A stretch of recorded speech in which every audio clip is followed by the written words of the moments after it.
Dreamscape presents A 3-Book Problem by Vicki Delany. Narrated by Kim Hicks. Chapter 1. You sure we didn't go through a warp in the space-time continuum and end up in jolly old England? Not according to the GPS. Jane Wilson peered at her phone. Still Cape Cod. Still West London, Massachusetts. Still the 21st century? I asked. So this says. I steered the Miata down the long driveway, passing rows of towering oaks, their leaves turning yellow with the season. Between the flash of tree trunks I could see green lawns stretching into the distance, hedges and low stone walls, curving flower beds, a line of oaks and maples bursting with autumn colour, and the azure sea sparkling on the far horizon. You must be right, I said. Too sunny to be England. The driveway took a wide turn. The house came into view, and Jane sucked in a breath. I might have gasped myself. The house was 3 stories tall, made of weathered golden stone with tall curtained windows, numerous brick chimneys, and a grand portico waiting to greet guests. The driveway opened into a spacious courtyard, and then it narrowed again to curve around the house, slipping between it and the detached 4-door garage with dormer windows above, which had probably once been staff accommodation. Those doors were closed now, and 2 cars stood in the courtyard. A gleaming, recently washed and polished silver Lexus, and a Honda Civic that seemed to be primarily constructed out of mud and rust. A man stood to attention under the portico, next to one of the giant iron urns on either side of the great oak door. The urns were empty, and the man wore a black suit, stiffly ironed white shirt, black waistcoat, and black bow tie.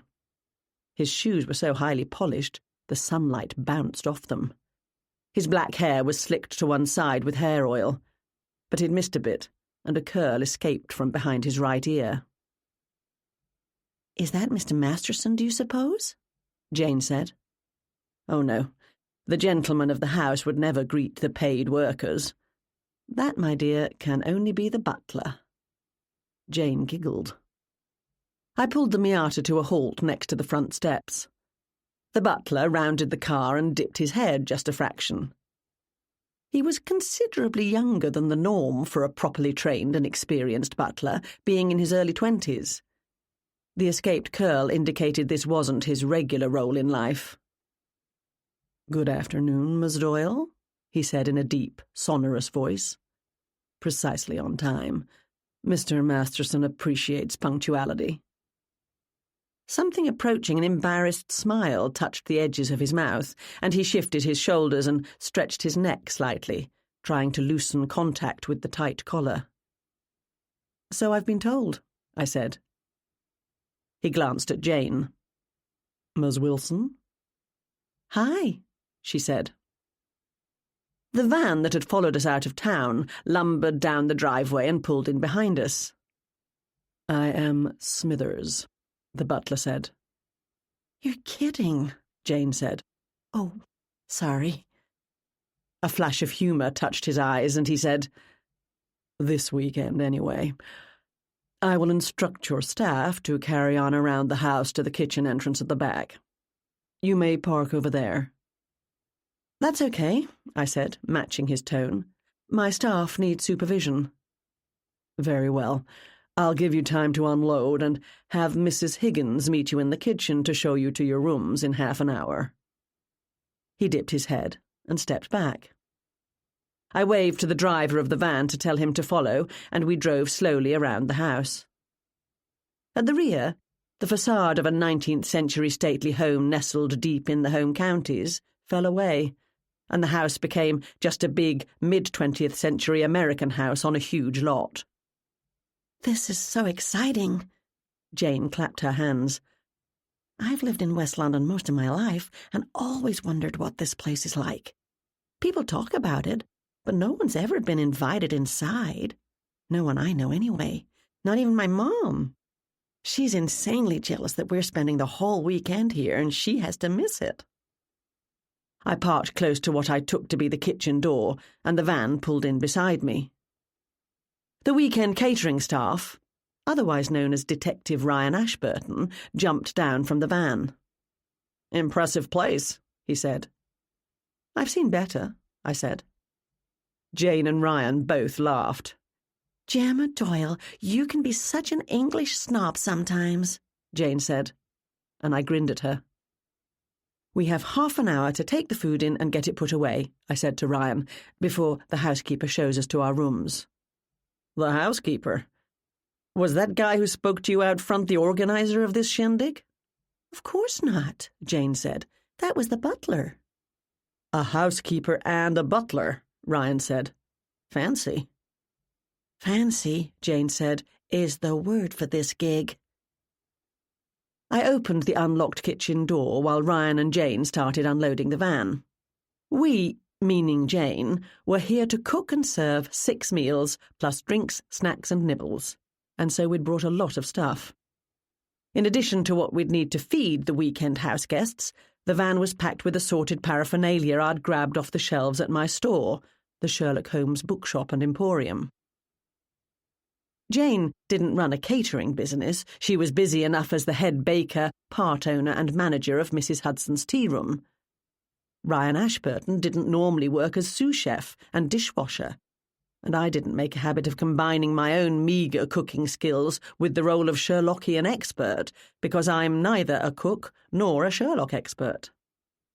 But Donald Morris, who is a Sherlock expert, a regular patron of my shop and a good and loyal friend, had sung Jane's and my praises to the organizer of this weekend. We were being paid for our troubles, and paid very well indeed. Well enough for us to leave our businesses in the hands of our assistants for the weekend after Columbus Day, when most of the tourist hordes had left the Cape and the slow season began. Jane's mother, Leslie, was looking after my dogs, Violet and Peony, as my great-uncle Arthur, also a Sherlock expert, would be joining the house party as a guest. This house is no more than a 10-minute drive from my place, but we'd been offered overnight accommodation, so why not take it? Particularly as we were expected to be on hand to serve late-night drinks and hearty hot breakfasts. This weekend would be all Sherlock Holmes all the time. Our host, David Masterson, was a prominent, not to mention rich, Sherlockian. He'd been wanting to organise a special weekend for his fellow followers of the great detective for a long time, but a suitable venue hadn't presented itself. Last year, the owner of Suffolk Gardens House, a 20th-century replica of an English stately home, died, and his heirs immediately put the house up for sale. They weren't getting a lot of offers, if any, so in order to bring in some income, the house was rented out for special occasions. Donald told David about it. David realised the property was perfect for what he had in mind, and here we were today. The English stately country home feeling fell away when we walked into the kitchen. Instead of a warm Arga, heavily trod and creaking floorboards, scrubbed pine workbenches, brick walls, elderly wet dogs snoozing under the rocking chair next to an open fireplace, there were 2 top-of-the-line ovens, a huge gas range, stainless steel freezer and fridge, a white marble-topped island about the size of a small Caribbean country, rows of bright orange cabinets, and a glass and chrome table surrounded by 6 orange leather stools. Everything was clean and tidy, except for 2 wide-bowled glasses containing the residue of red wine in the sink, and the trash bin by the kitchen door. It was missing its lid, and I peeked in to see a handful of crumpled white napkins, an empty pizza box, and 2 empty bottles of a good Oregon Pinot Noir. Ryan and I carried in boxes while Jane started poking in cupboards, getting the lay of the land, so to speak, and issuing orders. "Gemma, you can start stacking the non-perishables in the pantry. Ryan, get all that cold stuff out of the coolers into the fridge. Anything that's frozen needs to go into the freezer." "Yes, ma'am." He gave her a salute and me a wink. "I love this kitchen," Jane sighed happily. "It's my dream to have a kitchen as big and as well-equipped as this one someday." "The house is for sale," I said. contents included. Maybe you and Andy can buy it." She smiled at the thought and absent-mindedly twisted the engagement ring on her finger. But she said, "Fat chance." Jane had recently become engaged to our friend Andy Whitehall. Summer and early fall had been so busy for the both of them, they hadn't had the chance to set the date, make any plans for the ceremony and celebration, or even talk about where they were going to live. I was starting to fear I'd have to lure them to my house one day and lock them in the basement until they got on with it. "It would be nice, though," she said dreamily. "Imagine having all this cupboard space." The kitchen at Mrs. Hudson's tea room was about a quarter the size of this one. A floorboard creaked in the hallway, and a young woman came into the kitchen. "Hi, I'm Annie, a.k.a. Mrs. Higgins. You must be Gemma and Jane." In another break from English stereotypes, the housekeeper wasn't a stern-faced woman with a pronounced accent and a stiff bum, but a tall woman in her early 20s, with short blonde hair, rows of piercings through both ears, a tattoo of a dragon curling up her right arm, and a welcoming smile. She wore white shorts and a red shirt under a denim jacket. Sturdy Doc Martens were on her feet. "We are," I said. "Nice to meet you." We all shook hands, and I introduced Ryan. I couldn't help but notice her checking him out. Ryan is always worth checking out, but particularly so today in casual jeans and a loose T-shirt, with his black hair uncombed and the dark stubble coming in on his strong jaw and beneath his high, sharp cheekbones. Annie tore herself away from admiring Ryan and turned to Jane. "You finding everything okay?" "Pretty much. We brought most of what we'll need, as per the instructions Mr. Masterson sent me." "Good, because I'll try to help you if I can, but I only got here this morning myself and have been busy getting the bedrooms ready." "Shall I assume you aren't a professional housekeeper?" I said. She grimaced. "Got it in one. My name's Annie Masterson, but for this weekend I'm not supposed to be related to David, so I'm to be called Mrs. Higgins. David insists on having his pretensions, and we all find it easier just to go along with him. In real life, I'm in show business, but I'm temporarily between gigs." She didn't, I thought, look entirely happy about playing the servant role, but she'd decided to make the best of it. "It's a hard time, I've heard, on Broadway these days." She looked at me quickly, and then she grinned.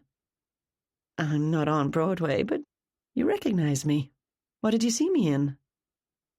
"Gemma notices things," Jane said, before I admitted I'd never seen this woman before, on stage or off. She was young, tall and pretty, and not at all overweight by normal standards, but her body was softer and plumper than was acceptable for American actresses, so she was unlikely to be in film or TV. I also guessed, although I always insist I never guess, she appeared on stage rather than film, as she had a deep voice and a certain presence, a way of walking and holding herself that indicated she had been trained to be observed. Mr. Masterson, the organizer of this weekend, lives in Manhattan. Therefore Annie most likely lives in New York City also, meaning she either works in commercials, soap operas, or the stage. And I settled on the latter. "I've never quite made it to the big time," she admitted. "Not yet, anyway. But I've been in some off-Broadway shows, and I recently toured in the Midwest. Unfortunately, that ended not long after it began, because it turns out that people in Kansas farming communities are too busy in the summer months to come out for a live show in the high school gym. But," she held up her right hand, showing me crossed fingers, "I'm eternally optimistic, and I'm young enough to still have time to get that big break. As for this weekend, I'm your housekeeper. David's not my uncle, and I'll show you to your rooms. David and the first of the guests are here already, and the rest are due to arrive at 5. "Cocktails and canapes at 6 in the drawing room," Jane said. "Dinner at 8. Is that still the plan?" "Right." Annie pulled a slip of paper out of the pocket of her short white shorts. Definitely not an outfit you'd ever find an English housekeeper wearing. "I see you have 2 rooms. Oh, you're together." She glanced between Ryan and me, trying to hide her disappointment. Ryan put his arm around my shoulders. Yup. We followed Annie out of the kitchen and up the rear stairs. The servants' stairs, narrow, curving, ill-lit. As we were here to work, our rooms were on the 3rd floor and at the back of the house. They were, Annie told us, originally staff quarters, but over the years, as the need for rooms for live-in maids and kitchen workers declined, the rooms were upgraded and turned into additional guest accommodations. Ryan immediately hit his head on the sloping ceiling. He cursed, and I smothered a laugh. Our room wasn't large, and it was plainly and practically furnished, but it had a fabulous view over the pool, closed for the winter, and the now empty patio, across the lawn and ornamental gardens, to the woods lining the back of the property. It was mid-October, and the trees were a riot of colour. "Nice digs," Ryan said, after Annie had left, testing out the bed by bouncing on it. "Long as I don't stand straight." I turned away from the window. "It's nice of you to do this for us." "You don't have to thank me for spending a weekend at Suffolk Gardens House. This place has always been the talk of the town, and so far I'm not disappointed." "This isn't a holiday. You're supposed to be working, remember?" "I'll look at it as though I'm on one of those cooking vacations in Tuscany. I don't mind helping Jane in the kitchen, and I don't mind spending time with you. Speaking of which," he patted the bed, "we should unpack." "There'll be plenty of time to unpack later." He gave me a wicked and totally irresistible grin and patted the bed again. I stepped away from the window. A knock sounded at the door. "Come on, you two," Jane called. "No time for lollygagging around. I have to finish putting all my food away and check what's available in the way of linens and dishes. Ryan, I need you to prepare the vegetable tray while I arrange the cheeses." "No one ever eats those vegetable tray things," he called. "Perhaps not at police functions," she called back. "Maybe not Sherlockians either, but it's expected." "A man's work," Ryan said, pushing himself reluctantly off the bed, "is never done." Chapter 2. "Splendid, Gemma. Absolutely splendid." Donald Morris beamed at me. Barely able to contain his excitement, Donald had arrived at Suffolk Gardens House half an hour early and joined me in the drawing-room as I was putting the finishing touches on the display. I straightened a life-sized cardboard cutout of Benedict Cumberbatch and Martin Freeman as Holmes and Watson. I had another of those back at the store, signed by Benedict himself when he'd visited the Emporium over the summer, as a favour to his parents' friend, my great-uncle Arthur. "I don't think Holmes's head should be at that angle, Gemma," Donald said, not at all helpfully. He tilted his own head and peered at the images. Ryan had trouble fitting this into the van with all Jane's supplies, and so poor Benedict has a droopy neck. Pass me that tape, will you, please? I did my best to straighten the offending piece. As the part owner and manager of the Sherlock Holmes bookshop and emporium, I would never say so out loud, but I tend to fall on the side of those who think you can have too much tacky Sherlock stuff. David and his friends, I had been assured, did not. I arranged pipes and deerstalker hats and magnifying glasses, maps of London as it would have been in Holmes's day, and copies of 19th-century railway timetables around the room. I picked up the box at my feet. "One more room to do. You can help me." Annie had shown me around earlier, so I knew my way to the library. It was a lovely library, as befitted a pretend grand old house. 2 walls were lined with built-in floor-to-ceiling bookcases, stuffed with books with brown, black or red binding, most of them old, dusty and slightly tattered. A huge plastic and very dusty philodendron loomed next to a small alcove tucked into the far wall, containing a large wooden desk, the surface bare now but showing signs of use and considerable age, and a standard office chair. A sliding door opened onto the patio and the swimming pool. The 4th wall contained an enormous fireplace. Crumpled newspapers and kindling had been laid in the hearth, and a stack of logs rested in a U-shaped iron container next to it. I studied the wallpaper above the mantel. I can't shoot holes into the wall, unfortunately, so I brought something to fake it. Hold that chair. Donald obediently held the chair while I climbed onto it and arranged decals resembling bullet holes into the shape of a patriotic VR. The wallpaper was beige and gold, not red, but not much I could do about that. I placed 3 hardcover books on the desk, later edition copies of The Hound of the Baskervilles, The Sign of 4, and Valley of Fear. I arranged them as though the occupant of the chair would soon need to consult them. I then scattered more props, as well as reproductions of the Times and other London newspapers of the era around the room, along with some biographies of Sir Arthur Conan Doyle I'd brought from the bookshop. I piled a stack of Holmes-related puzzles and brain-teaser games onto the side tables and laid out a Sherlock Holmes jigsaw puzzle on the round table in the centre of the room for the amusement of guests. Earlier, Ryan had brought in the DVD player and portable screen onto which we'd project the movies I'd brought and tucked them into a corner. I stepped back to admire my handiwork.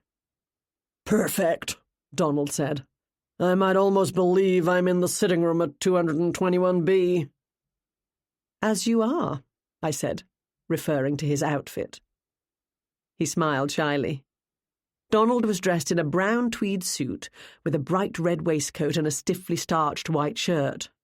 A red cravat was tied at his throat, and a gold watch dangled from his waistcoat by a thick gold chain. The gold itself was fake. Donald doesn't have the money for such frivolities. A deerstalker hat was on his head. "You look as though you're about to bound across the moors in pursuit of the great spectral hound," I said. "Precisely the mood I'm hoping to achieve at cocktails. I have a dinner suit ready for tonight and formal wear for tomorrow evening." His eyes narrowed as he studied me. "I trust you're going to change, Gemma?" I looked down at my T-shirt, jeans and scruffy trainers. "This won't do," I said seriously, before laughing at his expression. "Don't worry, Donald. We're here at your recommendation, and I won't embarrass you." "You could never do that, my dear," he said. "You should have brought a violin and some sheet music with the sort of tunes Holmes would have played." "I don't sell violins or music. Everything I brought I pulled off the shelves of the Emporium." I glanced around the room. "Don't you think it's enough?" "Sufficient for the library and the drawing room. I was thinking of appropriate items for the music room." "This house has a music room? And he didn't show me that." "David's invitation letter said some of the weekend participants had musical talents. I popped my head in earlier and saw a grand piano." Even though the library door was closed, we clearly heard the sound of Smithers' voice and a man answering. Donald clapped his hands. "The guests will soon be arriving. Talk to you later, Gemma." He bustled out. I smiled after him, gave the room one more look over, and then went upstairs to change. Nice to have a house with a back staircase, so I didn't have to run into anyone before I was ready. I stopped at the kitchen on my way. The delivery from the liquor store had arrived and been unpacked, and the empty cardboard boxes were stacked by the door. Jane was taking a tray of pastries out of the oven as I came in. "Those smell good," I said. Ryan was chopping a mountain of vegetables. "There is nothing," I said, "sexier than a man in an apron." He growled at me. The apron was pink and frilly. Jane wore a matching apron over a loose-fitting black skirt and crisp white blouse. Her shoes were black flats, and her only jewellery a pair of small hoop earrings. She always took off her engagement ring when she baked. By rights, Jane, as the head cook, should stay in the kitchen, and Ryan, as the assistant, should be the one circulating with drinks and serving the food. But as he was the lead detective in our town's police department, he put his foot down at being seen in public acting as a waiter. I was here to provide the Sherlockian touches, But I'd also be helping Jane in the kitchen and acting as a waitress when needed. We should have had more staff, but my shop assistant Ashley was needed to keep the store open, and Jane's 2 helpers would be working at the tea room.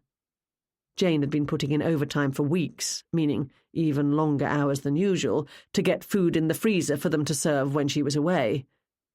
Jane's mother, who was originally supposed to help out, had come down with a cold at the last minute. In one way, that wasn't entirely a bad thing, as now she could take care of Violet and Peony, whereas the original plan was for my neighbour Mrs. Ramsbatten to pop in and refresh the dogs' dishes and let them into the yard. Mrs. Ramsbatten loves the dogs and is happy to look after them, but she's too elderly to take 2 lively animals out for a walk. If worst came to worst, I'd corral Donald and even Great-Uncle Arthur into washing dishes, chopping vegetables, or serving cocktails. "Everything under control?" I said. "What would you do if it wasn't?" Ryan asked. "Tell you two to get it under control while I carry on with what I plan to do," I replied. "Under control." Jane arranged the fragrant, piping-hot pastries on a platter. It took a lot of willpower, but I managed to resist snatching one up. I passed Annie in the 3rd-floor hallway. She'd changed out of her shorts and Doc Martens into a calf-length black dress with a white collar and white cuffs. A black cap with lacy white trim covered her short blonde hair, and the long sleeves of the dress hid her tattoos. She'd removed all her earrings and slipped her feet into sturdy, lace-up black shoes. "Goodness," I said, "you do look the part." She glared at me and tugged at the collar. "This thing itches and my feet hurt already. But I'll do what I have to do. I'll consider it a performance, and this get-up my costume. It's almost 5 and the guests will be arriving in a few minutes. I'm to meet them at the door with Mr. Smithers, and show them to their rooms." She continued down the hall, muttering darkly. I smiled to myself as I went into my room. Annie might not know it, but the dour, sharp-faced housekeeper was a staple of historical fiction, and she was playing the part perfectly. I don't normally wear any sort of costume to Sherlock events, but I'd been asked to fit in this weekend, and so I would. For tonight, I'd found a dress in a vintage clothing store. Not quite of Holmes's era. It was peat satin, very 1920s, coming to just below the knee with straight lines, a dropped waist, and a tasselled hem. I paired the dress with a long double strand of fake pearls, my own pearl earrings, and above-the-elbow white gloves. I studied myself in the mirror and decided I'd do. At 5'8", I'm tall enough to wear this style of dress, but not thin enough to do justice to the sleek lines, and my mop of dark curls is nothing at all like a smooth 20s bob. But it was a costume, not an attempt at an imitation. Satisfied, I returned to the kitchen. I wheeled the bar cart, already loaded with a bucketful of ice, glasses, bottles of wine, gin, vodka, whiskey, mixes, and little plates of olives and slices of lemon and lime, to the drawing room, while Jane carried in a tray of cocktail nibbles. Mr. Smithers, we'd been informed, would act as bartender. I doubted Smithers was his real name as much as I doubted he was a real butler. Judging by his age, he was probably also an out-of-work relative of our host, same as Annie. Of our host, there'd been no further sign. So far, other than the brief encounters with the butler and the housekeeper, we hadn't met anyone. But it was obvious that people were in the house. Voices came from behind bedroom doors, leaked through walls, drifted down the stairs. A phone rang and was answered. Floorboards creaked overhead. The walls and doors of this house were surprisingly thin and sound carried. Everything looked authentic and impressive, but I'd soon realised, beneath the surface, this house had been built quickly and on the cheap. That didn't matter. It was all a pretext. It wasn't 200 years old and nestled deep in the rolling green hills of the home counties either. In addition to my great-uncle Arthur and Donald Morris, 5 guests were expected, plus the host, David Masterson, here to recreate the atmosphere of an English country house weekend in the era of Sherlock Holmes. Rather than riding to the hounds or venturing out on shooting parties, The group would discuss the minutiae of the canon, toss around outlandish theories, and play Holmes-related games and puzzles. They'd do all that between lavish meals and plenty of cocktails.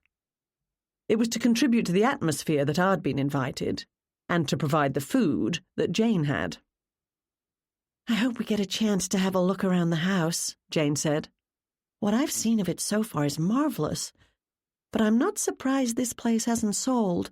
It must be worth a heck of a lot, never mind the upkeep on the grounds and the inside." "A rich man's folly," I said. "And now his heirs can't get rid of it. They can't stop maintaining it either, or it'll never sell." "Do you suppose it has any secret rooms? Priest bolt holes or the like?" I smiled at my friend. "Your imagination's running away with you. This house was built in 1965, not the 17th century. No need to hide priests." "It might be a modern house," Jane said, "but they've gone all out decorating it as though it isn't."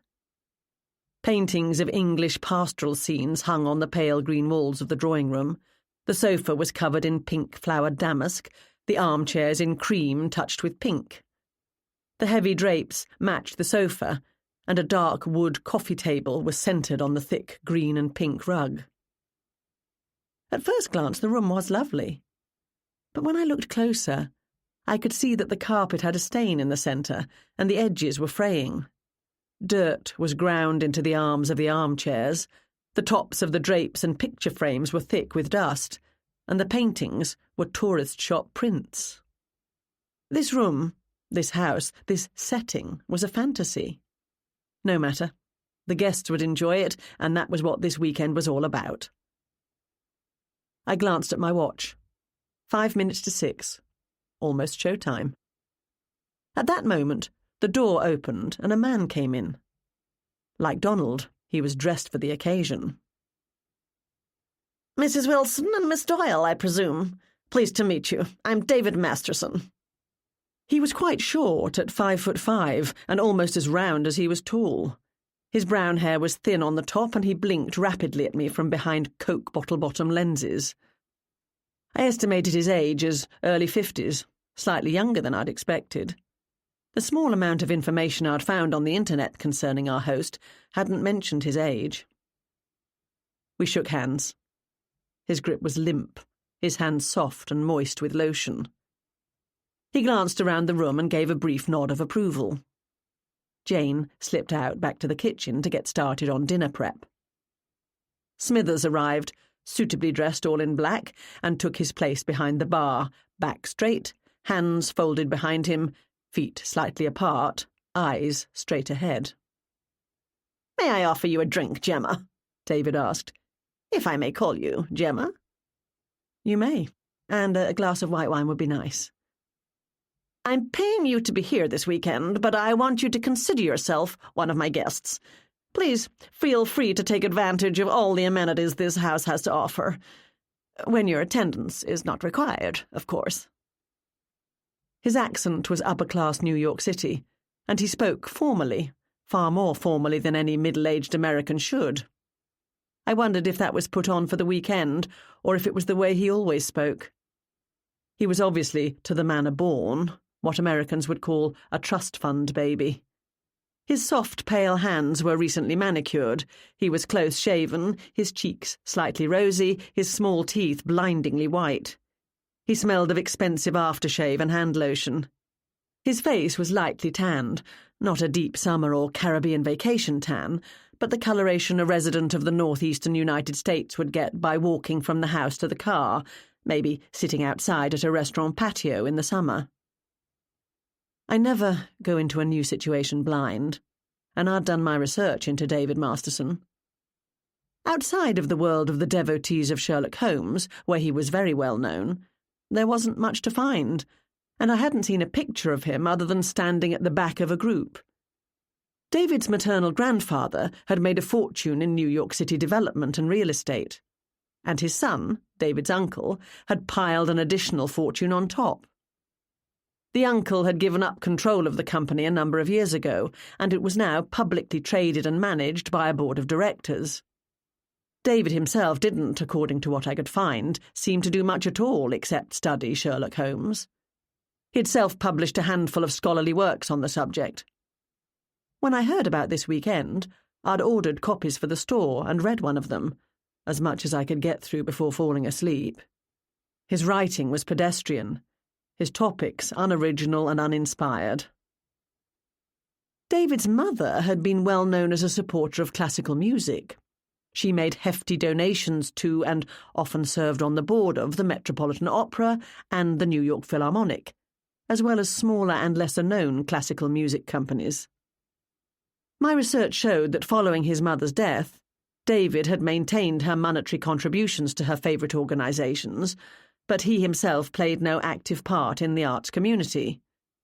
Those hefty donations had abruptly stopped about a year ago, with no explanation given, to the public at any rate. David gave Smithers a short, sharp nod, and the butler took a bottle of mid-priced New Zealand Sauvignon Blanc out of the ice bucket and poured my drink. Jane had been given a free hand with the food for the weekend, but David had taken care of ordering the booze. Unasked, Smithers then prepared a whiskey with a splash of soda and one ice cube for his employer. Precisely at 6 o'clock, the guests began filing into the drawing-room. The men were in suits and ties, the women in cocktail dresses, one historic and one modern. I put a smile on my face and circulated. The guests were a mixed bunch indeed. 2 women, both in their 50s, one as tall and slim and sharp-boned as a former fashion model, one round of body, frizzy of hair, heavy of bosom and pudgy of cheeks. The 3 men varied from a handsome chap in his mid-30s to a man in his 40s with a heavy, unkempt black beard and round belly, to a buzz-cut-bearing gentleman in his 60s with the tone and bearing of a former military man. I wouldn't have been surprised if his pyjamas were stamped Semper Fi. They were all Americans, and all from the East Coast. The younger man gave me a long look, followed by what he might have intended to be a wink as he accepted a beer from Smithers. Beer in hand, he took a step toward me, but David stopped him and asked him if his accommodations were satisfactory. At 6:15, I slipped up to Donald. He and the frizzy-haired woman, stuffed into a gorgeous, floor-sweeping blue and silver dress dotted with black beads, were examining the railway timetables and discussing what route Holmes and Watson would have taken to get from Charing Cross Station to Devonshire, the location of the fictional Great Grimpen Mire. "Sorry to interrupt," I said. "Can I have a moment, Donald?" "Oh, Gemma." He blinked at me, coming back to the 21st century. "Have you met Jennifer Griffith?" "Not yet. Pleased to meet you." Jennifer briefly came out of the 19th century to greet me, and then immediately returned to her study of the railway schedule. "Have you heard from Arthur?" I asked Donald when we stepped away. "It's not like him to be late, not for something like this." "Not today. I spoke to him earlier in the week. I asked if he wanted a lift this afternoon, but he declined." I'd better give him a call. I'd left my phone upstairs and prepared to run up and get it. My uncle was fit and hearty and more than capable of looking after himself, but he was approaching 90 and it was natural for me to worry. I hesitated when the drawing-room door opened and Annie ushered in my friend Irene Talbot. It was immediately obvious Irene hadn't come to give me any bad news. Not only was she smiling and looking around her with shining eyes, but she was dressed in a stunning one-piece evening jumpsuit of wide-legged black trousers, 3/4-length sleeves, deep neckline trimmed in black satin, and a matching black satin belt. A tiny black bag on a metal chain hung from her shoulder. Her hair was piled high on her head, and her mouth was a slash of deep red. She saw me watching and gave me a wiggle of her fingers. Annie pointed toward the bar, where David Masterson was chatting to the former fashion model, and Irene thanked her and came into the room, almost floating in her uncharacteristically elegant clothes and stiletto heels. I hurried to join her. "Irene, what are you doing here? Do you know where Arthur is?" "Just a minute, Gemma. Let me introduce myself to my host first." Your host? Mr. Masterson, sorry I'm late. I'm Irene Talbot. David turned to her with a smile and extended his hand. Delighted to make your acquaintance, Miss Talbot. May I call you Irene? I'm David. We don't stand on formalities here. I glanced around the room. I'd seldom been to a more formal gathering. Then again, this might have passed for informal in Holmes's day. No apologies necessary, David continued. Please, make yourself at home. Can I offer you a drink? Do you have a gin and tonic? Of course. What country house party would be complete without a properly made G&T? He half-turned and snapped his fingers at Smithers. Smithers rolled his eyes, but he prepared the drink without a word. Irene accepted her drink, full of ice and a slice of lemon, and took a sip. She sighed with pleasure, thanked David, and joined Donald and me. Arthur called me this morning. You'd already left for the store, and he didn't want to bother you. I shook my head. Instead, he's given me a heck of a fright. What's happened? He's gone to Spain, the Costa del Sol. You can't be serious. Today? Yep. An old Navy pal of his had a heart attack. He lives in Spain, and he's summoned Arthur to his side for one last hurrah. Oh dear, that's terrible. Not according to Arthur. The friend had the heart attack a week ago. It was mild, but it made him realize that time's running out. So, when he rose from his sickbed, he decided to throw a big party and summoned the old crowd. But what about this weekend? It's been planned for ages. I guess Arthur decided Spain would be better.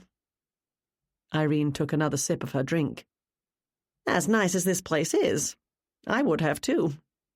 He called David to say he wasn't coming and asked if I could take his place. David said sure. She spread her arms. And here I am. I tell you, Gemma, I've had quite the day trying to pull together formal clothes at the last minute. I found this little number at the second-hand shop. But Irene, why would Uncle Arthur ask you to take his place? You have absolutely no interest in Sherlock Holmes. She put her index finger to her lips. Keep your voice down. I've been thinking maybe I'd like to learn, and I told Arthur that when I was at your place for dinner last week. I don't remember you saying anything of the sort. You were in the kitchen trying to save the chicken. It wasn't too bad either, Gemma.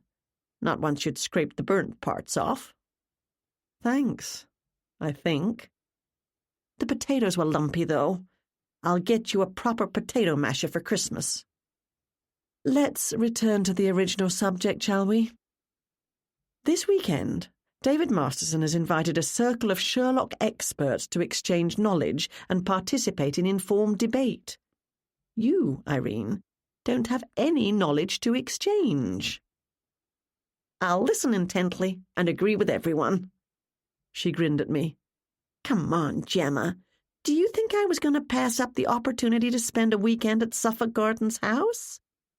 Everyone in West London is dying to see this place. The owners almost never invited anyone here, and now that it's for sale, you have to prove to the realtors you can afford it before you get a showing. You checked on that? Sure I did. Tell me you didn't. I didn't answer. Of course I had. Try the mushroom tarts. They're fabulous. Don't mind if I do, Irene said. Another reason I came is because Arthur said Jane's doing the catering. She helped herself to a cocktail napkin and one of the flaky pastries.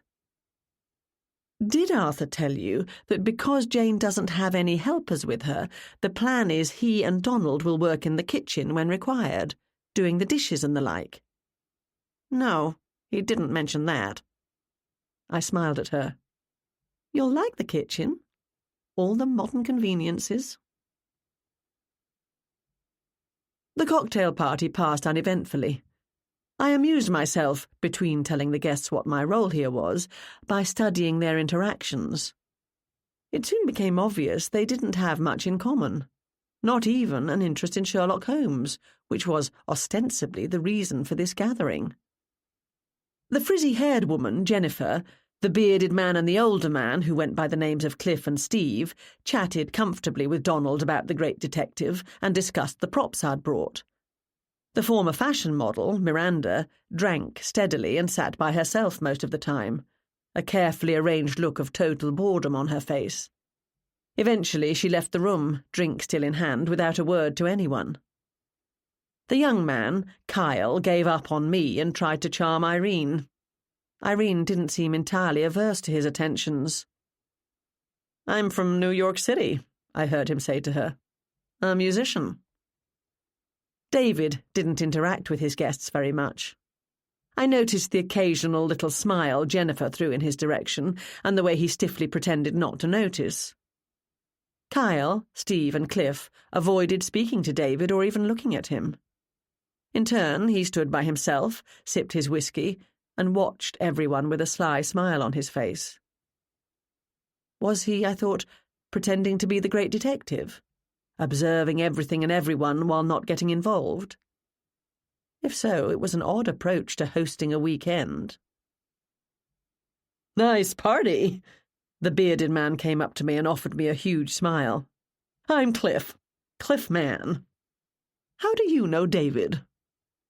Our host's head turned at the sound of his name, but he made no move to come and join us. "I don't," I said. "I haven't had the pleasure until today. I'm one of the hired help. I brought all the props you see around you." Cliff looked confused. "You mean the hat and pipe and stuff?" "Yes. I own a shop in West London, the Sherlock Holmes Bookshop and Emporium. If you're a Sherlockian, you might have heard of it." Yes, I think I have. You sell books, don't you?" "Anything and everything to do with the great detective. Do you collect yourself?" David took a step toward us. Cliff said. No, I don't. Excuse me." He scurried away. That was odd, I thought, but I put it out of my mind. I was supposed to be working. The platter of mushroom tarts hadn't lasted long, and I whisked it off the table and took it into the kitchen. We'd be serving dinner at 8, so the canapes wouldn't be refreshed. The morning room, where breakfast would be served, was next to the kitchen. As I passed, I heard the squeak of a drawer. I peeked into the room to see Miranda closing one drawer and opening another. She put a hand in and rifled through the contents. She didn't hear me, and I slipped away. This wasn't my house, and it wasn't any of my business if Miranda was admiring the furniture. In the kitchen, Jane was seasoning the soup, and Ryan chopping tomatoes and cucumber for the salad. I took a moment to admire him. Nothing more attractive than a man preparing food. Ryan heard the creak of the floorboards and looked up. He gave me a grin. "How's it going out there?" "Well enough. The guests have all arrived, with one exception. Uncle Arthur isn't coming. He's gone to the Costa del Sol instead." "Sounds like Arthur," Jane said. "My goal in life, should I be fortunate enough to live so long, is to be an Uncle Arthur, old and fancy-free. Taste this and tell me if it has enough salt."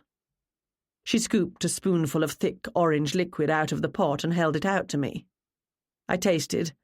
I sighed with pleasure. Yummy. "What is it?" "Carrot and ginger." "Where's the Costa del Sol?" Ryan asked. "Spain." "Arthur went to Spain with a day's notice?" "You know Arthur," I said. "He comes, he goes." "The food's almost finished, so I'll start clearing up. Oh, Irene's here in Arthur's place." "Irene Talbot?" Ryan asked. "Yup." "I've never known her to be interested in Sherlock Holmes. Is she planning to do a piece for the paper?" Irene was a reporter, the only full-time reporter left in these days of dwindling newspaper revenue at the West London Star. "If she is, she's undercover, and I don't think that would be such a good idea," I said. "No, she's here to see the house and eat Jane's food and wear fancy clothes." I picked up a tray and headed back down the long, dark hallway, past the rows of stern-faced gentlemen with enormous whiskers and pale ladies with feathers and lots of jewellery glaring at me from their dusty gilt frames. "Most preposterous theory I've ever heard," the bearded man was saying as I came into the drawing-room. His face was turning red, and his eyes bulging. "A disgrace to the memory of Sir Arthur." The former soldier faced him, braced for combat. "I'll have you know, Cliff, that respectable scholars—" "Respectable? You mean people like you, Steve Patterson? Pack of dilettantes, the lot of them." David wasn't in the room, but Miranda had returned. The others clutched their drinks and the last of the canapes, awkwardly watching the exchange. Smithers passed Irene a fresh drink. Donald approached the arguing men, trying to smile, wringing his hands in front of him. Now, gentlemen, let's remember that we're all friends here." Steve turned on Donald. Spittle flew. His small eyes were dark in a dark face. "What makes you think that?" I, Donald floundered. "Aren't we?" he finished weakly. I stepped forward and spoke loudly, trying to sound as though I was in command. Someone had to be in the absence of the host. "It's time to freshen up before dinner. Drinks will be served in the library at 7:45 and dinner promptly at 8. Please don't be late. At 11, we'll be showing The Scarlet Claw starring Basil Rathbone in the library." "Excellent," Donald exclaimed. "One of my absolute favourites." "Rathbone is so overrated." Miranda suppressed a yawn. "People only like him because they're expected to. Don't you agree, Jennifer?" "What? Oh, don't be ridiculous," the frizzy-haired woman stammered. She took a long glug of her drink. "You don't know what you're talking about," Cliff said. Miranda turned on the bearded man. "And I suppose you think your taste is so much better, Cliff. As if." The others began chiming in, and soon the argument had moved on to a discussion of who was the best of the old-time Holmeses on film. I put my tray on the table and piled it with used dishes, dirty glasses and crumpled cocktail napkins. Smithers began closing the various bottles and placing them under the cart in an unmistakable signal that the bar was closing. Kyle snatched the wine bottle out of the cooler before Smithers could put the top back on it. The guests filed out of the drawing-room. A sub-argument had broken out over the virtues, or lack thereof, of the various Watsons. The young man approached me and held up the wine bottle. "We weren't properly introduced. Kyle Fraser." "Gemma Doyle." "I'm not entirely sure what your role here is this weekend, Gemma." "Why don't we find a quiet spot where we can finish off this bottle, and you can tell me?" "Sorry, one of my roles is to help the cook. Right now I suspect I'm needed in the kitchen." "You're English." His eyes twinkled. He was a good-looking man, and didn't he know it? "I love English people.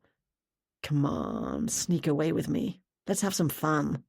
Let those old fogies argue about Sherlock this and Holmes that." "I have enough fun in my life, thank you." I picked up my tray, turned, and walked away. "Hey," I heard him say. "Irene, what's your hurry?" "Let's find a quiet corner and finish this bottle." I headed toward the kitchen, feeling that I was again being watched over by someone's disapproving ancestors. As I passed the library, low and angry voices came out of the not-quite-closed door. I slowed. What can I say? I'm naturally curious. "You should have told me," a voice said. I couldn't make out who it was. "I never would have come, not if I'd known he'd be here." "You can always leave," David replied. "Pest. I don't know why you aren't—" "Because I don't want to." The voices trailed off as they walked away from the door. Chapter 3. A proper formal Victorian dinner party might have consisted of 12 or more courses. Each course would have had its own cutlery and been accompanied by a specific wine which would have been served in its own glass. The napkins would have been elaborately folded, and the table laden with candlesticks, flowers, plants, stands of fresh fruit, and maybe even an ice sculpture. The entire meal would have taken hours to get through, with time provided for each course to be digested. The kitchen staff would have been working from early in the morning to early the next morning. We might have been playing at being Victorians, but we definitely were not Victorians. Jane adapted a 19th century menu for modern tastes, and served a marvellous dinner beginning with carrot and ginger soup and a salad bursting with locally sourced Cape Cod produce. The main course was roast of beef with roasted potatoes and root vegetables, Yorkshire pudding and gravy. 2 choices were offered for dessert: a chocolate cake decorated with a thick topping of chocolate ganache and piles of fresh raspberries, or a lemon meringue pie. Unable to decide, I chose both. Ryan had absolutely refused to act as a footman, so Smithers waited on the table and served the wine. A lot of wine was served. The heavy drapes were closed against the night. The chandelier above the table turned low. A row of white pillar candles in heavy glass candlesticks ran down the centre of the table, on either side of a vase bursting with red roses. Masses of votive candles flickered on the sideboard, and a fire crackled behind the grate. The dishes left in the house for the use of renters were cheap and mismatched, and so Jane had borrowed the crystal glasses, fine china place settings and serving dishes and silver flatware from her mother. Leslie had been thrilled to get all the old pieces she and her own mother had collected over the years out of storage and washed and polished. The linens, white tablecloths and dark green placemats and napkins came from Mrs. Hudson's, as would the china for tomorrow's traditional afternoon tea. Everyone, with the exception of Miranda, who had nothing but a half-spoonful of soup and a small serving of salad, along with plenty of wine, ate and drank with gusto. But it was a wonder to me that they managed to do that with all the squabbling they engaged in. It didn't sound like good-natured arguing or reasoned debate. As I'd observed earlier, there was an underlayer of genuine hostility between some of these people. I listened without participating, enjoyed my dinner very much and tried not to feel too guilty at the thought of Ryan and Jane labouring away in the kitchen. I was seated between Jennifer, who barely said a word all through the meal, and Kyle, who kept trying to refill my wine glass.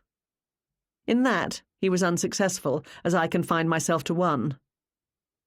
Miranda, seated on the other side of Kyle, eventually wrested control of the bottle from him and kept it to herself. I'm no Sherlock Holmes expert, but in the 5 years since I moved from London to Cape Cod to run the bookshop that Great Uncle Arthur started on a foolish whim, I couldn't help but learn a lot. Not to mention that Arthur himself is a Sherlockian, and he surrounds himself with the like-minded. The Saltbox house we share is often a gathering place for debate and discussion, and whether I wanted to or not, I've picked up a great deal. Nevertheless, I'd been worried about holding my own in this company. But I needn't have bothered. As early as the beginning of the cocktail hour, I realised that, other than Donald and David, only Jennifer and Steve had any true depth of knowledge. Cliff knew little more than what the average customer in my shop did. Kyle was obviously not interested in the least, and I wondered if Miranda had ever read any of the canon. She was an enthusiastic fan of Benedict Cumberbatch, and when David commented that in his opinion Cumberbatch's interpretation verged on blasphemous parody, she dared to tell him that it was ridiculous to believe anyone could actually be that observant or quick-minded. While David and Steve sputtered, Jennifer protested, Cliff laughed, Kyle called to Smithers to bring another bottle, and Irene studied the details of the furniture and the paintings on the wall, Donald said, "As it happens, I myself know someone with a mind like that." "Really?" I asked. "Who's that?" "You don't know?" Irene said. "If I knew, I wouldn't have asked now, would I?" said. Irene and Donald exchanged a look I couldn't decipher, but they seemed to be highly amused about something. "For your information, madam," David said to Miranda when he'd recovered his wits, "it's generally believed that Sir Arthur based Holmes on a professor of his at Edinburgh University, one Dr. Bell, who was able to ascertain intimate details of a person's life and character simply through observation." "Okay," Miranda said. "Whatever, I guess." That cemented it.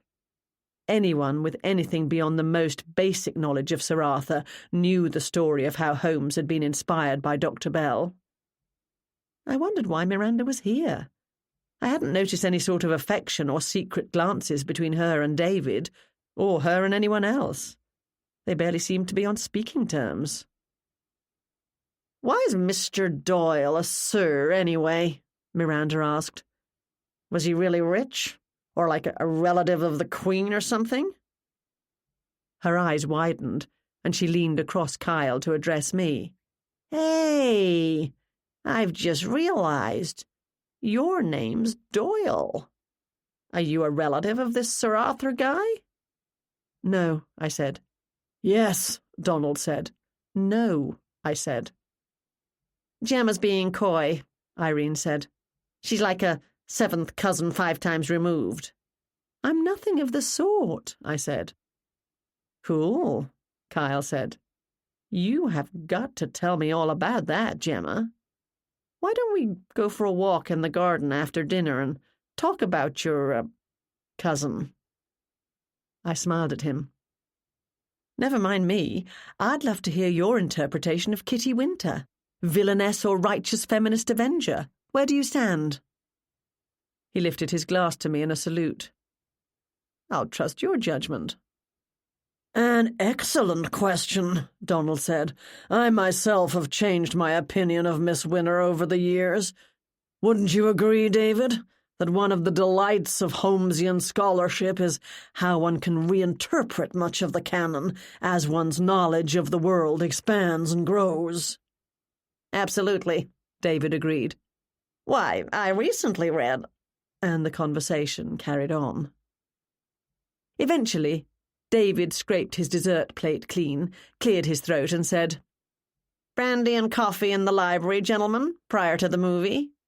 And in a nod to modern and occasionally better times, "Ladies are welcome to join us." Napkins were folded, chairs shoved back, and people pushed themselves to their feet. Cliff patted his ample stomach. "Delicious dinner. My compliments to the chef. I can't wait to see what's served tomorrow." "Oh my gosh, Gemma," Irene said. "We're having brandy and cigars in the library. It's like a real-life episode of Downton Abbey. I'll play Lady Mary. Who are you? The spirited Lady Sybil, I bet." "I'm Daisy, the lowly kitchen maid, and so are you. Remember what I said about helping out?" I linked my arm through hers. "Come along, Daisy." But no buts. I should have known better. I'd told Ryan and Jane I'd see to the cleaning of the kitchen as they'd made the dinner. Ryan might have wanted to escape to our room the first chance he got, but Jane couldn't leave a kitchen mess for someone else to handle, so she had started on the dishes. And Ryan, who would usually be more than happy to leave a kitchen mess for someone else to handle, felt guilty and stayed. After the others headed for the library, Irene and I helped Smithers blow out the candles and clear the table of the dirty linens, the last of the glasses and the dessert plates. When we carried everything into the kitchen, we found Jane loading the dishwasher and Ryan scrubbing pots. "I have got," Irene said, "to take a picture of this for the paper. You look absolutely adorable in that apron, Ryan."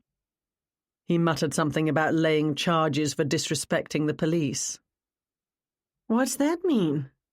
Annie sat at the big island, cradling a cup of tea. "Never mind," Ryan growled. "Okay. How'd it go, Gemma?" Annie asked. "It went well," I said. "Everyone raved about the food, Jane." "I always like to hear that," Jane said. "Why don't you pour yourself a cup of tea?" or even a glass of wine. This wasn't exactly the kitchens of Downton Abbey. Ryan had a bottle of beer open on the counter next to him. He put the last of the heavy pots on the drying rack and took a swig from his bottle. I'm beat.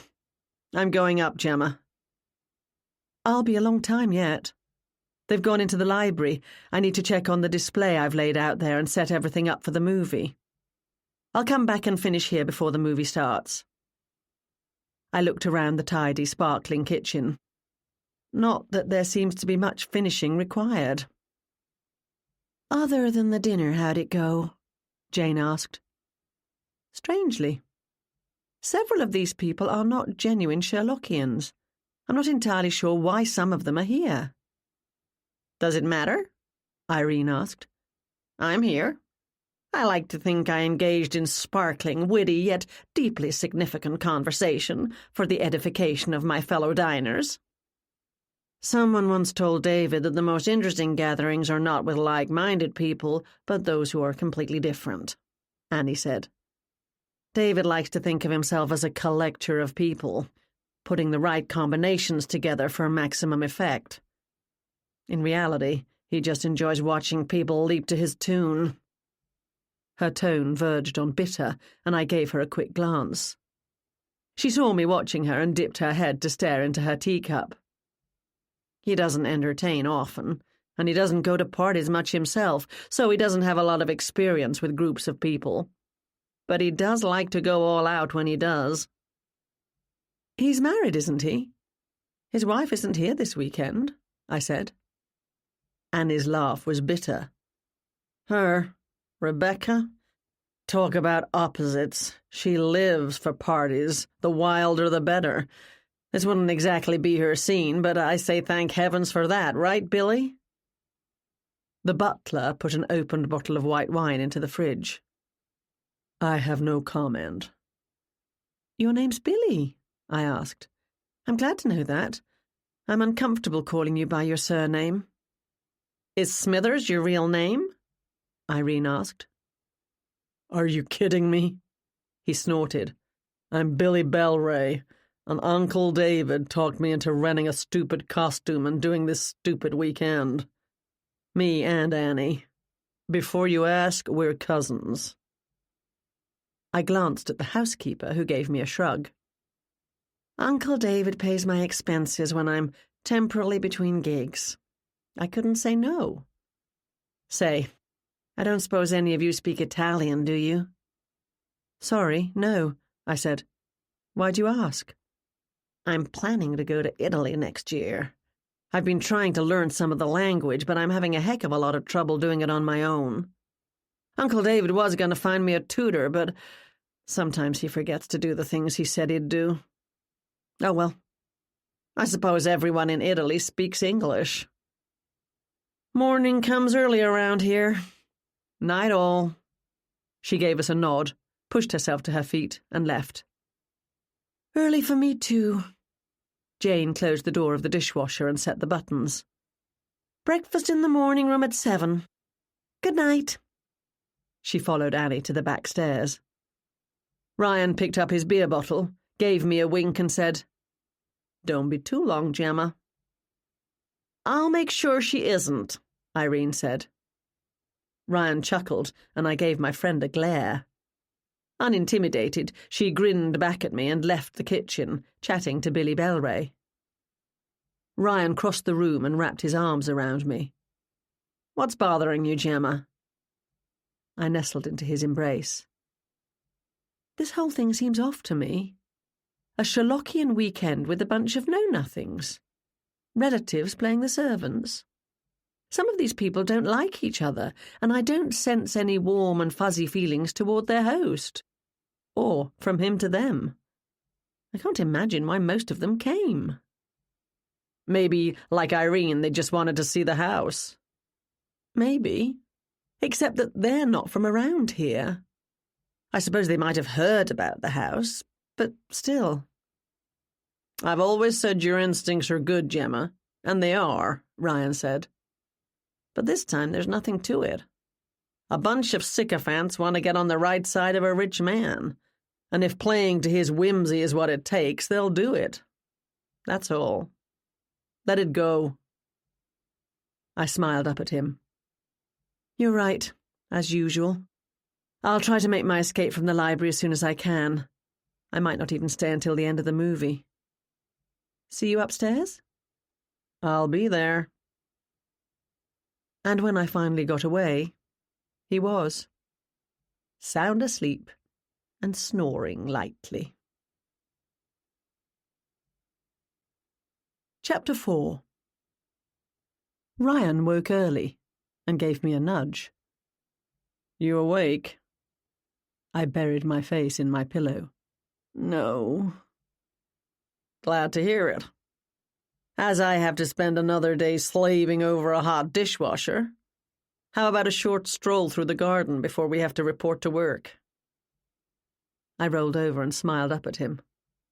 Now that sounds like something worth getting up for. We were dressed and downstairs in record time.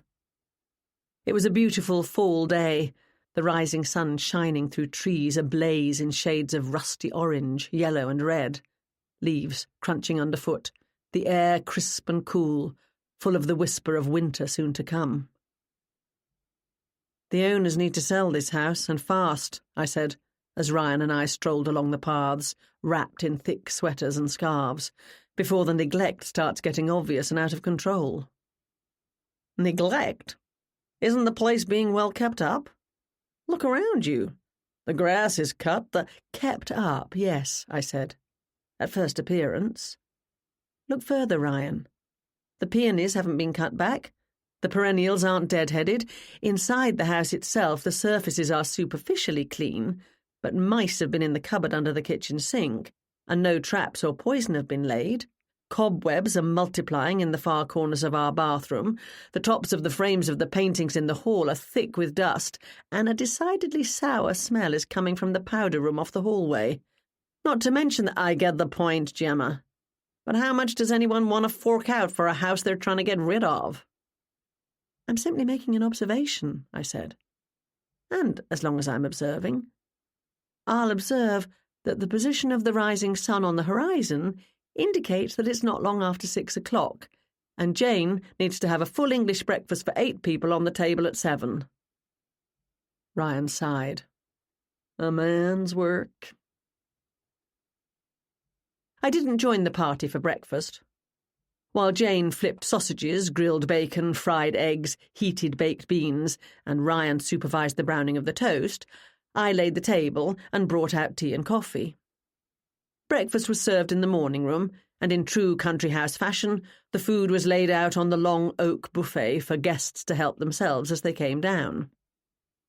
When I returned to the kitchen, Annie, again wearing her housekeeper's dress, was assembling a tray. "Can you believe it?" she growled. "Her ladyship, a.k.a. Miranda Ireland, waylaid me in the hallway last night and demanded her breakfast be brought up to her. She read somewhere that married women didn't join the family and guests at breakfast, but instead had a tray served to them in their room, and although she is no longer married, she was a couple of times, so that counts. I swear some of these people are letting this weekend go to their heads." "Is that true, Gemma?" Jane asked. "Is it true Miranda has been married a couple of times? How would I know?" "Not that.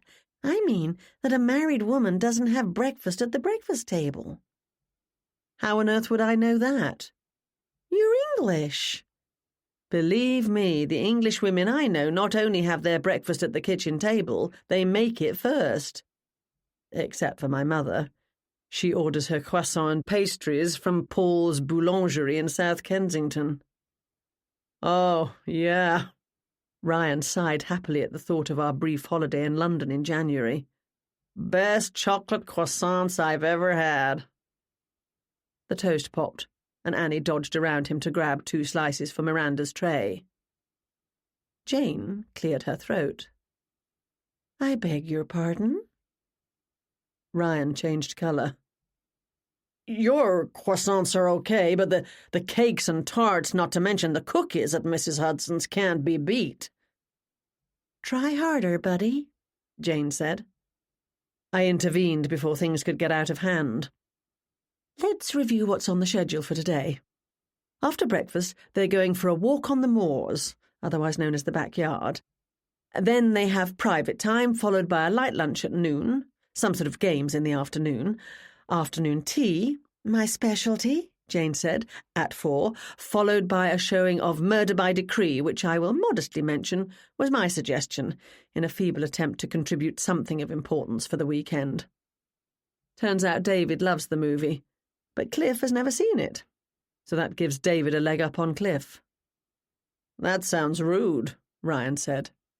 Followed by dinner at 8. You are, I trust, pulling out all the stops, Jane. Do you doubt it, Gemma? No, I admitted. This dinner is going to be super formal, as Holmes might have enjoyed at Baskerville Hall or Merripit House. Except, Jane said, rather than 20 courses, including fish and game caught locally by the ground staff this very morning, I'm doing 4 courses, with stuff I bought at the supermarket. She glanced at Ryan. Seeing as how my kitchen maid can't peel a potato. Hey, he said, I'm trying. Just wear the apron, I said, and everyone will forgive you your culinary shortcomings. He growled. Jane tried to hide her laugh. After dinner, I continued, the guests will return to the library for coffee, brandy, and hopefully not cigars, and David will read from a paper he spent the entire summer writing. What's the paper about? Jane asked. I don't know. He's keeping it to himself. Considering the quality of the couple of books he self-published, I do not have high hopes. I was suddenly aware of Annie, taking a long time to assemble Miranda's breakfast tray. Sorry, forget I said that. I'm sure other people have different opinions. Everyone raved about those books, Annie said, to David's face. What they said behind his back was another matter entirely. She left the kitchen with Miranda's tray, still grumbling. Donald, on the other hand, I said, is excited about hearing David's paper. Donald gets excited over everything, Ryan said. Okay, so we have a full schedule. Jane clapped her hands. Let's get to work, people. Chop, chop. Irene seems to have mistaken this for a holiday, I said. I'll go to her room and drag her out of bed. You most certainly will not, Jane said. If you wander off, you'll find yourself studying the Chinese porcelain or some such thing and never return. I haven't noticed any Chinese porcelain, I said. A few rough imitations are scattered about in the downstairs corridor and the front hall, but nothing worth examining. Have you seen some genuine pieces?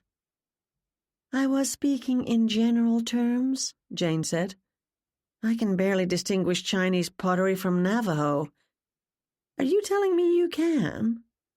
An extra course I took at university, when I was bored with my regular classes. I noticed the glance Jane and Ryan exchanged. What? Nothing? 4 slices of perfectly browned toast jumped out of the toaster, and Ryan put them into the silver rack. As Jane flipped sausages, she said, Can you start dishing up the platters and take the things out, please, Gemma? It's almost 7. I did as instructed. Jane's phone rang, and, spatula busy in one hand, she dug in the pocket of her jeans with the other. Hello? Oh, David, hi. Yep, almost ready. Yes, we can do that. 11 in the library. Sure. What's that about? I asked, when she'd put the phone away. David wants to meet me in the library later. Something about going over the dinner menu. I sure hope he doesn't expect me to change it at the last minute. I've done all the prep I can, and I brought the necessary groceries. The timer on the stove dinged, and she took the bacon out of the oven. I didn't join the party for breakfast, but at 9 o'clock I met them by the front door to go on the walk. The air was warming as the sun came up, and I wore jeans, a favourite wool sweater, and sturdy hiking shoes. Irene slid up to me and whispered in my ear. I didn't get the memo about dressing the part. Her clothes were much the same as mine, thoroughly 21st century. Donald, David and Steve were dressed as though they were extras in a historical movie, in checked Harris tweed or brown wool jackets, with waistcoats and cravats and tall hats. They even carried sturdy walking sticks. Cliff was more casual, in a white shirt and blue tie under a cashmere cardigan. Miranda's sage green skirt came to just above her ankles. She wore leather boots with heels and carried a pale peach parasol. Jennifer's lilac dress was long and full, tight at the bosom, worn under a waist-length purple velvet cape adorned with gold embroidery. Kyle, also in his street clothes, came to join Irene and me. "Good morning." He smiled at Irene. "Sorry I missed breakfast. Did you sleep well?" "I did," she said. "There's nothing like this lovely country air." "We're still in West London," I reminded her. "Yes, but this property's so big it seems like we're in the distant countryside." I was surprised to see Annie and Billy join the walking party. Annie had pulled her Doc Martens on under her housekeeper's dress and a slightly tattered oatmeal sweater over it, and Billy was in the black suit, although he'd dispensed with his tie. "Now that we're all here," David said, "shall we begin? A brisk walk in the garden to get our day off to an excellent start." "Why are we doing this?" Steve said. "Sherlock Holmes wasn't a gardener." "Hard to be," Cliff replied, "as he lived in the city." "So did Nero Wolfe," David said, "but he had his orchids." "Who's Nero Wolfe?" Miranda asked. No one answered. "Holmes would have made a point of knowing his surroundings wherever he might be," David said. "As shall we. Let's be off. If anyone needs anything fetched from the house, Mrs. Higgins and Smithers will be happy to run and get it for you." "Absolutely thrilled," Annie mumbled. "Not." "As we admire our surroundings, Jennifer will educate us on the country house party habits of the ladies and gentlemen of Holmes and Watson's era. Jennifer?" Jennifer blushed and said, "Thank you, David. The social customs of Sir Arthur's day are of particular interest to me, and—" "I say, Gemma," Donald said, "rip-roaring old day, wouldn't you agree?" "Absolutely rip-roaring, Donald," I said. "I trust you're having a marvellous time." "Marvellous." "Excellent, excellent." Jennifer clapped her gloved hands to get our attention. "It is irrelevant whether or not Holmes would be interested in the details of a garden such as this one," she said. "He, as Dr. Watson informs us, did not approve of physical exercise for its own sake. But the typical Victorian gentleman, no doubt including Dr. Watson himself, was a keen practitioner of what they called the daily constitutional." "Sounds rude," Kyle said to Irene. She laughed. David threw them a warning look. Irene snapped her lips shut and folded her face into a serious expression. "That means," Jennifer continued, "a walk.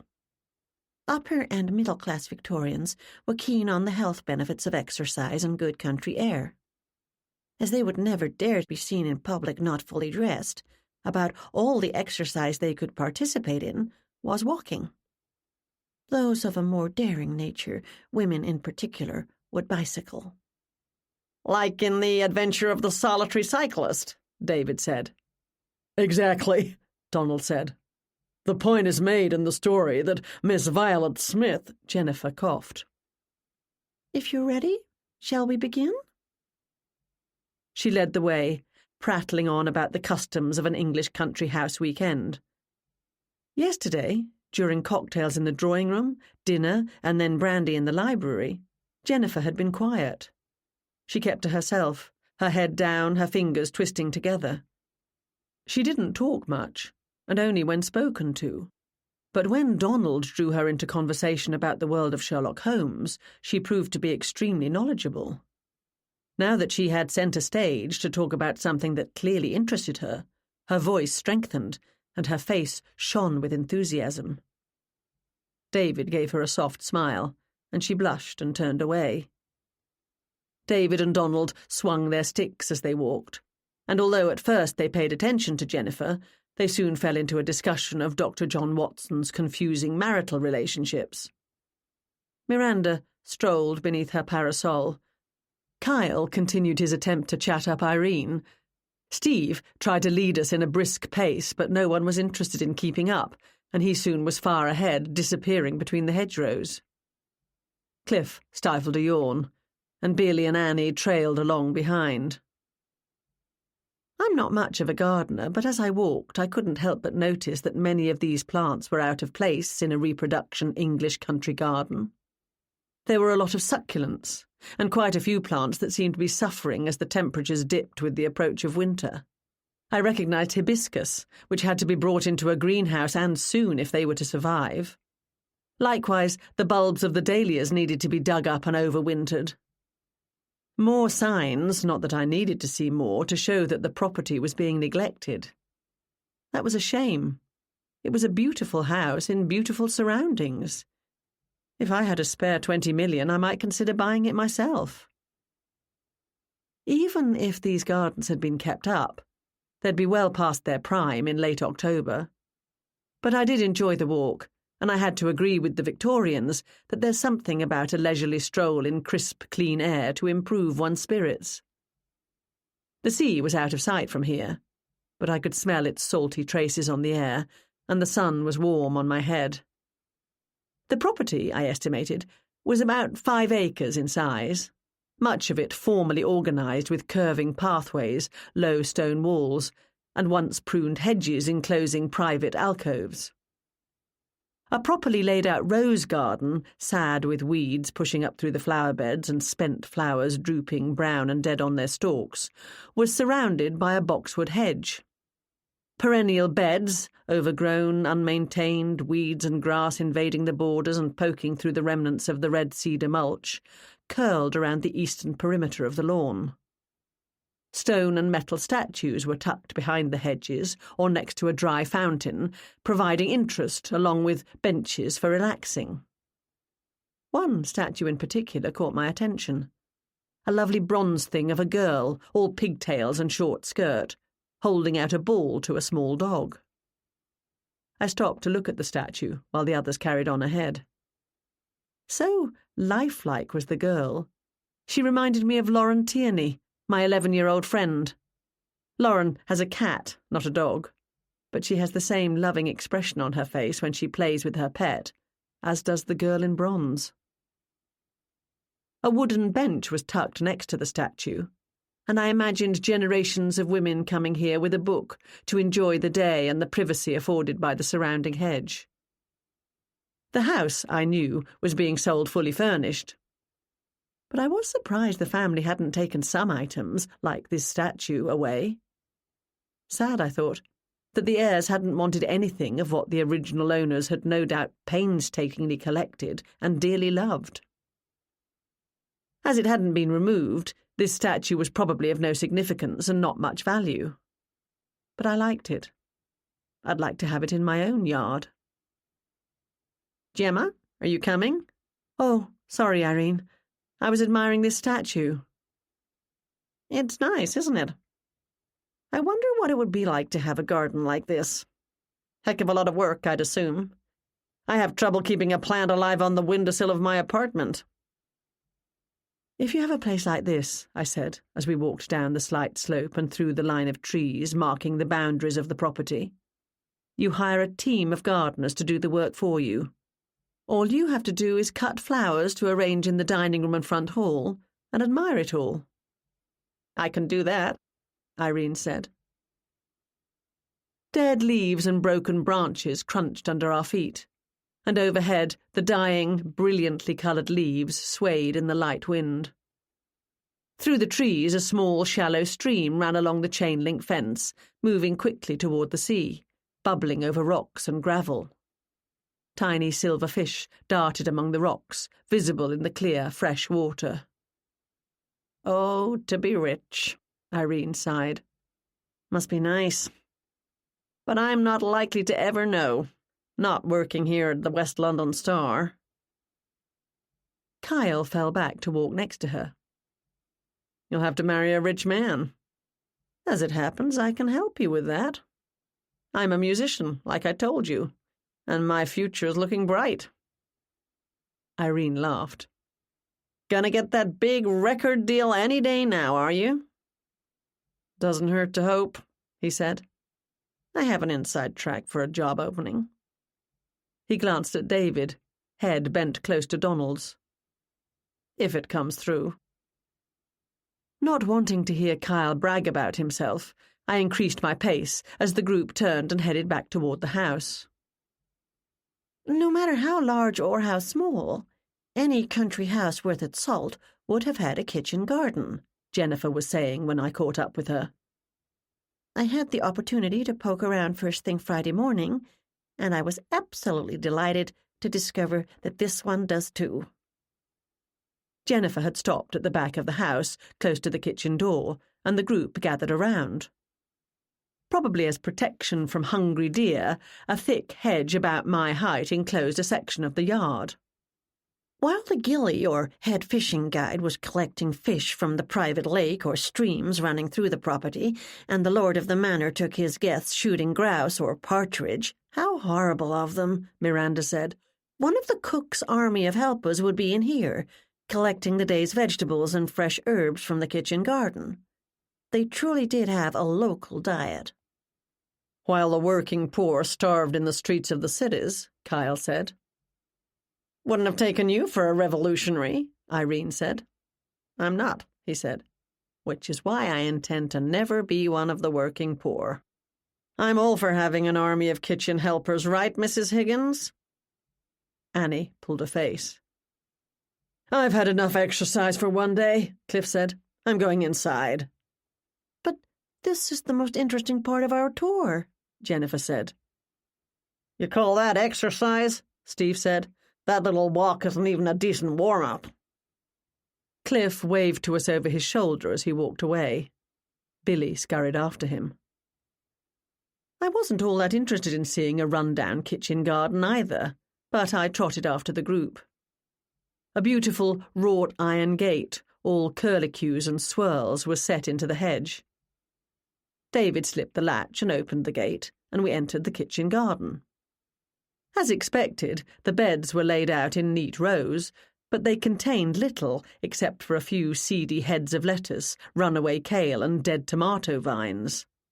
Someone had harvested the last of the vegetables before leaving the place to run wild.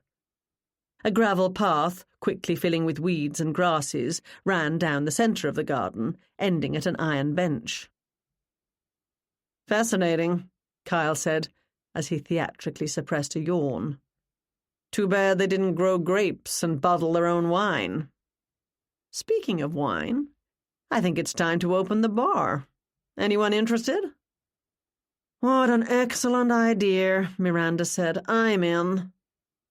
"Irene?" Kyle asked. She shook her head. "Too early for me." "I have to finish making up the rooms." Annie pushed at the gate and followed Kyle and Miranda. "I don't suppose you found a physic garden?" Donald asked. "No such luck," Jennifer said. "They wouldn't have needed one, not in the 20th century in New England.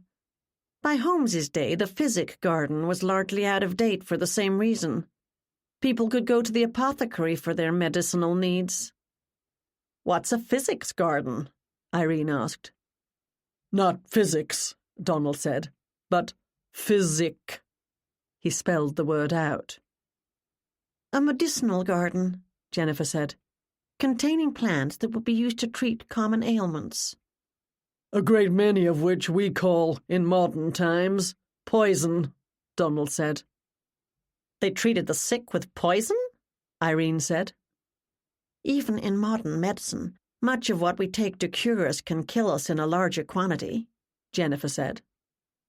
I added, "Which is why doctors and chemists worry about people overdosing." Donald rubbed his hands together in glee. "By chemists, Gemma means pharmacists. You'd be surprised how many common garden plants are deadly." "Thank you so much for leading our tour, Jennifer. Most enjoyable and highly educational." David dipped his head in a slight bow toward her. The remaining guests, including me, applauded. She flushed with pleasure. Not at all. I enjoyed it.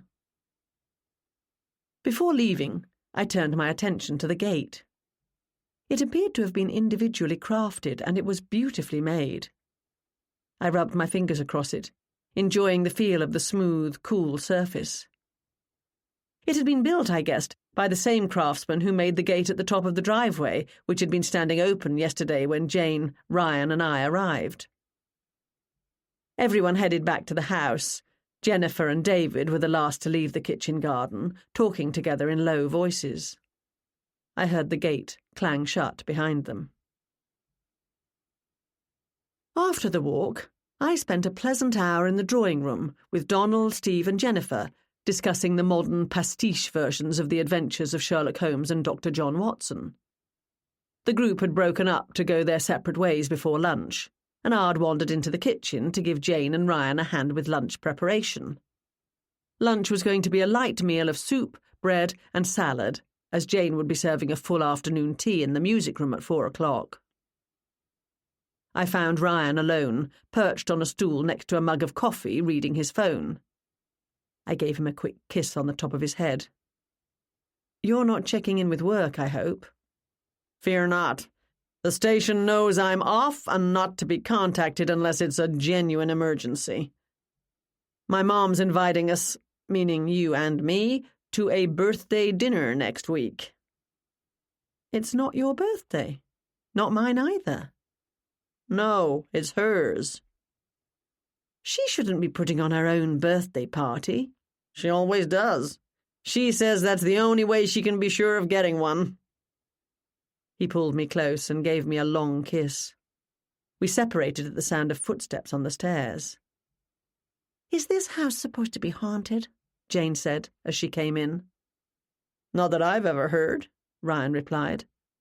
"The house isn't old, and as far as I know, no one's been murdered here." "Why are you asking?" I said. She shrugged. "I think someone's been in my room."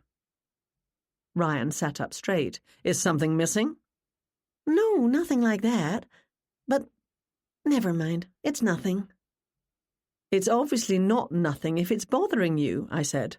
"What?" "My ring isn't where I put it." "Are you sure?" "Yes. I mean, pretty sure." She held up her bare left hand. "I wore it to bed last night like I always do. And this morning I took it off, like I always do. I put it in its box and put the box on top of the dresser. I remember admiring the ring and thinking about—" She blushed. "Never mind what I was thinking about. When I went up just now to put on a fresh apron, I looked at the ring again. It was in the box, but not properly tucked into the satin lining. It was just lying on top. I must have forgotten moving it." "You don't forget things, Jane," Ryan said. "Has the housekeeper been in your room?" "No one made my bed or changed the towels. And I wouldn't expect them to do that until we leave. We aren't guests here." "This is a private house, not a hotel," Ryan said. "The rooms don't have locks, so anyone can go anywhere. No ghosts required." "Some people are more curious than they should be," I said. "As long as nothing's been taken, I don't think we should make a fuss. But maybe you should put your ring away." "I did. I locked it in my suitcase." "Good," Ryan said. "Let me know if anything else seems to be tampered with. You too, Gemma." Jane glanced at the clock on the stove and began untying her apron. "It's almost 11. Time for my meeting with David in the library?" "I'll come with you," I said. "He might have some new ideas for the entertainment." To be honest, I was starting to feel like a spare wheel here. I wasn't really needed to help in the kitchen. I could only rearrange the puzzles, books, and props so many times. And no one was particularly interested in engaging with me in spirited Sherlockian debate. David, Donald, and Jennifer were far above my level of expertise. Steve and Cliff had some knowledge, but not a great deal of interest in talking about Sherlock all the time. Kyle, Miranda and Irene could barely distinguish Holmes from Watson. "Do you think I should curtsy?" Jane said. "No, I do not." Promptly at 11 o'clock, I rapped on the door to the library. "Come in," David's high voice called, and I opened the door. Our host for the weekend sat behind the big desk, brow furrowed, fingers steepled, still dressed in the Harris tweed suit he'd worn on our walk earlier. He was reading one of the books I'd brought from the store, the other two close at hand. He closed his book, put it with the others, rested his hands on top of the stack and said, "Mrs. Wilson, Miss Doyle, do come in." For a moment, I almost considered dropping into a curtsy myself, so perfect was the atmosphere. The lord of the manor in his study, tending to the serious business of the estate, the apple wood fire burning cheerfully in the grate, the head cook and her lowly assistant come to consult on the menu for the dinner party. I put my hand in the pocket of my jeans and touched my phone, as if it were a lodestone, linking me to my own time and my place in the world. The fire was burning more for atmosphere than for heat, as the day continued warming as the sun rose in the sky. The rich scent of grass, given its final cut for the season, and of the woodlands closing down for the winter, drifted through the open sliding door that led to the pool and patio enclosure. "I trust everything is to your satisfaction in the kitchen, Mrs. Wilson," David said. I didn't bother to point out that Jane was not married, therefore she was not Mrs. Wilson. Cooks and housekeepers, at least in historical fiction, are always Mrs., whether married or not. "Yes, sir. David. We're good to go." "Excellent. I simply wanted to confirm. This evening is important to me, you know." I wanted to ask why, but I didn't. "I understand," Jane said. He stood up and walked around the desk. "Things have not been going so well in my life of late. This weekend is a chance for me to get back on track. I thank you both for helping." Something flashed through the air in front of my face. David stopped abruptly and let out a sudden, sharp cry. His eyes widened, and his left hand flew to his neck. His mouth opened. It closed again. He stared at me, took a step backward, and staggered against a chair. The chair fell over with a crash, and David collapsed onto the floor next to it. Jane gasped, and I crossed the room in 2 quick strides to drop to David's side. His body was stiff, and he looked at me through wide, frightened eyes, struggling to breathe. His mouth opened in a silent scream. His body jerked, fell back, jerked again, as though he were trying to get up, but his muscles wouldn't let him. "Call 911, I told Jane. "We need an ambulance, fast." I lifted David's hand away from his neck, and what I saw there had me jumping to my feet. "Stay with him. After you've got 911, call Ryan and get him in here. Do not, under any circumstances, touch that thing in his neck, and tell Ryan the same." I ran across the room. The sliding glass door had been pulled open, but the screen door was shut. The screen, I noticed, was badly torn. I grabbed it and pulled. It didn't move. I found the latch and flicked it, and the door slid open a good deal slower than I would have liked on stiff and dirty runners. Behind me, I heard Jane yelling into her phone. "Hurry! Hurry!" The door led onto a stamped concrete patio surrounding the swimming pool, its winter cover dotted with dead brown leaves. Large terracotta and iron pots were full of dying annuals, the soil being taken over by more hardy, weather-tough weeds. The outdoor furniture had all been taken away. A quick glance showed me that no one was out here, and there was no place for anyone to hide. The pool area was surrounded by a 4-foot-high chain-link fence with a gate set into it. The gate swung open on rusty hinges, and I ran through it. I emerged onto an expanse of lawn at the side of the house near the rose garden. I glanced around me, unsure of where to go. No one was in sight, but the hedgerows and low stone walls offered places of concealment, provided the person I was after crouched in place. I'd emerged from the library closer to the back of the house than to the front, so I turned left. I ran around the house to find myself close to the bottom of the kitchen garden. The house's back door was closed. My car and Jane's van parked where we'd left them yesterday. I stopped, stood still and listened. Birds called to each other from the trees, but otherwise all was quiet. A section of the hedge surrounding the kitchen garden moved, more than could be accounted for by a touch of the light wind, and I ran toward it. Some of the branches were bent, and another was cleanly snapped off, indicating someone had recently passed this way. I pushed through the damaged foliage to emerge at the back of the empty vegetable garden near the bench. Again, no place for anyone to hide. I kept moving, studying the ground as best I could as I ran. It hadn't rained for several days, and the earth was dry.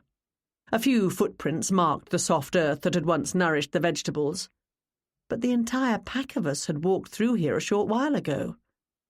The iron gate, which I'd heard close behind Jennifer and David as they followed us out of the kitchen garden, swung open. I'd made a mistake by ducking through the hedge into the enclosed garden. If I'd stayed on the path, I would have seen whomever I was after come out. I ran through the garden, burst through the gate, and emerged on the cement path leading to the kitchen door. I threw open the door and ran into the house. The kitchen was empty, the stack of cucumbers and tomatoes half chopped on the cutting board abandoned. I stopped and listened. I could hear voices, natural enough, as this was a full house and the walls were thin. People were calling to each other, demanding to know what was happening. A woman wept, and a man shouted, "Stand back! Stand back!" In the distance, sirens approaching. I made my way down the hallway to the library. Miranda was the one crying, as Steve ordered everyone to stand back. Not that anyone was paying any attention to him. The rest of the weekend party, Jennifer, Cliff, Kyle, Irene, Donald and Annie, milled about in the hallway, shouting questions at each other, trying to see what was happening in the library. Donald was the first to spot me. "Thank heavens you're here, Gemma. Smithers has gone to let the authorities in and show them the way." I pushed through the crowd. Over the hubbub, I heard the front door open, the sound of heavy boots rapidly heading toward us, and Billy saying, "This way, quickly." Steve stepped in front of me and held up his right hand. "No one's to go in there." "I don't recall you being put in charge, old man," Kyle said. Steve swung his attention away from me. "Now, see here." "Let's get out of the way, shall we?" I said. "Help is here. Let's let them do their jobs." "David!" Jennifer yelled. "Where's David?" Billy came around the corner, followed by 2 paramedics laden with their equipment. Everyone, including Steve, stepped out of their way. "Irene," I said, "take everyone into the drawing room and wait there for news." "Okay," she said. "Why should—" Steve said. "Thank you." I slipped into the library alongside the medics. Jane crouched on the floor next to David, her hands hovering in the air above him, wanting to help but knowing she was unable to. She looked up at me when I came in, and her face was very pale. Ryan stood over her, talking rapidly into his phone. He wasn't wearing his pink apron, but that wasn't the only change that had come over him. All the good-natured fun had fled, leaving only the cop behind. He caught my eye and gave me a short, sharp nod. I put my hand on Jane's shoulder. "Why don't we get out of these people's way?" I slipped my hand under my best friend's arm and helped her to stand. "No one's to touch that without protective gloves," Ryan said to the medics. When Jane moved aside, I could plainly see what Ryan had been referring to. The same thing that had had me running out of the library. A dart was embedded in the side of David Masterson's neck. Chapter 5. "You're not the kitchen helper, then?" Annie said. "I was the kitchen helper," Ryan replied. "This weekend only. The rest of the time I'm a police detective." "Oh," she said. "And because I am the lead detective with the West London PD, I'm taking control of this case. So yes, Mr. Fraser, you will do as I tell you." "Just making sure we know the situation here." Kyle dropped back into his chair. I glanced at Ryan and rolled my eyes toward the ceiling. Kyle had announced that he had suddenly remembered an important appointment in town. Ryan had told him he was going nowhere, and an argument threatened to break out. The argument hadn't gone far, and Kyle decided his appointment could wait. We were all gathered in the drawing room. Quickly and efficiently, the paramedics had loaded David onto their gurney and left in a great hurry. But I could tell by the look they gave Ryan and the expression on their faces. They knew they were too late. Ryan had ordered everyone to wait in the drawing room. With another silent nod to me, he'd asked me to keep an eye on them. When Kyle decided it was a good time to leave, I'd asked Ryan to join us, and he had come in accompanied by his hastily summoned partner, Detective Louise Estrada, and Officer Stella Johnson. Estrada had managed to keep her face impassive when she spotted me sitting quietly on the couch, my hands in my lap, my ankles primly crossed, but it hadn't been easy for her. She and I don't exactly get along, and she's complained loudly and often that I seem to get myself involved in police matters more than the average citizen should. "I'm going to talk to each of you privately," Ryan said. "I expect the rest to wait here and not talk among yourselves." Donald raised his hand. "Yes, Donald?" Ryan said. "May we discuss matters pertaining to why we have originally gathered here, by which I refer to the canon?" "You don't mean to tell us you bunch your collectors of historical artillery pieces?" Estrada glanced around the room as though searching for models of ancient fighting machines. "Not cannons," Donald explained, as though he was speaking to a particularly clueless child. "The canon. The Sherlock Holmes novels and stories by—" Louise Estrada wore her usual work clothes of black leather jacket, black blouse, black trousers, and black boots with 1-inch heels. No jewellery, no makeup. Ryan's partner was a tall, lean, attractive woman in her mid-30s, with flawless olive skin, thick black hair, and large dark eyes with which she could give a penetrating stare that would instantly silence the most ruthless of criminals. She's been known to silence me on occasion. "Oh, for heaven's sake," she said. "Not that nonsense again." Jennifer sucked in a breath in shock. Kyle chuckled. "I should have guessed," Estrada said. "At first glance, I thought there'd been a gun battle in that room. Then I noticed that the bullet holes in the wall are fake, and they're arranged in a strange pattern." "The Queen's initials," Donald said. "The what?" "The bullet holes form the letters VR, Victoria Regina.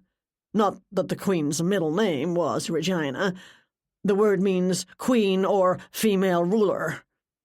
Holmes was bored, and so he shot the Queen's—" "Is this directly related to the death that happened in that room today?" "No," Donald said. "Then I really, really do not care." Donald sank further into his seat.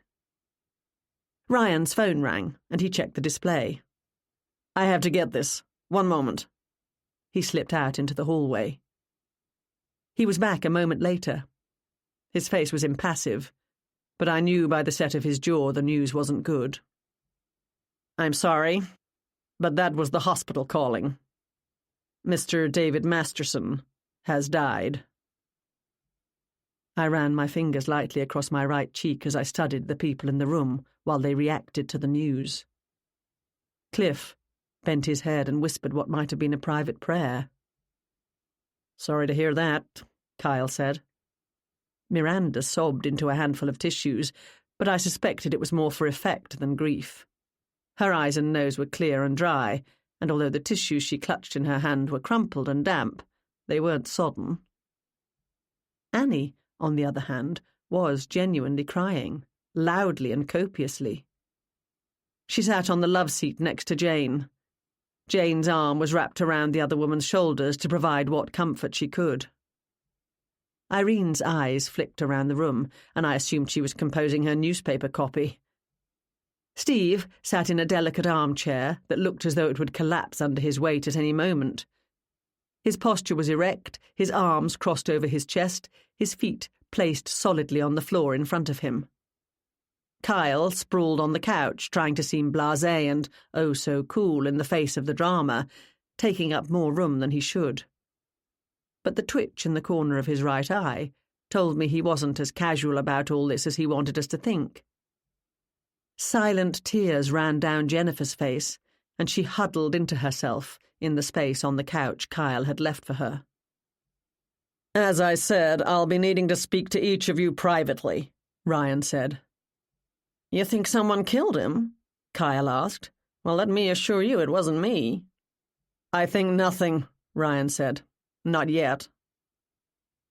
"While we're waiting until it's our turn to be interviewed," Donald said, "perhaps we could start the movie. Murder by Decree is one of my favorites." Jennifer's head snapped up. "You want to watch a movie? Now? Have some respect. A man," she swallowed heavily, "has died." "I mean no disrespect," Donald said. "None at all. We have nothing better to do. In my experience, these things take time." "Your experience?" Miranda said. "Are you a police officer too?" "They're coming out of the woodwork," Kyle muttered. "I am not," Donald said. "But I've been of assistance to Detective Ashburton, on some of his cases." All eyes turned to me. "Not that I have cases," I said quickly.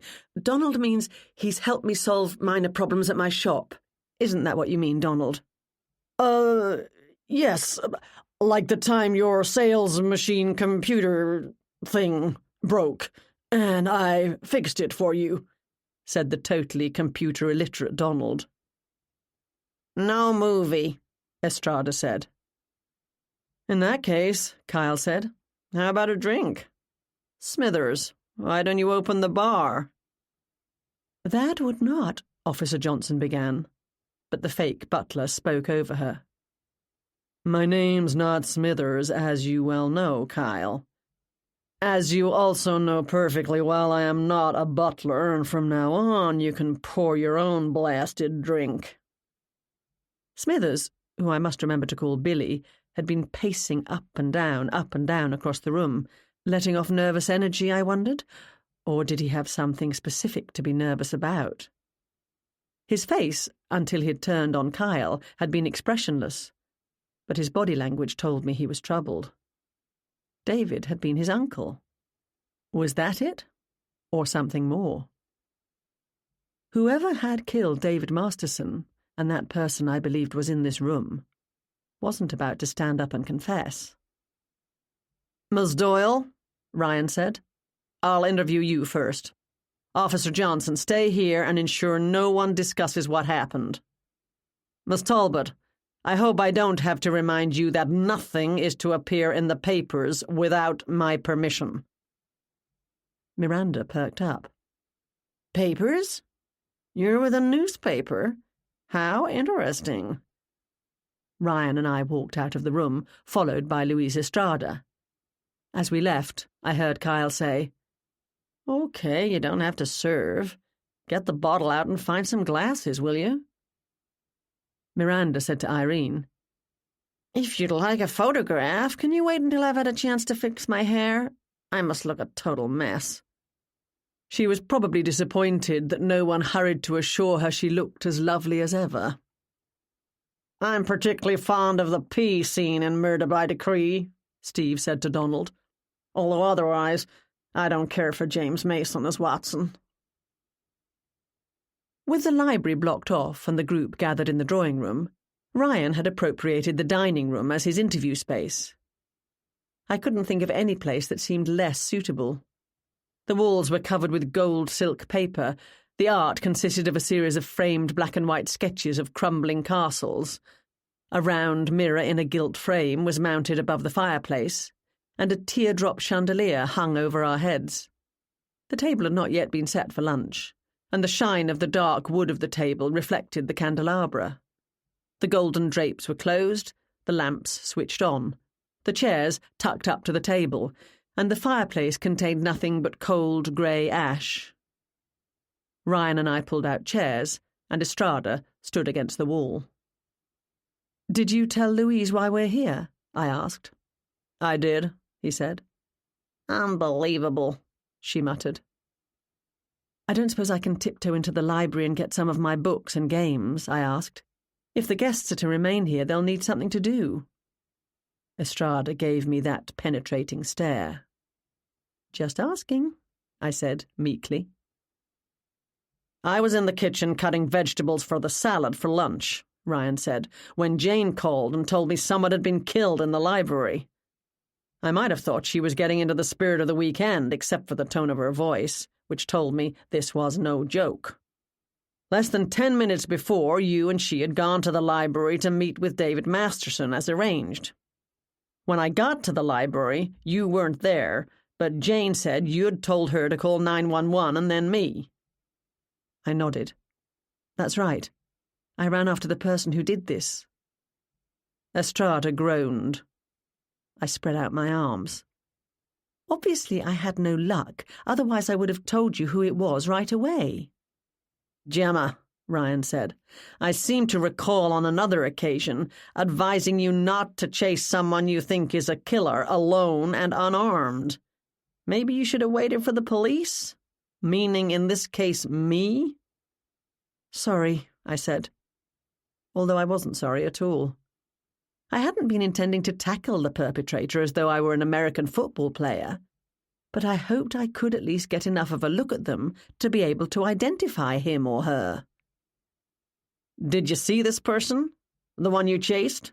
Ryan asked. "No, not even a glimpse. Sorry.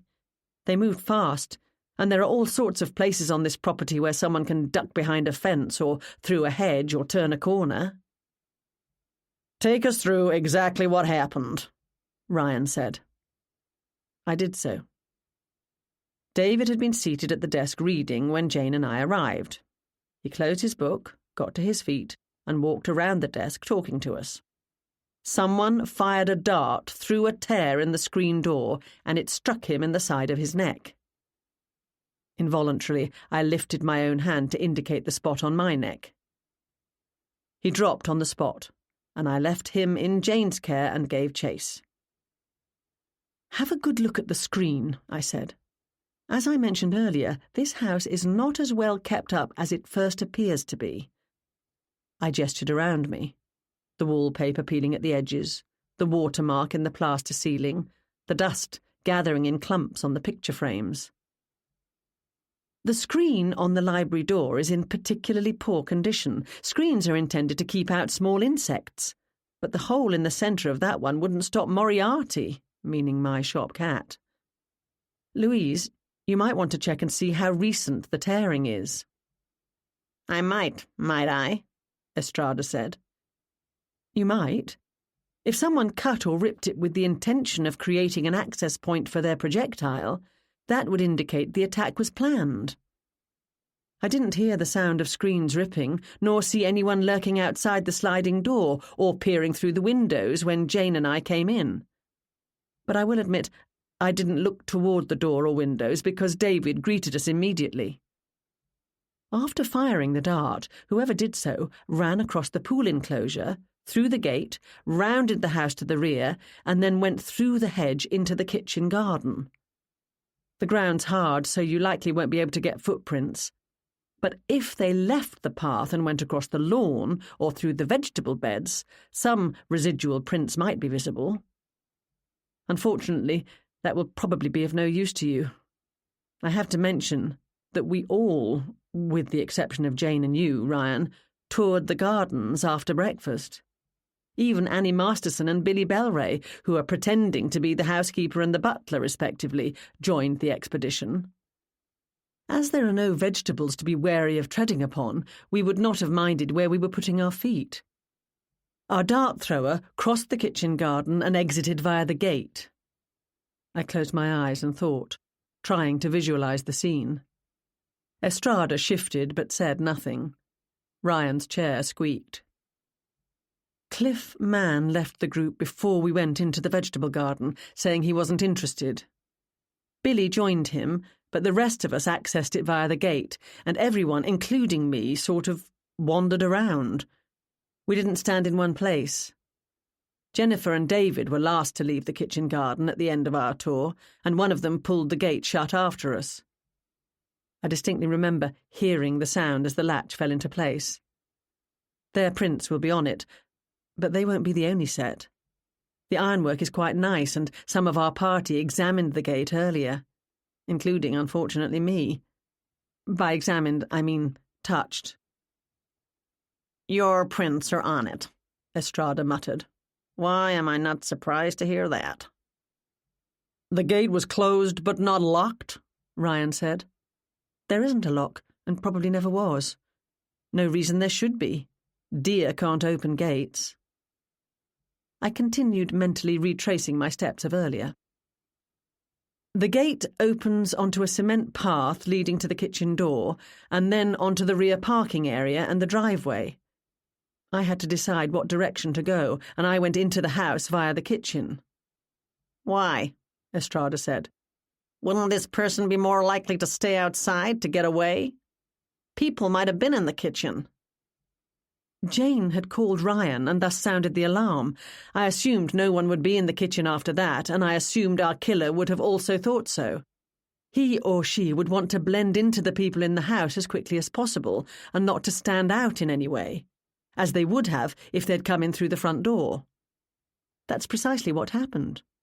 When I arrived back at the library, every one of them was there, with the exception of Billy, who'd gone to meet the police and medics at the door. They were all wearing some sort of footwear, and I didn't notice any recently deposited dirt on any of them. "You had time to check their shoes?" the ever-suspicious Estrada said to me. It was a matter of seconds. Miranda was in high-heeled boots when we went on our walk, and she's since changed into shoes. You might want to ask to see the boots she had on earlier. "We will." "Was any one of them out of breath?" Ryan asked. "Not that I noticed. Steve's the oldest one here, but he seems in reasonably good shape, and I suspect Miranda exercises regularly to keep herself so thin. Jennifer's overweight, but that doesn't necessarily mean anything in terms of fitness. I'm not sure about Cliff. Annie, Kyle and Billy are fairly young, around my age, our age, and I have to point out that I'm not a regular runner, although I do like to swim in the summer months, but I wasn't out of breath when I came into the house. We didn't go very far. Annie was crying, Miranda was pretending to be, and Jennifer seemed genuinely shocked. Steve was shouting, everyone asking questions. "Pretending to be?" Estrada asked. I don't mean to imply anything by that. I think she was acting as she thought she should, rather than through any deep emotion.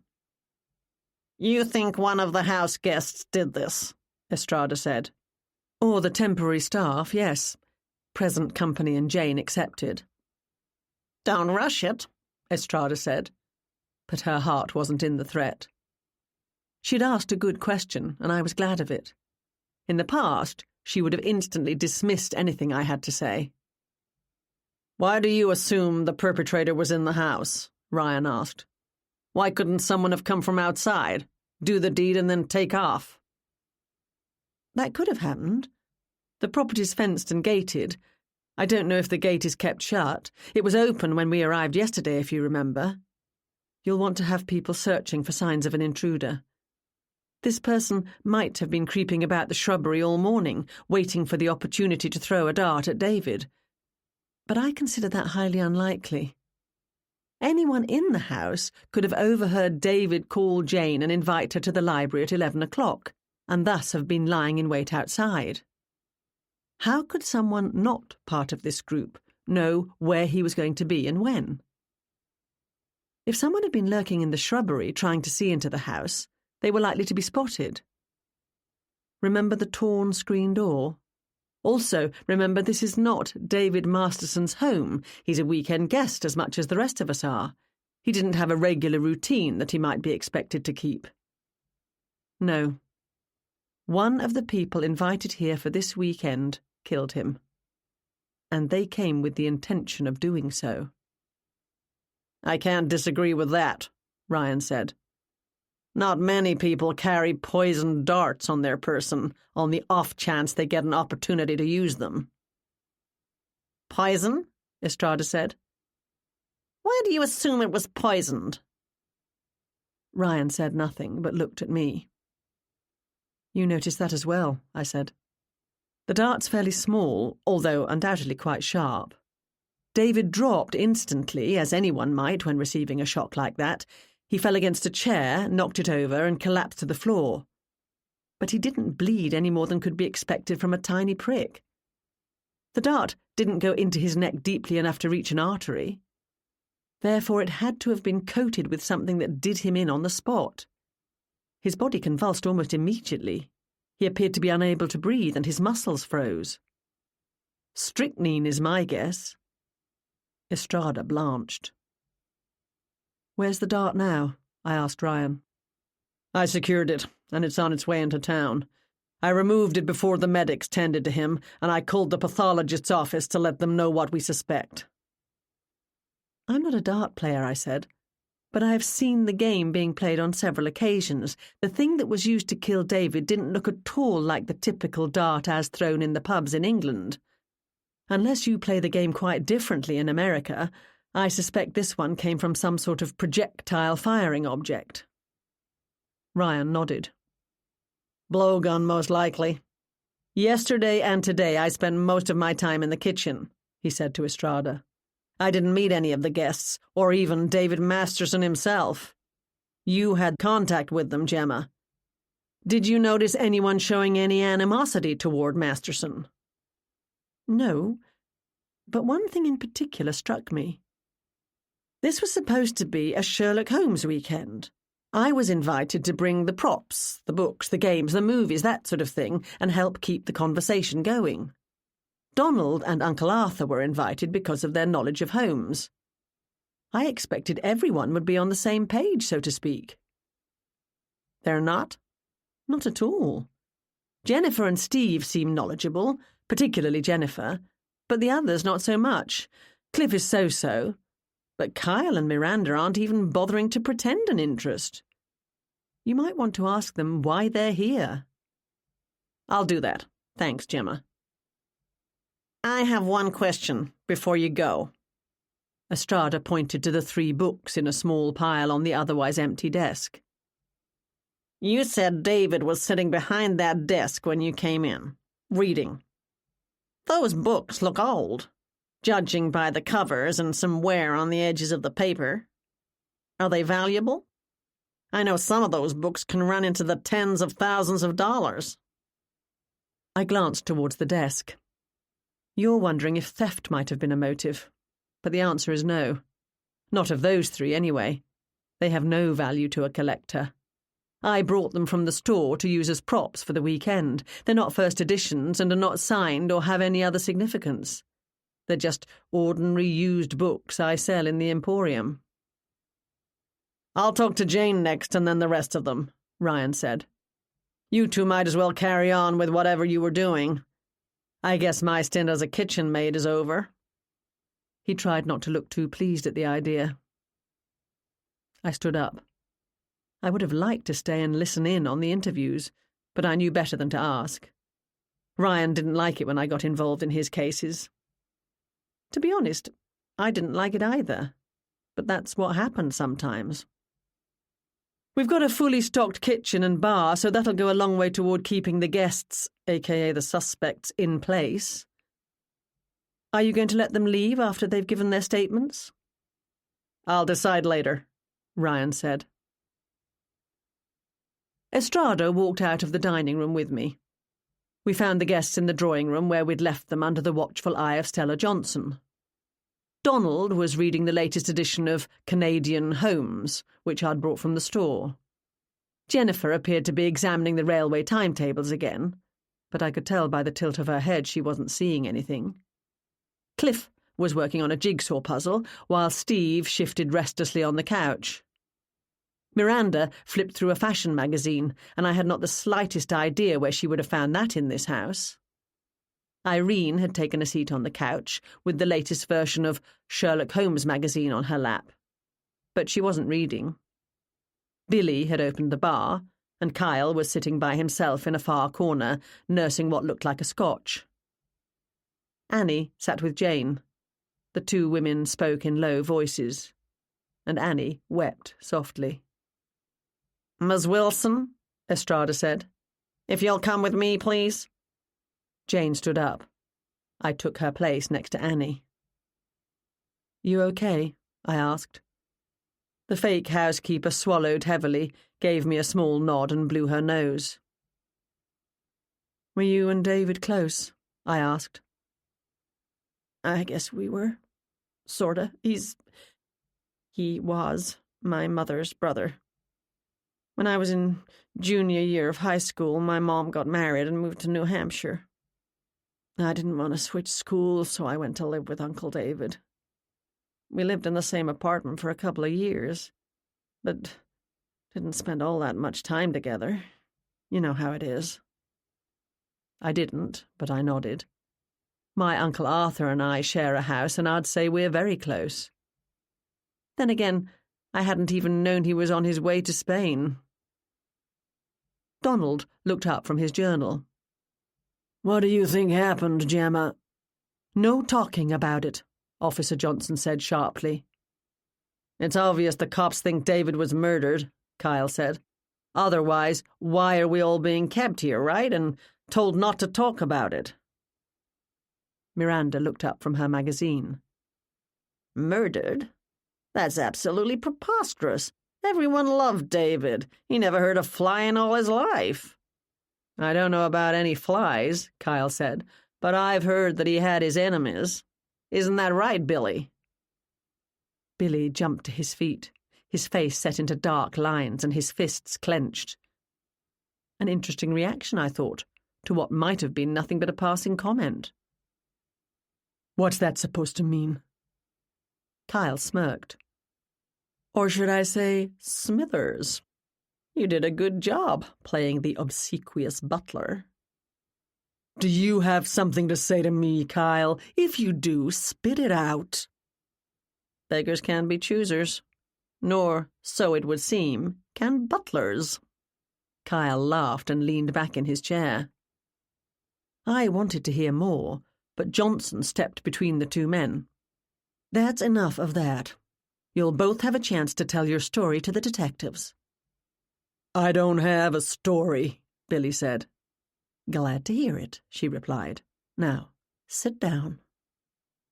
He threw a poisonous look at Kyle before, grumbling, dropping into a chair.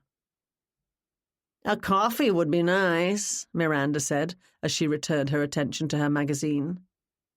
"Sounds good to me," Donald said. "As long as you're making, I'll have one too," Irene said. I was about to say I'd like a cup of tea when I realised they were all looking expectantly at me. I got to my feet with a sigh. "Officer Johnson, can I get you something?" "Coffee'd be great, thanks. Maybe the detectives would like one too." "Jennifer," I said, "would you like something?" She started. The railway timetable trembled in her hands. "What?" "I'm making tea and coffee. Would you like a cup? A glass of water, perhaps?" "Coffee? No, no thank you." "While you're at it," Kyle said, "some sandwiches or something would be good, unless we're having lunch soon." "As Jane's busy," I said, "Annie, can you give me a hand?" Johnson began to open her mouth, and I added quickly, "We won't talk about what happened this morning, I promise." "I guess it's all right then," she said. In the kitchen, vegetables were laid out on the island, abandoned in the midst of being chopped and added to the big salad bowl intended to be lunch. I kept my promise, and I didn't talk about the events of this morning while I filled the kettle and Annie ground coffee beans. "Tell me about your uncle," I said. "I assume he was fairly well off, if he could afford to rent this house for a weekend." I already knew that from my brief pre-weekend internet search, but I wanted Annie's take on the man. "He took it for the whole week, but yeah, he's loaded. He's my mother's half-brother, same father, different mothers. They didn't grow up together. David's mom's family's pretty rich. His parents died in a car accident about 10 years ago, and he inherited the lot. Didn't your mother get anything on the death of her father? Not a penny. It wasn't his money to give to her. Look, Gemma, don't get me wrong.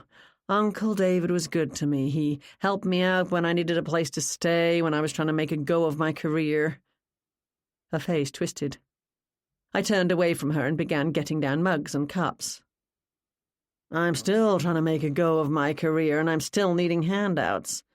Like this ridiculous housekeeper gig. It's just that, well, sometimes he liked to see me beg for his help. I tried not to let it bother me. That's just the way he was. I arranged things on a tray while Annie took milk and cream out of the fridge. What's Billy's relationship with David? Not a good one, believe me. Billy's mom's a sister of David's mom, so he and I aren't actually related. I don't know the whole story, but his mom was estranged from her family a long time ago and disinherited. Billy sniffs around looking for handouts and feeling hard done by because David inherited all the family money via his mom, and Billy's mom didn't get anything. David talks about letting bygones be bygones and how blood is thicker than water and all that stuff, but he treats Billy like a toy. Like making him answer to the name of Smithers this weekend. I didn't recognize the name. Why is that significant? You don't know? Smithers? Is it supposed to mean something? You don't know who Smithers is? Should I? Gemma didn't know who Clark Kent is. Jane came into the kitchen. Really? Annie said. How can anyone not know who Clark Kent is? Gemma managed. Thank you so much for pointing that out, Jane. I now know that Clark Kent is the adoptive name of Superman. In the same way, I will soon know who Smithers is if anyone bothers to enlighten me. The assistant on The Simpsons. Who are the Simpsons? And why should I know who their assistant is? He's not the Simpsons' assistant. They don't have one. Smithers is Mr. Burns' overly obsequious PA. I threw up my hands.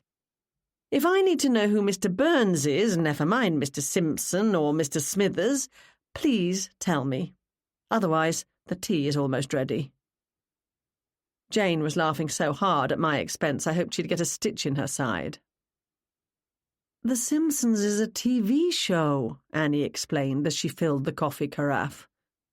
Expecting Billy to be called Smithers all weekend wasn't meant to be polite. David said I was to be known as Mrs. Higgins because the housekeeper having the same name as the host wouldn't look right. Not that it matters, but my mom and my dad were never married, thus my name's Masterson, same as Mom and David's. I poured coffee into mugs for Ryan and Louise, while Jane and Annie arranged the teapot and coffee carafe on the tray next to cups and mugs. What about the others? I asked Annie. Did you know any of them before this weekend? Other than Miranda, who was a friend of David's mom and came around to his house a few times when I was living there, I've never seen any of those people before. Doesn't mean anything. Uncle David and I never socialized. Different lives, completely different interests. I found a smaller tray and arranged the 2 coffees on it. I'll take these to the dining room. Jane, would you mind waiting here until I get back? Sure, she said. I wonder if I should throw something together for lunch. Ryan never did finish the salad. I left her peering into the fridge. I knocked at the door to the dining room. Estrada opened it, and I gave her a broad smile. I thought you'd like a coffee. She moved to take the tray from me, and I slipped around her. I'll put it down over here, shall I? At the moment, Steve was the one in the hot seat. He didn't look particularly bothered to be there. He sat ramrod straight in his chair, his arms crossed over his chest, smirk curling around the edges of his mouth. I put the tray on the sideboard, and Ryan said, "Thank you, Miss Doyle." Cream, Detective? Sugar? We'll serve ourselves, thank you. I glanced at Steve again. He was studying his fingernails. I could think of no further excuse to linger, so I left and returned to the kitchen. Jane was bagging the vegetables. I want to get these put away while they're still fresh. We've got a heck of a lot of food in here, and I don't suppose I can take any of it back to the store. I was paid a deposit to do the shopping, but we're still owed for our time and effort. I took a cucumber out of her hand and dropped it on the counter. Then I turned her to face me and took her hands in mine. You okay, Jane? She smiled at me. I'm okay. It was upsetting, yes, but I didn't know the man well. More than upsetting, I left you alone with him. You were with him when he died. The smile faded, and her lovely blue eyes filled with tears. I'm glad I was there, Gemma. No one should die alone. I hope he knew I was with him. But he didn't say anything to me. I told Ryan that. If I was right, David Masterson had died of strychnine poisoning. This was a quick but very unpleasant death. Unpleasant to be witness to, as Jane had been. Why don't I give Andy a call? Ask him to come and pick you up. You should go home and lie down. Ryan won't expect you to stay. It's lunchtime on a Saturday, Gemma. Andy's at work. As the owner and head chef of his own restaurant, Andy was always at work. I knew he'd come if Jane needed him, even if he left his customers lunching on dry bread and warm water. She pulled her hands out of mine and returned her attention to the fridge and its contents. I'll stay as long as you're staying. The people are still here, at least for now. We were hired to feed them. I won't serve the sit-down soup and salad lunch I'd planned, and I'm sure no one will be in the mood for a proper afternoon tea later. But I can throw together some sandwiches and bring out the pastries I've made. I laid my hand briefly on her arm and went back to the drawing room, where everyone was helping themselves to the tea and coffee Annie had brought in. Everyone, that is, except for Jennifer, wrapped in her own world, Kyle, who seemed content with his scotch, and Cliff, who had poured himself one. I wandered over to the window and pulled back the drapes.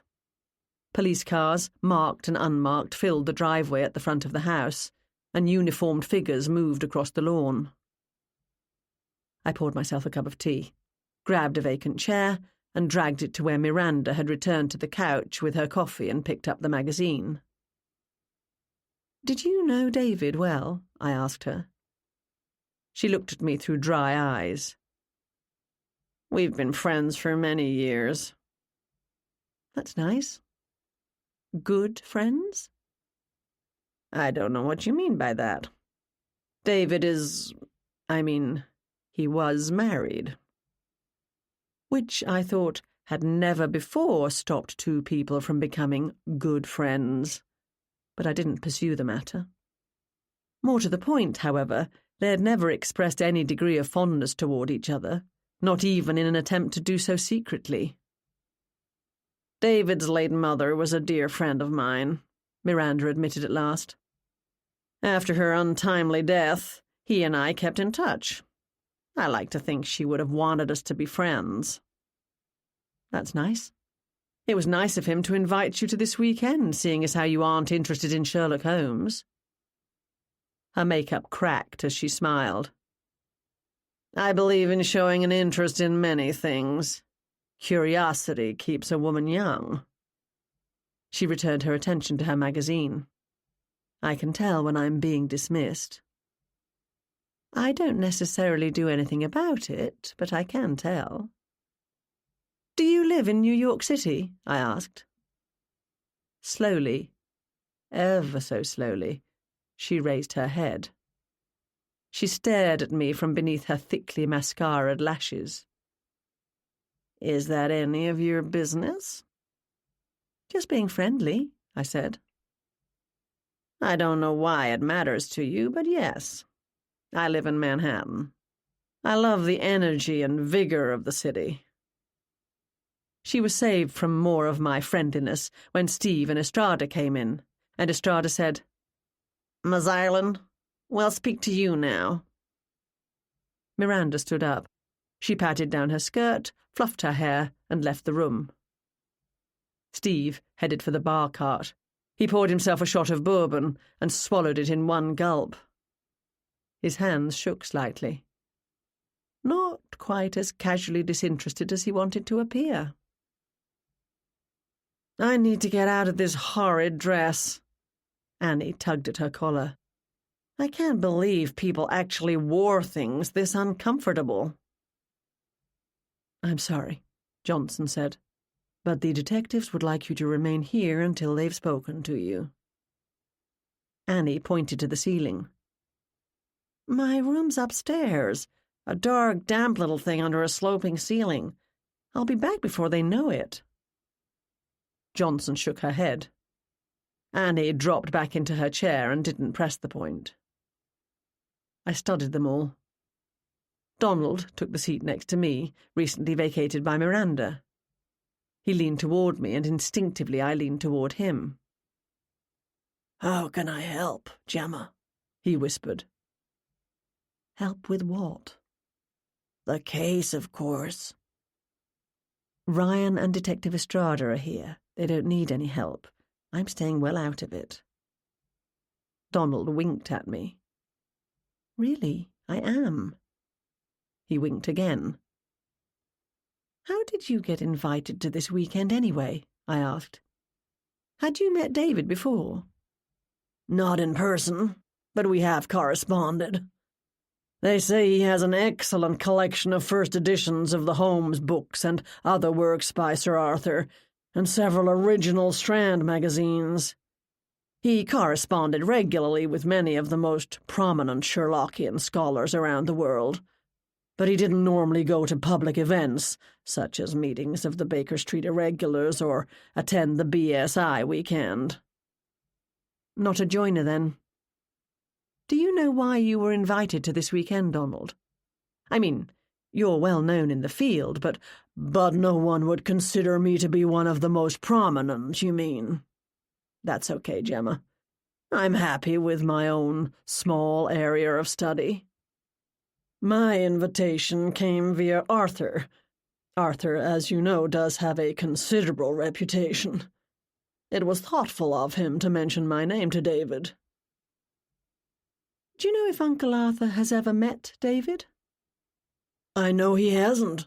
He mentioned it when we discussed the invitation. It was Arthur who told David about Suffolk Gardens house being available for rent, when David casually said he'd love to put together a small, intimate Sherlock weekend in a suitable environment. Arthur's familiar with this house from previous visits, and he knew it would be perfect for what David had in mind." "Uncle Arthur's been here? When? I thought no one from the community was ever invited." "You know Arthur, Gemma," Donald said. "You yourself always say he's been everywhere." "Yes, but I didn't mean everywhere as in everywhere." Miranda was soon back, and Jennifer invited to chat to the detectives in the dining room. I stood up. "All right if I visit the loo, officer?" I asked Johnson. "Okay," she said. I hoped Stella Johnson hadn't acquainted herself with the layout of the house, as when I walked out of the drawing room, rather than turn left for the downstairs powder room, I turned right, walked down the hall, and exited via the front door. A uniformed officer stood on the steps, guarding the scene. He whirled around as I opened the door, and his hand might have reached for his gun before he remembered where he was and lowered it with a sheepish expression. He was very young, and I'd never seen him before. His badge, his uniform belt buckle, and his boots were so shiny they reflected the sunlight. His trousers were ironed to a knife point, with no sign of wear on the knees or the hem. First week on the job, I guessed. "Good afternoon," I said in my snootiest British accent. I find it often goes a long way toward intimidating nervous Americans. "I'm in search of a breath of fresh air." Who are you?" he asked in a nervous squeak. He coughed and lowered his voice. I mean, who are you? A house guest. Never mind me. I've spoken to the detectives already. Carry on. Ma'am, I don't know if you're allowed to leave the house. Quite all right. I walked away from him at a rapid pace, pretending not to hear his protestations. Every time the drawing-room doors opened, and when I'd been in the kitchen making tea, I could hear voices as officials walked through the house, worked in the library, or crept about outside, crawling through the shrubbery.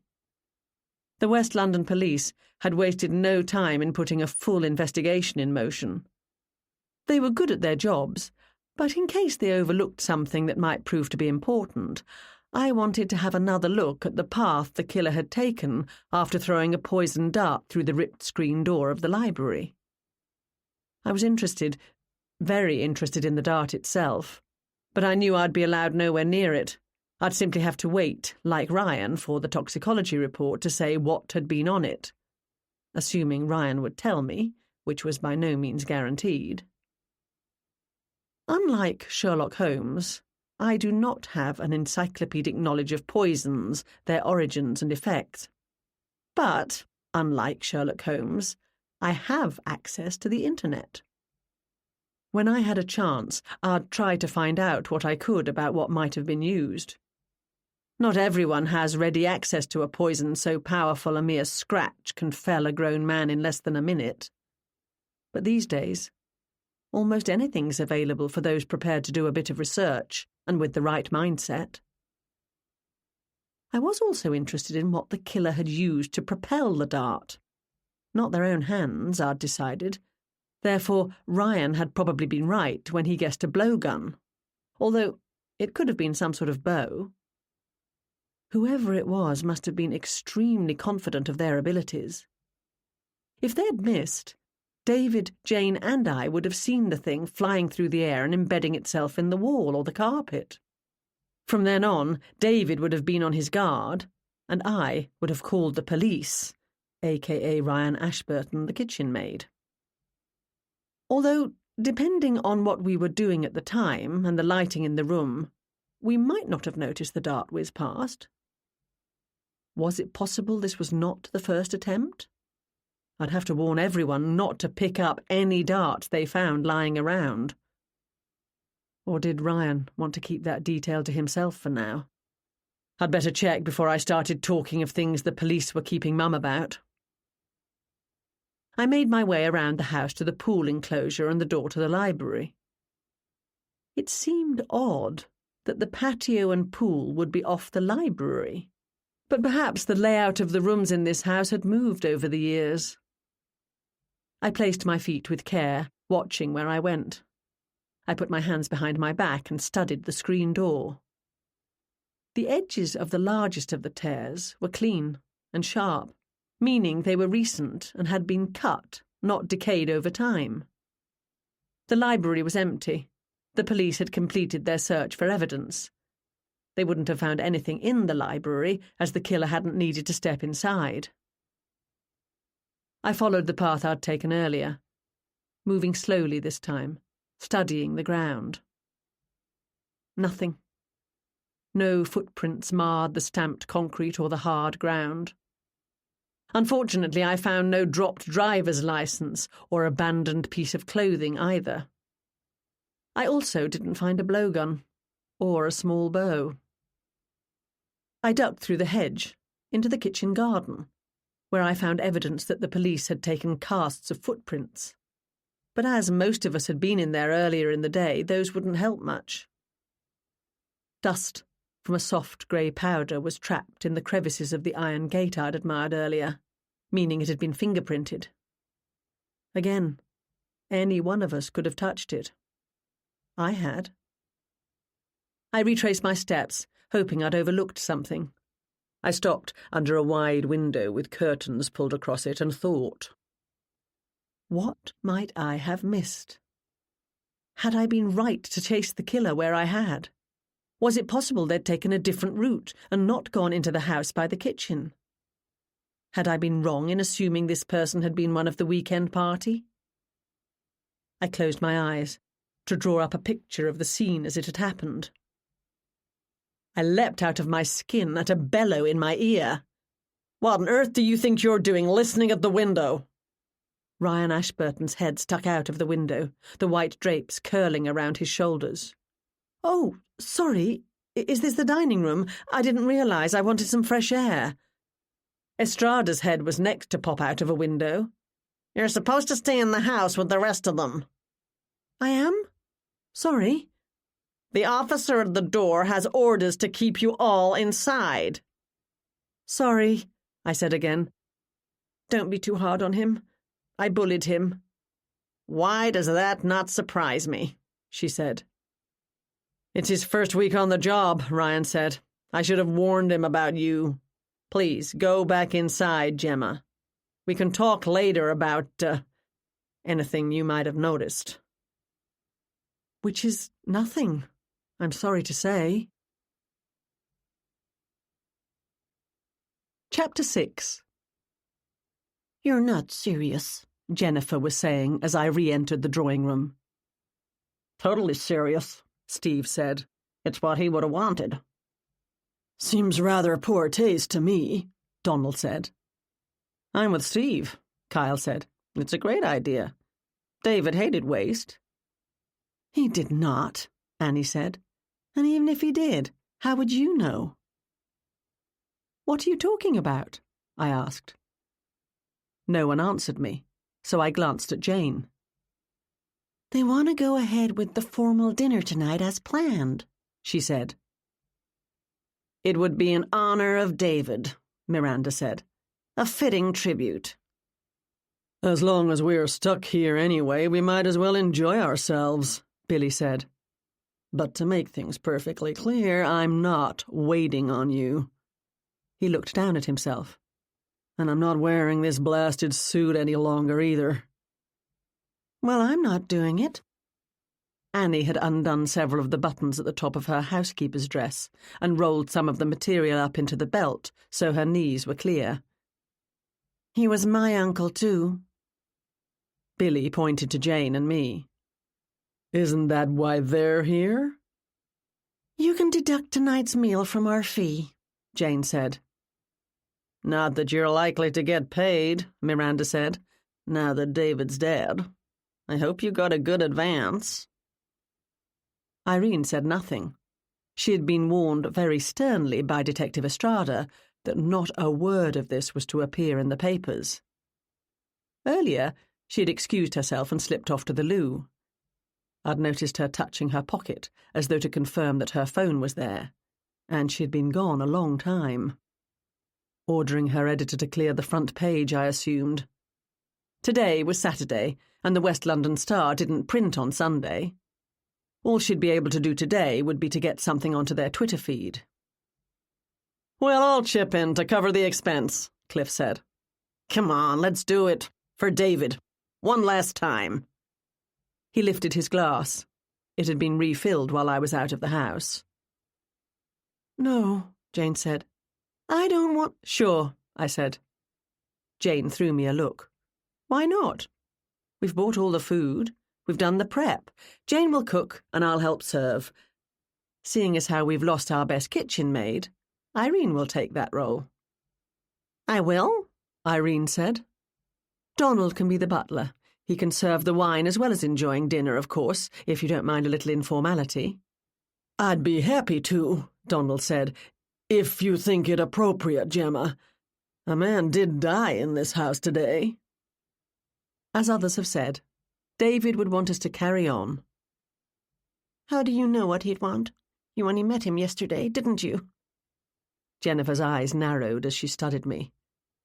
I had no answer to that, so I didn't try. Instead, I began gathering used coffee cups. "Perhaps we can watch the movie before dinner," Donald said. "The screen and DVD player are still in the library," I said. "The police have told us not to go in there." "Can't you ask Detective Ashburton? As a personal favor, I mean?" "I don't think so, Donald," I said. All eyes turned to Officer Johnson. "I'll mention it to him," she said. "Won't promise, though." How about some lunch first? Steve said. It's almost 3. Dinner won't be for hours yet. Isn't afternoon tea on the schedule for 4 o'clock? Miranda said. I was looking forward to that. I had a light breakfast so as to allow myself a tea-time scone. I do love a proper afternoon tea. I remember one time in London— No tea, I said. Jane doesn't have time to get that ready. But we'll lay out sandwich ingredients and the tea pastries in the kitchen. How's that sound? We'll be ready in 10 minutes or so. Come along, Jane. Don't dawdle. As soon as we arrived in the kitchen, Jane put her tray on the counter and turned to face me, hands on hips. I do not want to cater this dinner, Gemma. It's unseemly, and we're not so hard done by we can't afford to cut our losses. Of course it is. And yes, we can. I touched her arm. I meant it when I said you should go home. You've had a shock, and it's going to hit you later. I can manage the dinner. You can't cook. Well, how hard can it be? You've done most of the preparation. Irene and I can finish it off. Can Irene cook? I've no idea. The prep's the easy part, Gemma. Why do you want to do this anyway? I do have a reason. I want to keep these people together for as long as possible and observe their interactions. You're snooping. I prefer to call it using my deductive powers for good. Get them liquored up, feed them a hearty dinner, and see what details they let slip. It's not a bad idea, Ryan said as he came into the kitchen. Unfortunately, I don't think I can pretend to be the waiter. They'll be charging in here in a couple of minutes in search of sustenance, I said. If you've learned anything I need to know, you can tell me later. What are you up to now? I love the way you're assuming I'll share with you what I learned. Won't you? Not necessarily. But seeing as how no one has been marched out in handcuffs, I can tell you I'm not arresting anyone at this time. David was married, I said, but his wife didn't come on this weekend. Annie gave me her contact information. I called her and she's on her way. Louise is outside, checking with the forensics people. It's a Saturday, but I managed to persuade the pathologist that due to the possible nature of the poison used, this is a rush job, and she's going to do the autopsy at 5. The lab's promised to get that dart examined as soon as possible. I have to go. Can I get my things out of the library? No, the room's sealed. But no buts. That room is sealed. I have also, perhaps belatedly, had the pool enclosure taped off. I trust you'll respect those boundaries, Gemma? Of course, I said innocently. I'm staying if Gemma is, Jane said firmly. Are you sure? I asked her. Working is better than brooding, she said. There truly is a Holmes quote for all occasions. The great detective himself said, "Work is the best antidote to sorrow." In this case, it might be for Jane. Perhaps she would be better off here, busy doing what she loved, cooking, rather than sitting at home, remembering what had happened. I'm not leaving you two alone, Ryan said. Not with a possible killer in the house. I'll take Stella with me and Louise will stay. Louise will stay, he repeated.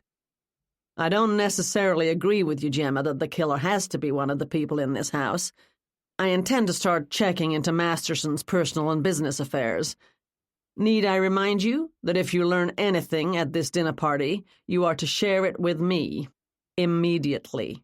Not go herring off in all directions trying to trick the killer into attacking you so as to prove their guilt or some such foolishness. Would I do something like that? Yes. Jane, I'm putting you in charge of keeping Gemma out of trouble. Huh, Jane said. That'll be the day. Before I go, he said, Jane, have you had any reason to suspect someone's been in your room again, since you noticed your ring had been moved? No. It must have been my imagination. I probably didn't put the ring away properly. Ryan and I exchanged a look. Neither of us believed that. I'm not much of a cook, but I can lay out sandwich ingredients, which I did, as well as arrange the delicate fruit tarts, macarons, and mini cupcakes Jane had earlier prepared at Mrs. Hudson's for the intended afternoon tea. If the house guests were nervous at the presence of the police outside, poking around the gardens and checking the property line, and in, Detective Estrada watching everyone, they managed not to show it. I studied them as they lined up to fill their plates. The mood was solemn. No one laughed or chatted, and they left the kitchen as soon as they had their food in hand. "Dinner will be at 8, I announced. "Drinks in the drawing room at 7:30. Which gives us time for the movie. Donald snatched a pistachio macaron off the serving platter. How about the library at 4:30? "The library's out of bounds," Estrada reminded him as she assembled a chicken salad sandwich. "Detective Ashburton and I did, however, agree that you can have your DVD player and screen back. They're in the dining room." "Excellent," Donald said. "Why don't we use the music room? The chairs in there can be arranged so everyone can face the screen. Billy, can you set it up for us?" "Sure," Billy said, as I got the DVD of Murder by Decree out of the bag I'd used to bring props from the store. Lunch served, guests departed, Jane swung into action. She had a leg of lamb marinating in the fridge, and she gave it a stir. The first course would be a clear consommé served with Jane-made dinner rolls, the fish course smoked salmon crostini, then the lamb with roasted potatoes and root vegetables, followed by a traditional English trifle and shortbread. Jane's interpretation of a Victorian meal. She assigned Donald to peel the potatoes and carrots, and me to set the table. Detective Estrada, having finished her sandwich, perched on a stool with her police radio on the counter next to her, munched on a coconut cupcake, and watched us work. Irene had somehow managed to slip away before I could catch her and get her to help. "You can wash up the lunch dishes," I said to Detective Estrada. "I'm already working, thanks, Gemma. It's my job to watch you and Jane." "Can't you do 2 things at once?" "Not those 2 things." Donald scraped his potato peeler across a potato, said, "Ow," and studied the tip of his finger. "Oh, for heaven's sake," Estrada said. "I don't want to have to do an emergency run to the hospital. Donald, hand me that thing. You can wash the lunch dishes." She took off her leather jacket and draped it across the back of a stool. Trying not to chuckle too loudly, I went into the dining room to start laying the table. I heard voices in the front hall and stuck my head around the corner. Irene and Kyle stood together at the bottom of the stairs. "Interesting furniture in my room." Kyle laid a hand on her arm. "How about I come up and see yours? Only because of my intense interest in period furniture, you understand." She plucked the hand off. "Kyle, I understand exactly what you're saying." "Everything okay here?" I asked. Irene turned to me with a relieved smile. "Perfectly okay, thanks, Gemma. I was telling Kyle here to run along and play. By himself." He touched one finger to his forehead, gave her a wink, threw me a wicked grin, and took the stairs 2 at a time. "Problem?" I asked Irene. "Nah, he's harmless. He's the type who flirts because he thinks it's expected of him. Annoying, but nothing more. I suspect if he ever catches a woman, he doesn't quite know what to do with her." "I don't know about that, but if you say so."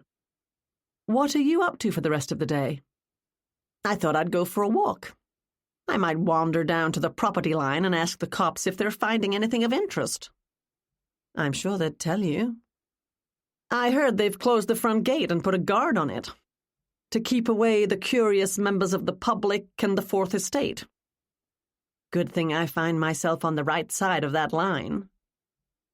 "I thought you might be taking your leave of us." "Ha, anything but. This is a hot story, Gemma. wealthy New York City philanthropist murdered at Suffolk Gardens house. Your intrepid reporter is not only on the scene, but part of the weekend house party." She rubbed her hands together. "It's the scoop of a lifetime." "Except for the small matter that the police haven't yet ascertained whether or not it was a murder." "Sure it was, and you know it. You were a witness. I need to interview you." I gave her a look. "Jane, then." "Don't you dare." "Can't blame a girl for trying, Gemma." "Yes, I can, and I will if you badger Jane." I kept my eyes fixed on her face. Irene was a good friend to Jane and me, but she was, above all, a newspaper reporter. She had the grace to flush and look away. "I figured I'd stay another night as long as the others are. Who knows what confessions might come out over dinner? Besides, I never pass up an offer of Jane's cooking." "How's your room?" I asked. "It's great. Spacious, with a big four-poster bed, a writing desk, chaise longue, and adjoining bathroom. I assume Arthur was to be the guest of honor, so I got the best guest room. Lucky me." Her eyes narrowed. "Why are you asking?" I shrugged nonchalantly.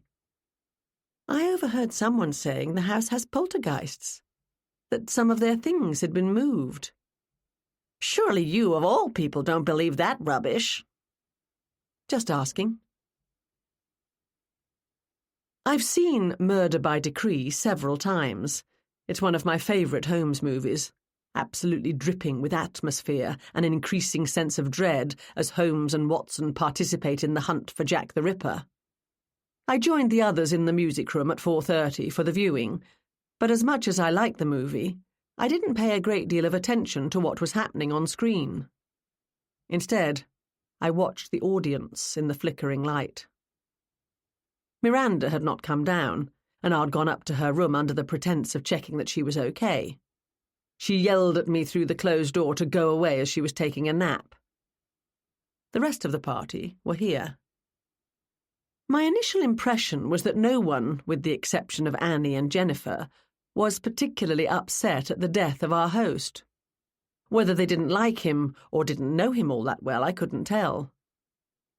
The centrepiece of the music room was a grand piano. The walls were painted Wedgwood blue, and the chairs, carpets, and drapes patterned in matching blue and yellow. The art was mass-produced prints of English masters, Gainsborough portraits and Constable landscapes in ornate but dusty gilt frames. When I came in, the drapes had been closed, and the round centre table pushed up against the wall so the chairs could be lined in rows facing the portable screen. A side table had been pulled in front of the screen, and Billy had set the DVD player on it to project the image. I didn't see any signs of the sound system that had been used to play the music I'd heard earlier, and I assumed it resided in the cabinet, on which glasses, a bottle of wine in a cooler, and several beer bottles, both opened and not, now rested. I wasn't sure why we were bothering with a formal time to gather for pre-dinner drinks later, as many of the guests, not to mention the former staff, were now happily helping themselves. Donald had taken a chair next to Steve, and they carried on a steady commentary with each other on their favourite parts, repeating lines along with Christopher Plummer, James Mason, and the other actors. Kyle and Billy watched the movie with one eye while keeping the other on the screens of their phones. Irene, Annie, and Cliff seemed to be enjoying it, but Jennifer was fidgety. She couldn't settle in her seat. She kept shifting position and constantly tugged at the hem of the arms of her baggy sweater and twisted the fabric around and around her fingers. Not wanting to make herself too comfortable in the soft damask-covered chairs, Estrada had carried a straight-backed chair in from the dining room and put it at the back of the room. She turned down the police radio, stuffed into her pocket, but the annoying sound of static burst through every now and again. Officers were still outside, poking through the undergrowth, studying the ground, taking fingerprints, shoe prints, and tyre treads, guarding the front door. Most of the guests had stood at the windows watching off and on, but what was going on outside was less exciting than the on-screen exploits. At last, the movie came to a satisfactory conclusion. I switched on the lights and everyone began to stand up. "Do you think there's something to that?" Kyle asked. "That the Duke of whatever was Jack the Ripper and they hushed it up to avoid a scandal?" "Such has been speculated," Donald said, "but never seriously. Serious Ripper scholars will tell you that—" "There is such a thing as Ripper scholars?" Estrada said to me. "It's still a mystery. A sensational mystery at a fascinating time in history." She shook her head. "I suppose for someone who deals in murder and mystery in real time, the details of a case more than 100 years old aren't worth worrying over." The guests filed out of the music room, and everyone headed for the stairs to get changed or have a rest before dinner. "I'm going to the kitchen to check in with Detective Ashburton," Estrada said. "Try not to get into any trouble while I'm gone, Gemma." "Dinner's at 8, I said. "Cocktails at 7:30. Dress was supposed to be formal, but I don't know who's going to make the effort, so you should be okay in that outfit." She glared at me and stalked out of the room. I'd only been trying to be helpful. I crossed the floor of the music room and pulled open the thick drapes we had earlier closed to darken the room. I was in time to see a nifty little white Mercedes SLK pull to a screeching halt by the front door, and a woman leap out. The fresh-faced young officer guarding the door stepped toward her and put up his hand.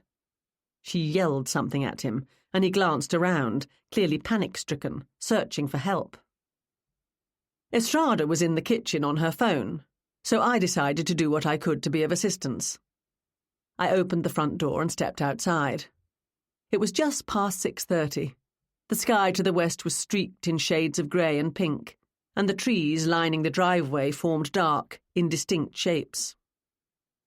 The new arrival was waving a red-tipped finger in the uniformed officer's face. "I demand, yes, demand to speak to the person in charge at once." He heard the door open and gave an almost visible sigh of relief at the arrival of a higher authority, even if it was only me. "Hi," I said. "Welcome." The woman peered down her nose. Quite a feat, considering I was standing on the steps and she was about 5'1". She was in her mid-40s, with streaked blonde hair, cut in a razor-sharp line at the level of her pointed chin, and small, dark eyes, expensively dressed in artfully distressed jeans and a scoop-necked pink silk shirt worn under a waist-length blue leather jacket. Gold and diamonds sparkled in her ears, and on the tennis bracelet around her right wrist. Her hands were freshly manicured, the long nails painted a dark red. She might have been pretty, I thought, but for the narrowness of the eyes and the thinness of her lipsticked mouth. Her entire being spoke of money and arrogance. I can tell a lot about a person from their appearance, but I try not to make instant judgments as to their character. I decided on the spot that I did not like this woman. She studied me, and then she said, "I want to speak to the person in charge. Is that you?" No," said the young cop. We both ignored him. I didn't say yes. I didn't say no. I said, "Can I help you?" Standing in front of the Mercedes SLK, dressed as she was, she practically screamed money. But all of it new money. She had not grown up rich. There was far too much aggression in her attempts to push her weight around, as if fearing we'd see through her soon enough. "I certainly hope someone can," she sniffed. "Mrs. Masterson," I said. "I'm Gemma Doyle." "Good," she snapped. "You know who I am. Are you in charge here?" "You might say that." I had, after all, earlier set the dining room table, and if all went well, I'd be allowed to whip the cream for the trifle later. The young officer cleared his throat. "Miss Doyle, I don't think—" "Oh, all right," I confessed. "Detective Ashburton has gone into town. Detective Estrada is in the house." "Call them. The detectives. Tell them I'm here." She marched past me into the house. "I've had the worst possible news and a long drive." I followed her. "Have you come from New York?" "I was at a friend's place in Bridgeport when I got the call from this Detective Ashburton. I came immediately, of course. The traffic onto the Cape was a nightmare." She stopped so abruptly I almost crashed into the back of her. She sucked in a breath and said, "My, husband? Where is he?" "He's been taken to West London Hospital." She let out a relieved sigh as she studied her surroundings. "My, this is nice. I didn't quite believe David when he told me he'd found the perfect house for his Holmes weekend." At that moment, Donald, Miranda, and Steve came into the front hall. Miranda stopped dead, and her eyes widened. Mrs. Masterson sucked in a breath, and her eyes narrowed. "Oh, hello," Donald said. "Rebecca, I thought I saw your car drive up." Annie approached from the other direction, and Mrs. Masterson turned. "Good afternoon, Anne." Her tone was polite, but chilly enough to keep the pre-dinner drinks on ice. "I guess you heard what happened, eh?" Annie said. She'd removed the lacy cap and run her fingers through her hair and kicked off the shoes, but otherwise she hadn't changed out of the drab housekeeper costume. "We're all pretty upset. Are you okay, Rebecca?" "I will be. I haven't yet fully processed the dreadful news."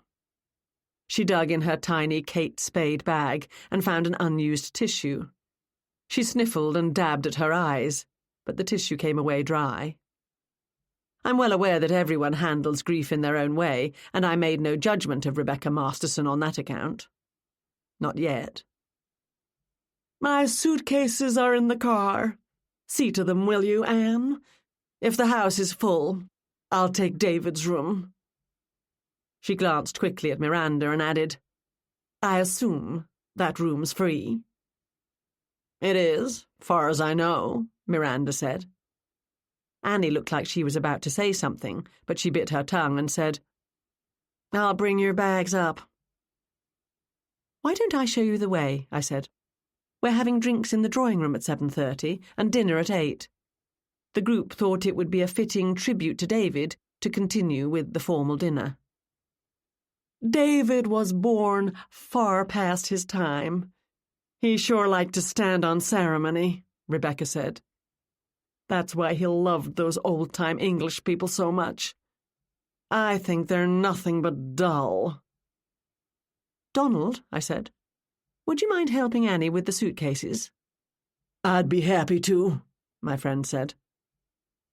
The staircase matched the rest of the house, grand and majestic and shabby, with a heavy dark oak banister, worn and bleached red runner on the creaking steps, fading prints of 18th century portraits in frames thick with dust hanging above the landing.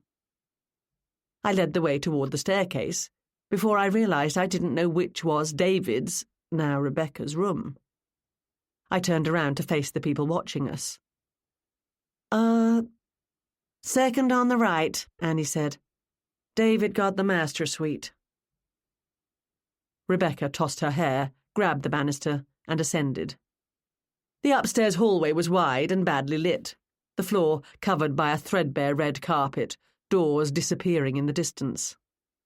I grabbed the knob on the second door on the right and opened it. Rebecca walked through and I followed. For a bedroom, it was a very masculine room. All wood panelling and dark wallpaper, heavy furniture, deep red drapes matching the bedspread and pillows. Framed prints of English hunting scenes circa the 18th century hung on the walls, and a brown, hobnailed leather chair was pulled up to the dressing table. "This is rather dark," Rebecca said. "It is," I replied. This was obviously a man's bedroom. I glanced toward a door that almost certainly led to the adjoining suite, the wife's boudoir in a house in which the married couple slept apart. Rebecca turned to me and gave me the first smile I'd seen on her. "Thank you. I'm sorry, but I didn't get your name." I had told her, but I told her again. "I'm Gemma Doyle. I'm here to help organise the weekend." "Oh, yes." She threw her purse on the bed. "This dratted weekend. I didn't want David to come, you know. Why on earth, I said, would he go all the way to Cape Cod when our house in the Hamptons would be perfectly adequate to host his friends? Plus, of course, there we have the staff at hand. We haven't been to the Hamptons all season, and it would be nice to go before winter arrives. Renovations, you know how it is. They simply dragged on, far over budget and far over time. But David said the work's almost finished." Her face settled into a deep frown. "No, that would never do, not for David. He wanted to play at being an English country gentleman, and the cost was no object." "You're English, I see." "I'm sure that impressed him no end." "Not that I noticed." She studied my face. What she was looking for I didn't know. And finally she turned away and crossed the room to pull the drapes open. The room faced west, and the dying light of the day flooded in. I stood beside her and looked out. Below us, the lawn and garden stretched to the line of woods, the trees proudly displaying their colours. In the far distance, the azure sea sparkled in the sunlight. "What a lovely view," Rebecca said. I didn't mention the sight of a group of police officers walking slowly, examining the property line for signs of an intruder, or searching for an abandoned blowgun. We turned at the sound of heavy grunting and the thud, thud, thud of a solid object being dragged up the stairs, step by laborious step. "Here you go." Donald wrestled a hard-sided pink suitcase into the bedroom, and I helped him hoist it onto the bed. I refrained from saying, "What do you have in here, rocks?" Annie followed with a small, square case of a matching colour and an over-the-shoulder pink leather bag. "Thank you," Rebecca said to Donald. For a moment I thought she was about to tip him, but she didn't. "My pleasure," he said. "Please accept my condolences on your loss." "Thank you." "Drawing room at 7:30, I reminded her. "Anyone will show you the way.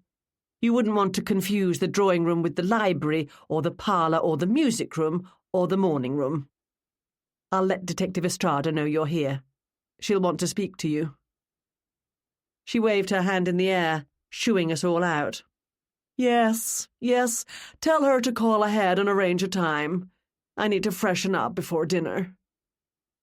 "I don't think it works that way," I said. "Everything works that way for Rebecca," Annie said in a low voice as she passed me on her way out. But this time it didn't work that way for Rebecca. When I got downstairs, Estrada was opening the front door to Ryan. "Louise tells me Mrs. Masterson has shown up here," he said. "When I spoke to her to give her the news, I asked her to go to the police station in West London as soon as she arrived." "I get the feeling she doesn't take instruction terribly well," I said. "She's upstairs. She plans to stay, at least for tonight." "The autopsy can't be finished yet." "It's not. Hasn't even started. There's been a delay. I left Officer Johnson cooling her heels at the hospital. I want to talk to the dead man's wife as soon as possible." "Shall I get Mrs. Masterson for you?" "No, I don't want you interfering, Gemma. Although it sometimes doesn't seem to matter what I want, this time I mean it." "That," I said, "often can't be helped." I lowered my voice. "What are you doing with the information about David's cause of death? You've kept us inside today, but people will be wanting to go out tomorrow. You can't have someone absent-mindedly picking up a discarded dart they see lying on the ground." "Yeah," Ryan said. "I know. I'd like to keep it under wraps, but that won't be possible." Among other background checks, I'm trying to find out if anyone here might be their local darts champion." Estrada raised one sculpted eyebrow. "Aren't the English championship darts players?" "Most amusing," I said. "I want to keep that detail restricted at least until after the autopsy. Can you do that, Gemma?" Ryan asked. "Have you ever known me to gossip about police information?" "Once or twice," he said. Estrada might have muttered something along the lines of every single time. "Rebecca Masterson?" I reminded him. "I'll get her," Estrada said. "Which room's she in?" I told her, and Ryan said, "Bring her to the dining room. We'll talk there." As Estrada headed for the stairs, I said, "You can't use the dining room." "Why not?" Ryan asked. "We're having dinner at 8. I've already set the table." "Your dinner, Gemma, can wait. The dining room, Detective Estrada. Now." Estrada nodded and ran lightly up the stairs. "Gemma, please don't listen at the window," Ryan said. "If you are referring to what happened earlier, I wasn't listening, I was thinking, and I just happened to be doing my thinking under that window." Ryan rolled his eyes. I stepped toward him and lowered my voice. "Do you think you'll be coming back later? I mean, tonight? We can save you some dinner." He gave me a wicked grin. "As much as I'd like to, probably not. I've got lots of work ahead of me. Unless one of these people confesses at your dinner. You'll let me know if that happens." "I'll try not to forget to tell you." I gave him a smile, and hard as it was, refrained from running my fingers across the rough stubble on his cheek. I heard voices in the upstairs hallway and stepped back. "I am, however," he said, "going to suggest Louise stay tonight. I want someone here." "I'll have you know I've only just arrived, Detective, and I'm very tired," came an imperious voice from above. Ryan and I looked up to see Rebecca slowly descending the stairs, one hand trailing along the banister as though she were starring in a Cecil B. DeMille movie. Estrada, usually so strong and confident, scurried along behind her like a movie extra playing the poor relative.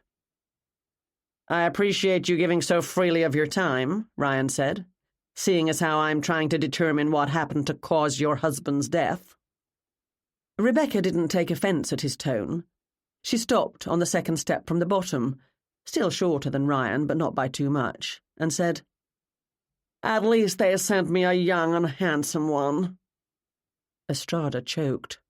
I bolted for the safety of the kitchen. "Mrs. Masterson is what I believe is called a man-eater," I said to Jane. "I can think of other words," Annie said. "Not suitable for use in polite company."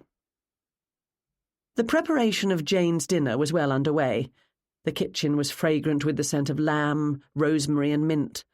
The salad rested in a huge wooden bowl waiting to be dressed, and delicate curls of smoked salmon were laid out next to capers, thin slices of red onion, and toasted hunks of baguette. The delicate pieces of shortbread had been brought from the tea-room, and the trifle was finished and waiting in the fridge. To my intense disappointment, Jane had already whipped the cream to decorate the top. "What's the story with her and their marriage?" I asked. Annie sighed. "I'll be honest and say that anything I have to tell you about her is clouded by the simple fact that I can't stand her." I got that impression. Uncle David was 52, but he'd never been married before. He and Rebecca had only been married a little over a year. She arrived on the scene after I moved out of his place, so I don't know her all that well. Her background's in theater. She has more than a minor amount of talent, from what I've heard, but she's so short, she didn't have much of a chance of making it as an actress, certainly not on stage. She hung around the edges of the Broadway scene for years, always wanting the big break, waiting tables like all the rest of the wannabes, which, I'm honest enough to say, includes me. She did some commercials and had bit parts in soaps, playing the cute, bouncy housewife or the cute, bouncy best friend. But that's about it for her career. I've never understood what she and David saw in each other. They're total and complete opposites. No accounting for taste, I said. Money on her part, maybe, Jane said.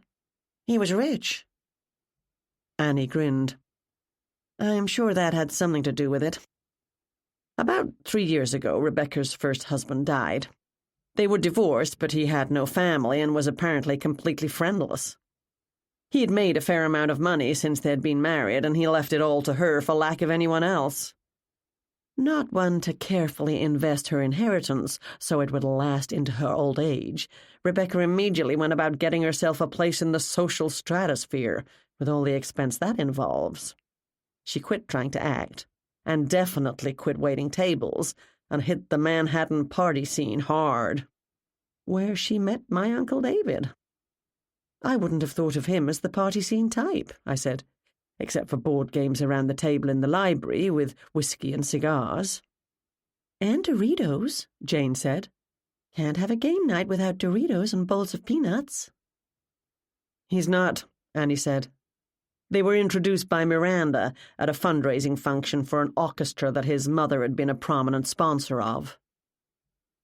My research had shown that David discontinued his family's generous donations to classical music organizations in New York City about a year ago.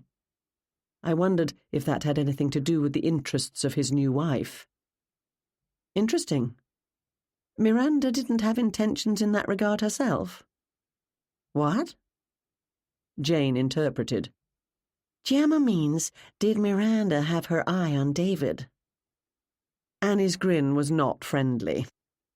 She was overheard saying to one of her friends that if she had known David was, after all these years, on the marriage market, she'd have made a play herself. That caught my attention. Had Miranda come here this weekend in order to make a play? How would you say the marriage has been doing? I asked. I haven't seen Uncle David much since their wedding. I've been busy with the waiting on tables gig and trying to get auditions. Annie sighed. And going to auditions and never being called back. Never mind that. Even when I was living with Uncle David, he didn't talk about his feelings or stuff like that. But I've picked up a few things here and there. Rebecca's time was just about over, and I don't think she has a whole lot left of her inheritance to go back to. I was about to ask what that meant when Annie's phone rang. She pulled it out of the pocket of her house dress and checked the display quickly, almost eagerly, as though she'd been waiting for the call. Her eyes lit up, and she sucked in a breath. Oh my gosh, I have to take this. Hi, Joshua, did I get... She ran out of the kitchen. I was prevented from wondering what that had been about by a loud rap on the kitchen door. My assistant Ashley waved at me. I let her in, and she staggered in under a load of games and puzzles. I'd called her earlier and asked her to bring some things after the store closed to replace what was trapped behind the police tape in the library. As long as we were pretending to carry on with our weekend, might as well keep the guests entertained. Fancy house, she said. Nice kitchen. Hi, Jane. Jane waved a big wooden spoon at her. Is that what you wore to work today? I said. Ashley looked down at herself. Sure. Why? You look normal. And she did, dressed in clean dark jeans, a pink knit sweater and grey oversweater, small gold earrings and flat black shoes. Ashley's clothes were usually more elaborate. There's a cop at the gate, she said. He called up to Detective Estrada to ask if I could come in. Everyone in town is talking about nothing else, Gemma. I'm surprised the police have let you stay. That's because, Jane began. Did you remember to write in the log that you took those pieces out? I asked quickly. I didn't know what facts and rumours were spreading through the town, and I didn't want to add to anything. Of course I did, Ashley said. Come on, Jane. What's happening? Jane clamped her lips tightly together. What are they saying in town? I asked. A lot of nothing, Ashley admitted. Someone died here, and the police are investigating. The Star's Twitter feed said they were withholding the name of the deceased pending notification of next of kin. You can tell me, Gemma. Was it murder? I shook my head. Her face fell. You mean it wasn't? I mean, I'm not saying. Thanks for bringing these. Don't let us keep you. No problem. I've nothing planned for tonight. Jocelyn told me it's an inside job. This house is for sale, and the owners are getting desperate because they can't unload it. So they killed one of the renters so as to get the insurance. That makes absolutely no sense, Jane said. If they wanted the insurance, they'd have to burn the house to the ground. Ashley gasped. Oh my gosh, that's it. The would-be arsonist was caught in the act and killed trying to get away. Was it you, Gemma? Did you save Suffolk Gardens house? It was the resident ghost, I said, trying to protect her home. Now, we've a busy night ahead of us. If you've nothing planned, take off your sweater and put on an apron. You'll find one behind that door. Those dishes need to be washed and the garbage taken out, and then— I didn't mean I have nothing planned, Gemma. I meant nothing I can't be late for. But now it's getting late. Bye. Will you be at the store tomorrow? I'll let you know. Okay, bye. I wonder if the police will want to search me when I leave. The cop at the gate was kind of cute. Bye, I said. The door slammed behind her. You shouldn't have said that, Gemma, about the ghost. It will be all over town by supper time, which— Jane glanced at the clock on the stove— is about now. No one will believe that. Houses built in the 1960s don't have ghosts. I picked up the stack of boxes Ashley had brought. I'll lay these out in the drawing room for after-dinner entertainment. Can your dinner keep if it has to? I don't know how long Ryan's going to use the dining room. For a while, yes. If necessary, I suppose we can serve in here, and they can eat in another room. Holmes, I said, would not approve. On that note, I'm running upstairs to change. I'd given a lot of thought and spent a lot of time on my outfit for tonight. I wanted to be suitably dressed for a dinner party in 1898, but not look as though I was in a theatrical costume. The dress I eventually found— the dress Jane eventually dragged off the rack at the second-hand shop and made me try on, I should say— was a sleeveless, ankle-length raspberry chiffon number with ruffles draped across the bodice and running down one side. I topped it with a dark grey fascinator adorned with grey lace and a fountain of raspberry-coloured feathers, slipped my feet into soft grey flats, and added the diamond earrings that had been a birthday gift from my parents many years ago. In a total breach of Victorian etiquette, I would be not only a dinner guest but helping serve as well. Shocking, I know. I decided I might as well enjoy playing the lady guest, and so I took the main staircase rather than using the dark, enclosed servants' stairs. As I passed, I checked out the ancestor portraits on the landing. More mass-produced prints. I can't say I was surprised. The owners wouldn't want to leave valuable art and antiques lying around a rental house, but they still wanted the house to have the air of elegant, refined, read rich, country living. Before coming here, I'd checked out the cost of renting the house for a week, and it was, to say the least, eye-popping. Feeling quite the grand lady in my fancy clothes, I descended the stairs. To make the scene even more perfect, I was accompanied by a recording of a mezzo-soprano singing to the accompaniment of a single piano as the sound drifted through the closed doors of the music room. Unlike a lady guest, I carried on down the hallway to the kitchen, where I found Jane and Louise Estrada enjoying a break. A blue china teapot sat in the middle of the island, and the women had proper teacups in front of them. Jane had brought the pots along with fine china cups and saucers and side plates for the serving of afternoon tea, which, because of David's death, had not happened. Jane clapped her hands together. You look great. I told you that dress was perfect for you. Who are you? Estrada asked, and what have you done with Gemma Doyle?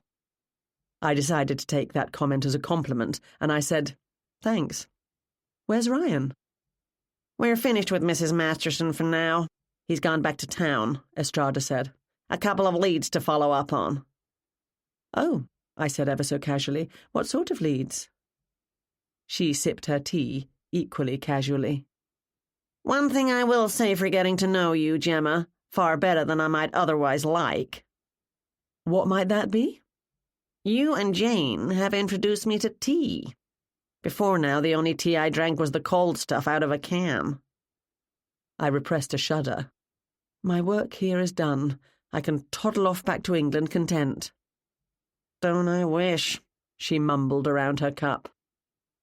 What did Rebecca Masterson have to say for herself? "Nothing I'm going to share with you. That dress is pretty impressive. You look like you should be in a movie." I twirled around to display all of it. As long as we're carrying on with the dinner, might as well dress the part. "It smells great in here," I said to Jane. "Everything's so under control, I'm afraid I missed something." "I feel rather bad about this. I'll be enjoying your lovely meal while you slave away in here all evening." Not bad enough to offer to change places, though. "Don't worry about it, Gemma. It's not often, like never, I get to put on a formal meal. You know how much I like to cook." "Which is why you're so good at it." Estrada put down her cup. "I'm going to check with the folks outside. They should be finishing up about now." "Fiona called while you were getting dressed," Jane said once Estrada had left. Fiona was one of Jane's assistants at the tea room.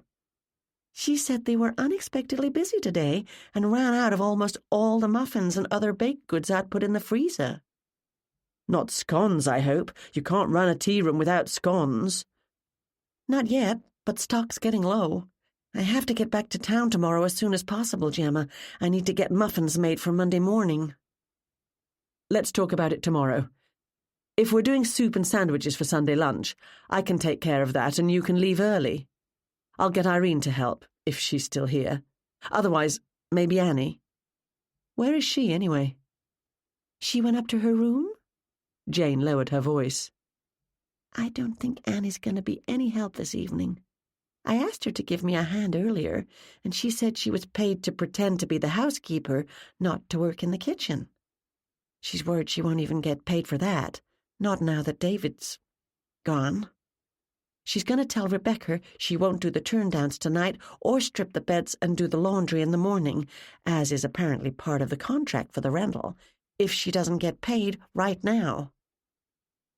"If my bed is not turned down when I retire for the night, I will be so disappointed," I said with a martyred sigh. Jane grinned, and I gave her a grin in return and went off to the drawing room. The music I'd heard earlier had stopped. The bar cart had been set up, but Billy wasn't staffing it. Instead, he was enjoying a glass of whiskey and talking to Kyle, who had a beer. I assumed that, like turning down your own bed, drinks would be self-served tonight. "I'm looking forward to my role as butler this evening," Donald said. "You look the part," I told him. And he did. The suit jacket was buttonless with satin lapels cut to the waist in front and draping to the knees in back, worn over a deeply cut waistcoat, a starched white shirt, and white bow tie. That's quite the get-up. His cheeks turned pink with pleasure. "The Victorians knew how to dress for dinner. May I say, my dear, you have risen to the occasion yourself. May I get you a drink?" "You may. I'll have a gin and tonic, please." While Donald bustled off, I looked around the room. Most of us had, as Donald said, risen to the occasion. Miranda's dress was modern and elegant, a sleek silver sheath that showed her thin frame and long arms to perfection. A silver scarf was draped loosely around her neck to cascade down her back, and earrings of thin lines of silver brushed her shoulders. Jennifer was in an elaborate dark blue and gold gown with a deeply cut neckline, full skirt and tight bodice. An elaborate multi-tiered necklace of black pearls was around her throat, and chandelier earrings with pearls and sparkling stones in her ears. She carried a lace handkerchief in her gloved hands, and as I watched, she lifted it to her eyes. She'd washed her face and applied a light touch of makeup, but her eyes and nose were tinged red. She saw me watching her and gave me an awkward smile. "I was admiring your necklace and earrings," I said. She lifted one hand and lightly touched her right ear. "Oh, thank you. Do you like them? I brought them to wear tonight, but then I started to worry they'd be too gaudy." "They're perfect with your dress," I said, and she gave me a smile. Irene, in contrast, had chosen an outfit of white jacket worn over a tight knee-length black skirt and a black satin blouse. Her black shoes had sky-high heels. "You look very modern," I said. "The Victorians would be scandalized." "I wanted to wear something different tonight, that's all." "Good choice. I wouldn't want you to get that lovely suit you had on yesterday dirty when you helped Jane with the dishes later." "If I must," she said. "Oh, yes," I said, "you must." Steve had put on a tuxedo, and Cliff wore a dark grey business suit. Kyle looked very hipster in beige corduroy trousers, brown jacket and rumpled pink shirt. Billy, who probably hadn't brought anything else to wear tonight, was still in his butler's uniform. In contrast to everyone else, Annie, who also wouldn't have brought evening clothes, wore a pair of pale blue jeans, a grey T-shirt and her Doc Martens. The shirt featured a portrait of Bach. Donald handed me my G&T and left to join Steve and Cliff. I sipped my drink, which was excellent, and watched. Was one of these gaily dressed people a killer? Almost certainly. By 7:45, I was beginning to wonder if Rebecca Masterson was going to join us after all, when I felt the air move. Conversation died immediately. Billy froze in the middle of pouring himself another drink, and, as one, the party turned toward the door. Rebecca stood there, her arms spread out, her hands resting on the doorframe. It was a dramatic pose and had the effect of drawing every eye, which she clearly intended. Her scarlet dress clung tightly to her hips before flaring out and cascading to a pool at her feet. Rubies shone around her neck and in her ears. A single red ostrich feather was tucked into the blonde hair. She had told Ryan she was visiting a friend when he called her with the news of her husband's death. I found it hard to believe they regularly dressed like that for dinner at her friend's house. Maybe she made sure she was always prepared. She'd had a bath, judging by the scent of bath products surrounding her, and reapplied her makeup. But even the most skillfully applied makeup can't hide signs of fresh, deep grief. And Rebecca showed none of those signs. "Good evening," she said. "I hope you're all enjoying yourselves. I am, for those of you I haven't met yet, Mrs. David Masterson." Everyone muttered some form of condolences. Jennifer smothered a sob and pressed her handkerchief to her mouth. Miranda swept across the room in a silver river. "Darling, it's been so long. I'm only sorry it took this tragedy to bring us together again." She sounded as though they hadn't met this afternoon in the hallway. The women exchanged air kisses, managing not to actually touch. The air between them was no warmer than it had been earlier. When Miranda had stepped away, Rebecca said, "Please, ladies and gentlemen, continue to enjoy yourselves. My husband loved nothing more than Sherlock Holmes. I sometimes thought he loved his idol more than he did me." The attempt at a joke, if it was a joke, fell flat. "He'd consider it an honor that you continue with this weekend in the style he intended." Donald clapped politely. He was the only one to do so, and the applause dribbled to a halt. "Billy," Rebecca said, "I'll have a glass of wine." With that, she sailed into the room. "I don't believe we've met, gentlemen," she said to Cliff and Steve. "How did you know my husband?" "Always the drama queen," Annie muttered.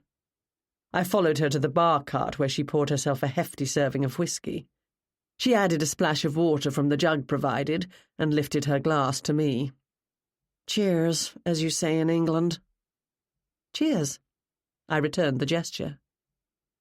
Did you sort out your financial arrangements for the rest of the weekend? After a fashion. Rebecca said I can stay in the house tonight, but people can make their own beds. I think she thinks she's being generous. I'll take what I'm owed out of Uncle David's booze and the dinner your friend's giving us. Before I came in, I set a place for me and one for Billy at the table. Fine by me, I said. Annie had seemed shocked and upset earlier at the death of her uncle, but now her face was clear and the redness gone from her eyes. Whether because her grief hadn't been long-lasting or because sparring with Rebecca had temporarily taken precedence, I couldn't tell. I've never been in your store, she said, but I saw it when Billy and I passed through West London on our way here. I'm not all that interested in Sherlock Holmes, I have to admit, although I pretended I was to keep Uncle David happy. Do you stock other things? We have a good range of historical fiction, I said. While we made light conversation, I wondered if Annie had expectations of inheriting from her uncle. No doubt most of his estate would go to his widow, but he might have made provision for his niece, particularly if what Annie had said was true and he was on the verge of divorcing Rebecca. I glanced at Billy, huddled in the corner with Kyle after delivering the drink to Rebecca. Did he also have expectations? If so, might one or both of the cousins have decided to hurry their inheritance along? Wouldn't have been the first time. Annie spoke as though she'd been fond of David. But how humiliated might she have felt here, to be paid to act as a servant while he lavishly entertained his friends? Did David do this sort of thing often? I asked. Rent a house for a house party? No, never. He saw a TV show called Lords and Ladles about recreating the menu as once served in grand Irish country houses, and that gave him the idea of having a Holmes-themed weekend at such a place. One of his Sherlock friends told him this house was available for rent, and it sounded perfect. She held out her arms to indicate the entirety of the house and property. What do you suppose this place is going for? 10, 20 million? Perfect place for him to play Lord of the Manor. David wasn't much of a party guy, like I told you. Rebecca, on the other hand, lives for parties. The more people, the louder the music, the faster the booze flows, the better. She's never rented a place. She doesn't need to. She has David's house in the Hamptons to throw her parties in, that and his apartment in Manhattan. When she was in the Hamptons carousing with her friends, he was in Manhattan poring over his Holmes collection. When she put on a big shindig at the apartment, he was in the Hamptons, or maybe hiding in a hotel room somewhere. When she was out clubbing, he was alone in his study with his nose buried in some journal or other. Sounds like a strange marriage, a marriage of opposites. Annie lowered her glass and peered at me. Take it from me, Gemma. It wasn't going to last much longer. No, the bloom fell off that rose mighty fast. They married hastily, and he came to regret the marriage before the end of the honeymoon, which, by the way, was in Saint-Tropez, not exactly Uncle David's scene. Uncle David was beyond tired of her lifestyle and her histrionics, and the constant whining for money, more and more money. I thought you said she had money of her own. Her inheritance, yes, but that's running out, and fast. Her own parents are average middle-class people. They can't support Rebecca in the style to which she's become accustomed. And I got the feeling they wouldn't, even if they could. The only time I met her parents was at the wedding, which was a pretty fancy affair, although far less lavish than Rebecca wanted, but never mind that. They seemed to me to be practical, sensible people. Nice people. Totally unlike Rebecca. They were delighted when she married David and hoped she'd settle down to a quiet married life, maybe even have children if she's not too old yet. But that never happened. How do you know all this? She shrugged. Uncle David told me. He also told me that when he got home from this weekend, He was calling his lawyers to get divorce proceedings started. Annie was very forthcoming all of a sudden. Less than an hour ago, she'd been cagey about her uncle and his marriage, and now she was telling me all. Whatever that phone call had been about, it had been good news. Her face was animated, and her eyes sparkled. Rebecca laughed heartily at something Steve said. He beamed, clearly pleased at the reaction his joke had received. "Looks like Uncle David's death worked out rather well for Rebecca, doesn't it?" Annie said. Chapter 7. 12 of us gathered for dinner around the big table. Candles glowed, glassware shone, silverware sparkled, and the linens were ironed. The chandelier was turned down low, and the soft light hid the peeling wallpaper, the damp spots on the ceiling, and the dust on the picture frames, mirror, and the chandelier. It was a warm night, and no one had started a fire. Donald began the evening by offering a toast to David Masterson, and from then on, the mood was solemn. Rebecca was either not a good hostess or didn't want to be bothered, and without a host to lead the conversation, everyone retreated into their own heads or spoke mainly to their immediate companion. The mood might also have had something to do with the presence of Louise Estrada, seated at the table, drinking nothing but water, speaking to no one, listening to everything. The spectre of death hung over the table. The laughter was too loud, and voices strained. Jennifer sat wrapped in sadness, said little, ate less, and stared off into space as though imagining something that would never be. I wanted to know more about her relationship with David, and why she seemed to be the person most upset at his death, but I hadn't grabbed my seat at the dinner table fast enough, and instead of being next to her, I was stuck between Donald and Steve, across from Miranda. Rebecca had taken the chair at the head of the table, and Annie glared at her from the foot. Irene and Billy had joined us, leaving only Jane in the kitchen doing the actual work. That meant I wasn't able to follow the table conversation as closely as I might have liked, as I was constantly popping up and down, clearing the dishes after each course and bringing in the next round.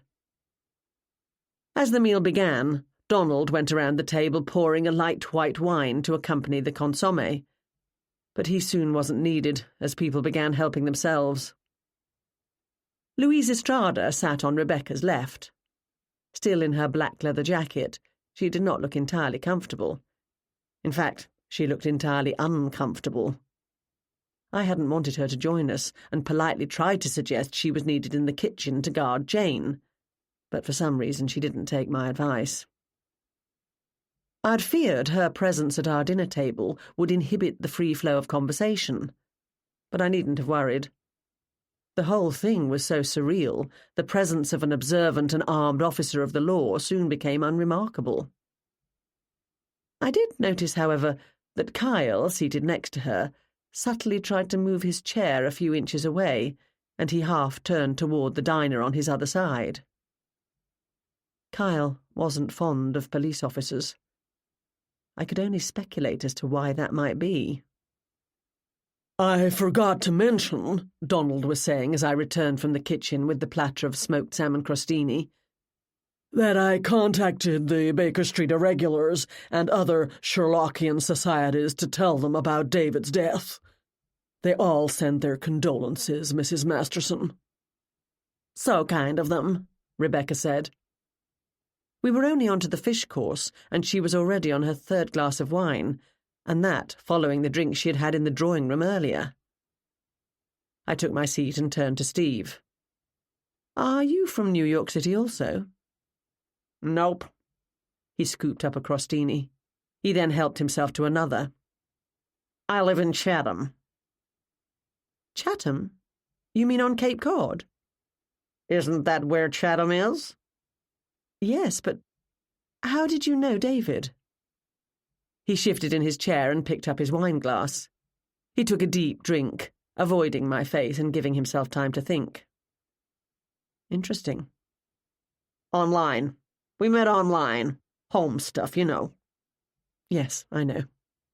My particular field of expertise is the Afghanistan campaign in which Dr. John Watson was injured.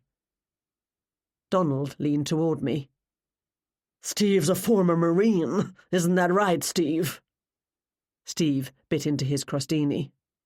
After active service, Donald continued, he taught at several war colleges. The Afghanistan campaigns of the 19th century are critical to understanding irregular warfare in difficult desert and mountainous terrain. And naturally, as a Sherlockian, Steve was particularly interested in where Dr. Watson might have served and what adventures he had while he was there. Steve mumbled something around a mouthful, and Donald began telling me, as if I didn't know, the various theories as to why Sir Arthur Conan Doyle first gave Watson a wartime injury in his shoulder, and then it moved to his leg. "What the heck does it matter?" Miranda said. "It's just a couple of silly stories." Donald gasped in horror. Rebecca laughed and grabbed the wine bottle. "Please do tell us again why you're here, Miranda," Jennifer said. "Surely not because you have anything intelligent to contribute to the conversation this weekend." Miranda's eyes sparkled, and the edges of her mouth lifted. She picked up her glass and held it out in front of her in a toast. "I naturally assumed I was invited to add a touch of glamour and beauty to the gathering. I mean, my dear, someone had to." Jennifer shoved back her chair and leapt to her feet. She looked around the table, taking in everyone. Her eyes settled on Miranda. "You really are quite horrible, aren't you?" "I try," Miranda said. "For some reason, dear David liked that in me." Jennifer ran from the room. I exchanged a glance with Estrada. Her eyes opened wide. "This crostini is delicious," Miranda said. "My compliments to the chef." "You can crawl back into your den, dear," Rebecca said. "I'm here now, and if anyone's going to offend David's guests, it's going to be me." "Have at it, dear," Miranda replied. Estrada's eyes opened even wider. Annie chuckled. Now, Cliff said. "We're all friends here, aren't we?" "Considering I met you for the first time a short while ago, I'd say that's still to be determined," Rebecca said. "Rebecca doesn't have friends," Annie said. "She makes the acquaintance of people she can use and keeps them as long as that usefulness lasts." Rebecca stiffened. "That was uncalled for." "You used Uncle David to give you some respectability, but you soon found out he wasn't interested in being friends with the sort of people whose approval you so desperately want." "Do tell," Miranda chuckled. "Can I get anyone more wine?" Donald leapt to his feet. "Won't say no to that." Kyle shoved his glass across the table. "I'll forgive you this time, because you were close to my dear husband," Rebecca said. "Don't let it happen again, Anne. Remember who's paying for your little walk-up in the village. Or was paying, I should say." Now it was Annie's turn to stiffen. "I'm glad Rebecca's here tonight," Billy said. "It's only fitting, isn't it, that she's with us as we remember Uncle David." "You're such a suck-up," Annie said in a low voice. Billy pretended not to hear. "Who has some nice stories to share about Uncle David?" "He had a good collection of first editions," Cliff said. "Some of them I sold to him myself. Gemma, you and I haven't had much of a chance to talk. Perhaps you don't know that I'm a dealer." Kyle laughed. "Antique and rare book dealer," Cliff hurried to clarify. "Cliff has a good reputation." Donald poured the wine. "Doyle collectibles, first editions of books and magazines, some signed by Sir Arthur," Cliff said. "You might be interested in stocking some things in your store. Why don't we talk after dinner?" I blinked in surprise. When we'd met Friday evening, when I tried to make polite conversation by telling Cliff I owned the shop, he brushed me aside, almost to the point of rudeness, and rapidly made his escape. David had been standing close, I remembered, and it was when Cliff realised David was listening he'd left me so abruptly. "That doesn't sound like the kind of things I sell," I said. "The Emporium's strictly retail. We don't deal in anything collectible, other than the occasional second edition in not particularly good condition. Nothing valuable." "For your Uncle Arthur, then. He's a collector." Cliff glanced at Donald. "Or so I've been told." "If you'd like to talk to Uncle Arthur, you can contact him when he gets back from Spain. He knows what he's interested in, and I never act as an intermediary." "That crostini was great," Rebecca said. "It looks as though we're done. Is someone going to clear the table?" "Kitchen's that way," Annie pointed. Both Annie and Rebecca were getting through the wine with considerable speed. Not that I was going to encourage them to slow down. Neither of them was driving anywhere tonight, and I was happy to see the wine loosening their tongues. I stood up. "Irene, can you collect the plates, please?" She began doing so, but to my considerable surprise, Louise Estrada got to her feet. "Let me help, Gemma.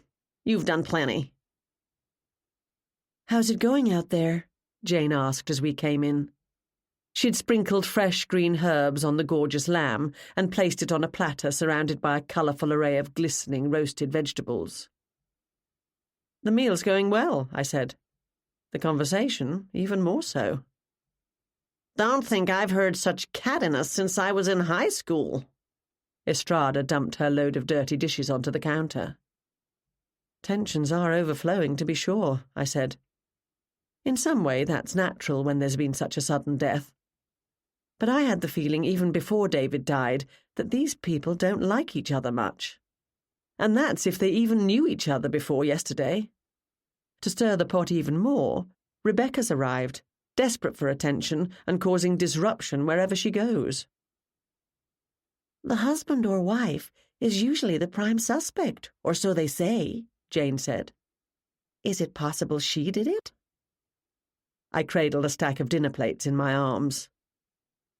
"Gemma?" Jane said. "Sorry, just thinking. No, I don't think she did. She wasn't in the house, and my working theory is that it was an inside job.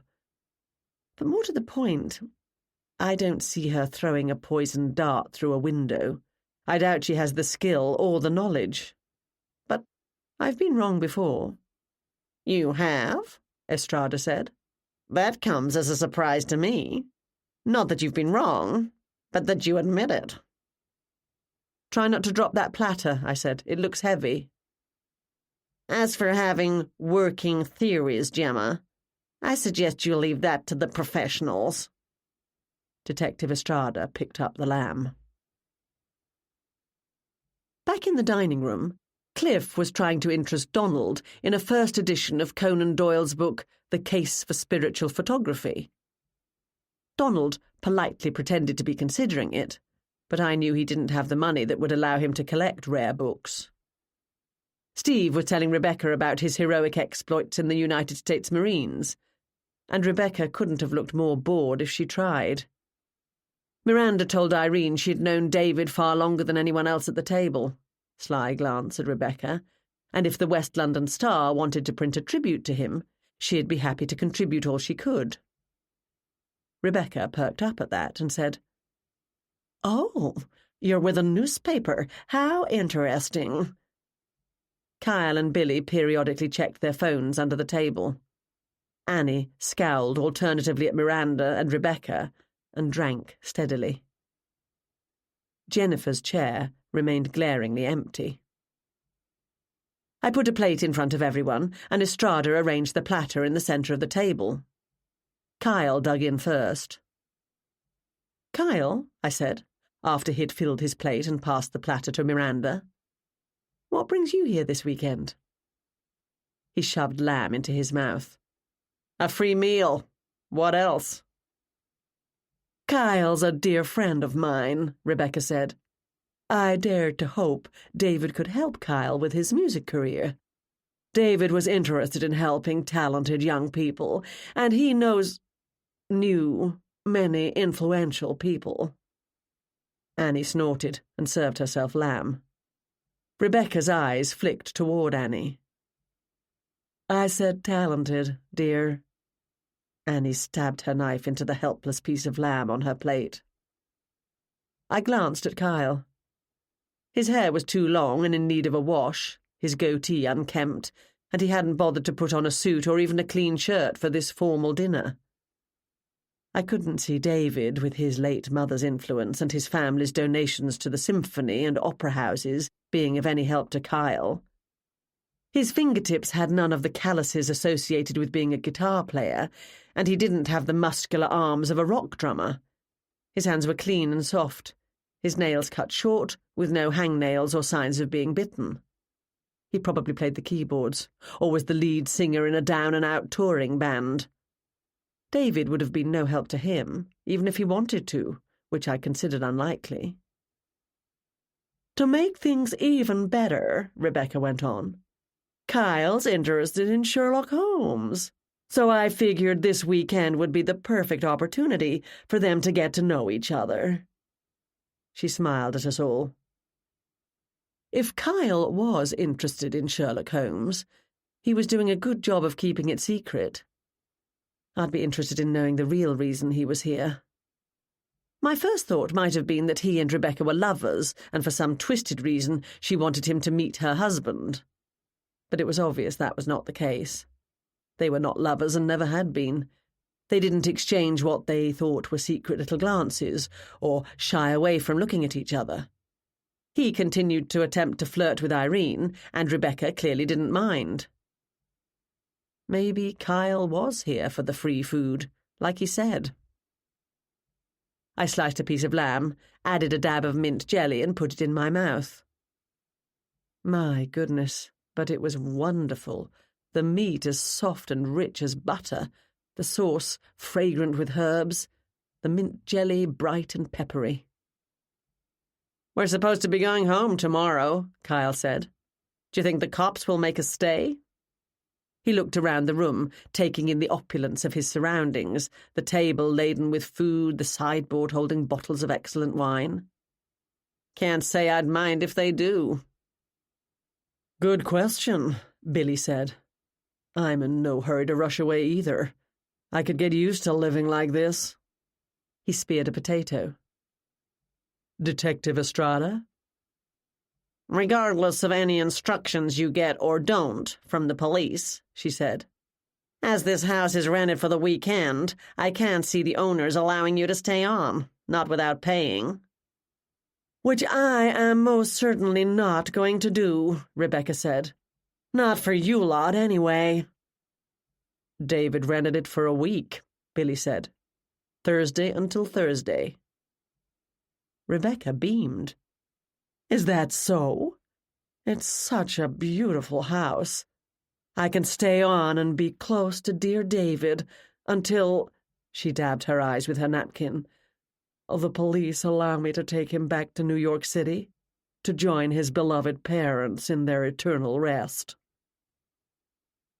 First rule of acting, Miranda said to Steve, in a voice she didn't bother to lower.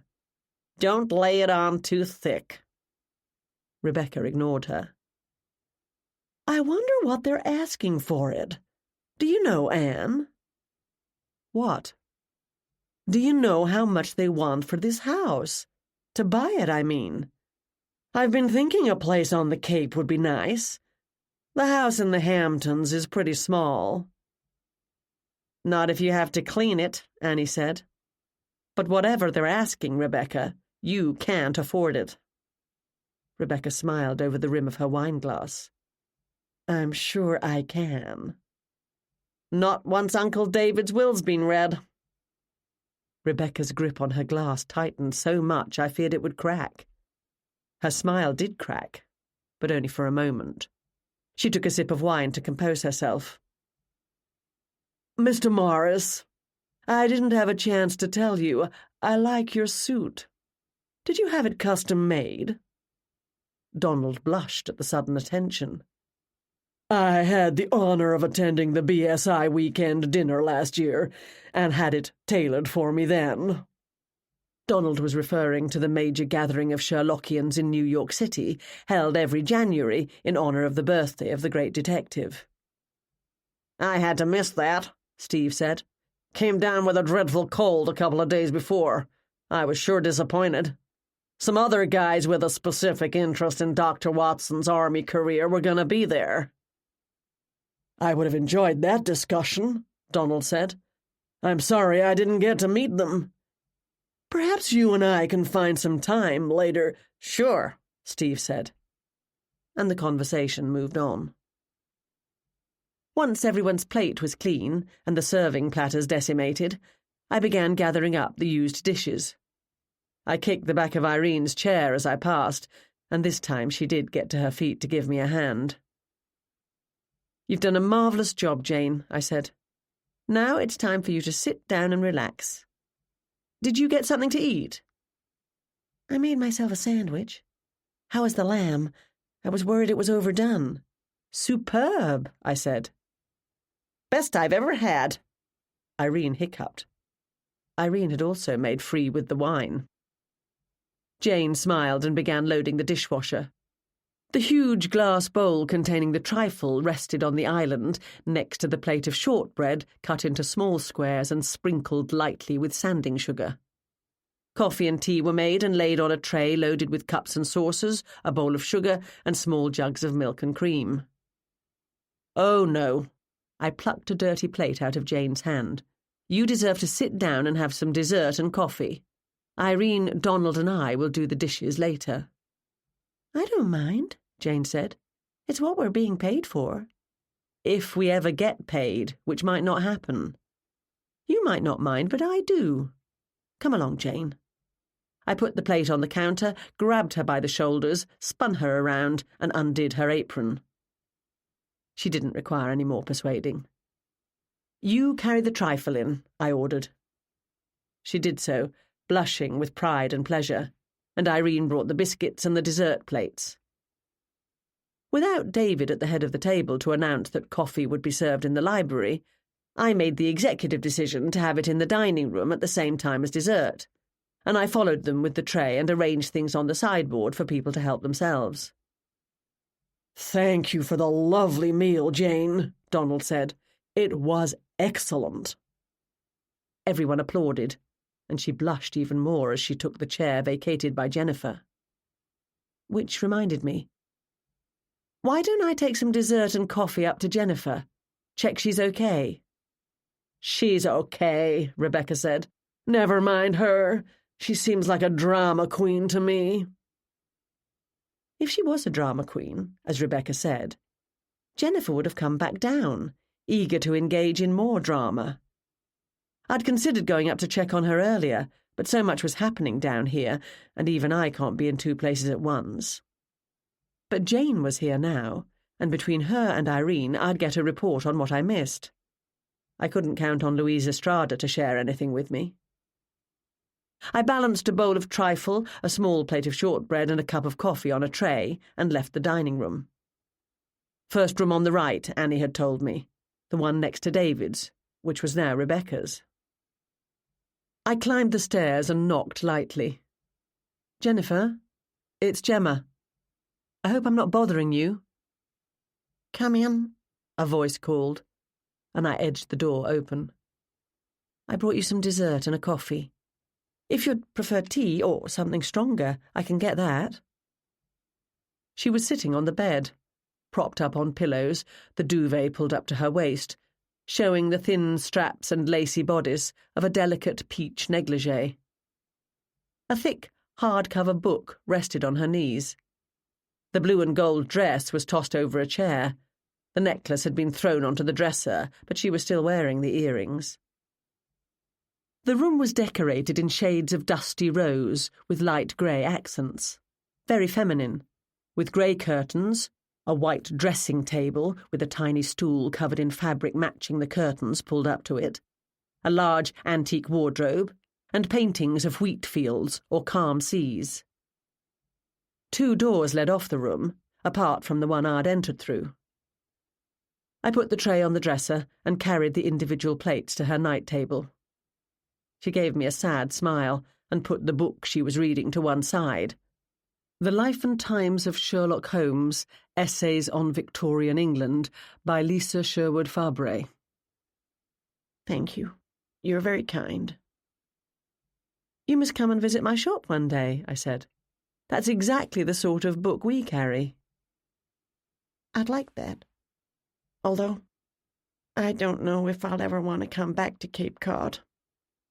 She chewed her lip and looked away as tears filled her eyes. The light from the night lamp shone on the earrings, and I realized the stones were not glass, as I'd first believed. I glanced quickly at the necklace as I said, "I'm sorry for your loss." She turned back to me. "How—" She burst into tears, and I awkwardly patted her hand and mumbled useless platitudes. "We thought we were being discreet," she sobbed at last. She and David had been discreet, while he was alive. His death obviously hit Jennifer hard, harder than anyone else, including the man's wife. But she hadn't sought solace from the others in the group. She had kept the depth of her grief to herself.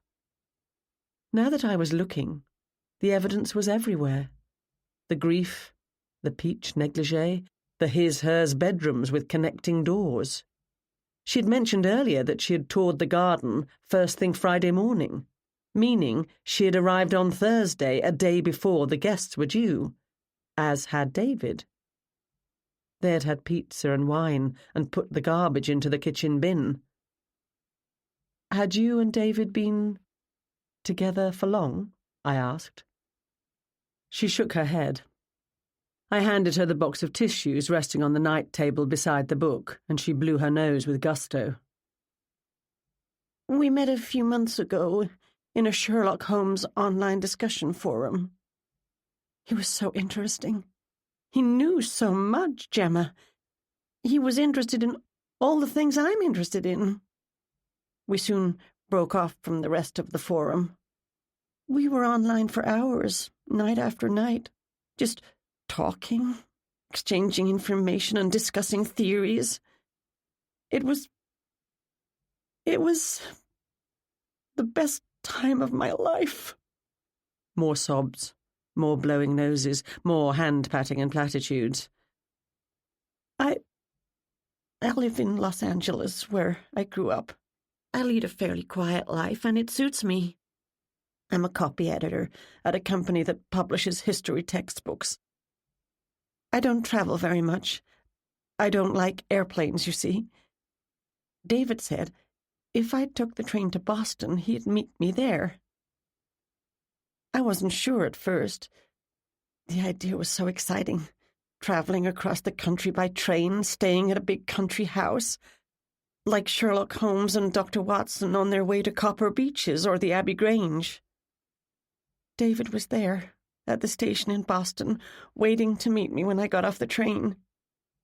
He was everything I'd ever dreamed of. That was this week? Thursday. We came straight to West London from Boston. We had the house to ourselves on Thursday. So romantic. She coloured slightly and let out a small giggle. Not at all like Sherlock Holmes and Dr. Watson. We stopped in town to pick up pizza and wine, and we ate by the fireplace in the library. We talked for hours, and then we came upstairs. Her sigh was full of loss and sorrow. I hate to ask you this, I lied. But did you know he was married? Oh, yes. David and I kept no secrets from each other. He and Rebecca hadn't been married for long. He realized almost immediately that marrying her had been a dreadful mistake, and he was planning a quick and easy divorce. I'm not at all surprised, now that I've met her. What a horrid woman. What could he have been thinking? He was going to tell her he was leaving her as soon as he got home. We were going to stay here for a few more days after the rest of the group left tomorrow. "If you don't have a ride," I said, "Jane or I can help you make arrangements to get to Boston to catch your train when you're ready to go home." She lifted her head and looked at me. "Oh, no. I'm not going back to L.A. I quit my job and sublet my apartment. Don't worry about me, Gemma. I'll be okay. David will continue to take care of me.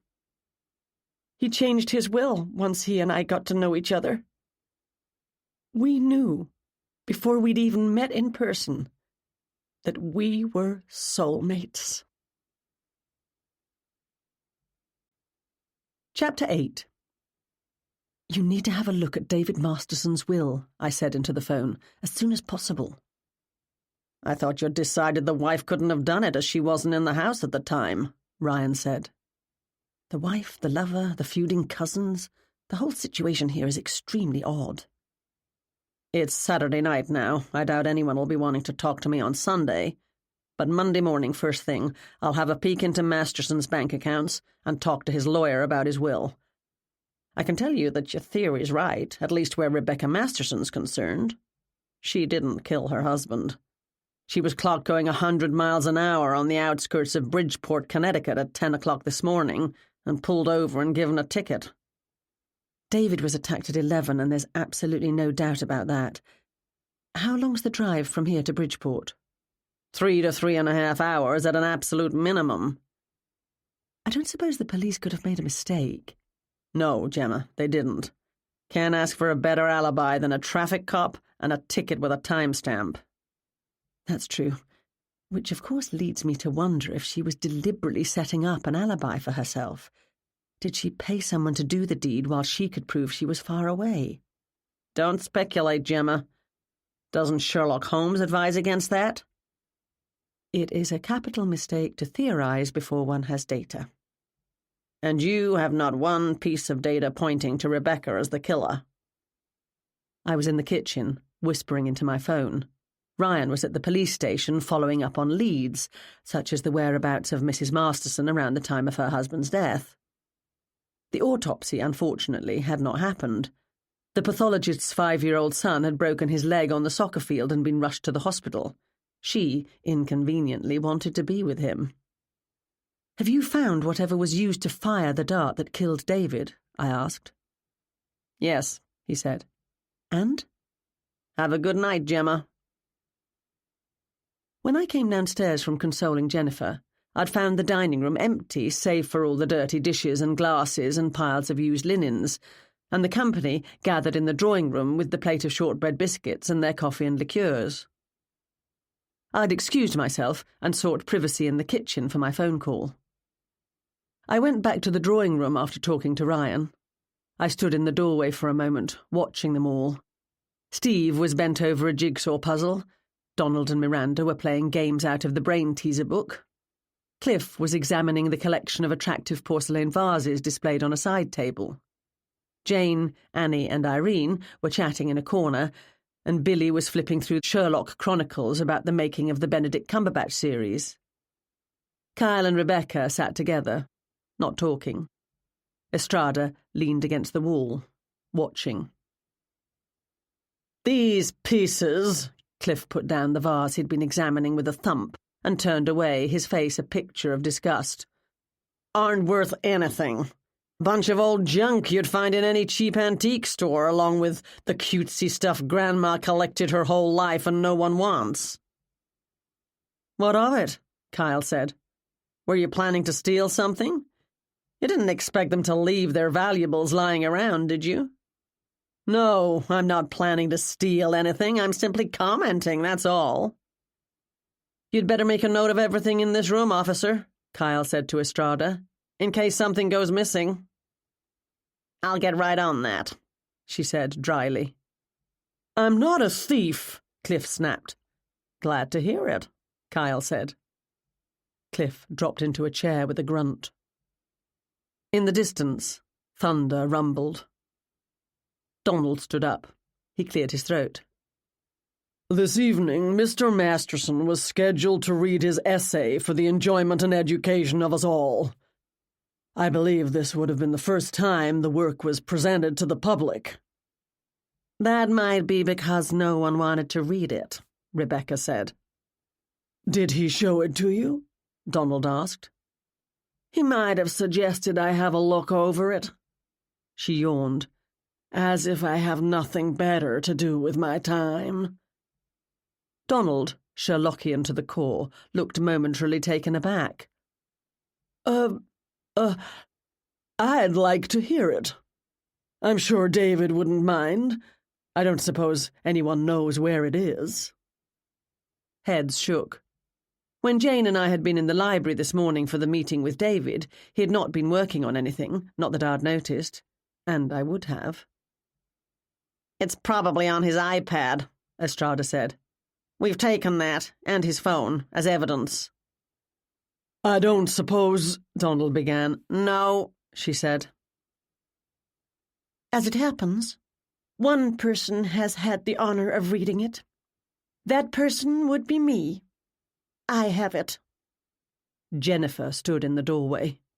She'd washed her face and made an attempt to tidy her hair and put her evening dress back on. She held up a sheaf of papers. David was kind enough to ask for my opinion. My opinion is that it's brilliant. Absolutely brilliant. Her voice broke. It's such a tragedy that he'll never again produce anything of this quality. An enormous loss to the community. Would you care to read it to us? Donald asked. I'd like to hear it, Steve said. I've nothing better to do tonight, Miranda drawled. Jennifer glanced at me, as though asking my permission. He wanted us to hear it, I said. Jennifer's timing was excellent, appearing at the very moment we were wondering what had happened to David's paper. Coincidence? Or had she been lurking behind the door, waiting for an opportune moment? I quickly surveyed the mental blueprint I'd made of this house. Jennifer's room was directly overhead. As I'd noticed more than once, this house wasn't as solidly built as it might have wanted to appear. A light layer of dust was trapped in the folds of the fabric of Jennifer's dress, and the skirt was badly rumpled across the front. As though the wearer had risen from her bed of sorrow, got dressed, and then lay down on the floor next to an air vent, ear pressed to the thin carpet, listening and waiting for the right time to make her appearance.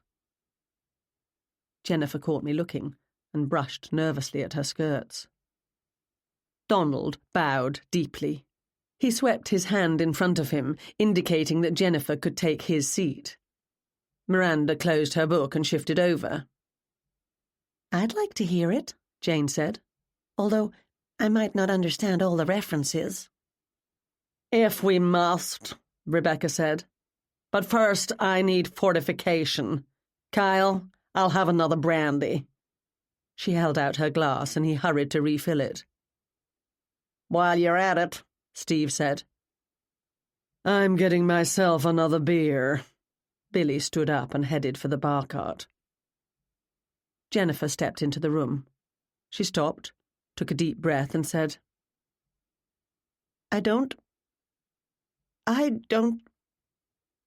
I won't be able to get through it without breaking down. Shaking hands shoved the papers at me. You read it. I took them. If you want me to. Exactly what I thought, Rebecca said to no one in particular. Drama queen. She accepted her drink from Kyle without so much as a smile of thanks. The brandy was Courvoisier and expensive. Rebecca threw it back as though it were water. Do come and sit by me, dear, Rebecca said to Jennifer, patting the cushions next to her. I'm sure we can make room for that dress. I've often wondered about fashion in older days. Did they deliberately use all that fabric to make already large women look more substantial? Miranda, what do you think? I think you should know about compensating for size, Rebecca. Jennifer sat down and settled her skirts around her. She glanced at Rebecca through narrowed eyes, but she said nothing. Another rumble of thunder sounded. and in the east the sky lit up. "Big storm coming," Cliff said. "I checked the weather report earlier. Gonna be a bad one." "Good thing none of us are going anywhere then," Irene said. "This is just like a high school sleepover, including the not very nice people. The watching cop makes a change, though." She lifted her glass in a toast to Estrada. Irene, I thought, was making rather free with the contents of the bottle of Drambuie. She'd had a substantial amount of wine at dinner and had enjoyed a generously poured G&T before dinner. Donald clapped his hands. "Is everyone ready? Yes? Gemma, please begin." Drinks refreshed, everyone settled down, with varying degrees of anticipation or boredom on their faces. I didn't take a seat. The papers were folded in half, and I opened them. 10 sheets, double-spaced, large margins. This should take me about 10 minutes. "A scholarly analysis," I began to read, "of the character of Charles Augustus Milverton, by David Masterson." "Who's that?" Rebecca said. "Shush," Jennifer said. "This should be interesting," Donald said. "Milverton is one of the best villains in the canon." "Agreed," Steve said. "I've often thought that many other canonical villains have been overshadowed by the not at all impressive Professor James Moriarty." "Wait until you hear what David thought about that," Jennifer said. "You'll be so impressed." "Unlikely," Rebecca muttered. I cleared my throat. Sorry, Gemma," Donald said. "Please, continue." As I read, I had trouble keeping myself awake, never mind my audience. David's writing style can only be described as drone on. Never mind his writing style, what he had to say wasn't at all interesting. Charles Augustus Milverton appears in the short story named for him, and he is, as the others had said, a villain. A blackmailer of innocent young women at a time when upper-class women could be totally ruined, permanently, by the slightest indiscretion. David's point, if I understood him correctly, and that was not entirely clear, was that if these women didn't want to be blackmailed, they shouldn't have written blackmailable letters. So there. I lifted my eyes from the paper and glanced around the room. Jennifer was listening to me with rapt attention, her hands clasped, her eyes glistening with tears, while next to her, Rebecca studied her fingernails. Rebecca, I decided, had no idea Jennifer had been having an affair with her husband, much less that he was, or so he said, planning to leave her. Estrada's thumbs were moving rapidly across her phone, as were those of Billy and Annie. Jane was trying to pay attention to my reading, but she couldn't smother an enormous yawn. Irene's eyes were closed, her head lolling back. She had fallen asleep. The rest of the Sherlockians, Cliff, Steve and Donald, struggled to pay attention. Donald kept shaking his head, and a couple of times he leaned over and whispered into Steve's ear. Finally, I droned to a halt. Jennifer broke into rapturous applause. "Goodness," Donald said. "What a load of tripe," Steve said. "An unusual interpretation," Cliff said. "Thank goodness that's over," Kyle said. "Anyone for another drink?" "Don't mind if I do," Rebecca replied. Irene woke with a jolt. What? Jane stood up. "I've had a long day. Good night, everyone." "Don't you dare touch those dishes," I said. "Donald, Irene and I will take care of it." "What?" Irene said. "Donald and I'll take care of it," I said. Kyle jumped to his feet and held his hand out to Irene. "Why don't I help you upstairs? You look absolutely bushed." "Please, don't put yourself out," Jane said. "I'll go up with Irene." Kyle threw Jane a nasty look. Jane smiled at him sweetly as she put her hand on Irene's arm. "Come along now. Time for Betty bye. Irene struggled to stand. Jennifer had risen to her feet and crossed the room to stand in front of Steve, hands on hips, face set into serious lines, all ready for a knockdown, drag-out battle of words. I don't understand what you meant by tripe, Steve. Surely you'll agree that breakfast will be at 8 tomorrow, I announced, and then Jane and I are leaving. You can manage on your own for lunch. I thought lunch on Sunday was part of the schedule, Kyle said. So was us being paid. I looked at Rebecca. Someone's being cagey about that. Sue me, she said. That can be arranged, I replied. She had the grace to look away. Don't worry, you'll get your money eventually. Obviously, David's and my finances are up in the air at the moment. I'm confident it'll all be settled soon. Give it up, Rebecca, Annie said. Admit you've run through all your own money, and you've no idea how long it'll be before you can dive headfirst into David's bank account. If you can. I left them scowling at each other and began gathering glasses. I'd cleaned the kitchen out of courtesy to the homeowners, who didn't deserve to come back to their house and find the tenants had left a mess. Anything? I nodded to Estrada's phone as I passed her. Not that I'm going to tell you, she said. Except that Detective Ashburton has asked, not told, asked me to stay tonight. I said I would. Thank you, I said. Chapter 9.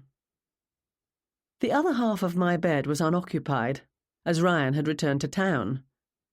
But the idea of Estrada taking his place wasn't something either of us were prepared to consider.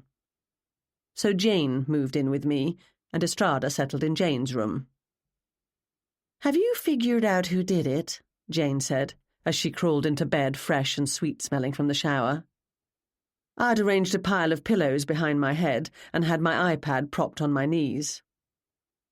I won't pretend that I haven't been thinking about it, but I haven't come to any conclusions. Rebecca would be my instant first pick. She's a nasty piece of work, all right, Jane said. She's terrified.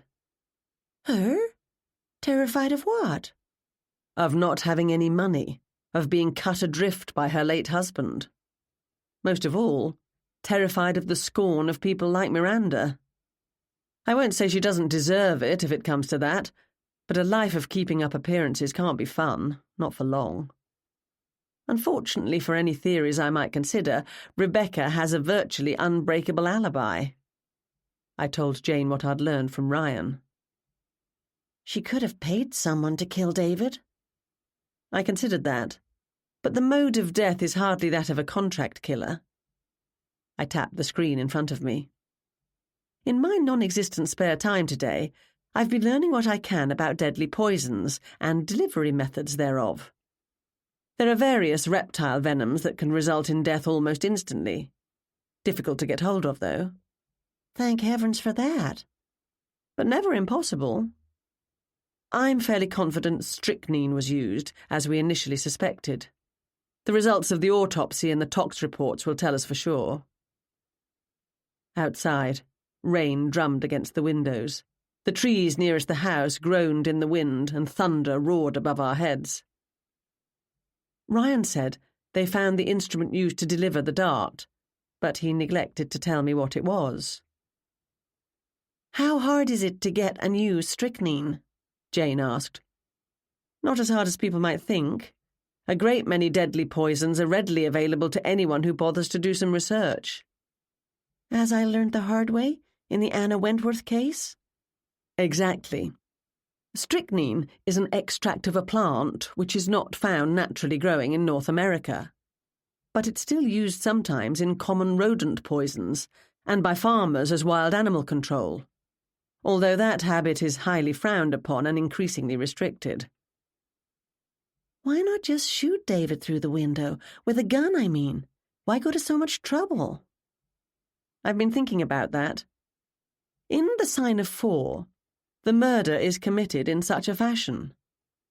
So, The killer's a Sherlockian. Or someone wanting to make it look that way. Plenty of people who aren't keen followers of the great detective know that story. It's one of the best known. As it happens, I brought a copy of that book from the shop and put it on the desk in the library. You think that's significant? It might be if I'd killed him, but I didn't, so no, I can't see that it's anything but a coincidence. There are 4 novels in the canon, and I brought the 3 I happened to have at hand in the shop. As far as I can determine, David was never in the British Army, never travelled to India, where he took part in a conspiracy to steal valuable jewels, and never spent time breaking rocks on a prison island from which he escaped by stealing a boat. So no, just a coincidence, even assuming the method of death was chosen deliberately. Have you found out anything incriminating about the guests here? Jane asked. I haven't had a lot of time to look into them. I was finding it difficult to be a detective and run a catering entertainment operation at the same time. So far, nothing. Ryan will have learned more, but from what I can tell, these people appear to be what they claim to be. Steve doesn't have much of a social media profile, but a great many people in the world don't. Sometimes that's a good thing. So it is. I would have preferred not to have any social media presence myself, but that was impossible if I wanted publicity for the bookshop. Authors came to visit and do book signings. They often had their picture taken with me, or snapped me in the background and posted the pictures on their own pages. Cliff does, I said, through his antiques and collectibles business. He sometimes sells to the rich and famous and wants to make sure everyone knows it. Reasonable enough, Jane said. I found some photos of Miranda from her days of modelling, but she hasn't done much recently, although she was in a commercial for floor cleaner about a year ago. That has to be quite a come down. I haven't been able to find anything out about Annie's acting career, so I suspect she uses a stage name. I can find it if I have to, but I haven't had the time to do that yet. Or to look into Kyle. Jennifer's still listed on the company webpage for the publishers she told me she recently quit. And she's highly active in online Sherlock groups, but I was speaking to myself. Jane had fallen asleep. "Dump it all on the table and tell them to have at it," I said.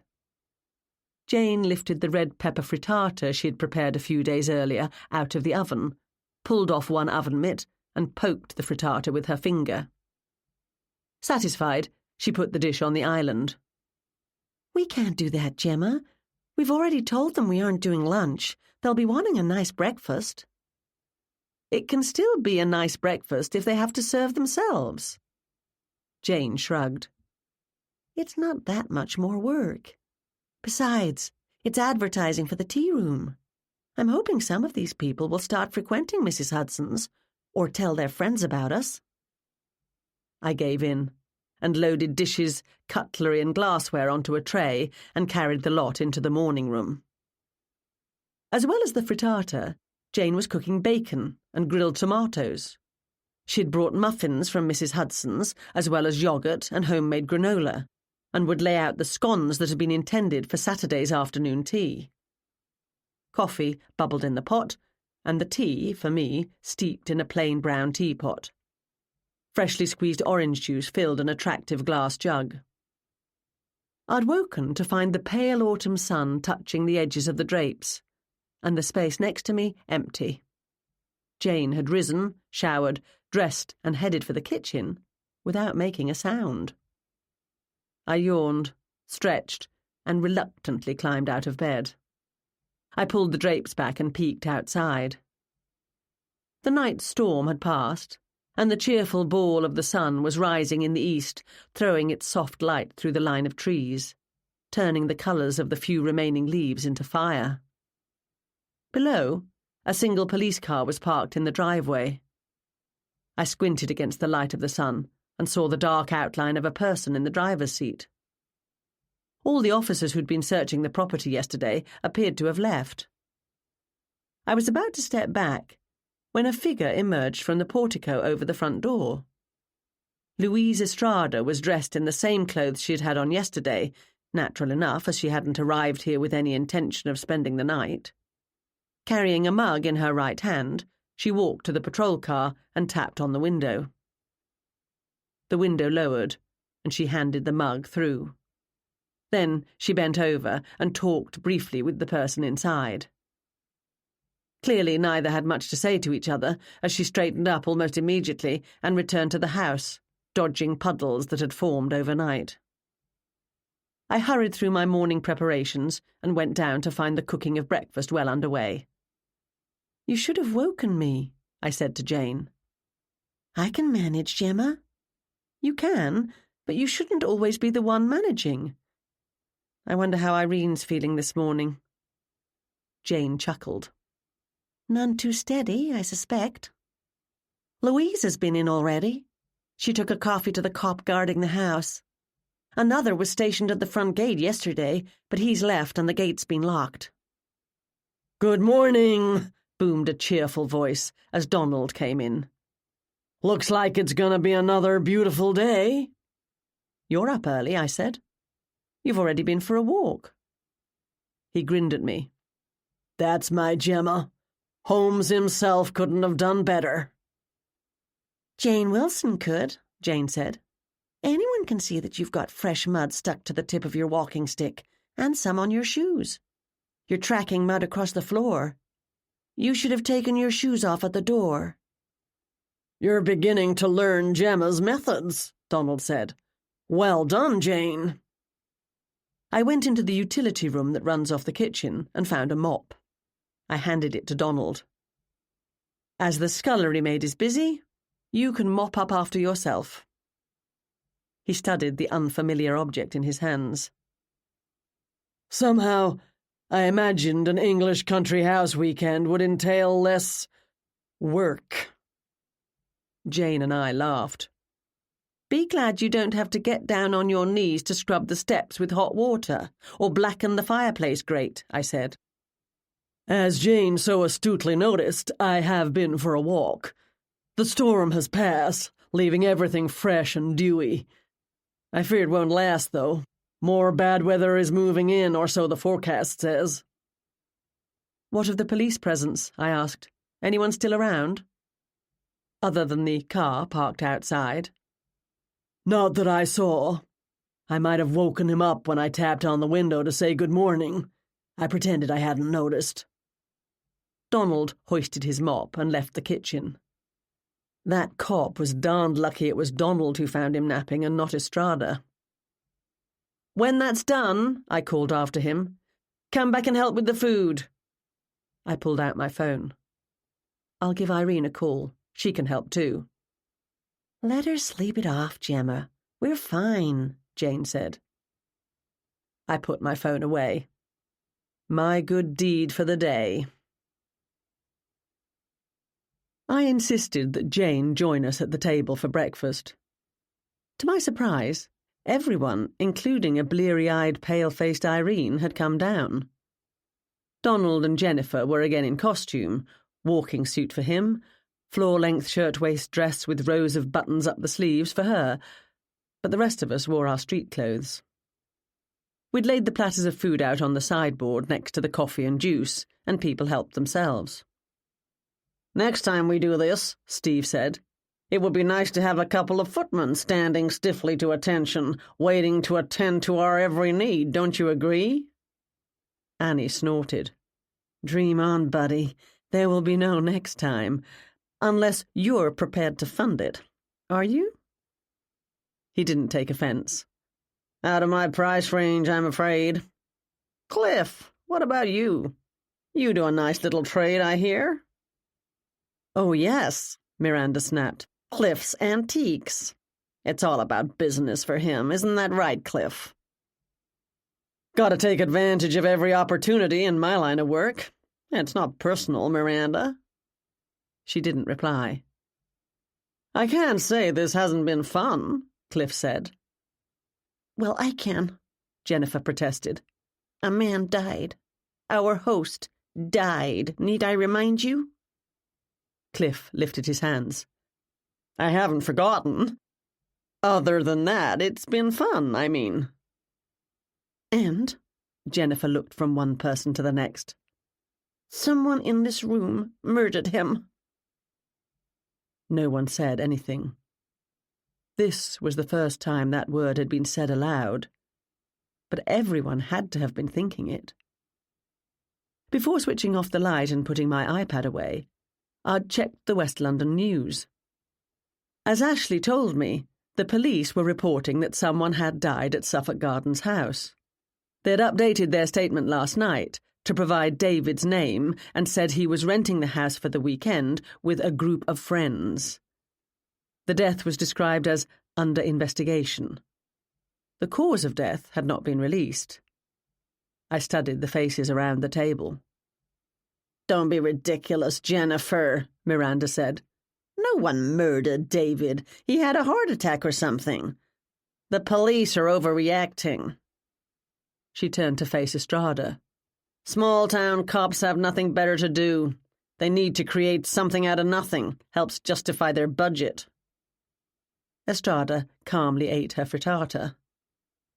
Jane and Gemma, you were there when he died. That was it, right? His heart, Miranda said. His heart certainly gave out. I spread butter and jam on a scone. Jane made scones the traditional English way, small and light and buttery, which she served with afternoon tea at Mrs. Hudson's. I loved them. David was over 50 at least, Cliff said. Goes to show, doesn't it? What it went to show, he didn't say.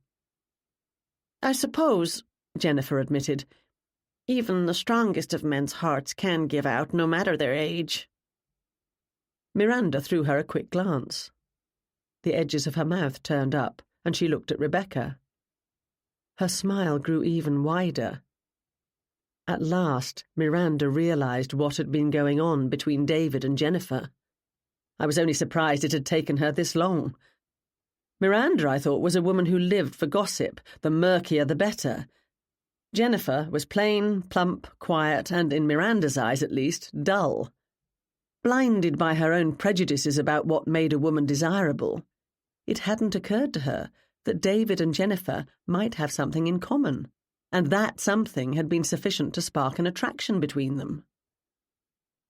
Rebecca tapped the side of her coffee cup with a spoon. All she'd served herself from the buffet was a small bowl of fruit. "I have news," she announced, when she had everyone's attention. She paused, enjoying the dramatic effect. "I've decided to stay in the house for the rest of the rental period, until Thursday." "Why would you want to do that?" Annie said. "Because I don't feel like rushing home," Rebecca said. "I'm here now, and I'm comfortable." She let out a long, dramatic sigh. "And as long as my dear, dear David remains in West London, I want to be near him. The police told me yesterday they can't say when they'll be releasing his body." Jennifer burst into tears and pulled a lace handkerchief out of the pocket of her dress. Miranda threw her a malicious smirk. "Might as well," Annie said. "I don't have to be in New York until Thursday." "Did I invite you to stay, Anne?" Rebecca asked. "Nope. But seeing as how Uncle David did, and unless you've signed another rental agreement, he's the one footing the bill. You can't throw me out." "What about you, Billy?" "Sure," Billy said. "I'm temporarily between jobs at the moment." "Kyle," Rebecca said, "you're welcome to stay." He shrugged and helped himself to more bacon. "Might as well. You got any plans, Irene?" "Sadly," Irene said, "I have a job to get back to." "What an excellent idea," Miranda said. "This is such a lovely house. So nice to have the enjoyment of clean country air, isn't it?" Rebecca sputtered. "Even better," Miranda said. "I'll be close by to give you what moral support you need in your time of grief." More sputtering. Miranda turned to Jennifer. "I hope you'll agree to stay on with us, dear. I'm sure you and Rebecca, now the widow Masterson, will soon make fast friends." Jennifer's face turned puce. She sucked in a breath. Fresh tears filled her eyes. She picked her napkin off her lap, folded it neatly, and placed it on the table in front of her. She had loaded her plate, probably out of habit, but hadn't taken a bite. She pushed her chair back. "I think not. I have a headache all of a sudden. I'm going to my room." She headed for the door and paused as she passed my chair. "If you're still offering, Gemma, I'll take that ride into town." "Sure," I said. "Jane and I are planning to leave as soon as everyone's finished breakfast and we've cleaned the kitchen. I'll come up and get you." "Thank you. I'll be ready." Jennifer walked out of the dining room, her back straight, her steps firm, her dress swishing around her legs. "Not me," Steve said. "I'm off home. Enough's enough." "I'll give you my number," Cliff said to Rebecca. "If you need anything, feel free to give me a call. And, when you get around to going through David's things, I'd like to have first refusal." You can't get much more blunt than that. But Rebecca didn't take offence. "So kind," she said. I helped myself to another scone. "Friday night," I said to Louise Estrada, "I overheard someone telling David they wouldn't have come if they'd known someone was going to be here. I've been wondering about that." "You heard someone talking about someone. May I remind you, Gemma, that someone didn't die? David Masterson did." "May I remind you, Louise, that it is the small details that are infinitely the most important." "I don't know what that's supposed to mean, but in the West London PD, we look for the big details. Details like who killed Masterson." "What's this?" "It's a bowl. Our bowl. Jane brought it from the tea room. You can put it in that box, please." Reluctantly, Estrada took the bowl out of my hands and did as I'd asked. Jane and I were cleaning the kitchen, while Donald carried in the used breakfast dishes. Irene had avoided kitchen drudgery by asking Rebecca if she'd mind giving her a short interview about David that she could write up for the paper. The two women then adjourned to the drawing room. As they left, I heard Rebecca ask if the paper would be sending a photographer, and where did Irene think the light would be best. Estrada had avoided kitchen drudgery by simply refusing to do anything to help. "Did you hear from Ryan this morning?" I asked. "Yes," she said. "And?" I said. She said nothing. I didn't push it. These walls had ears. If the police wanted to keep details back from the suspects, so be it. Although I saw no reason they'd keep details back from me. With Donald's help, we got everything cleaned up and our things loaded into the bakery van, and were ready to leave not long after 10. As we didn't have Ryan to drive the van, Jane would take it to Baker Street and I'd follow in my car.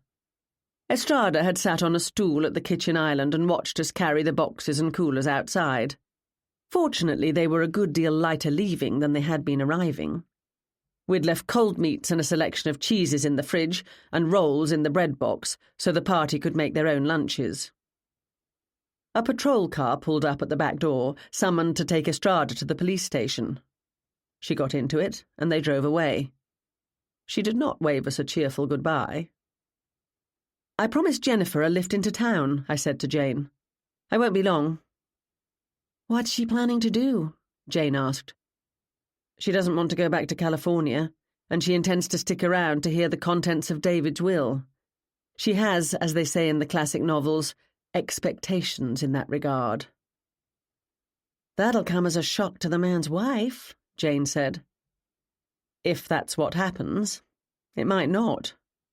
David was in his 50s and apparently in good health. He had no intention of dying any time soon. Rewriting his will would not have been a priority for him. After I've dropped Jennifer off, I'm going into the store for the day.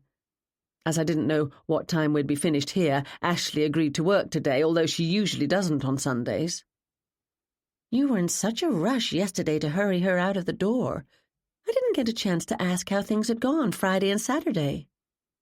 I wasn't in a rush to get her out the door, as you put it. She was more than welcome to stay and pitch in. If she wasn't going to do that, I didn't want her continuing to ask questions about what had gone on here and making up her own wild stories when information was not forthcoming. Whatever, Jane said. The effect was the same. She left. When I called to ask her to bring more games and such, she told me business had been quiet on Friday night, but busy on Saturday.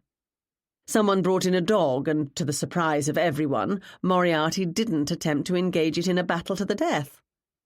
The lack of my presence has calmed him down. Jane shook her head. You give that cat far too much credit, Gemma. Give him another name, and you'll soon forget he's supposed to be some sort of criminal mastermind. How about Milverton? I said. Has a certain ring to it. After the guy in that paper you read us last night? How's that supposed to be an improvement? Although honesty forces me to confess, I couldn't follow David's argument all that well. No one could, even those few who remained awake, which barely included me. I stepped back, and Jane climbed into the van. She tooted the horn and drove away. I took a deep breath. Donald had been right. The storm had blown away all the dust and stale air, leaving the morning clean and fresh. A few puddles lingered in depressions in the asphalt of the driveway or between cracks in the cement walkway, but they were rapidly drying in the sun. Instead of going inside, I walked slowly down the path. The police tape had been removed from the kitchen garden gate. I rounded the house and approached the library windows.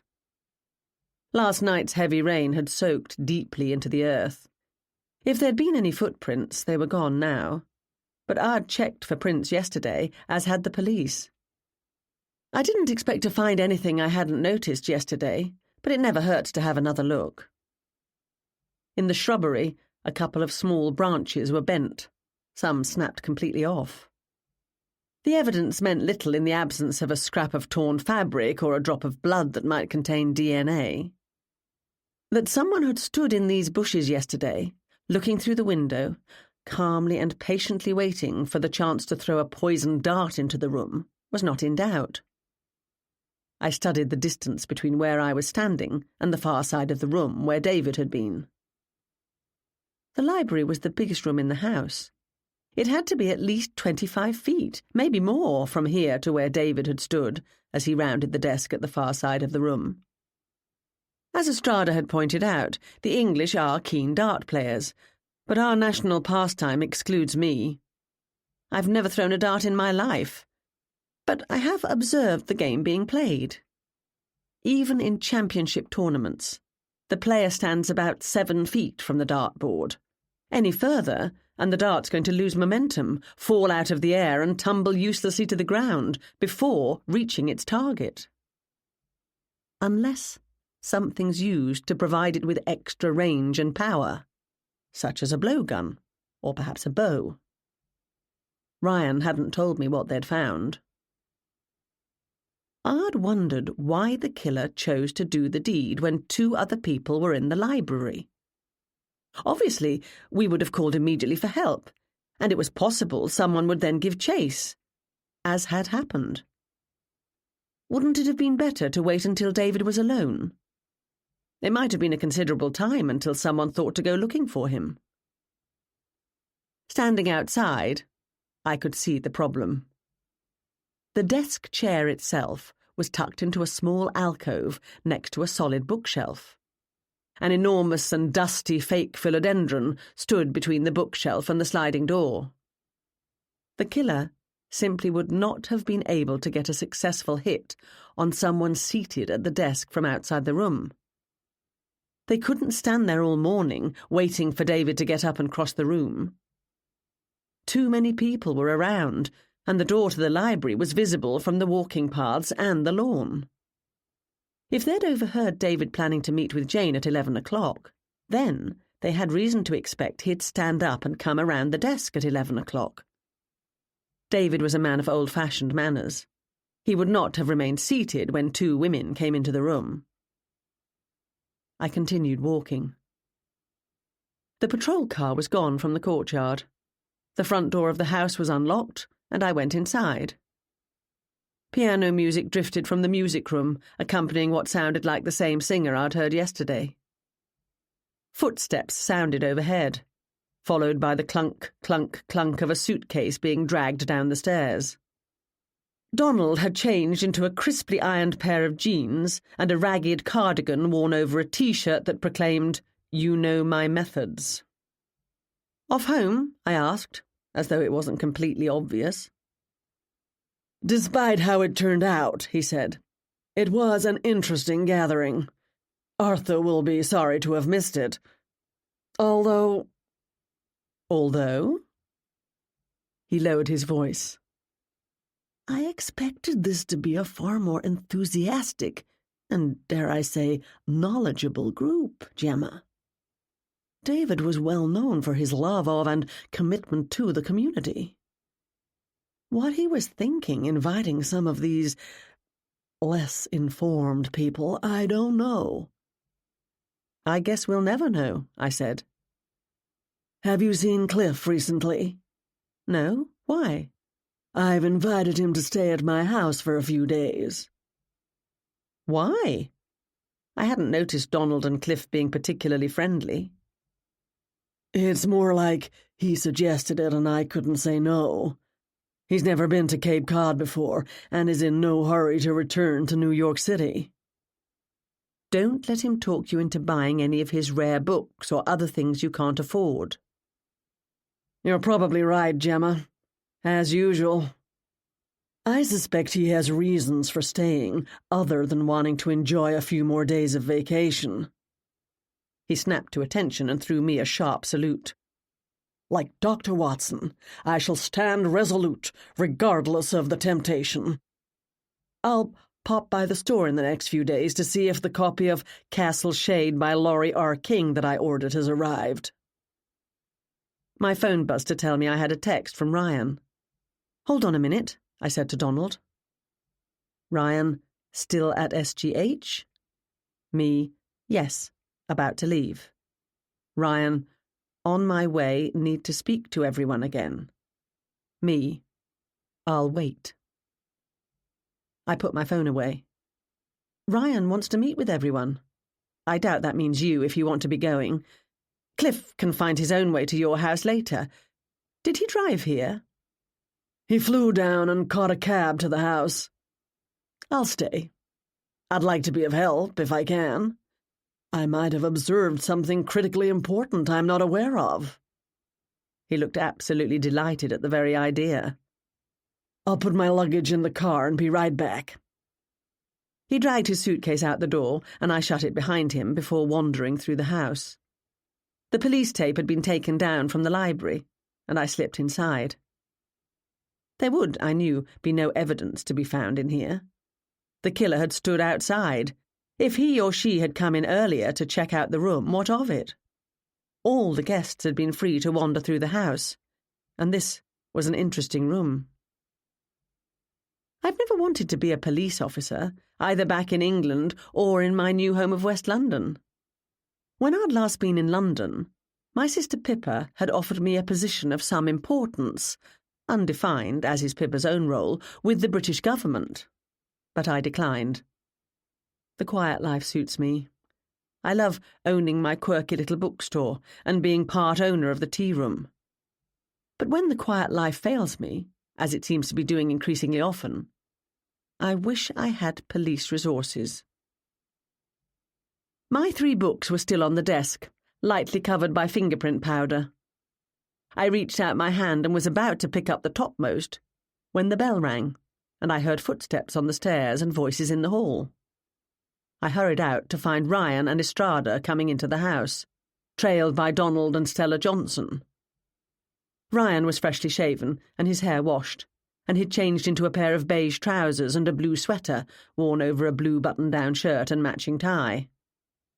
Estrada had barely had enough time to get to the police station before turning around, and she was still in yesterday's and this morning's clothes. Ryan gave me a nod, and I gave him my private smile in return.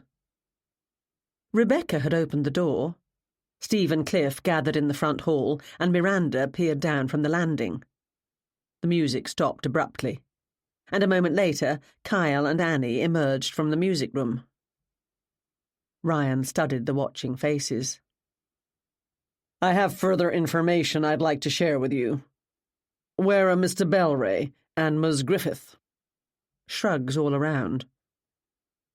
"Jennifer should be in her room," I said. "She's waiting for me to give her a lift into town."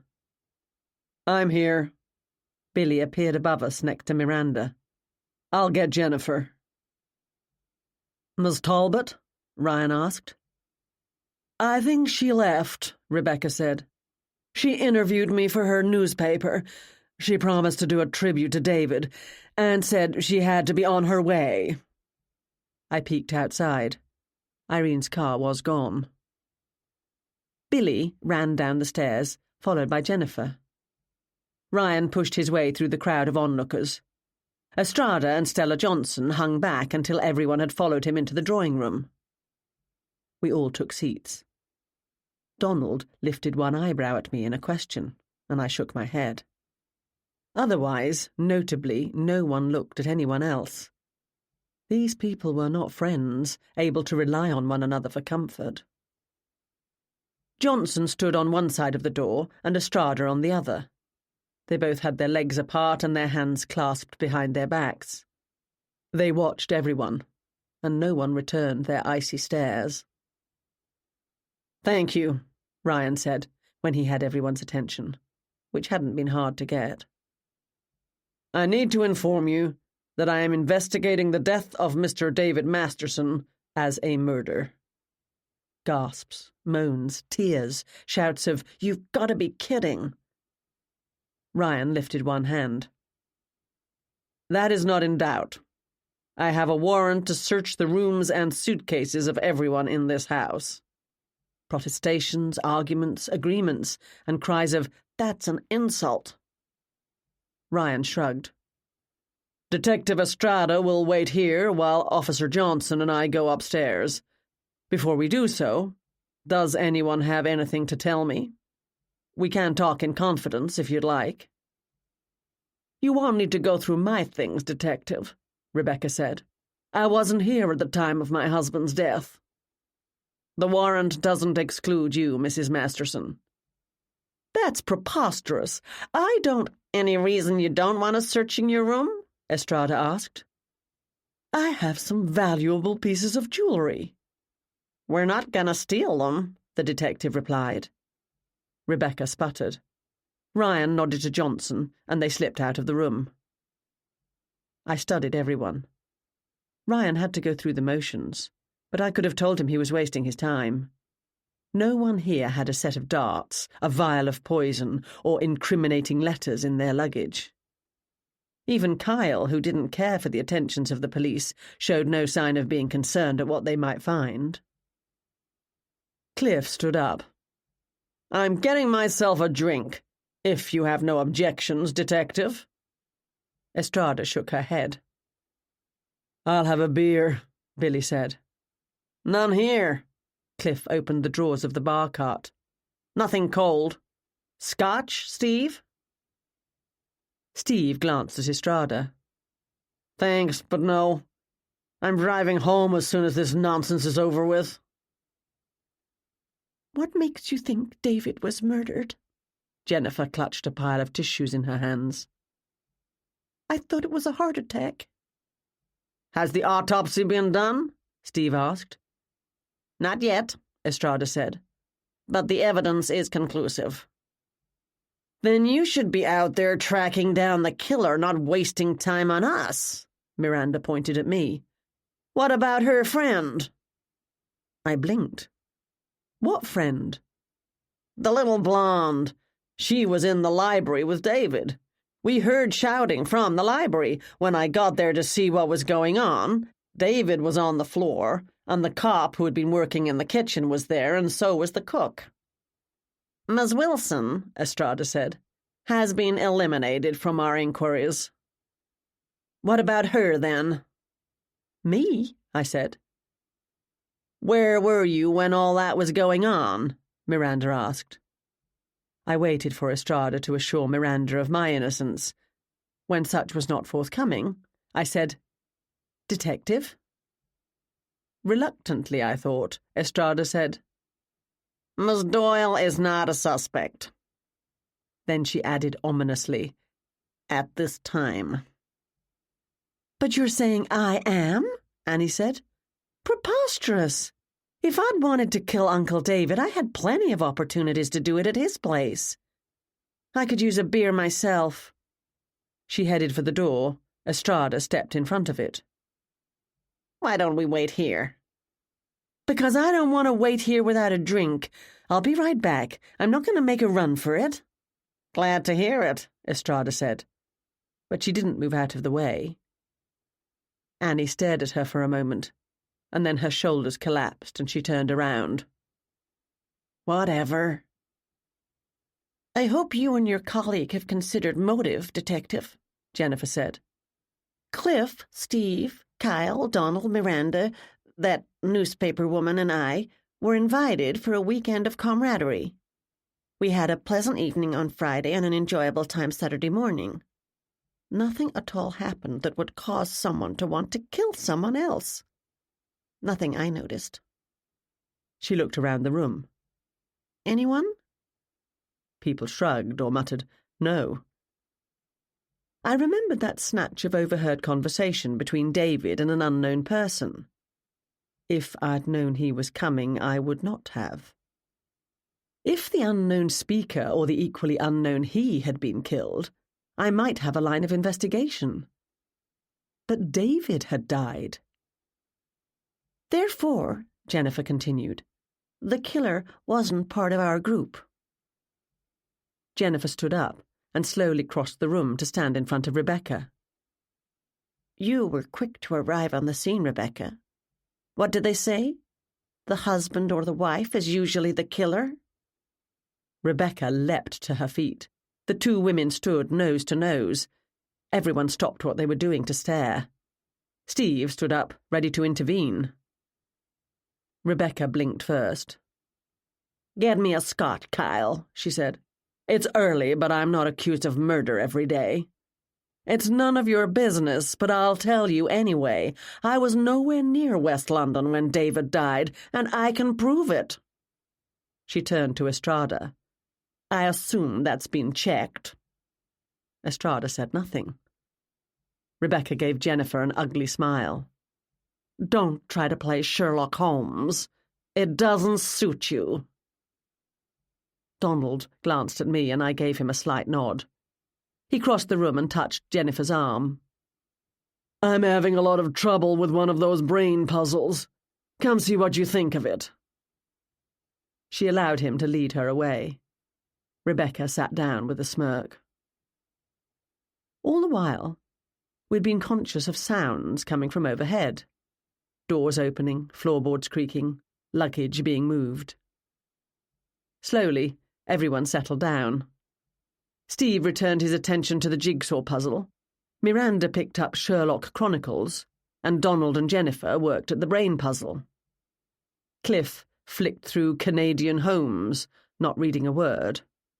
Kyle stood at the window drinking his scotch and looking out, and Billy leaned back in his chair, stretched out his legs and closed his eyes. Annie paced up and down, but I didn't read too much into that. She was a high-energy person. No, the police would find nothing in this house that would point to the killer. Whoever that person was, they were confident they'd destroyed their traces and were not going to give themselves away by an unconsidered remark or gesture. More noticeable than what people were saying was what they were not saying. No one talked about David. I would have expected them to fill the conversation with humorous anecdotes about him and recollections, particularly by the Sherlockians, of his knowledge and exploits. But other than the toast Donald led at dinner last night and Jennifer's outburst, there'd been barely a word said about the man. It was like being at a visitation or funeral reception when no one knew the deceased. Footsteps on the stairs, crossing the front hall, coming down the corridor. Ryan and Stella walked into the room. "Thank you," Ryan said. "We've finished here for now, and you can be going about your business." "We're no longer to be treated like common criminals," Miranda said. "Thank heavens for that." "Feel free to leave any time," Rebecca said to her. "What a charming invitation," Miranda said. "I'll stay a few more days, thank you. Love this country air." Annie, Kyle, and Billy pushed their way past the police without another word. "I'm out of here," Cliff said. "Donald, I'll grab my bags and be right with you." I walked outside with the police. "You didn't find anything," I said to Ryan. "I know that was not a question," he said. "And no, nothing at all." "I expected you to ask them if anyone played darts." "I considered it, but that question would be so out of the blue it would be obvious the man's death had something to do with a dart. And for now, I'm keeping that to myself. None of them were likely to put up their hand and say yes in any event." "We've got people searching membership records of blowgun and dart clubs all over the East Coast," Estrada said. "There are dart clubs in America?" I asked. "Far more than I would have expected," she said. "Okay, Gemma. I hate to ask it, but I have to. Did anyone give themselves away in there, like lift their eyebrow at an inopportune moment, revealing all to you? Did you remember that the 7:15 bus from Boston was half an hour late last week and thus our killer had to be on it?" "No." "No?" "Which is why I didn't have to ask if you had found anything in their possessions. Whoever our killer is, and I'm convinced that person had been in that room, they're supremely confident. And clever enough to know not to appear too arrogant about it. If you need anything from me, I'm going to the shop now, and I'll be there until closing at 5. Estrada and Stella headed for the car. Ryan gave me his private smile and followed them. I let myself into the house and went upstairs. I knocked on Jennifer's door. "Jennifer, it's Gemma. I'm ready to go." The door opened and Jennifer peered out. "Would you mind giving me a hand?" She'd changed into 21st century clothes of a loose brown pantsuit and a yellow blouse and thick-soled black shoes. "Not at all." I stepped into the room. "Oh, you do have a lot." She needed more than a hand.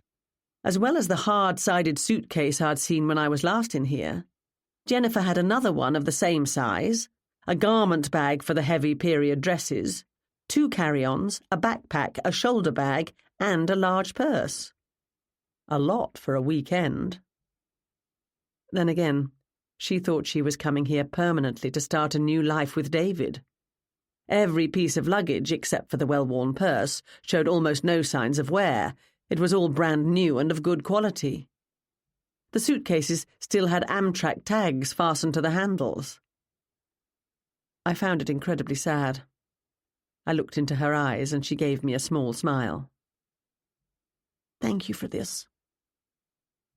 I shrugged into the straps of the backpack and grabbed the handles of a large suitcase with one hand and a smaller one with the other. "My car's at the back. Have you said your goodbyes to the others?" "Why would I do that? The only one of them I liked was Donald, and he stopped in to say goodbye before he left. Him and you and Jane, that is. As for Rebecca and Miranda, I hope never to see either of them ever again. Cliff tried to talk me into buying a first edition from him, but when I told him I didn't collect, he lost interest in talking to me. At first, I thought Steve was okay, but then he was so rude about David's essay. That wasn't very nice." "It's okay to have a difference of opinion. Isn't that what home societies are for? Reasoned debate?" I dragged the 2 suitcases after me. They got stuck in the door, meaning I got stuck in the door. I backed up and pushed the larger one into the hallway. I clattered and clunked my way down the stairs, and then alternately shoved and dragged the luggage down the hallway. "A difference of opinion, yes," Jennifer said, as she followed me closely, too closely down the stairs. I could only hope she was holding on tightly to her cases. "But Steve was out-and-out rude." No one came to investigate what was making such a racket. The others didn't seem to care any more for Jennifer than she did for them. "David was a genius," Jennifer said. "People often don't appreciate genius in their own time." We went through the kitchen, spick and span, and left the house via the back door. Jennifer came to a sudden halt when she saw my sporty little convertible.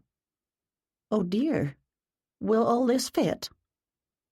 "We can make it fit," I said optimistically, as I eyed the two-seater Miata not at all optimistically. But make it fit we did, once I'd put the top down and tied the tower of suitcases with a length of rope I'd found in the trunk, last used to bring home our Christmas tree. I eyed the precarious stack and hoped the police wouldn't stop us on the way into town. "Where to?" I asked. "I don't know," Jennifer said, from beneath her garment bag, backpack, shoulder bag and handbag. "How can you not know? Didn't you find a hotel?" "I hoped you'd recommend something." I put the car into gear and we pulled away. I drove slowly, taking care to avoid any bumps for fear of the suitcases tumbling off. The gates at the bottom of the driveway were closed. I pulled up to a panel mounted on a post and pushed a big green button, hoping for the best. The gate swung open and we drove through. "At this time of year you're probably in luck," I said. "In the summer, you can't get a room in West London at the last minute for love nor money. What's your price range? Motel? Mid-price hotel? B&B? The Ritz? Not that there's one of those." "Something nice," she said. "I have my savings to tide me over until David's will's read and his funds released." "My favourite's the Harbour Inn.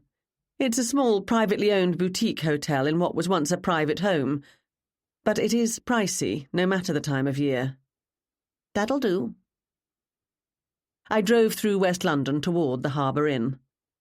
At midday on a Sunday in fall, tourists poked around the shops or relaxed on restaurant patios. But it was nowhere near as busy as it would be in July and August. "This is Baker Street," Jennifer said in a voice full of delight. "Oh, look, that dress store's number 305. Is there a 221? "There is, but it's a cheap souvenir shop. If you look on the other side of the street, just up ahead, the Sherlock Holmes Bookshop and Emporium is at number 222, and Mrs. Hudson's Tea Room is at 220. Jennifer clapped her hands. "I see them. Oh, your store looks so amazing. I love the silhouette of Holmes with his pipe hanging over the door, and look at all those books in the windows. I'm going to check it out as soon as I can. Is it walking distance to the hotel?" "Yes." I took a quick glance at the store as we passed.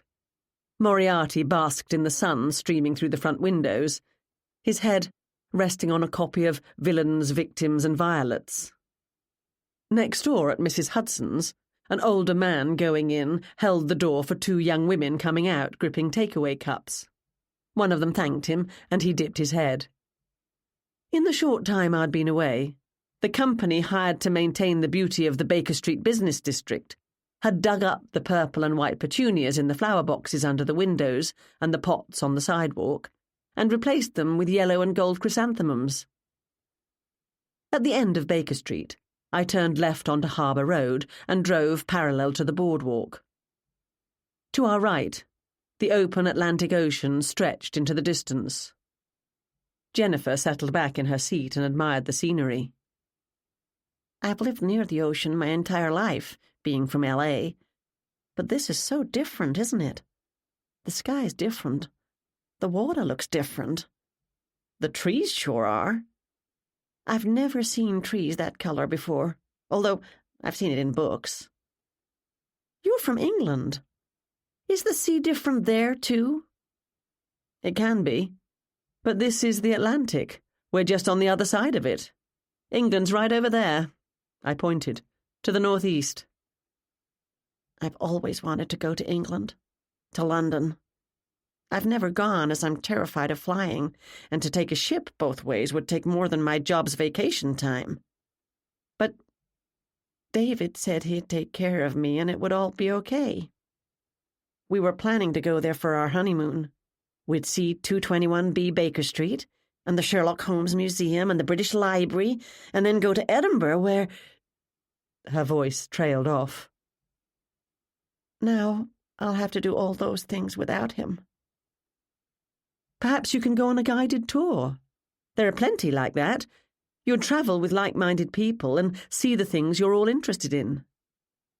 That would be marvellous, she said. I pulled into the half-full parking lot of the Harbour Inn.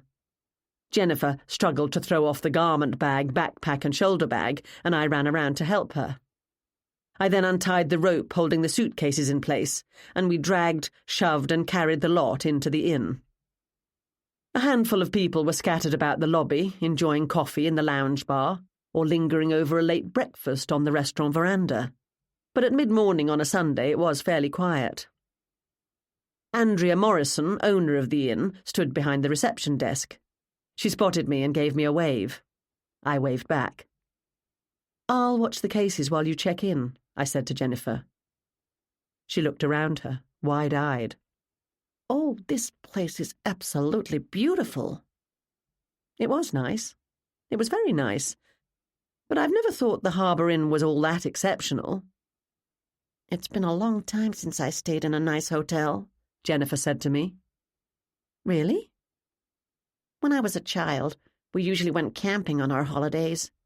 The weather had to be pretty bad for my father to move us to a hotel." She chuckled fondly at the memory. "My parents still love to travel in their RV. When I was in college, I had a couple of fun vacations with my sorority sisters, but that's about it. My company has a big sales conference every year at a hotel in L.A. Because I lived locally, they never paid for me to have a room." "Go to the desk and tell her you want to check in. Andrea will take care of you. I'll wait here with your things. You do have a credit card?" "Yes." Jennifer approached the reception desk, did what was necessary, and then rejoined me, gripping the plastic keycard tightly in her hand. Andrea's husband, Brian, came out of the door next to the reception desk. He might have briefly started when he saw the pile of luggage, but he fixed his professional smile into place. "Allow me to help you," he said to Jennifer. "Thanks, Brian," I said. "I'll be off now. The shop's open until 5 on Sundays, Jennifer, so pop in and say hi if you're out for a stroll." Chapter 10. Ashley was delighted to see me walk through the doors of the Sherlock Holmes bookshop and emporium, although Moriarty was not. He hissed at me, displayed his backside, and stalked off to his bed under the centre table. I did a quick mental inventory of the shop, and was pleased to see that a healthy amount of our stock had been sold during my absence. "Did you have a good weekend?" Ashley asked, when the customer she'd been helping had left, lugging a cloth bag heavy with books. "I suppose when that guy died it spoiled the mood." It managed to put a damper on the festivities, yes.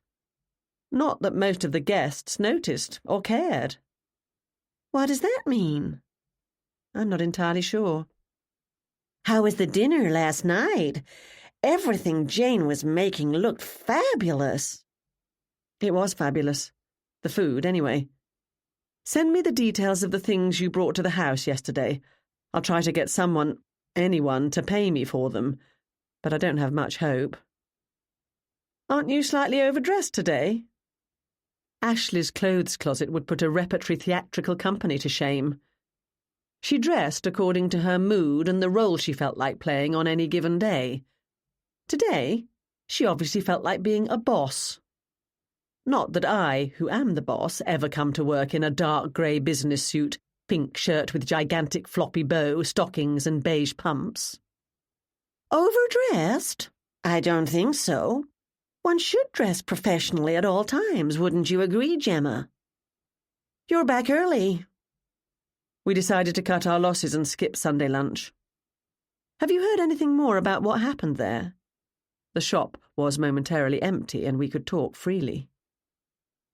It was reported in the Star's Twitter feed last night, and a story went up on their website a short while ago. It'll probably be in the paper tomorrow.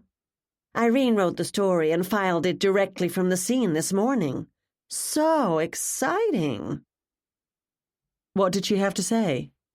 Just that the host of a Sherlock Holmes weekend, being held at historic Suffolk Gardens House in West London, had died and the police were on the scene. Nothing specific. She interviewed the dead man's wife and some of the guests, but they had nothing to say except it came as a complete shock. I didn't see mention of your name, or Jane's. Irene knows better. She didn't say anything about cause of death? No. She said the police are not commenting at this time. The man was in his 50s and in good health.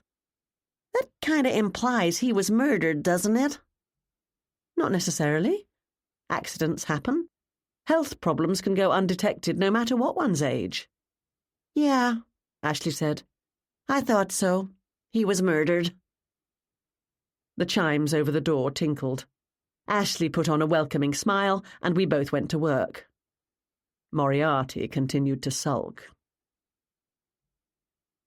At 4 o'clock, Fiona closed the sliding door joining the Emporium and Mrs. Hudson's, and she and Jocelyn began stacking chairs on tables prior to sweeping the floor. Jane didn't appear, but she had told me she had a lot of work to do tonight to replenish the fridge and the baking tins to be ready for opening on Monday. I'd popped into her kitchen in the middle of the afternoon to check on her, still concerned that she might have a delayed reaction to witnessing David's death. She had seemed perky enough, and I hadn't pressed the point. I had, however, texted Andy to tell him to look after her. Andy, need you ask? Me, makes me feel better. Andy, smiley face. Business in the shop was quiet over the hour before closing. At 4:30, Ashley began to prepare to leave. Moriarty had eventually come out of his self-imposed quarantine to greet customers. Moriarty was generally an excellent shops cat. He didn't care much for dogs, but otherwise he greeted our customers, particularly children, warmly and with guarded affection. It was only me he didn't like. I try not to take it too personally. Other animals seem to like me okay. I have 2 dogs who like me a great deal. At least, they pretend to like me. Maybe they don't. But they know who fills their food bowls. I'd never looked at it that way before. I'd only been away 2 nights, but I found myself looking forward to seeing Violet and Peony. Had they missed me and were eager to go home, or had they regarded the time at Leslie's as we would a vacation at a luxury hotel? Would I have to drag them kicking and screaming all the way home? I loved your story for the online news, Ashley said, and I turned to see Irene coming through the door. Thanks, Irene said. Have you learned anything new? Ashley asked. Can I get a sneak peek at tomorrow's paper? No, Irene said. Okay, Ashley said cheerfully. Night, Gemma. See you tomorrow. Why's she dressed like that? Irene said to me once Ashley was skipping happily down Baker Street. Is she going to a funeral? Don't ask. What's up? Any breaking developments in the story? You'd know better than me. My sources called to say the police arrived right after I'd left and searched everyone's room, but they didn't say what they were looking for. Are you going to tell me what they learned that caused them to do that? Is Sherlock Holmes a Russian spy? No. Moriarty leapt onto the counter and rubbed his body against Irene's arm. Hello there, big boy, she cooed. You're looking particularly handsome today, you lovely fellow. She stroked him, and he purred. My bad luck. I left earlier than I should have because I was beginning to fear I'd grow old, listening to Rebecca prattle on about herself. except for the odd moment when she remembered we were supposed to be talking about David. Did you get the sense she was genuinely grieving and hiding her feelings under her chatter? That's a good question. Irene thought for a few moments. A couple of times she did have to stop and collect herself, and I might have seen a trace of sadness in her eyes. Thing is, Gemma, my take on Rebecca is she's so self-absorbed that she hasn't got the mental capacity to care for anyone else, even someone she might love. That's good insight. To me, the fact that Rebecca moved into David's room and happily stayed in the house where he died indicated his death had little emotional impact on her. But as I've observed before, we all grieve in our own way. I went straight home and filed a preliminary story for the online news. I called Ryan, but he had nothing to share with the press. No surprise there. He did say the police continue to investigate, which means he thinks it's a suspicious death. My inside source at the house, who's Miranda in case you're wondering, said Ryan told them they were treating David's death as a murder. I nodded. You don't want to tell me what the police are thinking, but you can tell me what you're thinking. I can't help you, Irene. I don't have any insights into this case at all. As this quiet moment unfolds, let the soft music guide your thoughts into a calmer space before the story returns. Yeah, I'm running. So love me or leave me, I'm standing alone. Can't shake a feeling that lives in my bones. Lie to me, tell me you wish you could, but nothing you gave me is worth what you took. 'Cause I won't love.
Out alone, but keeps wheeling the mother willows.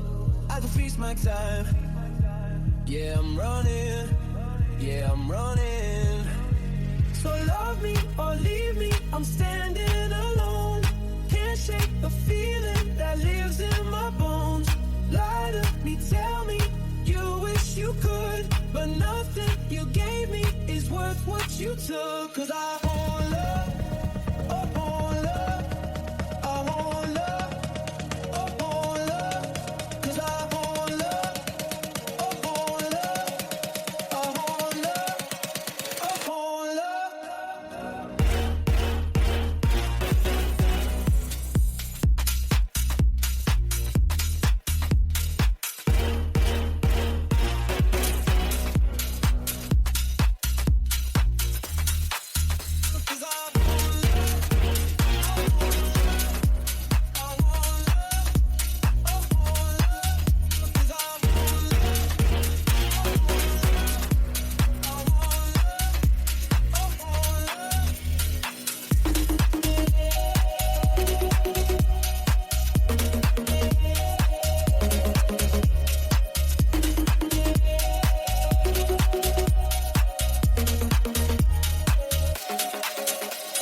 You were there, Gemma, in the library when David died. I know you saw something. You bolted out of the house, leaving Jane to call for help. Irene, you can ask all you want. You can keep asking. But I'm not going to tell you anything. Can't blame a girl for trying. Can you, Moriarty? She asked the cat. I do have something to tell you. Are you talking to Moriarty or to me? I asked. Sometimes I think I'll get more information out of him. I won't even ask for an exchange of information. I got a strange, very strange phone call about 20 minutes ago. A gentleman by the name of Daniel Steiner, who is the owner of Suffolk Gardens House, the very one, he asked me to keep his house's name and location out of the papers. I said it was too late. The story was out there. All the neighbours saw the police activity, and West London's a small town. Word gets around, and Suffolk House has always been a place of interest. He didn't like hearing that. That's understandable. He's trying to sell the house. News that a murder might have been committed there won't help. So it is murder. I said might. That's what he's thinking anyway. Thing is, Gemma, he implied strongly that things can go wrong for me if I mention the property again. My ears pricked up. What sort of things? He knows people. People who know people. Sounds like lyrics to a song. I'm not joking. And neither was he. Influential people in the world of print media. Did he say that? Yes, that and more. The West London Star, like community papers everywhere, is barely breaking even these days. It would be too bad, Steiner said, if the owner found himself unable to continue funding the paper due to an abrupt drop in advertising revenue. Moriarty hissed, and I leaned back against the counter. Nasty. What are you going to do? Tomorrow morning I'll take it to my editor. He can decide. I might be a firm believer in the independence of the press, but this is above my pay grade. You'd censor a story because of a threat. Not censor. We can say prominent West London estate, rather than Suffolk Gardens House. Sounds like censoring to me. Yeah, it does. If he had threatened me alone, then it would be my decision, Gemma. But he threatened the existence of the paper itself. Do you know anything about this person? Does he have the sort of contacts he's implying he does? Irene's face twisted. Some reporter I am. I didn't even check. I came straight here to talk to you. It wouldn't hurt to see what you can find. Maybe he's bluffing. Maybe you can counterattack with a headline in the size of font papers are saving to announce an alien invasion. Something like, Did ghosts in haunted Suffolk Gardens House, the name all in caps, kill a paying guest? Irene gave me a weak smile. I like the way you think, Gemma Doyle. I'll let you know what I find. She glanced around the store. Are you looking for something? I'm thinking a deerstalker cap would be appropriate to wear when I'm investigating Daniel Steiner. We have plenty in stock. Then again, I don't need a hat when I have a computer. Bye, Gemma. Bye, Moriarty. Chapter 11. Once Irene had left, without buying a hat, I closed up the shop and ran through the usual end-of-day routine, which included filling Moriarty's food and water dishes and emptying the litter box. I texted Jane and asked if she needed anything. Thanks but no, under control. Late date with Andy. Enjoy. See you tomorrow. As I swept the floor, tidied the puzzle and games table, surveyed the day's sales record and shut down the computer, I thought about Irene and Daniel Steiner. I briefly wondered if he might have had something to do with the death of David Masterson, but I dismissed that idea almost immediately.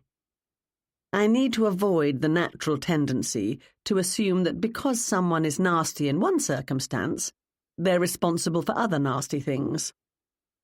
Although, once I got home, it wouldn't hurt to check to see if Mr. Steiner has any involvement in Sherlockian societies, or if he'd been in West London at the time of the murder. Now remember, I said to Moriarty as I let myself out the back door, be on guard. I'm leaving my livelihood in your capable paws. He yawned. I locked the door behind me, got my car, and drove straight to Leslie's house to collect my dogs. I found Leslie in the yard, watching Violet and Peony romp with her dog Rufus. The dogs and I greeted each other with much enthusiasm, and I was privately thrilled at how excited they were to see me. Leslie handed me the bag containing their things. I was distressed to hear about a death at Suffolk Gardens house. You and Jane weren't involved, I hope. You weren't mentioned in the papers. Nope, nothing to do with us. She gave me the look, the exact expression Jane uses when she doesn't believe me. Did you hear anything else, other than what the paper put online? I asked her. Leslie Wilson had lived in West London her entire life. She was involved in half the charities and social clubs in town, and the half she wasn't actively involved in, her friends were. She shook her head. Nothing worthwhile. Lots of gossip, of course, including the possible involvement of the resident ghost. The house has a resident ghost? Not that anyone heard of until today, Leslie said. There's always been gossip about that house. Locals never being allowed inside gets the rumour mill working overtime. The Steiner family kept strictly to themselves when they were at the house, and had almost no interaction with the townspeople at all. They didn't even shop at the supermarket, but brought all their groceries with them, which didn't do much to endear them to West London merchants, as you can understand. The Garden Club tried several times to get them to allow the house to be part of the spring tour, and they were always politely but firmly shown the door. The door in this case being an expression, as they weren't invited to come around and discuss it in person. It's been a long time since the club even bothered, although they're hoping the new owner, if there ever is one, will be friendlier. How did the man die?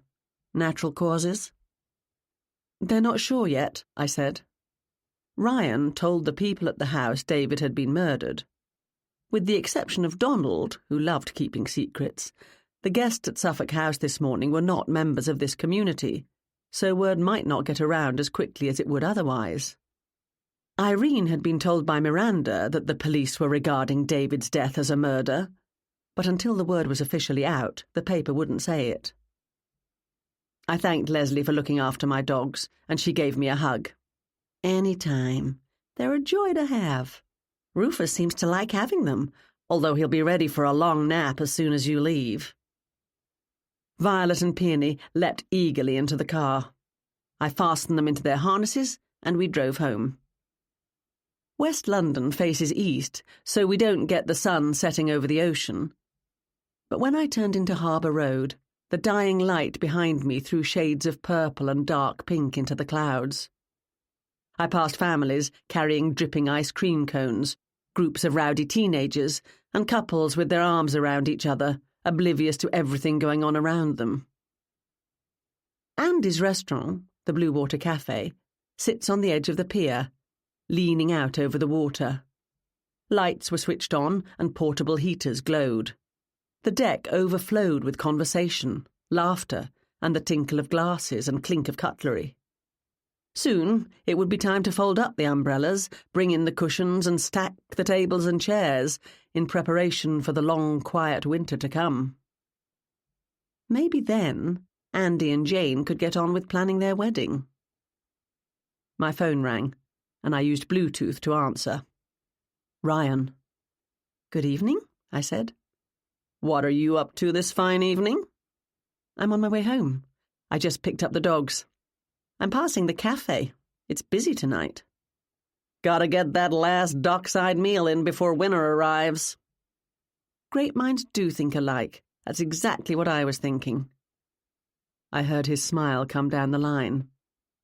As you're on your way home, any chance of a meal for a hungry cop? It didn't take long for me to mentally inventory the contents of my fridge when I'd last seen it. If that hungry cop doesn't mind a tuna sandwich and a bowl of canned tomato soup, I'll order us a pizza. Be there in 10. He was there in 8. His car pulled into my driveway as I was watching Violet and Peony cavort across the lawn, checking to see who'd been on their property while they'd been away.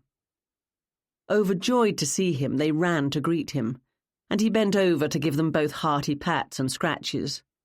They ran off once again, now overjoyed at the chance to bark at a squirrel taunting them from high in the branches of an ancient oak. Violet's a cocker spaniel, all flying ears, and has been with us since she was a puppy. She's Uncle Arthur's dog. He named her after the 4 Violets of the Sherlock Holmes canon. Peony's a Bichon Frise, little more than a ball of curly white fur, and he's lived at my house for only a few months. I adopted him on the death of his owner, who was a keen gardener, thus his name. Dogs suitably greeted, Ryan gave me a light kiss.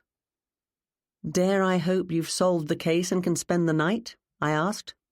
"No such luck. I need a break, and then I have to get back at it." We walked into the house with our arms around each other. The backyard's enclosed, and I left the dogs outside so they could run around for a while longer. After Ryan left, I'd take them for a long walk. Ryan dropped into a chair at the kitchen table. The dark stubble was thick on his jaw, the delicate skin under his eyes purple, and those eyes were red and tired. "No sleep last night," I said. "Not much. I have to confess, I'm here for more than dinner. Anything happen after I left yesterday I need to know about?" "Didn't you ask Louise?" "Louise, as you well know, is a highly competent detective. She is," he cleared his throat, "not Gemma Doyle." "Whatever that means." Outside, Violet barked, and a second later, Peony joined in. A second after that, I heard the sound of a car engine slowing, and then a door slam. "Hold that thought. Dinner's here." I met the delivery man at the door and accepted a heavy cardboard box emitting marvellous smells. Violet and Peony danced eagerly around my feet as I opened the box, put it on the table, and got out 2 plates and the roll of paper towels.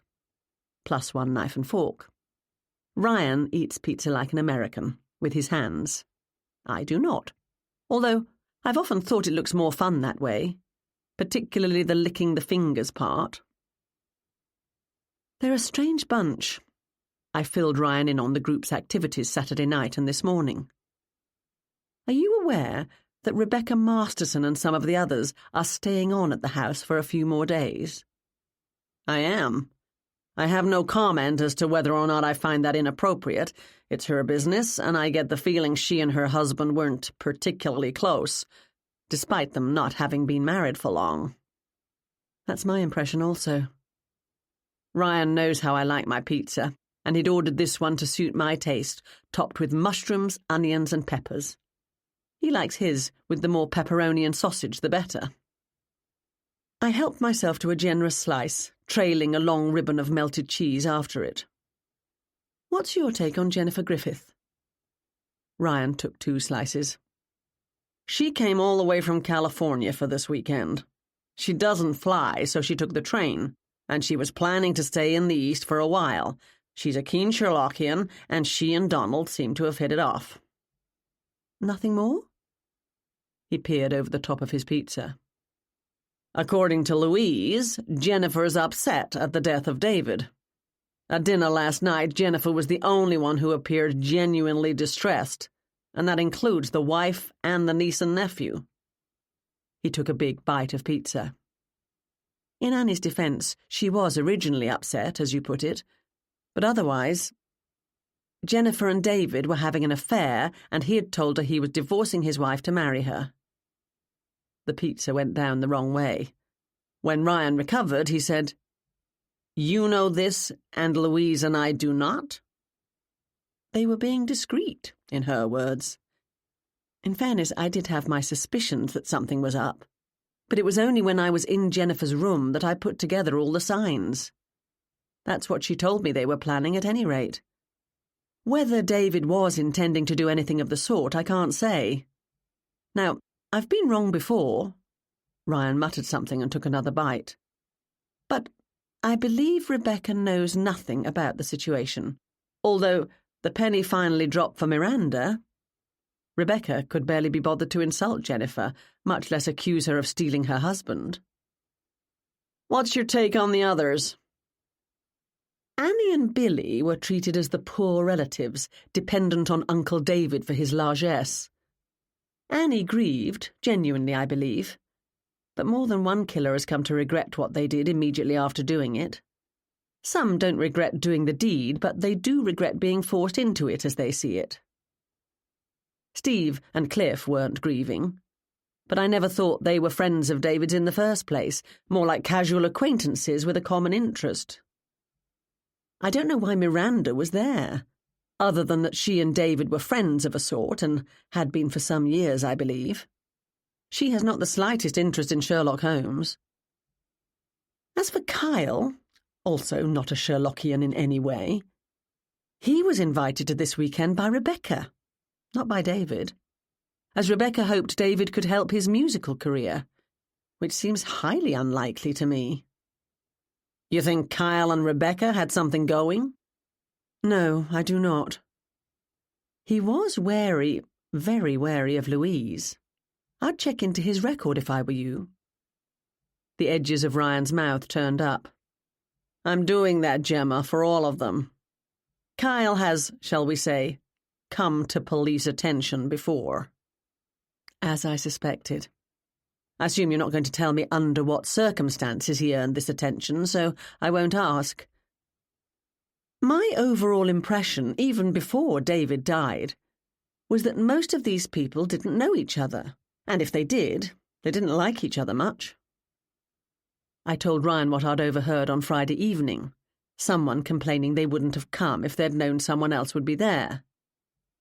Ryan didn't dismiss my observation as quickly as his partner had. You think it's possible David was not the intended victim? He asked. I leaned back in my chair, steepled my fingers, closed my eyes and pulled up a mental picture of the scene in the library Saturday morning. David behind the desk. Jane and I in front of it, facing him. Him standing up, rounding the desk, coming toward us. The low murmur of conversation in the rest of the house, the creak of floorboards overhead, the drapes moving in the soft wind.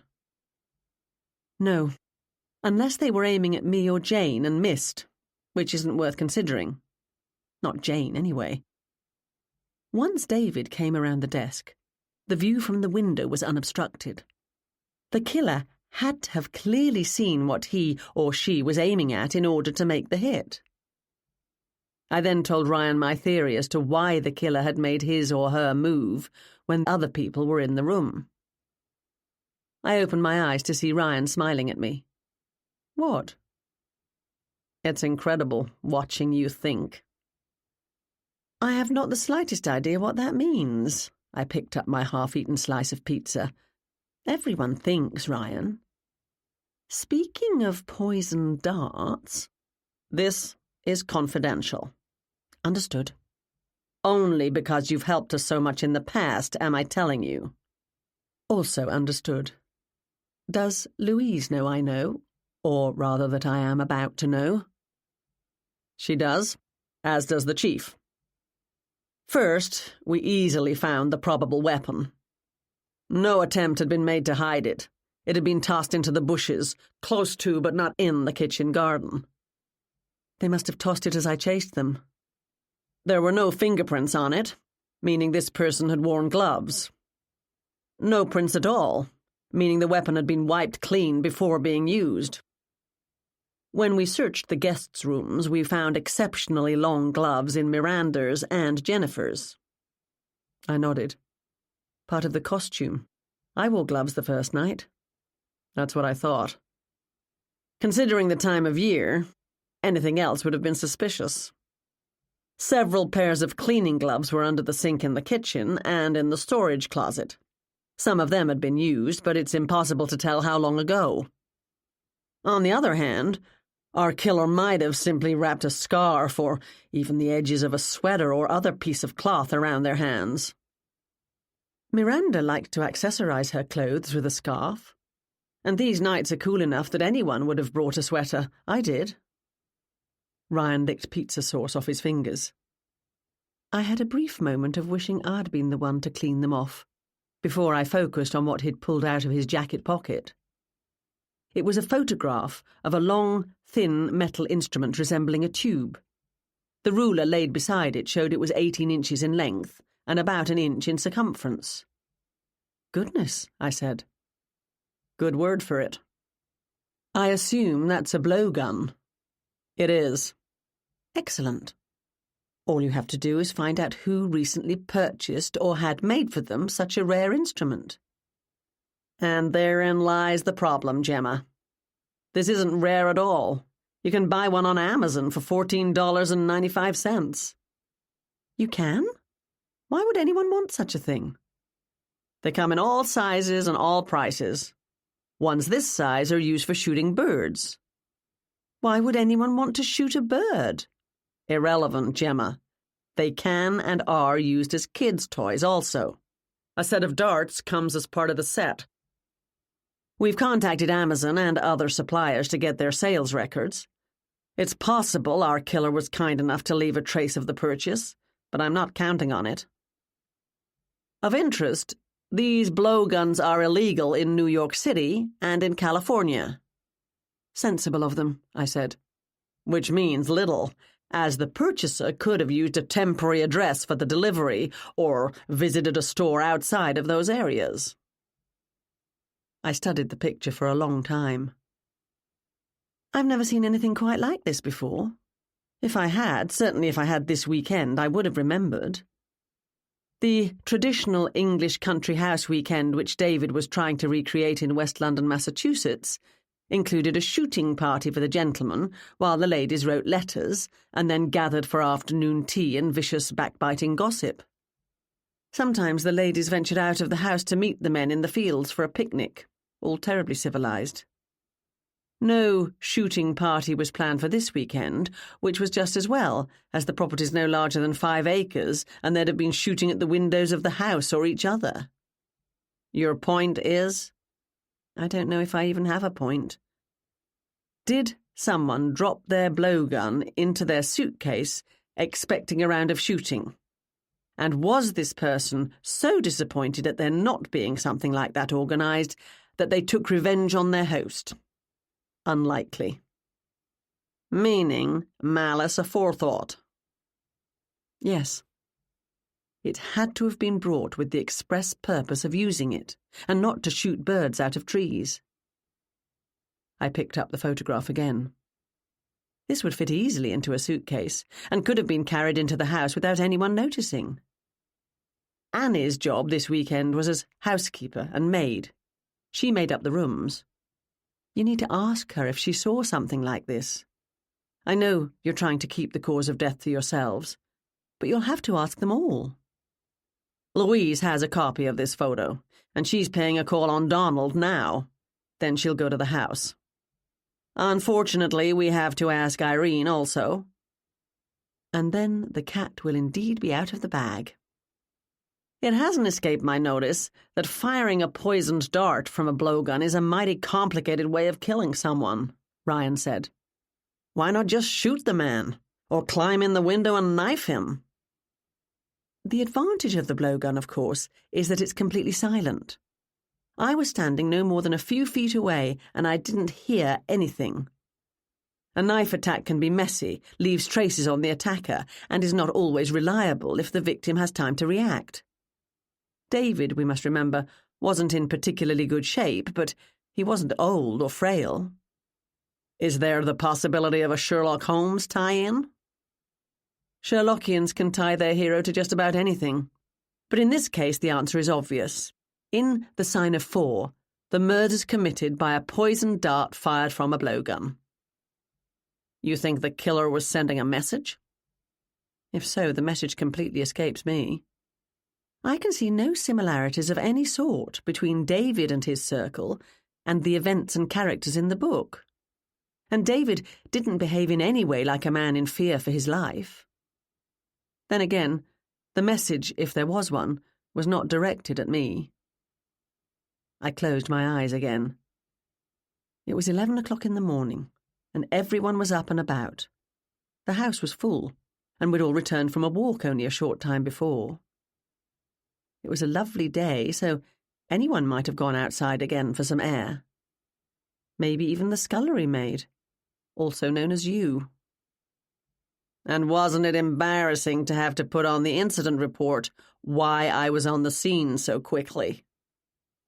I smiled, but didn't open my eyes. Our killer carried this strange-looking weapon, the sort of thing that would have anyone asking, "What's that, then?" out of the house and across the property. Don't feed your pizza crusts to Violet and Peony. How do you know? I detected an abrupt change in Violet's breathing and the scratching of Peony's claws as he hastens to your side. The blowgun, therefore, must have been concealed. Carrying a suitcase or a backpack around the property would attract attention. It was therefore hidden in something that would not attract attention, but from which it could be extracted instantly and silently when needed. I opened my eyes. A walking stick. A what? A walking stick. I tapped the photograph. This device is thin enough to slide inside a gentleman's walking stick. They're hollow? Not normally, but they can be made so. As can the handles of ladies' parasols. Don't you ever watch historical adventure movies? Obviously not enough. Okay, so who had a walking stick or parasol? David himself, plus Donald and Steve had walking sticks. Miranda carried a parasol. We can't forget modern umbrellas either.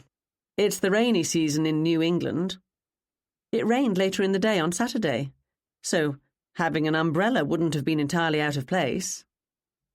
Come to think of it, Jane keeps an umbrella in the van, although I doubt hers has been custom-made to fit a sword or even a blowgun. I'll send someone around to the house to look at these parasols and sticks, Ryan said. You might get lucky. I pointed to the picture. But that thing is small enough to slip in the waistband of a pair of trousers or a skirt and be concealed under a loose jacket.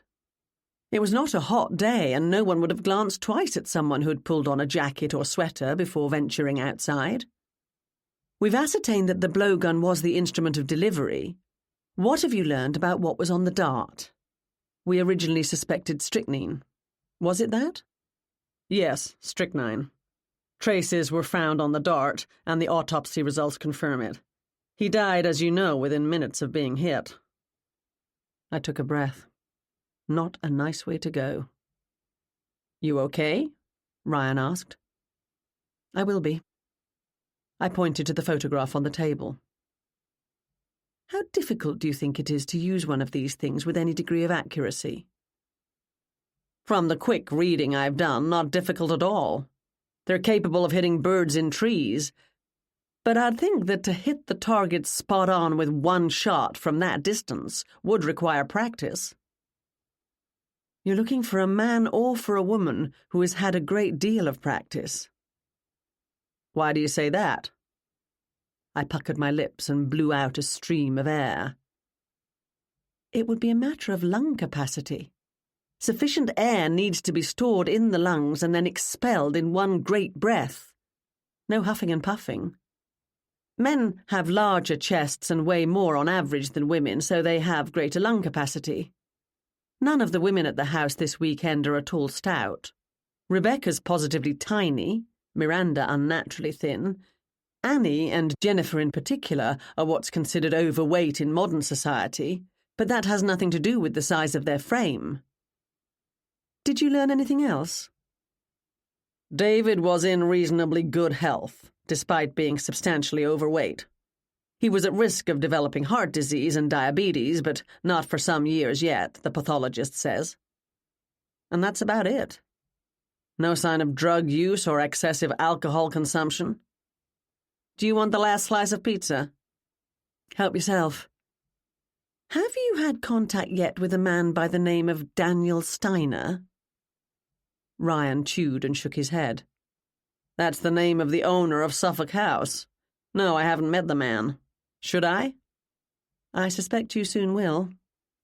I filled him in on what Irene told me about threats to her and the newspaper.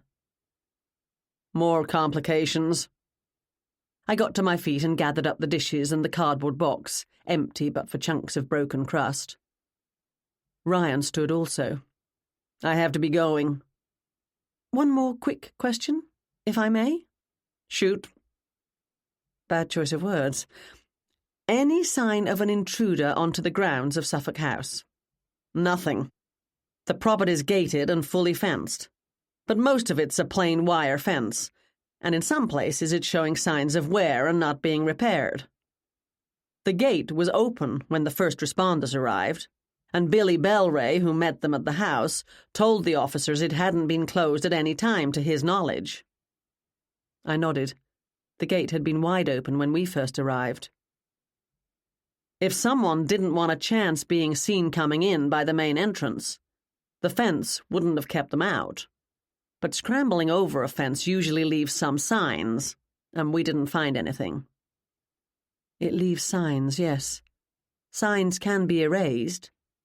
So they can, Gemma, so they can. He pulled me to him and kissed my forehead. You take care. Don't I always? He left, still chuckling. Chapter 12. Have a nice time last night? I asked Jane. We did. Andy came around with leftovers from the restaurant. Yummy. She sighed happily. Jane has always been a happy person. Happy and beautiful. But since her engagement to Andy, a glow had settled around her. At times, I felt something close to envy. I was also feeling rather proud of myself. I'd always known Andy was the one for Jane, and I stood patiently by while she went through one unsuitable boyfriend after another. Maybe not entirely patiently, I had to admit. But they'd eventually found their way to each other, and that made me happy too. You sure you're okay? I wasn't with David when he died, Jane, but you were. You toughed it out for the rest of the weekend, but these things can catch you by surprise at unexpected moments. She leaned over the table and put her hand on top of mine. Her blue eyes looked into mine. Thanks for caring, Gemma. Yeah, I had a few hard moments when I told Andy about it, but he was there for me, and I know you're here for me, and so I'm okay. It was 4:00, and Jane and I were having our daily partners' meeting at the table in the light-filled window alcove of Mrs. Hudson's over a pot of tea and whatever remained from afternoon tea. Today, Jane had produced open-faced roast beef crostini, cucumber sandwiches, and raspberry tarts and buttery squares of shortbread. Jane poured the tea and offered me a cup. Louise Estrada was in earlier. On police business? Yes. I bribed her with tea and a scone. Excellent plan. What did she want? She showed me a picture of a blowgun, of all things, and asked if I'd seen one like it recently. Had you? No. I shouldn't have been surprised, but I was. I guess I assumed whoever it was had thrown the dart at David. The blowgun gives more strength and accuracy if you know how to use it. I called Ryan last night and suggested he check out everyone's homes and property for signs of blowgun practice. What did he say to that? That the police don't have unlimited resources.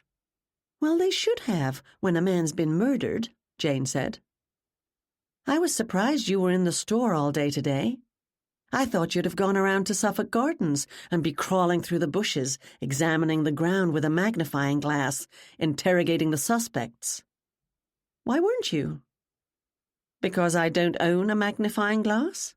And because the police are handling the case, Jane, not me. And I don't think Rebecca or Miranda would be happy with me interrogating them, as you call it. We were at the scene when David was attacked, and that makes us witnesses. I'll admit to a certain amount of curiosity, and as long as I was on the property anyway, I poked around to see if the police missed anything of importance. Otherwise, the police in general, and Ryan in particular, are more than capable of doing all that poking and investigating and interrogating stuff. And they have resources I do not. But you've involved yourself in their cases before. What's different this time?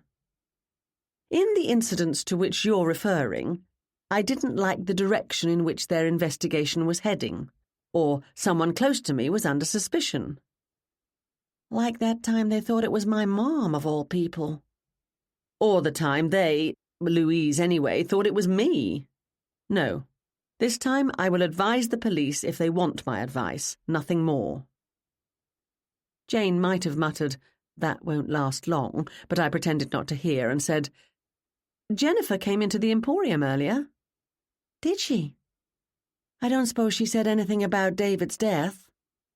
We were busy at the time, so didn't have a chance to talk. She bought a lot. Stacks of books, brain games and puzzles, some of the I Am Sherlock mugs and other trinkets. "Why's she hanging around West London?" Jane asked. Other than a couple of the books, she asked me to have her purchases delivered to her parents' house in Los Angeles. She walked away from her entire life in California and moved here to be with David. It might not have been a wise thing to do, and I suspect her parents told her so. Not for a man she'd never met in person. But here she is, lost and alone and lonely. I invited her to drop in here for tea after her shopping trip, but she said she'd save that treat for another time. I wanted to suggest she go back to California and try to get her job back, but I didn't think she'd welcome my advice. Jane grinned at me.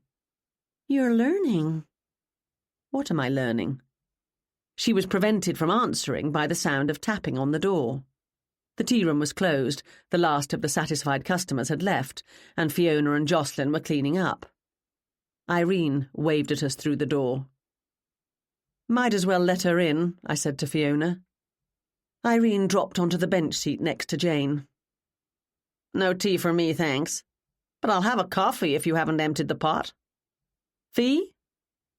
"I'll see what I can find," Fiona said. "Great. And a couple of those sandwiches wouldn't go amiss." She took a cucumber one off the plate in the centre of the table. "Didn't have time for lunch." A blowgun. Who would have thought it? The cucumber sandwiches are my favourite. I love the way Jane makes them with a touch of mayonnaise and chopped fresh herbs. I snatched the last one before Irene could get it. I said nothing. "It's not a secret anymore," Irene said. "Ryan came around to my place last night and showed me a picture of something they found in the bushes at Suffolk Gardens. He asked me if I saw anything like it when I was there." "Did you?" Jane asked. "No, and I told him so. Obviously, the police are now acting on the assumption this thing was used to kill David Masterson, meaning he was murdered and somehow a blowgun was involved." She smiled at me. I took a bite of my sandwich. "It might not be a secret from you any longer," Jane said. "But I'll take a wild guess. Ryan told you that information is not to appear in the paper?" "Not yet. But in order to be ready when I can use it, I've been looking into those things. They're readily available, and the smaller ones are sold as kids' toys, like for shooting darts at targets." She eyed me. "What sort of a hit would you get from a toy dart that would prove fatal to a grown man?" I leaned back to allow Fiona to put a cup of coffee in front of Irene and another plate on the table. I was highly disappointed not to see any more cucumber sandwiches. "I know you know, Gemma," Irene said. I said nothing. "And if you know, then Jane knows." Jane clamped her lips tightly together. "And if Jane knows," Irene said, "I can get it out of her." "You cannot," Jane said. "So you do know." Jane threw me a panicked look. "What brings you here, Irene?" I asked. "Aside from wanting a free lunch, that is." "Would you be able to go to Suffolk Gardens this afternoon in my place?" "Me? Why would you want me to do that?" "I can't. I'm busy. I have a business to run." "So I see," she said, eyeing my teacup. "Even small business owners are allowed a tea break once a day. What's happening at the house? And why don't you go?" "I called Rebecca about an hour ago just to check in, to be friendly." "Right." I can be friendly, Gemma. She told me Daniel Steiner's coming around at 5 today to meet her and invited me to join them. Is that so? Who's Daniel Steiner? Jane asked. The owner of Suffolk Gardens House, Irene said. He's hoping she'll buy the place. She's thinking of making a major investment 2 days after the death of her husband? Jane said. I can't see that that's a good idea.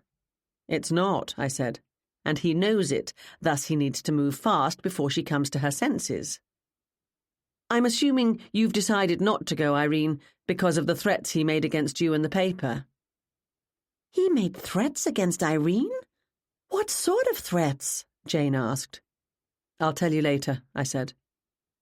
I'd love nothing more than to have a good old-fashioned face-to-face confrontation with the manipulating jerk, Irene admitted. But such might not be wise. I assume your editor told you to stay away from him. You assume correctly. Irene bit into a tart as though wishing it was Daniel Steiner's head, or maybe her editor's. Tell me about the laws of inheritance in America, I asked Jane. I don't know anything about that. When my dad died, my mom naturally got everything. She didn't even get it. She kept it, because it was hers too. I guess when she dies, my brother and I'll get it.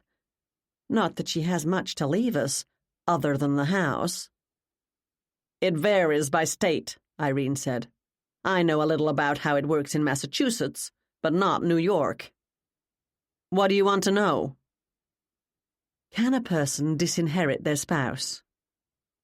I covered a case like that several years ago when I worked in Boston.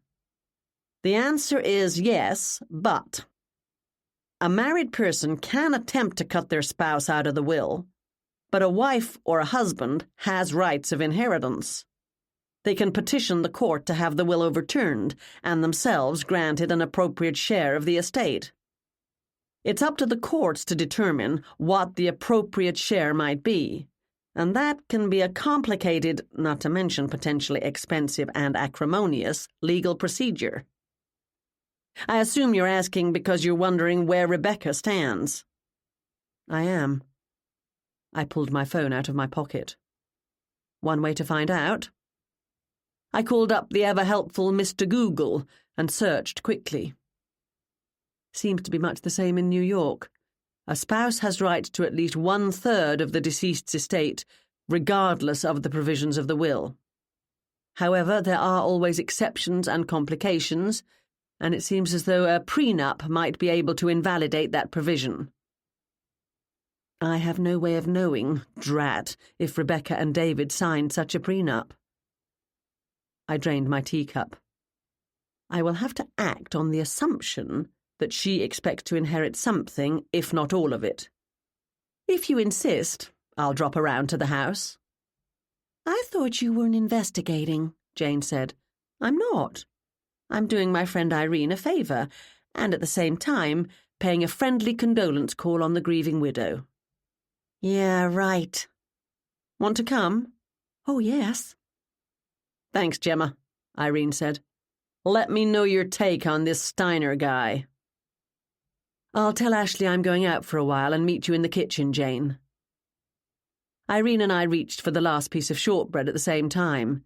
She was fractionally faster and snatched it up, giving me an evil grin. I pretended I didn't mind, and slipped through the sliding door that joins the two businesses. Ashley, Okay, got it. You're going out, back before closing, but if you're not, I can lock up myself. She stroked Moriarty, who had leapt onto the sales counter in order to be party to the conversation. How did you know that's what I was going to say? A man died a couple of days ago, and the police haven't solved it yet.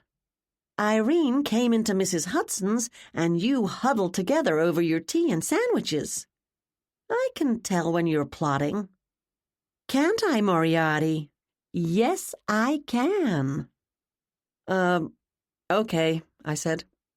Carry on. Chapter 13. I usually walk to work, and I had done so this morning. so we took Jane's car. At Suffolk Gardens house, the iron gates guarding the driveway were firmly shut when we drove up.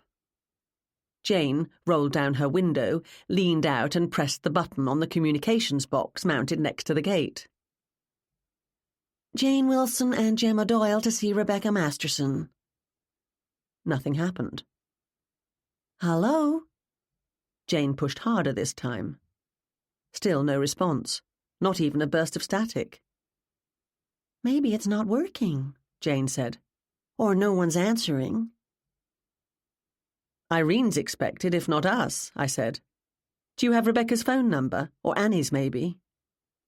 I dealt directly with David, Jane said. No one else. No point in calling that. The police have his phone. I got out of the car. I grabbed the gates and shook them. They squeaked and wobbled, but they didn't collapse into rusty dust, and they didn't swing soundlessly open. I randomly pushed buttons on the control console, but didn't get any more of a reaction than Jane had. Neither 0000 or 1234 worked. I didn't have all day to stand here and try to figure out the combination. Rebecca's expecting Irene at 5, Jane said out her window. It's almost 5 now. Maybe she'll come down and check. She might not know the gates have been locked.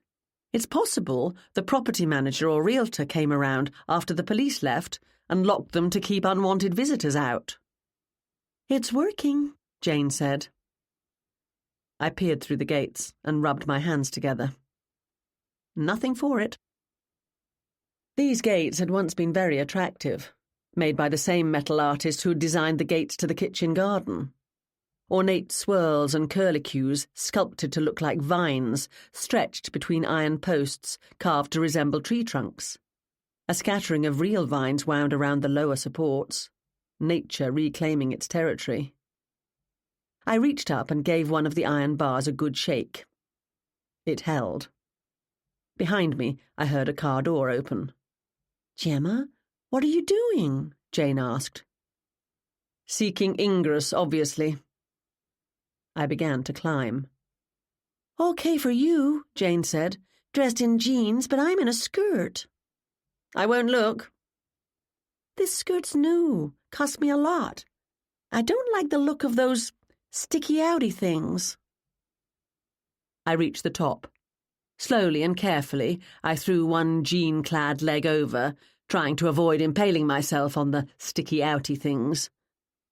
Fortunately, there were no iron spikes, shards of broken glass, or electric wires running along the top of the gates. Just a solid, smooth, slightly rusty surface.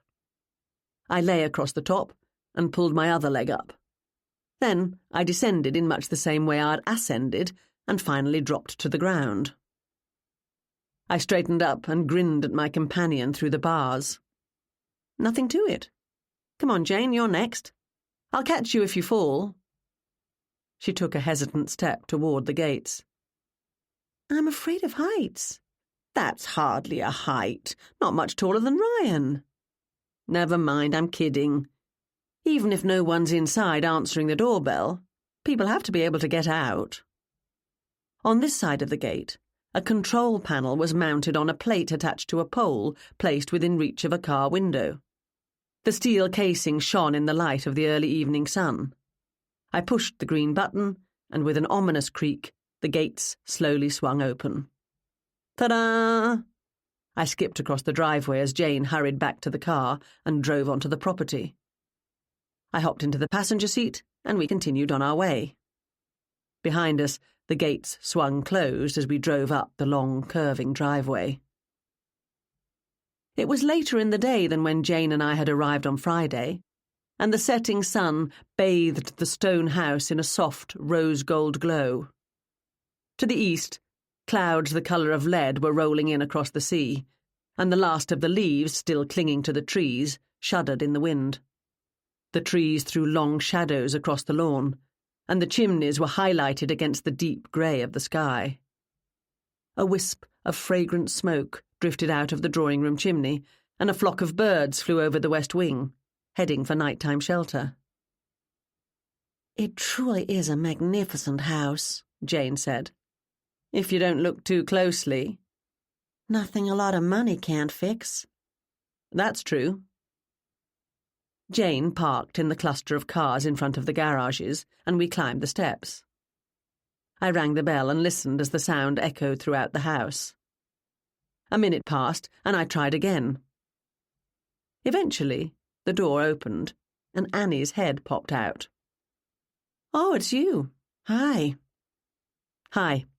Rebecca invited Irene Talbot to drop by, but Irene has been unavoidably detained, so Jane and I came in her place." "Whatever." Annie stepped back and we entered the house. No longer playing the role of housekeeper, she wore black leggings under a long, loose grey tunic with short sleeves that showed the dragon tattoo. Her feet were bare, her toenails painted a bright red, and the light from the chandelier in the front hall bounced off the rings lining her ears. "How's everyone doing?" I asked. "About as well as can be expected." Meaning, I don't know, as I haven't come out of my room since yesterday. I'm well fortified up there with wine, chips, and candy bars, practicing for my audition. But I'm on my way to the kitchen to raid the fridge. If I can't find anything suitable in there, I'm going to order a pizza. Rebecca came down the corridor. "I was expecting Irene. Is she coming?" I brushed dirt off my jeans and explained. "Has Daniel Steiner arrived?" "Not yet, but he should be here any minute." Rebecca turned to Annie. "Anne, I'm glad you've come down. We have guests. They won't be staying for supper, but they'd probably like a drink." "We're having supper?" Annie asked. "Kyle and Billy went into town earlier and did some shopping." "That's good.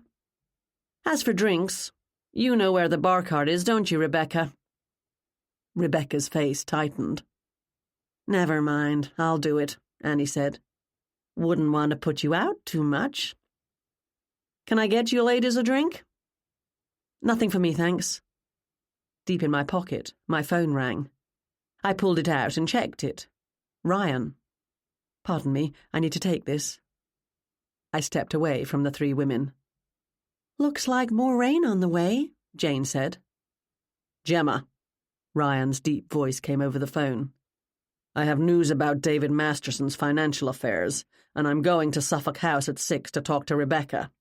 That won't take too long, so how about we grab a quick dinner after?"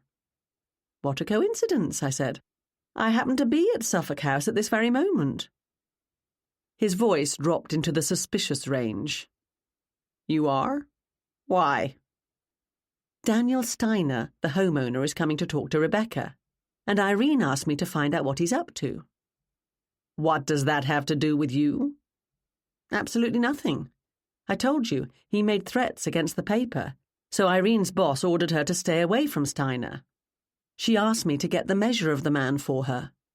Plus, honesty forces me to admit, curiosity got the better of me." "You know what happened to the cat?" "Moriarty? Has something happened to Moriarty? He was fine half an hour ago, although with Moriarty it can be hard to tell sometimes." "Not Moriarty. I mean the expression." "What expression?" "Curiosity killed the cat." "It did?" "You don't know? Enough. I'll be there soon." "If you can't get in, ring me." A security box, which presumably controlled the alarms in the house and opened the front gates, was mounted next to the door. Blinking lights indicated it was activated. "Why won't I be able to get in?" he said, as I hung up. "If you're expecting visitors, Rebecca," I said, "you need to get the intercom at the gate ringing through somewhere." "Doesn't it?" No one answered us. "When Billy and Kyle got back from their shopping expedition, they phoned me and I opened the gate for them." She nodded to the box. "Mr. Steiner called me last night and suggested we lock the gates. He doesn't want crime scene groupies poking around now that the police have left." "Very wise," I said. "Someone's pulling up outside now." Jane was standing next to the window and she peered out. Fancy wheels. A Cadillac Escalade. Someone who knows the code to the gates, I said. That must be Daniel, Rebecca said. Anne, those drinks? No. Better you answer the door. Show him into the drawing room. Come along, everyone. Gemma, you're here now. You can serve the drinks. I can I? I muttered to myself. Miranda floated down the stairs, a green and pink silk scarf around her neck, her ankle-length green dress swirling around her. Did someone say drinks? I'm just in time. Looks like the gang's all here.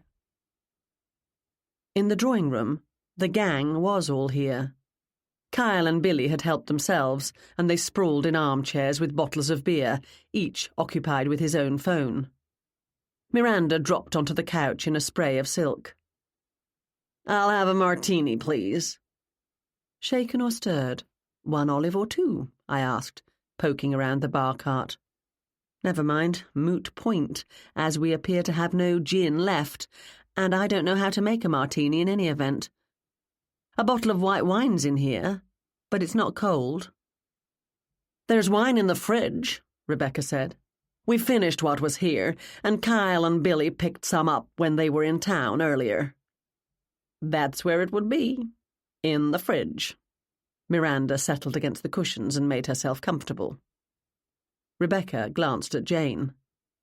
Jane had started to sit, but she straightened up. I'll get it. Bring a couple more cold beers while you're at it, Kyle said. I stocked up on those, too. Wine for me, Rebecca said. Gemma? Jane said. Nothing, thanks. Jane headed off down the hall, and I remained standing by the open door, listening to the activity at the entrance. Annie had waited until the bell rang, tapped her feet for a few minutes, and then opened the door. Murmured voices as the new arrival introduced himself, and Annie invited him in. My condolences on your loss, the man said. Thanks. I believe Mrs. Masterson is expecting me. Yeah, I think so. She's around here somewhere, Annie said. Shouldn't be hard to find her. I hear the sound of drinks being poured. This way, please. I stepped back as Annie and the man came into the drawing room. If he was shocked to see so many faces staring at him, he hid it well. He was in his late 50s, with slicked-back silver hair, a pale face, and small, dark eyes. The jacket of his blue and grey suit was open to show a crisp white shirt and black leather belt.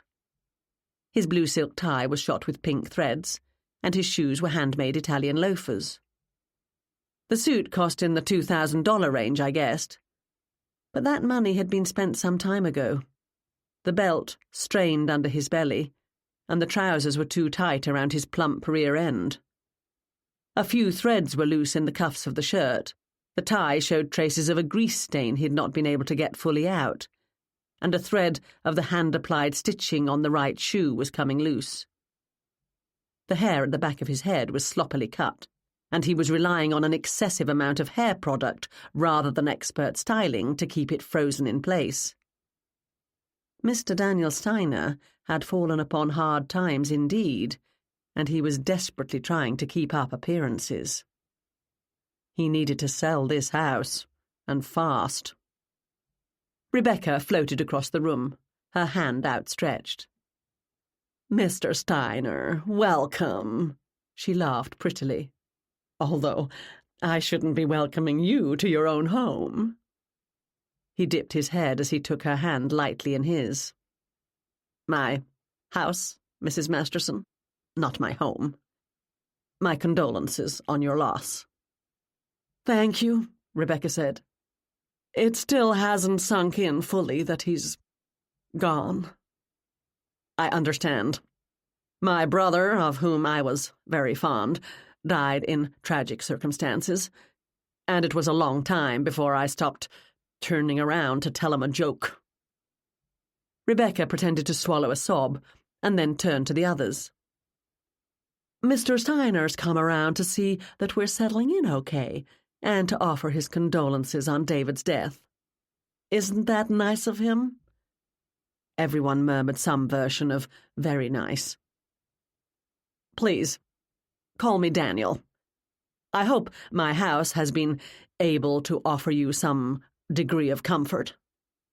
"It's such a beautiful home. Thank you, Daniel. I'm Rebecca." "This house has been in my family for many long years," he said. Suffolk Gardens House had been built in 1965. In England, we didn't say a house had been in our family for a long time unless it was built before 1765, but never mind that. "Can I offer you a drink?" Rebecca said. "A whiskey, if you have." "Anne? See to that, will you, dear?" Annie shrugged and went to the bar cart. Rebecca didn't bother to introduce Mr. Steiner to anyone.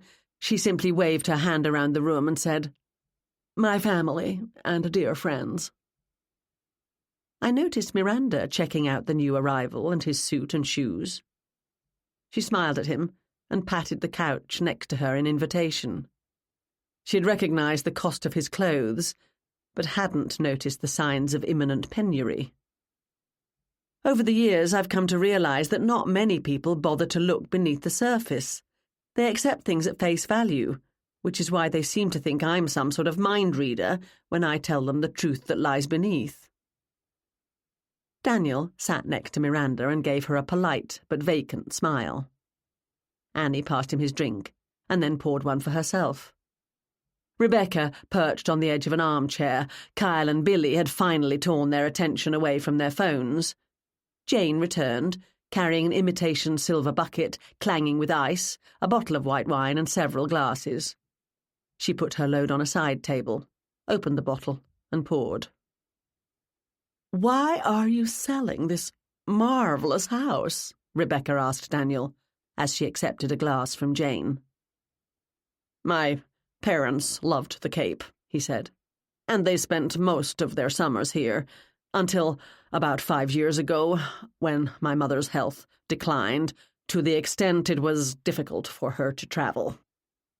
My mother died last year, and my father recently.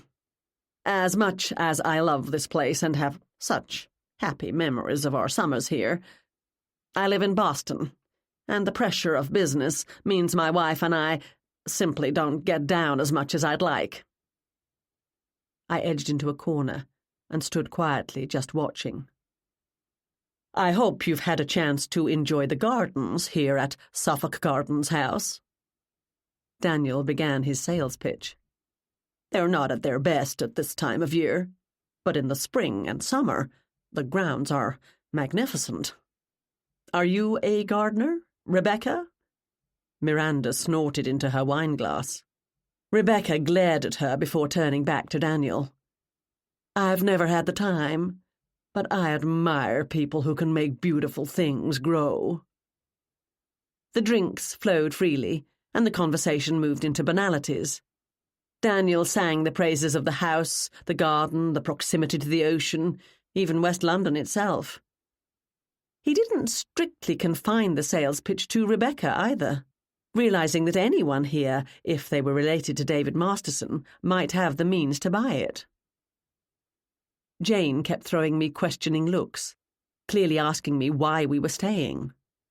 Jane had poured herself a small glass of wine, but she put it on the table next to her and forgot about it.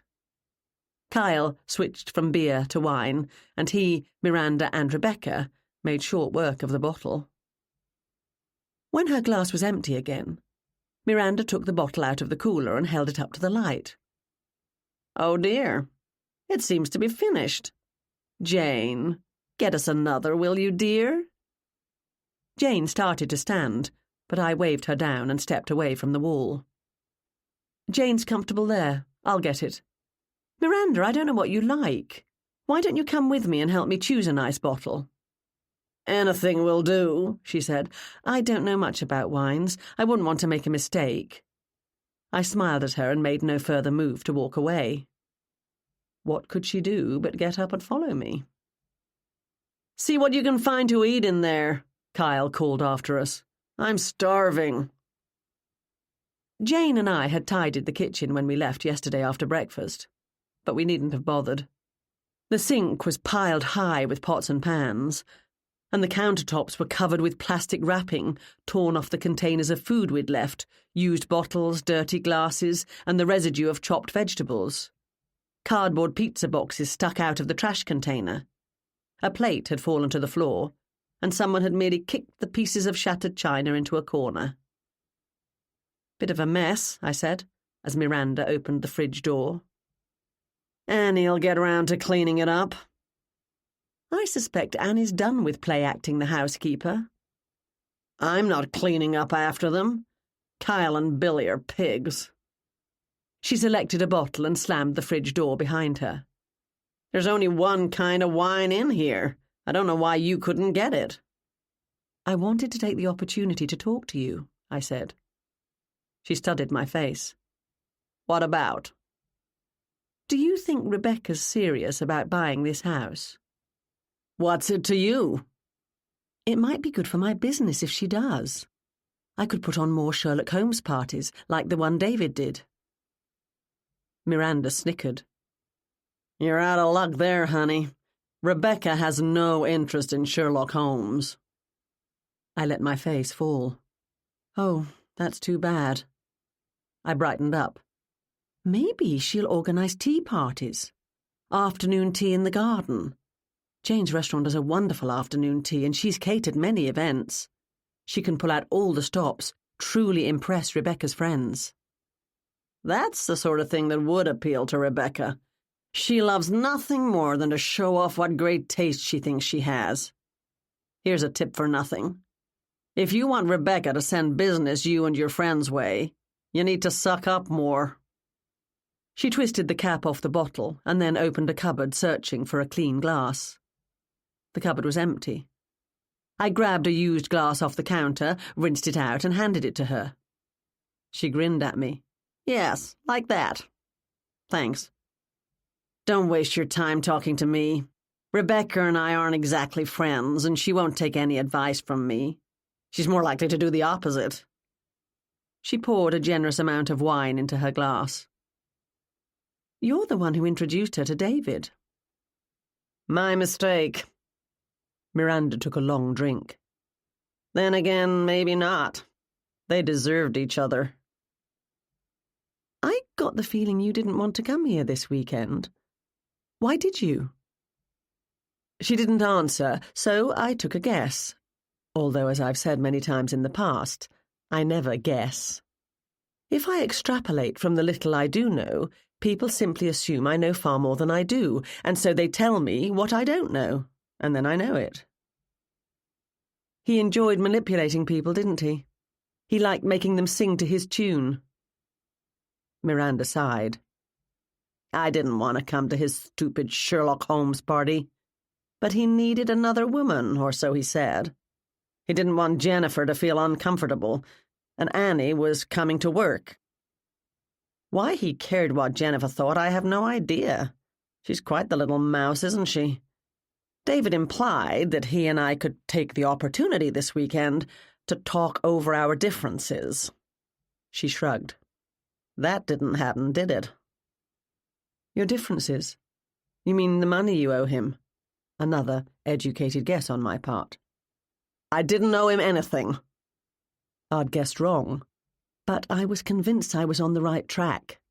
There had to be some reason Miranda came on this weekend. More, that is, than free access to David's hospitality. "I didn't owe him anything," she repeated. "But he said I did. I paid what we agreed, but then he decided that wasn't enough, and he wanted more." Her lips tightened, and anger flared in her eyes. She finished her drink in one gulp and poured another. "He could have found another woman to come easily enough. Plenty of women are interested in Sherlock Holmes, aren't they?" I nodded.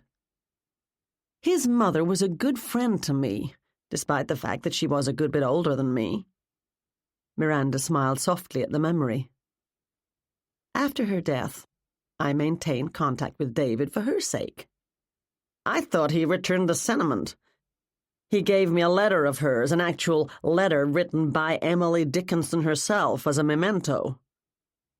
But it didn't take long for the real David to reassert itself. His mother spoiled him rotten, and look how he turned out.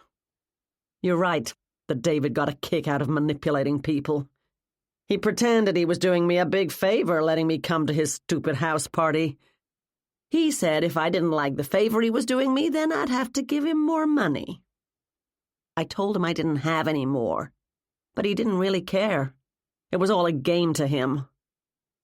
You played his game, though. Anger flashed in her eyes. Tell me what else I could have done. Maybe he wouldn't have gone through with it, but I couldn't take that chance, could I? She talked as though I knew what she was talking about. I murmured words of agreement. Everyone says that sort of thing doesn't matter these days, but to some people it does. It could completely ruin Mark's life, destroy his career at the least. I hesitated. I hadn't heard mention of anyone named Mark this weekend, and I didn't want Miranda to realize I didn't have a clue what she was going on about. The anger disappeared as quickly as it had appeared, and a slow smile took its place. Doesn't matter now, does it? David Masterson can't do any harm to me or Mark or anyone ever again. I could have gone home yesterday like I was supposed to, but I like the idea of enjoying the place at David's expense without having to dance to his tune, even if it means putting up with Rebecca and all the rest of the miserable bunch. She lifted the wine bottle. I intend to squeeze every last drop out of David Masterson that I can. He owes me. She left the kitchen, scarf flowing, skirt swirling, heels tapping on the floor, bottle swinging in her hand. I let out a long breath. That had been interesting. Very interesting. I'd learned far more than I'd expected to. If David was blackmailing Miranda over something to do with someone named Mark, and it certainly sounded like it, then Miranda had a good reason to want to see the man dead. I needed to get back to the drawing room. I needed to ask the other guests, the non-Sherlockian ones at any rate, what had really brought them here. I glanced at the clock on the stove. Almost 6 o'clock. Ryan had said he'd be here at 6. Before I could ask any more questions of anyone, I needed to hear what Ryan was coming to Suffolk Gardens house to say. Chapter 14. Detectives Ashburton and Estrada did not take seats, and they did not accept Rebecca's offer of a drink. This isn't a social call, Estrada growled. Where's Kyle Fraser? Ryan asked. When you phoned me to say you were at the front gates, Rebecca said, he fell all over himself in a rush to volunteer to press the buttons to open the gate. He didn't come back. I wonder why, Annie muttered. I'd taken the opportunity to follow Kyle into the front hall, hoping to get a chance to speak to him privately. But he'd pounded the buttons on the security panel with panicked haste, and then fled up the stairs without appearing to even hear my cry of, "If you have a moment, Kyle." I went back to the drawing room, also wondering why. Like Annie, I assumed he didn't want to be in the presence of the police. Whether that indicated guilt over something specific, or simply general wariness of legal attention, I didn't know. A most upsetting business, Daniel Steiner said. It has nothing to do with me, or this house, of course. You will, I trust, be keeping mention of the house out of the papers, Detective? I'll tell the media what I consider relevant, nothing more, Ryan said. Are you the owner? I am. The house is for sale, and I don't need nasty rumors circulating about it. Buyers tend not to like police attention. The West London police, Estrada said, do not deal in rumor. I only meant... I'm here to speak to Mr. David Masterson's family, Ryan said, as well as the people who were in the house when he died. Does that include you, sir? Nothing to do with me. Daniel drained his glass and hurried to get to his feet. None of my business. I'll be on my way. You have my number, Rebecca? I do, she said. He stood in front of her chair and peered down at her. I understand perfectly what an emotionally difficult time this is for you. It can be hard to make important decisions. I was that way after my father died. In all fairness, I must let you know that I have an interested buyer. A very interested buyer.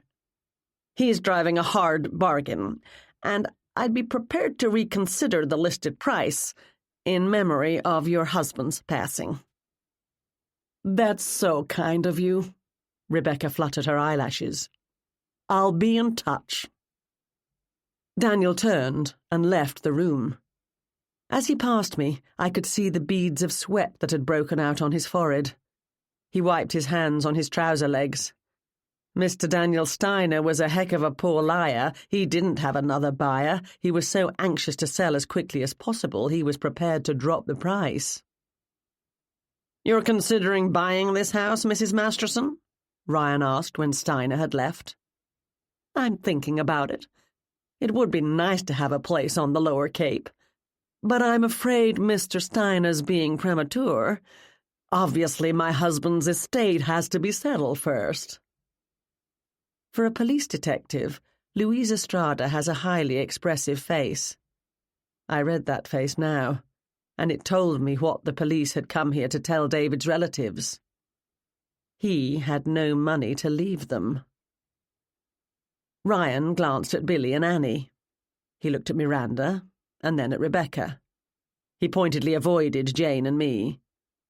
There was obviously no reason we should be here, so I was trying to blend in with the wallpaper before anyone thought to ask us to leave.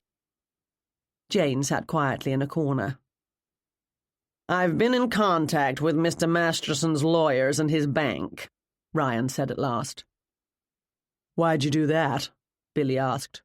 What about privacy laws? In cases such as this, where the deceased has died under circumstances requiring police investigation, the financial affairs of all the people concerned can be important. Vitally important. Let me assure you that no one gave me any specific details, but they did inform us that Mr. Masterson's debts are considerable. Miranda waved her hand in the air. Rich people often have loads of debt. I wouldn't expect a police officer such as yourself to know that. People of means borrow money which they invest at a higher rate of return than the interest payable on the debt. Money, Detective Ashburton, makes money. If that's all you've come to tell us, pour me another glass, Billy dear. Estrada bit her tongue. I have had that explained to me, thank you, Ryan said. Perhaps I wasn't fully clear. Mr. Masterson had liabilities far in excess of assets.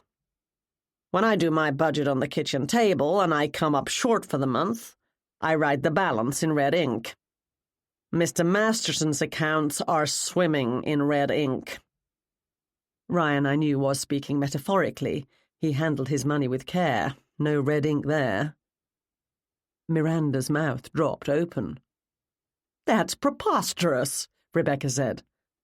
My husband was a wealthy man. She waved her arms around. Look at this house. He rented this entire house for a week. He paid staff. He hired caterers. She pointed to Jane. And an entertainer. She pointed to me. If by staff you mean me, Annie said, I haven't seen a red cent yet. I had to pay for my suit rental myself, Billy said. Then again, Uncle David always was a cheapskate. Rebecca jumped to her feet. Her face was twisted almost beyond recognition, and she sprayed spittle everywhere. This is absolutely preposterous. You two are saying my husband had no money because he expected his greedy relatives to pay their own way. He had had enough of the both of you, always with your hands out, always wanting more. Hands out, Annie said. Greedy? More like he made us beg for what we deserved. We're family, and he treated us like beggars. Like servants, Billy said. Rebecca's eyes flashed. You ungrateful— That's enough, Ryan said. You can sort out your family issues after we've finished here. I'm sorry, Mrs. Masterson, but that appears to be the case. We can't find anything in the way of legitimate assets owned by Mr. Masterson. Do you have any idea what an apartment in Gramercy Park is worth? Rebecca snapped. Mortgage to the hilt, Estrada said. I believe the phrase is underwater. She tried and failed to hide a smile. Not that I have any personal experience of that. Annie sucked in a breath. Her face had gone very pale. Billy snickered. A smile slowly spread across Miranda's face. The house in the Hamptons? Rebecca said weakly. You thought he still owned that? Estrada said. He sold it 6 months ago. Rebecca dropped into a chair. He told me he was renovating it. And the work was taking so much longer than planned, we weren't able to use the house this past summer. He told me the same, Annie said. It's definitely time for another drink. Miranda got up and served herself. Annie? Don't mind if I do. David kept his head above water barely for the last several months off the proceeds of the Hampton house, Ryan said. He used the last of those funds to pay for the rental of this place. I don't know anything about high finance, Miranda said, but plenty of people bounce back from bankruptcy. Bankrupt? Rebecca groaned.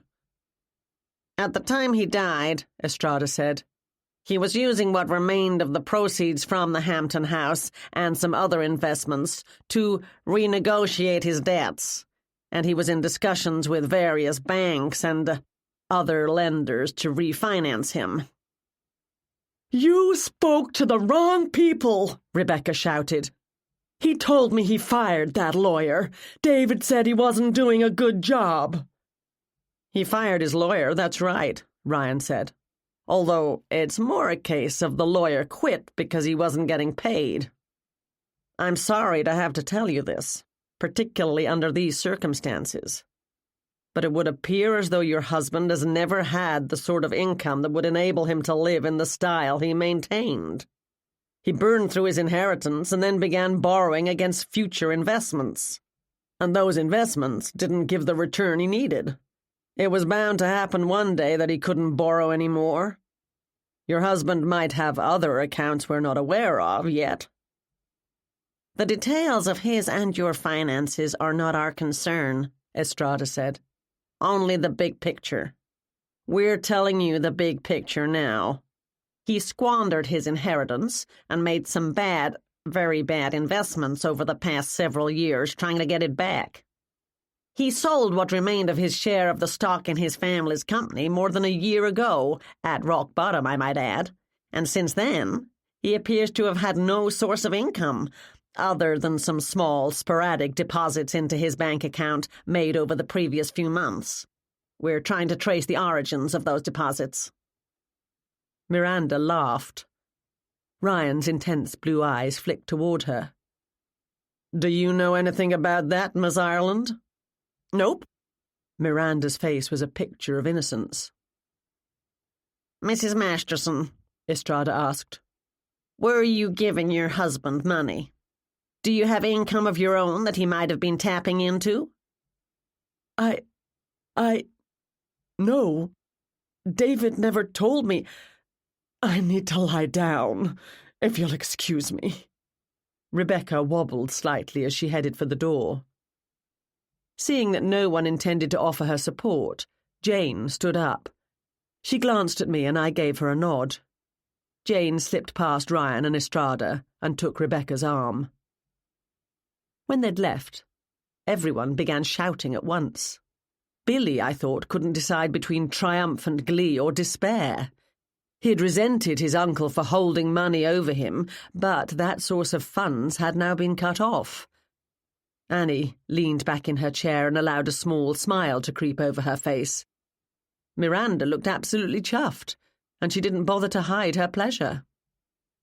"Have you considered, detectives," she asked, "that David killed himself? You told us yesterday he was murdered, but perhaps you were incorrect. Maybe he planted that blowgun thing to make it like murder." "Why do you ask?" Ryan said. Her dress rustled as she indicated her surroundings. "Look around you. Look at this house. Look at the attempt to recreate an English country house weekend, complete with staff and caterers. Look at the apartment in Gramercy Park, the house in the Hamptons. David was not a flamboyant man in himself, and he didn't throw parties at the best restaurants or move in the highest of social circles, which I'll assure you was his choice, not Rebecca's. But he did like to live well, and he certainly enjoyed the—" she fought to find the right words— "respect of those he didn't consider his peers. It seems to me that he might have left this earth under his own terms when, if what you say is true, the entire house of cards was about to come tumbling down around him." "That's a good question, Miss Ireland," Ryan said. "But the answer is no. That's not a possibility we're considering." "What are you considering?" Billy asked. "You don't seriously think it had anything to do with that blowgun you were asking us about?" "The last bunch of renters must have left it behind. I told you that." Ryan's eyes flicked to Estrada, telling her to answer. "At present, we have not located any previous renters who admit to playing with blowguns or anything similar. Mr. David Masterson was murdered. We have no doubt about that whatsoever." "Before this goes any further, you need to know that I didn't do it." Kyle marched into the room. "Did I say you did?" Estrada asked. He bristled. "I know the way you people work well enough. Find a suitable patsy down on his luck and then build a case. The patsy's tried and convicted, and the rich, well-connected people can get on with their lives." "Is that what happened to you in Virginia?" Ryan asked. "Yeah, it is." "Perhaps it did, perhaps not," Ryan said. "But it won't happen here." Kyle's arrival had been well timed. He'd been listening at keyholes until the moment arrived when he had to say something. I didn't blame him for eavesdropping. I would have done the same had I not been allowed to stand quietly in my corner. "What happened in Virginia?" Annie asked. No one answered her. "What's got Rebecca so upset?" Kyle said. "She charged out of here, carrying on as though it's the end of the world." "Pretty much is," Annie said. "For her." Jane slipped back into the room. "Do any of you have anything you'd like to talk to me about?" Ryan looked at Miranda, Annie, Kyle, and Billy in turn. Miranda studied her nails. Annie said no. Kyle attempted unsuccessfully to stare him down. Billy said, "Any of that cheese left?" "In that case," Ryan said, "we'll be on our way. Please let Detective Estrada or me know when you make plans to go home." "House is paid for a few more days," Miranda said. "I, for one, have no reason to hurry away." The police left. I followed them, and Jane followed me. "That was interesting," I said once we were outside. "As always, you just happened to be hanging around at the right time, did you?" Estrada said. "Yep," I replied. "That's about it." "Did Rebecca say anything to you when you went upstairs with her?" Ryan asked Jane. "She was crying quite a lot. I went with her to the door of her room, and she said she'd be okay, so I left her. She was polite about asking me to leave.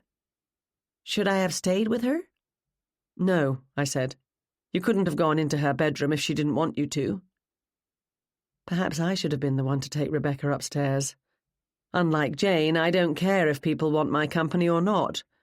But I can't be in two places at once, and I thought it more important to keep my eye on the others. "Did she say anything about her plans?" Estrada asked. Jane shook her head. Did you learn anything in there, Gemma? Ryan asked. Estrada made a show of checking her watch, but she couldn't quite pull off the totally disinterested look.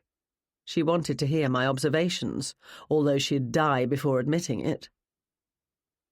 I need to think things through, I said. It was obvious from the time we first arrived that none of these people were particularly fond of David Masterson, and that includes his wife. No brainer there, Estrada said. Anyone can see they can't stand each other. They did try to keep up appearances at first, Jane said. I thought it was going to be a lovely weekend. I smiled at her. Jane hadn't noticed all the undercurrents swirling around these people. She always thinks the best of everyone and every situation. Let's go, Estrada said. We don't have all day to stand around chatting. She marched across the courtyard to the cruiser and climbed behind the wheel. I glanced at the house to see a cluster of faces peering through various windows. I refrained from waving.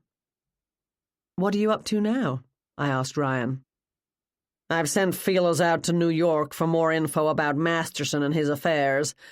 I know you're convinced this was done by someone in the house party, Gemma, and I'm inclined to agree. But I can't forget the man had a lot of debts. And debts unpaid means enemies. That was no professional hit, Ryan. Not unless the mob has started writing obscure literary references into their contracts. People can have debts to non-organized crime figures. Rebecca seemed to be genuinely shocked at what you had to say. The cruiser's horn beeped. I have to go, or Louise will drive off without me. I didn't ask if that would be so bad. Jane had also left us and started the engine of her car. It's possible Rebecca was aware David was in trouble, but not the extent of it, Ryan said.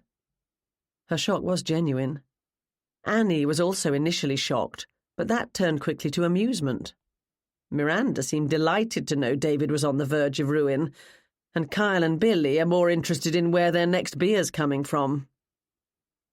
On the surface, it looks as though Rebecca didn't kill him. But I have some feelers out to Bridgeport, where she got that ticket on Saturday. Her alibi's good, but it never hurts to follow up.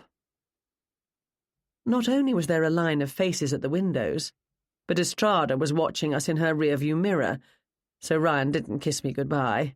Instead, he simply gave me a private smile before walking away. I hopped into Jane's car. She put her phone away and turned to me with a pout. What's wrong? I asked. A message from Andy. He has to cancel our dinner date. One of his sous chefs cut his hand, badly enough that he's gone to the hospital, so Andy has to stay through dinner service. Isn't that too bad? I said cheerfully.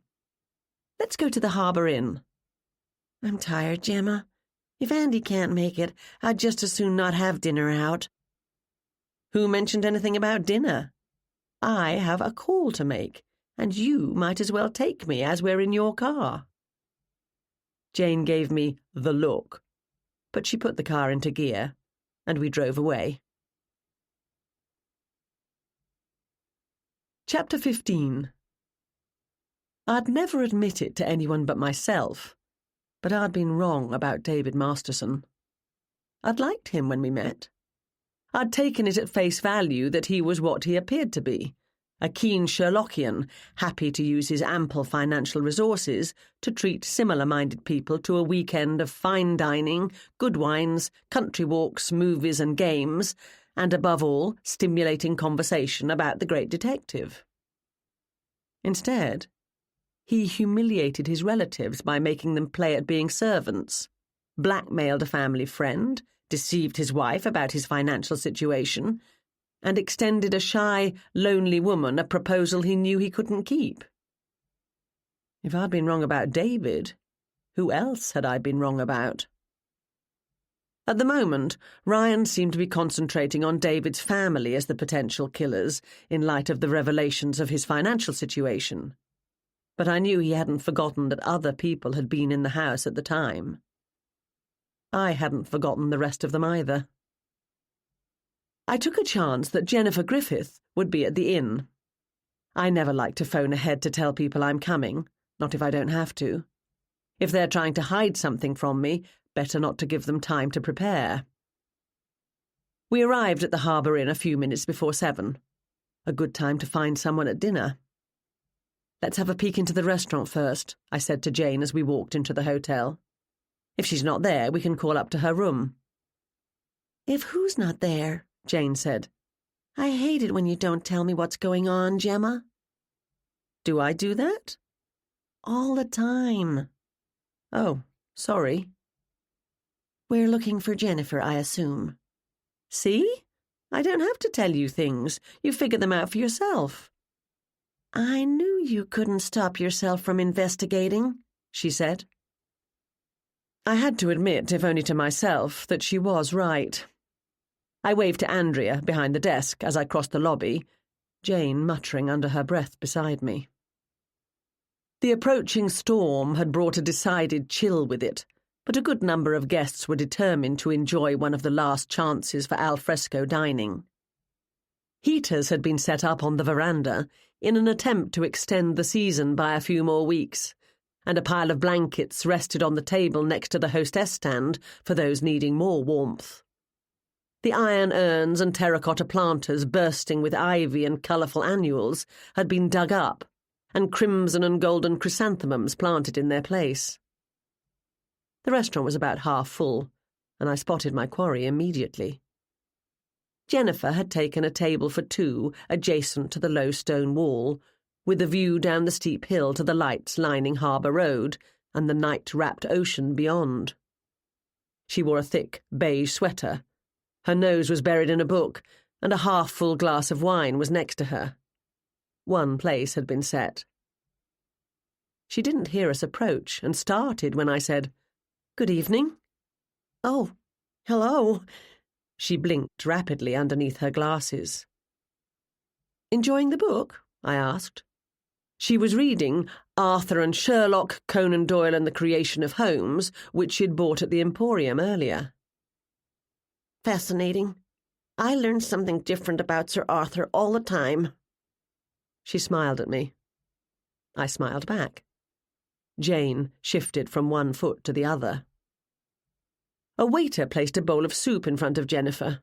It was thick and creamy, overflowing with small potatoes and plump clams. He arranged a bread basket and a dish containing curls of butter, and then glanced at me. I gave my head a slight shake, and he slipped away. Jennifer unfurled her napkin, arranged it on her lap, and picked up her spoon. Clearly an invitation to join her was not forthcoming. I didn't take it personally. I hate being interrupted and expected to engage in friendly conversation when I'm indulging in a rare treat of a nice meal alone in a good restaurant. Although, come to think of it, that treat has been so rare of late I can't remember the last time I dined in a restaurant alone, good one or otherwise. As I wasn't going to be invited to sit, I simply pulled out the unoccupied chair and dropped into it. Jane hissed, "Gemma!" "The clam chowder's particularly good here," I said. Jennifer said, "Won't you join me?" "That would be lovely, thank you. Jane, grab yourself a seat. We won't be able to stay long." Jennifer didn't say, "Thank goodness," but her face did. I waved to the waiter. "I'll have a cup of tea, please. Black tea, with milk." "Jane?" "What? Oh, a glass of water, please." She perched uncomfortably on the edge of the chair she'd dragged over from an adjacent unoccupied table. "Have you spoken to the police today?" I asked Jennifer. "An officer came around this morning to go over my statement again, but I didn't remember anything new. I bet his wife did it. But, well, that's only a guess on my part. She wasn't even there at the house. But she could have snuck onto the grounds, killed him, and then snuck away again, right?" I said nothing. She had motive. David was going to leave her and take all his money with him. I called Detective Ashburton a while ago and told him that, but he just thanked me for my time. Although, if he's building a case against her, he wouldn't tell me, would he? She scooped up another spoonful of the soup. It looked and smelled delicious. Ryan wouldn't share information about David's financial situation with Jennifer. Jennifer had no legal status in David's life, no matter what promises he'd made to her. Jane and I have been at Suffolk Gardens. Jennifer put her spoon down. Oh, yes. Visiting the grieving widow. If you're here because you think I want to hear how she's doing, I don't care one little bit. Even if she didn't kill him, she didn't love him, and he didn't love her, and that's all that matters to me. Her eyes filled with tears, and she dabbed angrily at them with her napkin. I asked Detective Ashburton how I could get in contact with David's lawyers, but he said I had to ask her. She's not going to tell me, is she? Do you know the name of the lawyer? I don't, I said truthfully. She grabbed a roll out of the basket and began tearing it into shreds. How will I get what's mine? What David wanted me to have? If you're mentioned in the will, Jane said, the executor will get in touch with you. If you're unwilling to wait, wills are a matter of public record. Once his has been released, you can go to the records office in the town in which David lived and ask to see it. The lawyer's name will be on it, and you can contact them. Do you know when the will's going to be released? Jennifer asked me. No, I don't. Jennifer, I hope you understand that David might not have changed his will in your favour. He was a middle-aged man in good health. He would have expected to live for many years yet, plenty of time to take care of that. He told me he had, she said firmly. Men say a lot of things they don't always mean, Jane said. David wasn't like that. I changed my will before I left California. If I died suddenly, I wanted him to have everything. Tears fell again. He did the same for me. I stood up. We've kept you from your dinner and your book. Please, drop into the Emporium any time. We left Jennifer ripping her bread into crumbs and staring out over the ocean, thinking of what might have been. You didn't tell her about David's financial situation, Jane said. I expected you to. That had been my original intent. I wanted to see her reaction to the news. I changed my mind. It's irrelevant. How can her reaction be irrelevant? I believe she genuinely loved him. Whether that would have lasted upon getting to know each other doesn't matter. Whether he returned her feelings or however much money he had or didn't have doesn't matter either. You're scratching her off the suspect list. Not at all. She's grieving, genuinely, but many a killer has regretted what they've done as soon as they did it. She came a long way to be with him. She left her home and her job. She even changed her own will. Is it possible he told her on Saturday morning, once they'd risen from their comfy little love nest, that he wasn't planning on marrying her? No. Even if that was what he had in mind, he wouldn't tell her until the end of the weekend. He probably wouldn't have told her at all, just driven away, leaving her standing in the dust. She's a smart enough woman. Maybe she overheard him on the phone making plans with Rebecca. Any one of a number of things might have alerted her to his real feelings and intentions. If so, she would have been humiliated. Humiliation, I've found, is one of the most powerful motives for murder there is. More powerful than money. Now, where shall we go for dinner? Like I said earlier, I'm tired, Gemma. Let's pay a call on Donald. Donald? That's about the last place I'd want to go to eat. Donald's a horrible cook. He burns canned soup. True, but he can provide an evening of scintillating conversation. Jane gave me the look. You can drop me at home first if you like, and I can take my own car. Oh, no. You're on the trail, and I'm coming with you. Gemma! Jane! What brings you two here? Not that it's not always a pleasure, of course. We were in the neighbourhood, I said. I wanted to check up on you. I hope you've recovered from the weekend. Perfectly, thank you, Donald said. Not that there was anything to recover from. It was quite delightful, except for the unpleasantness regarding our host. Which was an unusual way to refer to murder most foul, but I reminded myself that Donald had never met David prior to Friday evening. "Is Cliff still here?" I asked. "You said you'd invited him to stay with you for a few days." He is. We've been having some marvelous conversations, although—" Donald's voice dropped. "As I realized earlier, he's not as knowledgeable about Sir Arthur or the canon as I might have expected. But he is interested in learning more. He's trying to interest me in some first editions. And I will admit, Gemma, I'm sorely tempted." Donald smiled ruefully and lowered his voice. "I fear my budget doesn't match my tastes. Oh well, such is life. I'm embarrassed to say I haven't been entirely honest with Cliff. I haven't told him that I'm temporarily short of funds." Donald was nothing of the sort. He was permanently short of funds. "You've nothing to be embarrassed about, Donald. Your financial situation is no one's business but your own. I can't invest in first editions either." "I wish Arthur was in town. He would have enjoyed discussing book collecting with Cliff." "Oh, would you like to come in?" "What an excellent idea. Thank you." "We've finished eating and are having a postprandial libation in the living room. We're getting ready to watch the Jeremy Brett version of The Hound of the Baskervilles.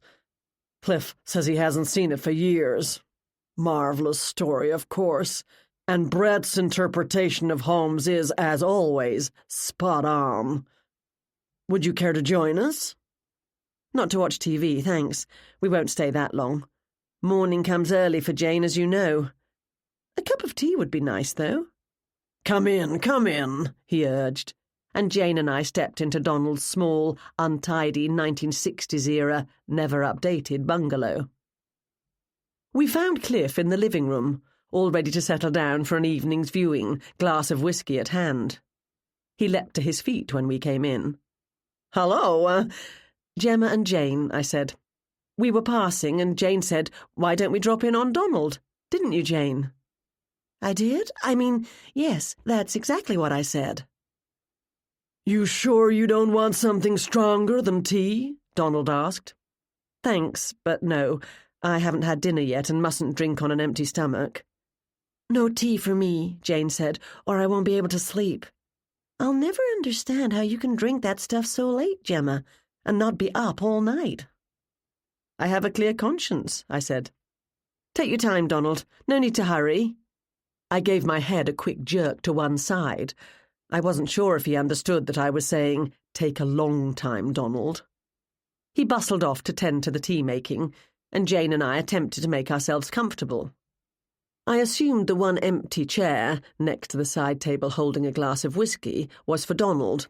So I lifted a stack of yellowing copies of the West London Star off a ragged armchair and dropped them on the floor, while Jane did likewise with a jumble of books, many of which came from my own shop. She held the books in her arms, looking around the room for a place to put them.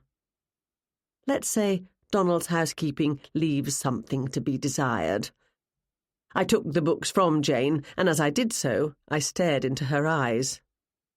Her own opened in a question, and then she nodded, handed me the books and sat down. I put the books on top of another bunch and flicked idly through them. "How are you enjoying West London?" Jane asked Cliff. "Pleasant little town," he said. "I haven't dropped into your store yet. Donald's been singing its praises, so we're hoping to get there tomorrow."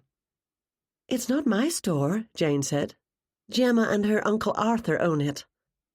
"I've heard of Arthur Doyle. Never had the pleasure." "Suffolk House was fun, wasn't it?" Jane said. "Like being in England." "If I wanted to play at being in England, I'd have gone to England," Cliff said. So there was that copy of Jeremy Brett playing a part. I'd wondered where it had gone. Donald never actually stole anything, but sometimes his enthusiasm got the better of him, and if Ashley was alone in the store and busy, He simply left with what he needed. He usually got around to remembering to come back and pay. Eventually. Terrible what happened to David, Jane said. Terrible, Cliff agreed. I glanced up from my book. I wasn't entirely sure what I heard in his voice or what I saw on his face, but it wasn't grief. He stroked his beard. Were you two good friends? Jane asked. Not friends as much as people with mutual interests. You mean in Sherlock Holmes, she said. Sherlock Holmes, yes, but also in collecting rare books and papers. I'm an antique dealer. Books are my specialty, but I deal in other items if they cross my path. Did David collect? He did at one time, but he hadn't bought much for some time, come to think of it. He knew people who were serious collectors. Contacts are everything in this business. I don't suppose you have an interest in antiques? Sorry. No, Jane said. I... What's keeping Donald? Cliff glanced toward the door. He probably can't find the tea bags, Jane said. He's rather... She looked around the room. Disorganized. Silence descended. Jane had run out of conversation, and Cliff didn't seem to be in the mood for idle chat. Not once Jane had told him she didn't buy antiques, anyway. Time for me to step in. I idly flicked through the book in my hands. Is antiquing a lucrative trade? Cliff chuckled and reached for his whiskey. No, not at all. But it is my passion, and I'm lucky enough to be able to make a small living out of it. Donald has a particular interest in original documents by and about Sir Arthur Conan Doyle, I said. Did he mention that, Cliff? His eyes gleamed, and he cradled his glass in both hands. Yes, he told me he appreciates such things. One of the many things Donald and I are finding we have in common. Isn't that nice? Jane said. Gemma, do you want me to go and help Donald with the tea? No. Donald hasn't said in so many words, Cliff said, but I get the impression he can't afford most of what he'd like to acquire. When I get home, I'll see what I can do for him. I might have some letters I'd be happy to sell him at cost, in thanks for his kind hospitality. That's nice of you, Jane said. It is, I said. I might be able to help you with that, Cliff. I go to New York City regularly. Not entirely a lie. I've been to that city twice. Twice in the 6 years I've lived in America might be regular enough for some people. Next time I go, I'll pay a call on you. My parents inherited a substantial number of letters from my father's family, the Doyle family. Cliff's eyes almost popped out of his head. You don't mean... I told you I don't sell first editions or rare books at my shop, and that's true. The Emporium is strictly retail. But I have a side business dealing in and collecting letters written to and from English literary figures. You know the ones I mean. Austen, the Bronte sisters, Wilkie Collins, Sir Arthur Conan Doyle, of course. I spent a term at Sotheby's in London, learning how to verify authenticity and provenance in private correspondence. I'd love to see what you're thinking of offering to Donald. I turned a page of the book. Jane sat forward and her mouth fell open. I gave my head a quick shake and flipped another page. Cliff's smile died, and he shifted in his seat. He took a hearty swig of his drink, and then started to stand. I'll check on Donald. He might need some help with the tea. He's perfectly competent, I said. I've taught him all I know about making tea, about handling and verifying historical documents. Cliff ran a finger under his shirt collar, as though letting in some air. He took another hearty swig of his whiskey, switched on a bright smile, and turned his attention to Jane. Donald tells me you run a proper English tea room. I need to pay you a visit when I get a chance. That would be nice, she said. It's next door to the Emporium. I heard the clatter of the tea tray, and a moment later, Donald came into the room. I've taught Donald nothing about verifying old letters, but I had taught him to make a proper cup of tea. I was pleased to see the tray contained a teapot currently emitting steam, a cup and saucer, and small containers of sugar and milk. "I don't have any chocolate biscuits to offer you," he said. Cliff leapt to his feet and cleared a space on the coffee table for the tray. I doubted he was always so helpful. "Do you know, I just remembered an important engagement," I said. "Yup, gotta run. Come along, Jane." "What, you mean we're leaving? Now?" "These gentlemen are obviously looking forward to watching Jeremy Brett bound across the moors, shouting to Edward Hardwick to keep up. We mustn't detain them any longer." "But the tea," Donald said. "Another time," I said. "I shouldn't drink caffeinated tea this late. If I do, I find it hard to get to sleep." I smiled at Cliff. "Good evening." He cleared his throat. "I might have to change my plans," he said, as I led Donald and Jane into the front hall. "Go home earlier than expected." Behind me, I heard his chair squeak as he dropped into it, and the clatter of the glass against the table as he picked it up. "I attempted to delay the tea-making," Donald whispered to me when we were out of earshot of his guest. "Not quite long enough for you to solve a three-pipe problem, but as long as I was able." "Perfectly, thank you. Under no circumstances should you buy anything he's selling, no matter how appealing it seems. Have a nice evening." I dragged Jane down the steps and we got into the car. "I didn't know you know about authenticating documents," she said. "Although I shouldn't be surprised." "I don't," I said, "and Donald knows even less than I do." She switched the engine on and backed out of the driveway. "Why did—" "Never mind. You've always said you're not related to Sir Arthur Conan Doyle. Isn't that true?" "Uncle Arthur has his opinion about that. My father has his. No need to confuse matters in front of non-family members. It was interesting, don't you think, that Cliff didn't leap at the opportunity to invite me to his place of business to examine what he has to sell?" "You didn't give the man a chance, Gemma. You bolted out of there so fast, my head's still spinning." "I didn't have to give him a chance. I saw no point in lingering once I'd learned what I needed to." "I'd ask what you learned, but I know better by now.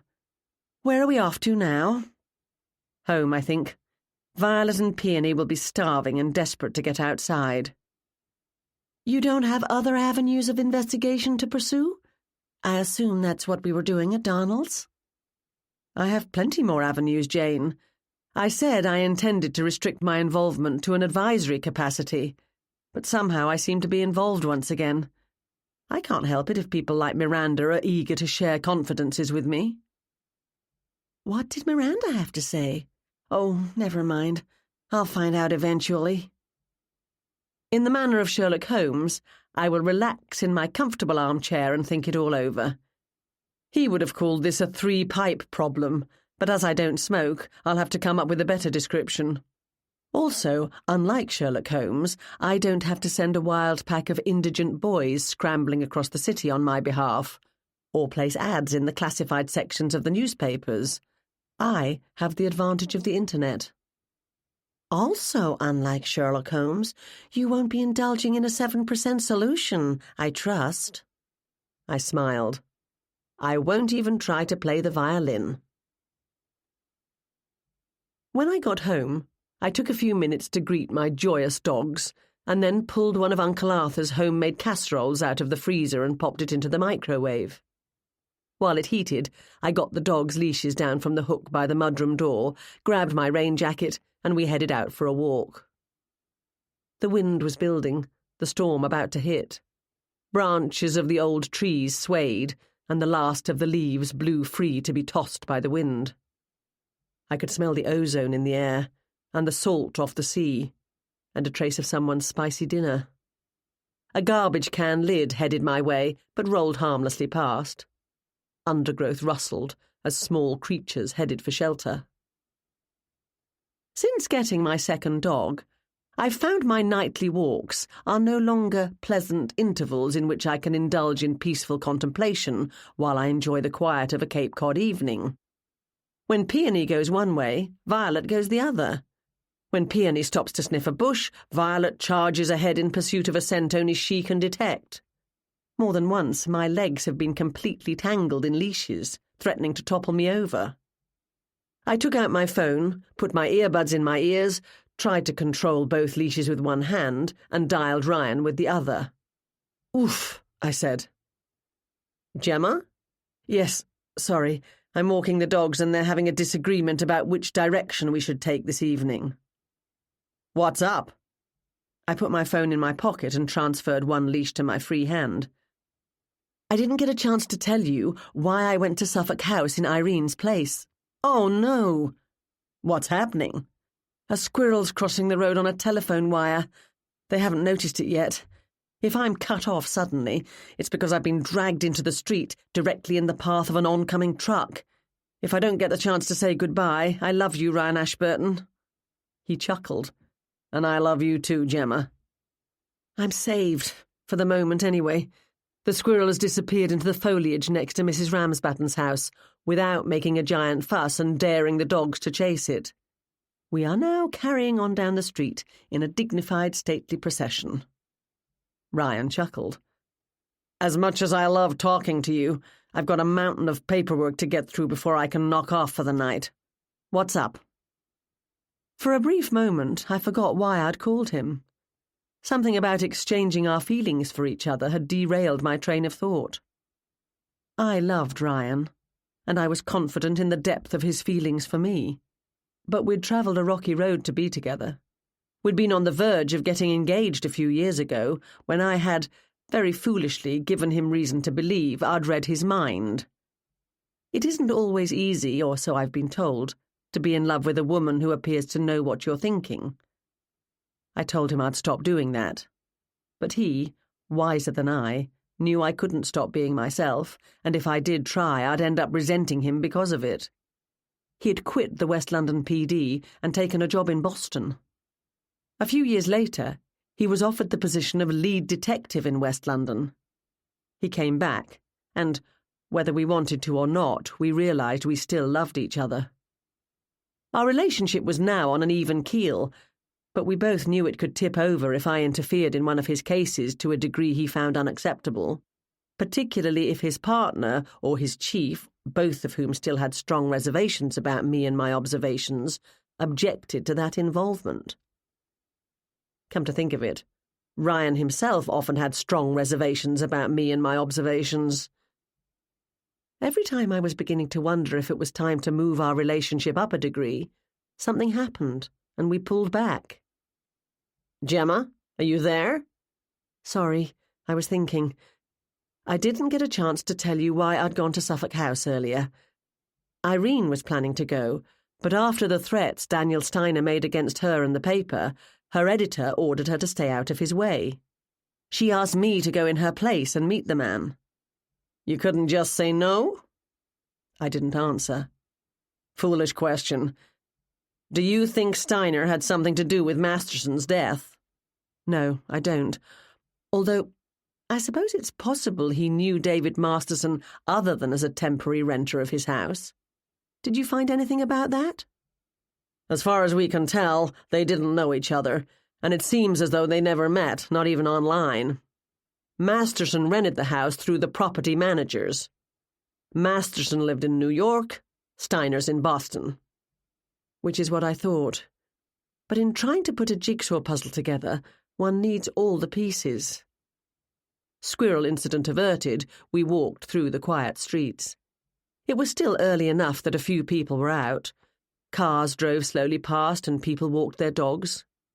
One of my neighbours, whose name I didn't know but whom I regularly saw walking a beautiful golden retriever, passed on the other side of the street. She gave me a wave. Violet darted in front of me and lurched toward her friend, while Peony swerved to sniff at a fire hydrant. "Would you like a dog?" I said into the phone as I hauled them both after me. "Friendly, well-trained." "Anything else you need to tell me?" "Yes, come to think of it. David was blackmailing Miranda." "What?" "Something about someone named Mark. David knew something about this Mark, whoever he might be, and Miranda was paying him to keep it quiet. She believed she had finished paying him, but David had other ideas, and he made her come on his weekend." "How on earth do you know about that?" "She told me. I could practically hear him shaking his head. "Give me a sec." I heard papers rustling. "Miranda's son by her first marriage is named Mark Renheim. He's a vice president at an investment bank in New York City. Not married, no children, no police record." That must be him. I wonder if his investment bank had any dealings with David. "I'll find out. Anything else?" I decided not to tell him yet about Cliff selling forged and/or stolen letters. That was still speculation on my part. "Not at the moment." "In that case, I'll say good night, Gemma." "Good night." Our destination was the town park. When we arrived, I unfastened Violet and Peony, and they charged across the grass in different directions, of course. I sat on a picnic bench, kept an eye on them in case I needed to pick up after them, pulled the hood of my rain jacket up, and thought. I've sometimes wished I was rich. I suppose everyone does at one time or another.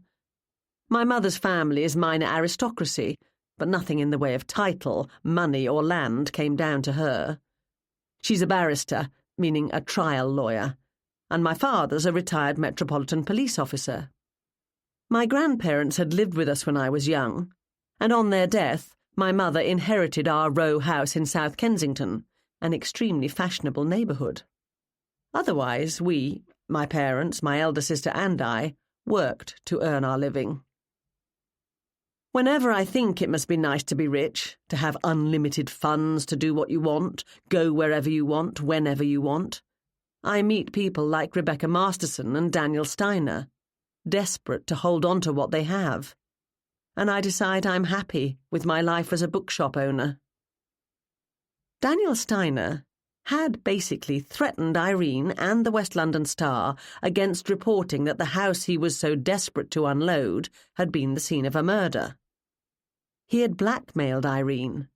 She hadn't come to Suffolk House this afternoon in pursuit of a valid story because she was afraid of running into him and getting into a confrontation, and then of incurring the displeasure of her bosses. As I'd told Ryan, I didn't think Daniel had anything to do with the murder, although I was keeping all the options on the table. But it had made me realise that a lot of blackmail seemed to be happening at Suffolk Gardens House.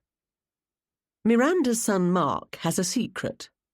David was blackmailing Miranda to keep that secret secret. Cliff might call himself a rare book and documents dealer, but if he was dealing honestly, I'd buy one of his letters and eat it. Did David know that? Had Cliff sold a forged or fake letter to David or to one of David's friends, using David as an intermediary? I thought about Cliff's words earlier. If I wanted to play at being in England, I would have gone to England. I took that to mean he hadn't particularly wanted to come on the weekend. He'd shown an obvious lack of concern over the death of his host. If Cliff was, as I suspected, dealing in fake or stolen books and documents, he had a lot to be blackmailed over. As he'd said, contacts are everything in that business, as is reputation. Kyle had had dealings with the law. Was there more to that story than what Ryan and the police knew? Had David known more than the police knew? Rebecca said she had suggested Kyle come to the Cape, but had David planted the idea in her ear? David had made his niece and nephew, Annie and Billy, do his bidding, supposedly because of favours he had done for them in the past. But more likely, the threat of favours to come being withheld. On the surface, it seemed as though David had wanted to host a replication of a historic country house party, with Sherlockian elements to provide the entertainment. Donald, Uncle Arthur and Jennifer had been invited to participate in the weekend because of what they were, lovers of Sherlock Holmes. Uncle Arthur had decided at the last minute to go to Spain and sent Irene in his place. Jane and I were there to work. The only one whose reasons for being at the weekend were unaccounted for was Steve Patterson. Had he been invited for his knowledge of and interest in the great detective, or for more sinister purposes? The best way to find out would be to ask him. Steve lived in Chatham. but I didn't have his address or phone number, and it was dark now. Not too late for me to ask questions, but probably too late to be invited into the man's home to kick back, enjoy a drink, and talk about whether or not he'd murdered David Masterson. I became aware of a rapid drumming sound, and realised that fat raindrops were bouncing off the hood of my rain jacket. I jumped off the picnic table and called to the dogs. They eventually came, and we headed home. I kicked off my sodden trainers, hung my dripping rain jacket up, and grabbed an old towel off the hook next to it. I did my best to wipe the dogs dry, and then they ran into the house to rub the rest of the rainstorm off on the living room furniture. By the time I took my reheated casserole out of the microwave, it was cold, but I dished it up anyway and carried it and a glass of water to the rarely used home office at the back of the house. I put the tray on the desk and booted up my computer. Steve Patterson, or perhaps the less frequent spelling of Patterson, is a mighty common name. I wish everyone had a name like Ebenezer Ferdinando Jones. Then again, if everyone was named Ebenezer Ferdinando Jones, it would be hard to locate the particular person I was interested in. It took a lot of time, but I finally narrowed down my search of Steve or Stephen Patterson to the man I'd met this past weekend. He had no social media presence, nothing on Facebook, Twitter, Instagram, or any other common site. Whether he was deliberately keeping a low profile or simply not interested in having one, I couldn't tell. But it's difficult, if not close to impossible, to keep oneself entirely off the internet. I found several pictures of him at a wedding. His niece had been married over the summer at a big, splashy event in Harwich Port, and she created a public website to share details and photos of the engagement party, the showers, the ceremony and reception, as well as the honeymoon. She had, conveniently, been meticulous in labelling all the people who appeared in her pictures. Uncle Steve, full name Stephen Lefrancois Patterson, of Chatham, Massachusetts, had not gone on the honeymoon, but he'd been in the church, seated next to the grandmother of the bride, and gave a toast at the reception. Conveniently for me, my Steve Patterson had an uncommon middle name, probably his mother's family name. Once I had that, I was able to drill deeper and found that he was originally from Boston but had lived in Chatham for 20 years. His wife was a high school teacher. They had 2 children, one of whom was a bit-part actor in Hollywood and the other a teacher in Boston. Steve's wife was still teaching, and Steve worked full-time at a hardware store. Hold on. Hadn't he been in the Marines? Semper Fi and all that? Hadn't he taught military history at some war college or other? That's what Donald said, and Steve had not contradicted him. I dug deeper still, into places I was probably not supposed to venture. It didn't take long before I had what I needed, and I backed out of those places, leaving no trace, I hoped, of my presence behind. Steve had joined the Marines when he quit high school without graduating, and had spent 10 years in the service. His career had been one without distinction, but without disgrace either. He and his wife had then moved to Chatham, and he'd started working at the hardware store, where he was still employed. Nothing wrong with that, nothing wrong at all. But he was not a distinguished professor of military history specialising in the Afghanistan wars of the 19th century. Tusk, tusk. I picked my phone off the desk and dialed. Came a muffled voice. Donald, it's Gemma. Gemma, what's wrong? I'm on my way. Where are you? I'm at home and nothing's wrong. Why do you ask? Oh, the clock in the bottom corner of the computer display said it was 1 a.m. The congealing chicken casserole on the tray looked highly unappetizing. Sorry. Let me switch on a light. There, that's better. How can I help? As long as you're up. Tell me about Steve Patterson. Had you met him before this weekend? No, and I wasn't aware he lived so close. I'm surprised that we've never met, but some people are more reclusive than others. But you knew of him? Oh, yes. He's active in many of the Holmes online clubs. I searched them but couldn't find his name. As I recall, he calls himself S.L. Patz. Not everyone uses their full name, particularly when it's one that might have been registered before. When David sent out the invitations for the weekend, he introduced us all to each other. I, as a worker, not a guest, hadn't received the formal invitation.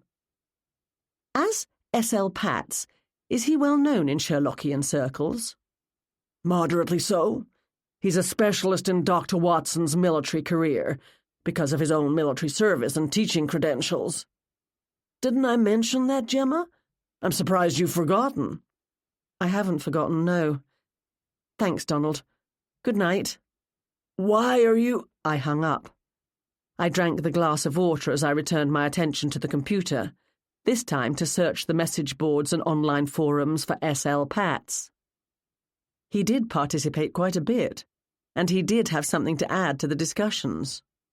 My own knowledge of the detail of the canon isn't that great, but it seemed to me as though S.L. Patz's information and opinions were insightful and perhaps even valuable.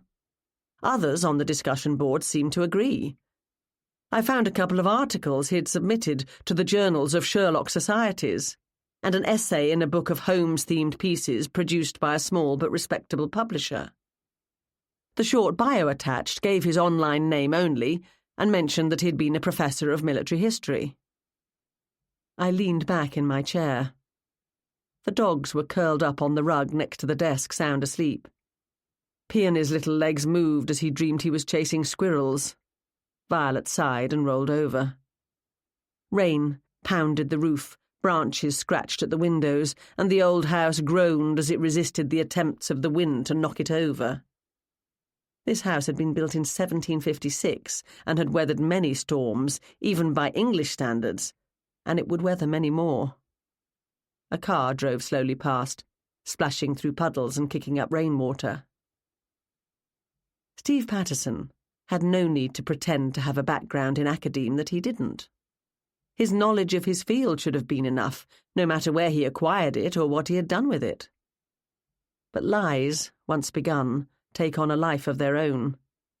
He'd probably exaggerated his resume when he first joined Sherlockian groups, trying to make himself sound important, and then, having started the lie, decided it was too late to back out. Instead, he'd dug himself deeper and deeper, exaggerating ever more. How important was his status in Sherlockian society to Steve Patterson, a.k.a. S.L. Patz? Very important, I guessed. The deception would explain why he didn't socialise with Donald and his circle in person, and why he hadn't gone to the BSI weekend. Real historical experts, people with credentials, were going to be there. Important enough that he'd pay blackmail money to David Masterson? With that thought, I shut down the computer, woke the dogs, put them out for one last quick romp, dumped my chicken casserole in the trash, let the dogs back in, rubbed gallons of rainwater off them, and we all retired to our beds. Chapter 16.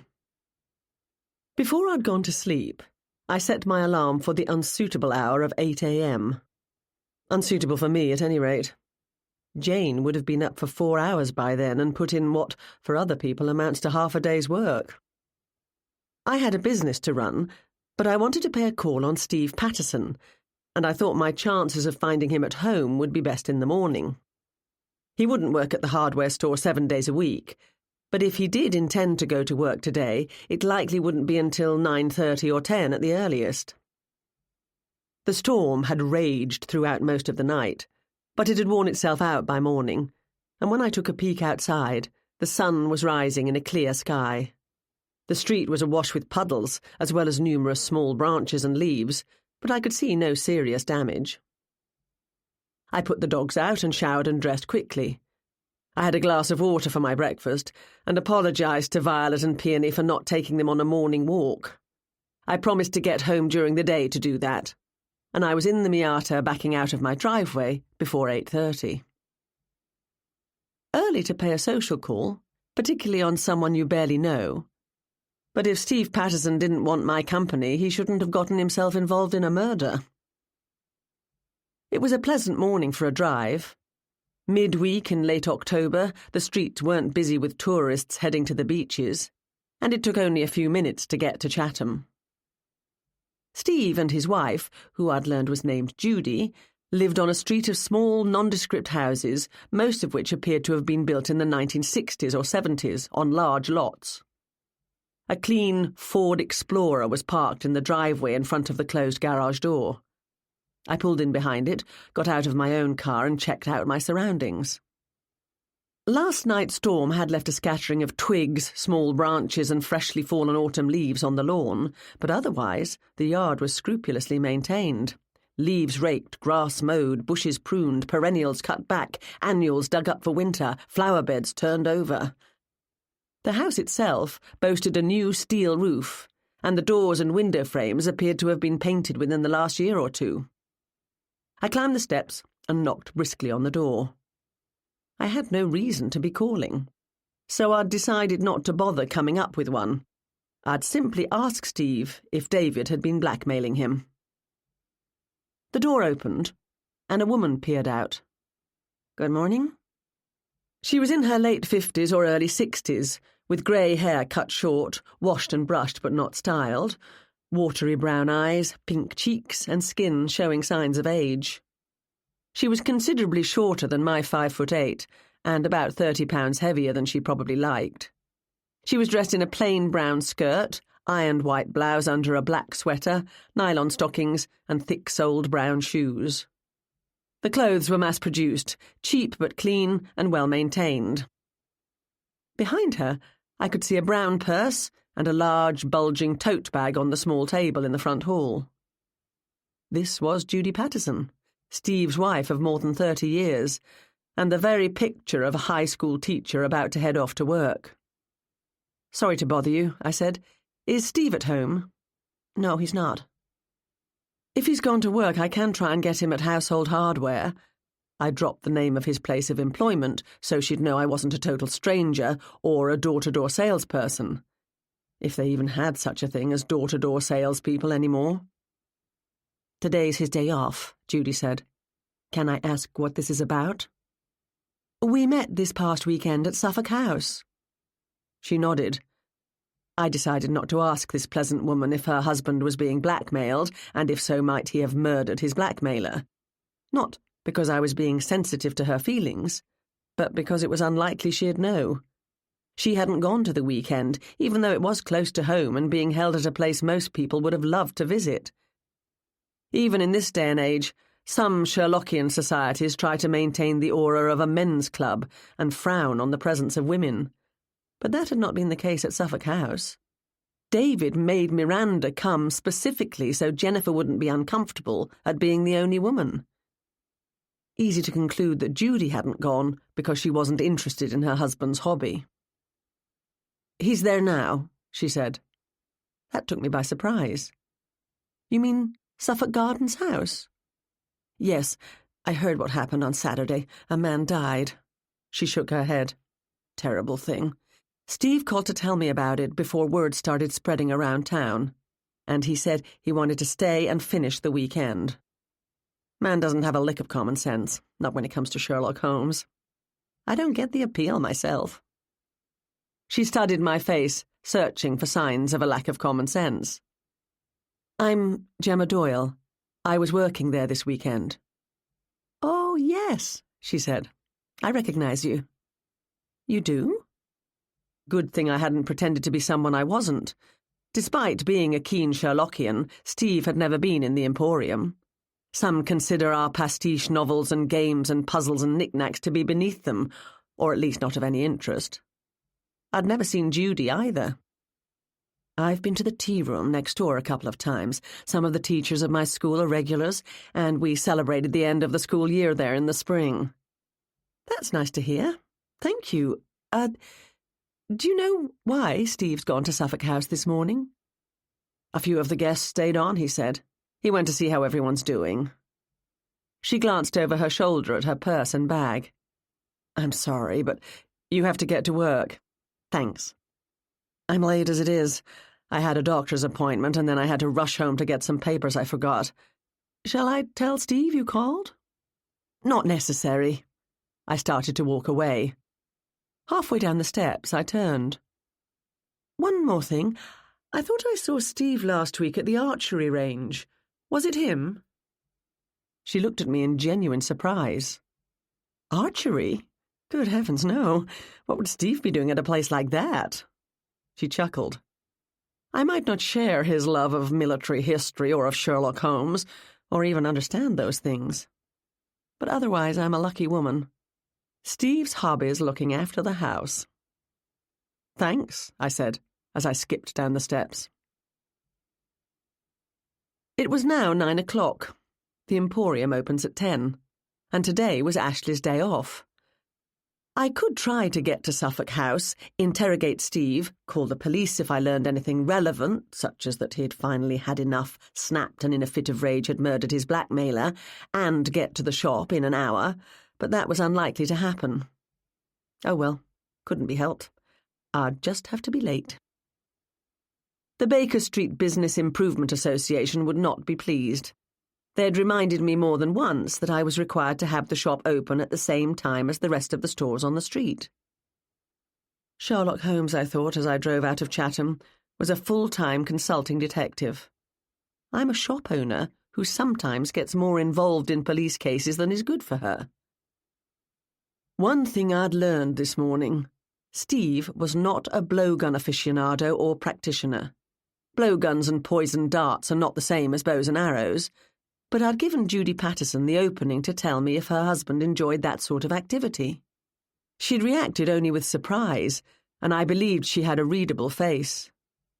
The property did look as though the owners spent a lot of time caring for it. My route took me down Harbour Road toward town. At the last minute, I decided if I was paying a social call, I shouldn't arrive empty-handed, and I swung into Baker Street. I found a parking place in front of Mrs. Hudson's, which would be an unheard-of occurrence in the busy summer months. At this time of the morning, breakfast rush finished, lunch and afternoon tea patrons still to arrive, the restaurant was quiet. A couple of students tapped at their computers while they sipped coffee, and in the window alcove a group of 30-something women laughed uproariously over a joke and nibbled at breakfast pastries. No line-up was at the counter. The wet streets and post-storm clean-up had kept many people at home this morning. "Good morning," I said to Fiona as I studied the display behind the glass. "Quiet today?" "Normal for the middle of the week at this time of year. Things will slow down for a while until the holiday shoppers get out there in force. Quite the storm last night, wasn't it? My neighbour had a tree come down. Missed her car by inches. Tea?" I was about to say no, I wasn't going into the Emporium, when I remembered that all I'd had for breakfast was a glass of water. "Yes, please. In a takeaway cup? I'd also like 8 muffins, whatever assortment you want to give me." "Morning, Gemma." Jane's smiling, flower-dotted, hairnet-topped face popped out of the kitchen. Fiona handed me 2 bulging paper bags and a take-out cup of tea. "Someone's hungry," Jane said. "This isn't all for me. I'm popping around to Suffolk Gardens house." "Lucky you," Fiona said. "Jane says it's a fabulous place. Are you investigating that man who died there on the weekend?" "No," I said. "Yes," Jane said. "No," I said. "I'm simply paying a friendly social call. Want to come with me, Jane?" Jane's eyes flicked to Fiona. "Can you and Jocelyn manage for a few hours? I've done most of the lunch prep. Soups are bubbling and Jocelyn's making sandwiches now." Fiona indicated the nearly empty restaurant. "We'll be fine. Unlikely to have a big rush." "I'd like to be back by 1, Jane said, in time for tea. Proper afternoon tea service, good china, linen napkins, 3-tiered cake stand bearing scones with jam and clotted cream, small sandwiches, delicate pastries, started at 1 and continued until closing at 4. "We won't be long," I said. "I'm going to drop these muffins off, ask if everyone's okay and enjoying their visit to West London, and oh, by the way, is anyone ready to confess to murder, and come straight back." Good thing you're not investigating, Jane said. Investigating is a nebulous term. I have to get back to the shop anyway. I felt Maureen's steely gaze on me when I parked the car out front. She'll be on the phone to the BIA at 10:01 to say I haven't opened on time. No, she won't, Fiona said. She'll come in here first, asking if you're sick or something. Much innuendo will be placed on the word something. She'll then imply that she doesn't want to cause trouble for anyone, but it's her civic duty to mention your absence to the other residents of the street. Whereupon she'll ask if we have any baking left over from yesterday that I can sell her at cut rate. To which you'll say no, I said, considering that by 10 o'clock you have no leftovers going stale. We were referring to Maureen McGregor, owner of Beach Fine Arts, situated at 221 Baker Street, who kept watch over Baker Street as though expecting organised crime to descend at any moment and set up operations inside a dress shop. Maureen has a particular dislike of me and the Emporium. Not lessened in the least since I helped her out of a jam when she had been suspected by the police of murdering a rival. Jane took my arm. Peace in the home and in the business, Gemma, is sometimes worth paying blackmail to achieve. That word again. Blackmail. I'll pop into the back and tell Jocelyn I'm going out for a while, take off my apron and comb out my hair, Jane said. I'll meet you out front.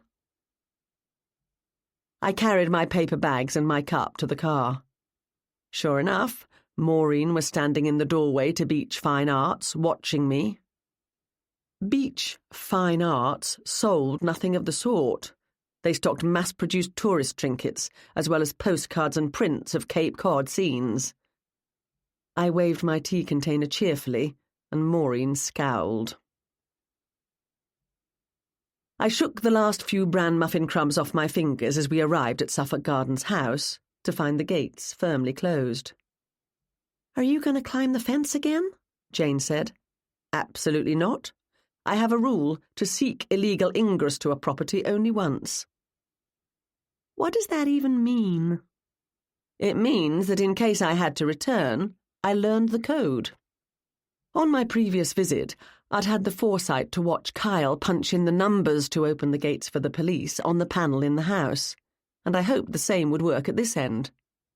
Besides, I'm not dressed for climbing dusty, rusty gates today.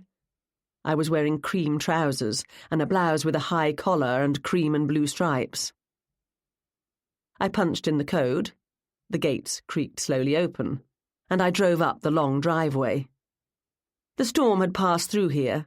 Depressions in the pavement were full of water, more than a few tree branches had come down, and the lawn was littered with broken twigs and dead leaves.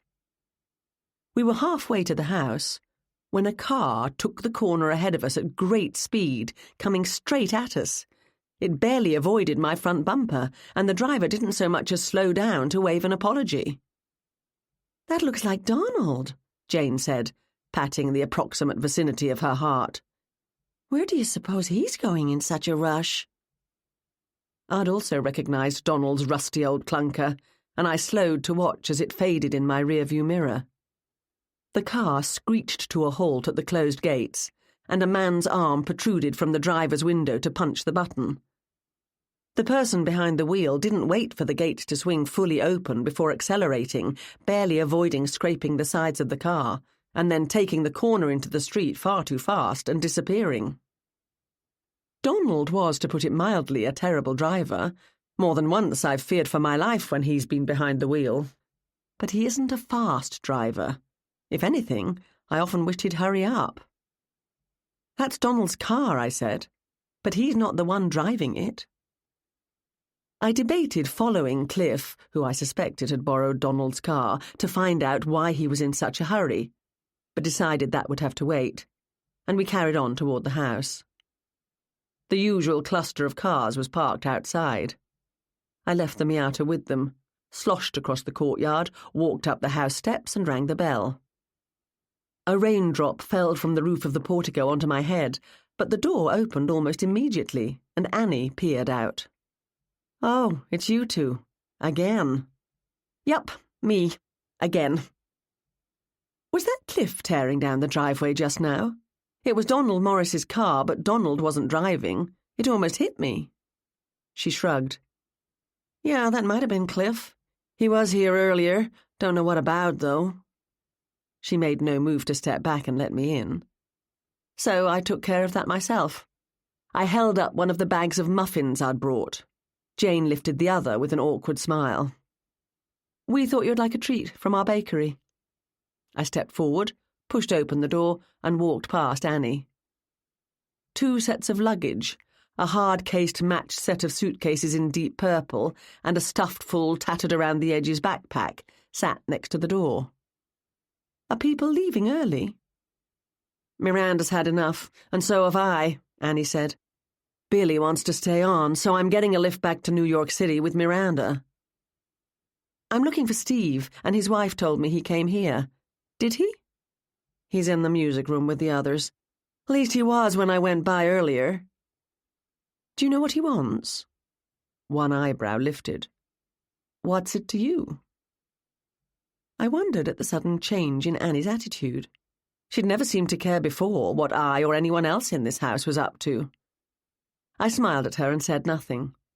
She shrugged and glanced away. She was dressed for travelling in a pair of well-worn jeans, the Bach T-shirt under a long sweater, and her Doc Martens. No, I don't know. Don't care either. The gang's all here, you might as well join them. Your friend's here, too. My friend? You mean Irene? No, not her. David's friend, the fat one, Jennifer. Jennifer's not fat, Jane said. Whatever, she's here. I don't know what she wants either. I'm going home. This is a nice house and all, but miserable company. You mean everyone's sad because of David's death? Jane asked. Annie let out a bark of laughter. No one's exactly mourning him, you know. I'm tired of Rebecca expecting me to fetch and carry, me saying no, and her pouting and putting on her grieving widow act. Which is now the grieving, penniless widow act. Serves her right. Her face lightened. I've been called for an audition. I'm super excited about it. I have a good chance of getting the role. Good luck, Jane said. Broadway or film?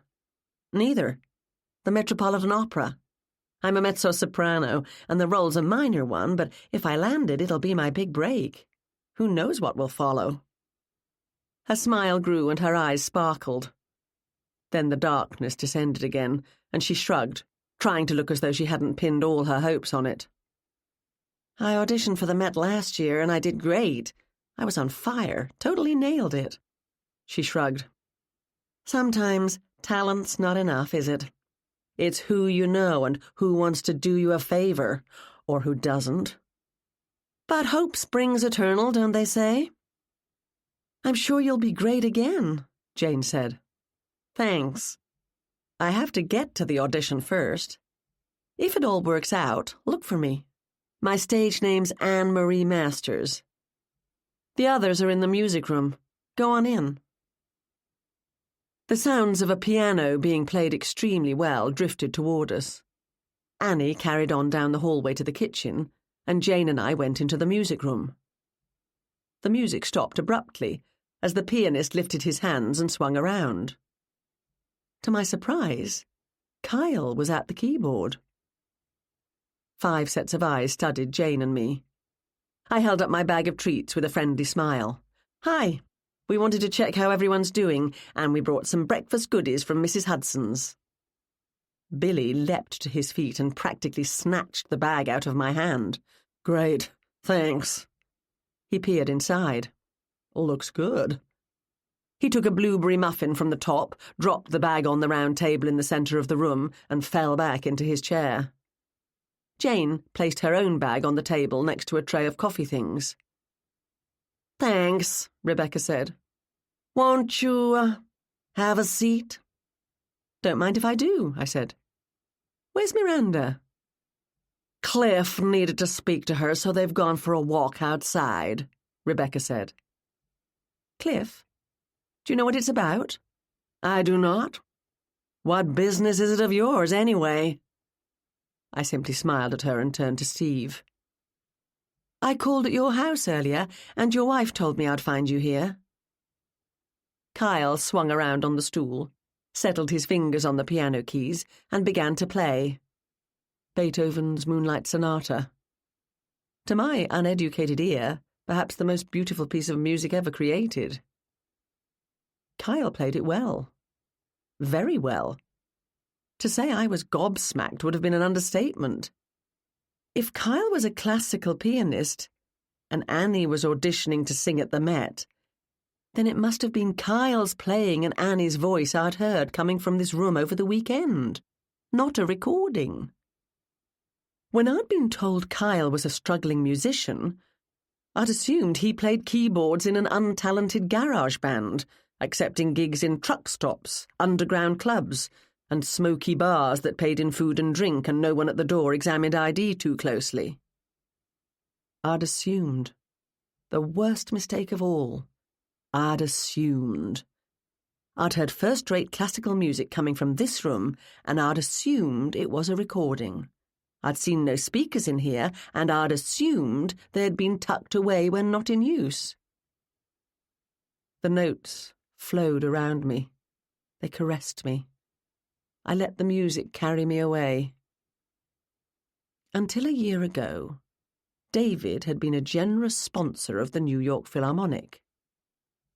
Could that be why Kyle was here this weekend? Did Kyle want a job with that august organization or one similar? Positions as a classical pianist must be few and far between, yet highly desirable. Personal contacts and recommendations would count for a great deal. Rebecca had suggested Kyle join the party this weekend because she hoped David could help him get a job. Was it possible David was dangling the offer of a reference and asking Kyle to pay him, or he'd tell his contacts about Kyle's earlier legal troubles? No one in an underground garage band would object if Kyle had a police record. Such was probably a requirement to join. But the symphony might not care for it. Might not care for it enough to offer the position to someone equally talented who didn't come with a rap sheet. And Annie, excited about a chance to sing at the Metropolitan Opera. My mind whirled. "Good muffin," Billy said. "Thanks," Jane replied. Silence fell over the room. Steve got up and helped himself. "Jennifer?" he asked. "Thank you. I haven't had breakfast yet." Steve handed Jennifer the one he'd selected for himself, tucked into a paper napkin. "No need to make excuses, Jennifer," Rebecca said. "You can eat a muffin if you want one." "I'm not. How are you enjoying the Harbour Inn?" Jane asked quickly. "It's lovely," Jennifer replied. "Very nice. But I needed to get out, so I called a taxi to bring me here. I had dinner by myself last night and enjoyed it. But generally, I don't like eating alone in a restaurant. Every person I know in the entire state of Massachusetts is staying in this house. I thought I might drop in and, if not get breakfast, at least get some good conversation out of it." I doubted friendly conversation was why Jennifer had come. She had been hoping to learn what she could about David's affairs, the name and phone number of his lawyer chief among them. Rebecca stood up. "I don't run a charity kitchen. I'm going upstairs."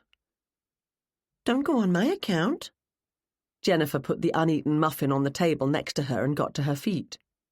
She wore a loose brown dress that fell slightly below her knees, a yellow sweater that had seen better days, and black shoes. "I know when I'm not wanted. I'll leave now." Rebecca laughed. "Sorry if I'm not interested in your silly fantasy world, dear." "It's too bad you and David had nothing in common," Jennifer snapped. "You could have learned a few things from him. He was so clever, so interested in everything." She choked back a sob. "David's friends and family are not what I expected them to be either," Steve said. "Why don't you come around to my house, Jennifer? I'd love to show you my collection of memorabilia from the Second Afghan War." I'll give you a lift back to your hotel after." Her face brightened. "I'd like that. Were you and David close? That's a subject he wanted to learn more about." "Careful, Jennifer," Rebecca laughed.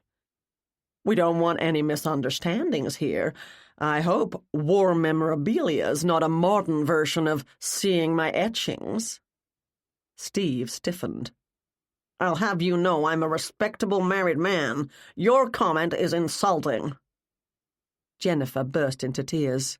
She turned on Rebecca. "You're a horrible, horrible woman," she spat. "Just because you couldn't stay faithful to your wedding vows doesn't mean everyone else is like you." "I don't think you," Rebecca began. "You had the honor of being married to the most wonderful man in the world, and you betrayed him, cheated on him, deceived him, disappointed him. He's dead, and all you can do is snipe at the people who cared for him, the people who loved him." She fumbled for a tissue in the pockets of her ill-fitting baggy sweater, pulled out a worn and tattered one, and buried her face into it. Jane patted her awkwardly on the back and murmured something along the lines of, there. "Jennifer," Steve said, "I'm leaving. Are you coming or not?" Kyle continued playing, and the beautiful notes washed over the room, quite the contrast to the storm that had suddenly been unleashed. I stood quietly in the corner. I'd interfere if I had to, but for the moment I was satisfied to stand back and watch. Although satisfied might not be the right word. Something was missing here, and I fought to pin it down. A slow smile spread over Rebecca's face as understanding finally dawned. "Oh, good heavens! This is so delicious! Don't tell me my husband told you he was going to divorce me and run away with you. You poor, pathetic creature. When I got here, I wondered which one was the sad fool he was stringing along this time." She pointed a red-tipped finger at me. "I thought it might have been you at first, with your la-di-da English accent. That would impress David no end, and all your questions about things that don't concern you. But you don't strike me as a total idiot." "Glad to hear it," I said to myself in my la-di-da English accent. Rebecca turned her attention back to Jennifer. "I never even considered pathetic little you." She ran her eyes over the other woman's body and sneered. "Where did you get that dress? Your mother's closet?" "You married him for his money," Jennifer sobbed. "As soon as you were married, he saw you for what you really are, a deceitful, penny-grubbing woman." "Whatever," Rebecca said. "Why don't I help you to the ladies' room?" Jane said. "You can wash your face and—" Jennifer ignored her. "The joke's on you, Rebecca. He changed his will last week. He left everything to me. Me!" Rebecca's eyes widened, and her jaw fell open. She stared at Jennifer for a moment, before letting out a bark of ugly laughter. Her face twisted, and all the pretense of moneyed boredom and sneering disinterest collapsed, leaving nothing behind but a small-minded, angry woman. "If that's true, which I very much doubt, you have a heck of a big shock coming your way." She gave Jane and me her ugly smile. "Isn't that right, ladies? You were here. You heard what that detective had to say. Tell her. She won't believe me, poor deluded thing." Jennifer lifted her head and stiffened her shoulders. Her fists were clenched at her sides. Jane threw me a panicked look. Steve took a step forward, ready to intervene if the insults crossed the line to a physical confrontation. Kyle continued to play, and Billy helped himself to another muffin, keeping one eye on the combatants in case he had to dodge blows. "Never mind." Rebecca twirled her hand in the air. "I can't be bothered with you any more. Get out of my house. This is my house, for a few more days at any rate. Jennifer didn't move. The two women faced each other. "Miranda," I said. "Where's Miranda?" No one answered me. "Cliff left at least 15 minutes ago," I said. "Surely she would have come back inside." "Why don't you let Gemma and me take you back to your hotel?" Jane said to Jennifer in a soft, kind voice. "That's a good idea," Steve said. "I can call you later. Maybe you can come round to the house for dinner. My wife," he threw a quick look at Rebecca, "would love to meet you." The tension in the room shattered as though someone had thrown a glass against the wall. Rebecca dropped into her chair. Jennifer pulled herself away from Jane and turned a questioning face to my friend. "What does she mean? About a surprise? I wasn't in love with David for his money, you know. I told him I don't need or want anything from him. But he insisted on writing me into his will as an indication of the depth of feelings he had for me. He loved me and wanted to take care of me. I did the same for him." "You keep believing that if it makes you happy," Rebecca mumbled. "Miranda." I looked around the circle of familiar faces, all present and accounted for except for Miranda and Annie. Why hadn't Miranda appeared when Jennifer and Rebecca began yelling at each other? They were loud enough that anyone anywhere in this house would have heard, and Miranda was exactly the sort of person to want to observe every salacious detail. Miranda and Annie. Cliff had gone outside with Miranda, and he'd then sped away without bothering to pop his head into the house and say goodbye. He'd been driving a borrowed car far too recklessly for a narrow private driveway.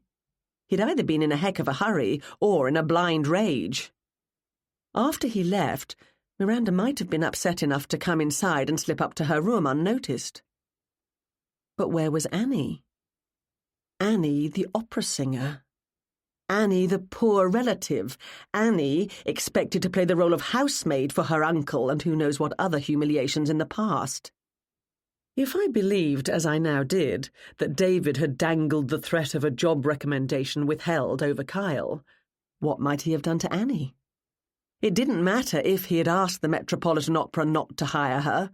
All that mattered was whether she thought he had when she didn't get the job last year. "Billy," I said, "I need you to go upstairs and check Miranda's room." "Why?" he asked. "She might have come inside after Cliff left without telling anyone." "So?" Billy said. "Leave her alone," Rebecca said. "All Miranda ever wants is attention." "She's not getting any by being upstairs in her room, is she?" Everyone looked at everyone else. "Who cares?" Rebecca said. "Why are you still here, Jennifer? Didn't I tell you to get out of my house? I'll call the police and have you removed if I have to." "I'm leaving," Steve said. "Jennifer, do you want to come with me or wait for Jane and Gemma?"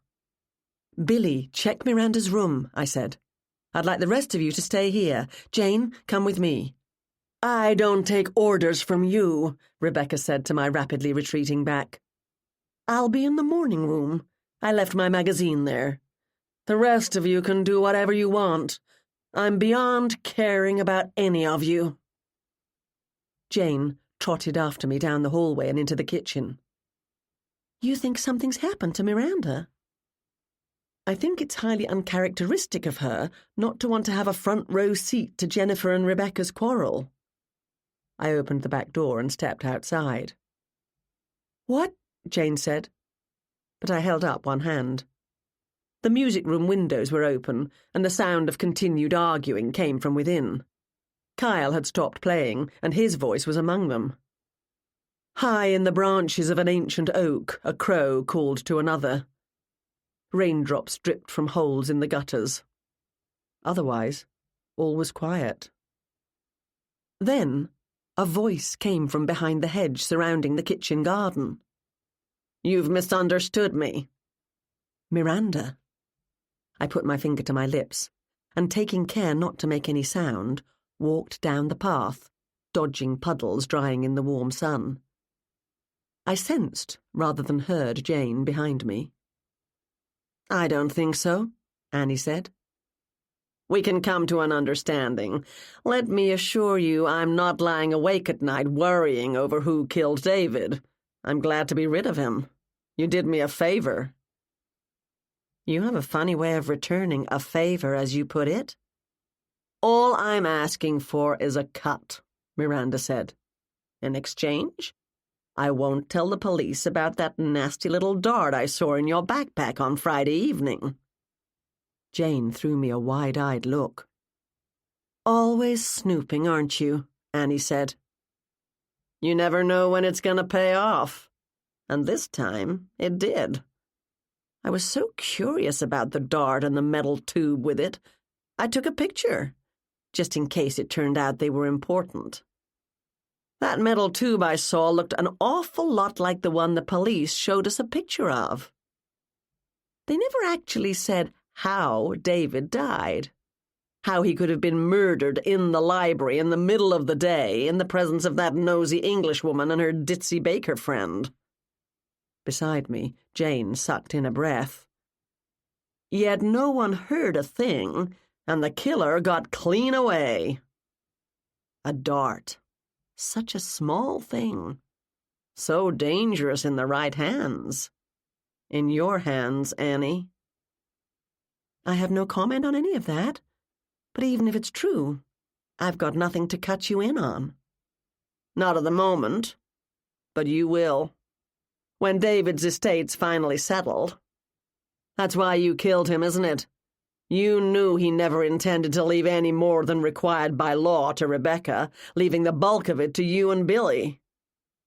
It's only a guess, but I'm thinking you had plans for an accident for your dear Uncle David. A fall in the street, maybe, directly into the path of an oncoming taxi. Such a tragedy. You thought you had time. But suddenly you couldn't wait any longer.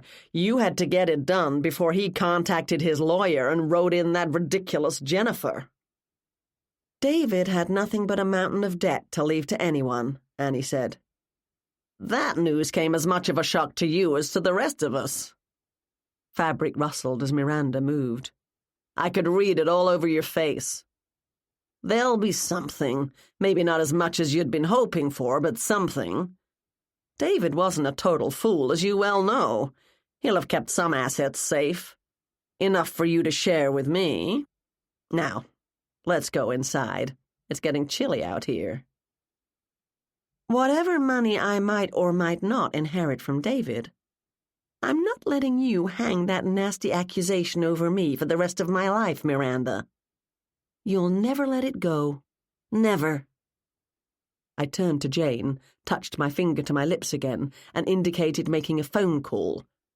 Police, I mouthed, pointing to the house. She nodded and slipped away. Piano music drifted out of the house once again. It was a different tune this time, something I didn't recognize. Still haunting, still beautiful. Above the music, I could hear the sound of Rebecca's voice, still complaining. The women in the kitchen garden had stopped talking. I heard a soft grunt as someone, presumably the older Miranda, moved. Whatever you're thinking, Annie, I'd suggest you reconsider. I'm going inside. Time to say my cheery goodbyes and get out of here. That ride I offered you? Forget it. What are you doing? Annie? We can work this out. Her cry was cut off. Time for me to move. The iron gate screeched on its rusty hinges as I struggled to push it open. I burst into the garden to see the two women by the bench. Annie stood behind Miranda, holding Miranda's brightly coloured scarf in her hands. The scarf was wrapped around Miranda's throat, her mouth open in a silent scream, her eyes bulging, her face flushed with fear. Her hands were up, clawing at the scarf, trying to pull it away, trying to get air.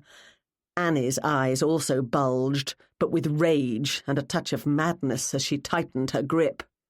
"Annie!" I yelled. "Stop that!" Miranda saw me and threw me a desperate, panicked look. Annie gave the scarf one last, sharp twist and let go. She stepped back and lifted her hands in the air. "This is none of your business. Go back into the house."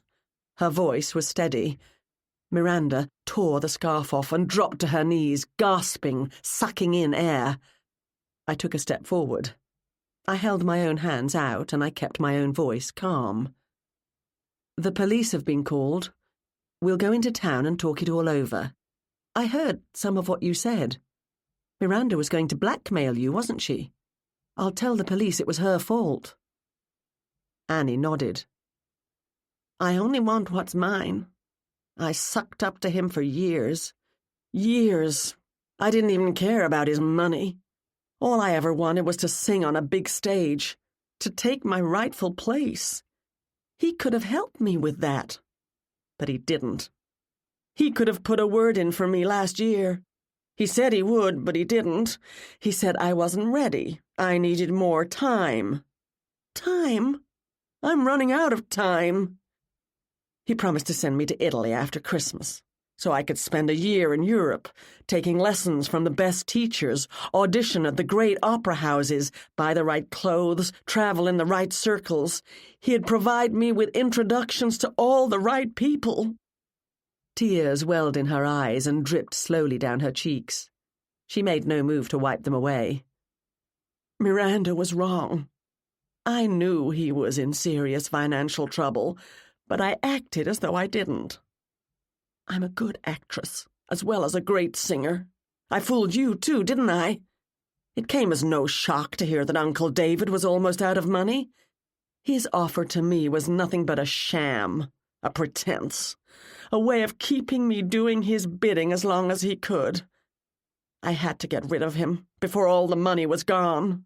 No one would be interested in any introductory letter from him if he was disgraced, ruined. And then he started making plans with that woman. He'd never even met her until last week, and he was prepared to divorce Rebecca and marry her." Annie had killed David. But it sounded to me as though she didn't quite understand why, even to herself. A combination of things, probably. Resentment at what she thought was him squashing her career hopes, humiliation at being forced to act the role of servant.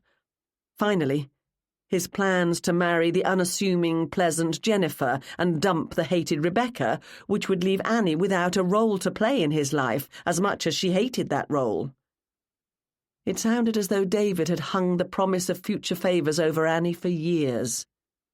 She had to have realised on some level the grand tour of Europe was never going to happen. All that didn't matter now. "I understand." I walked slowly toward her. I held my hands out. She looked at me. She smiled ever so slightly and took a step forward. As Annie talked, Miranda had crawled away from the bench. The ground was thick with mud from last night's rain, drying slowly in the sun. Miranda's hands and knees were coated with the stuff, and streaks of dirt ran across her face.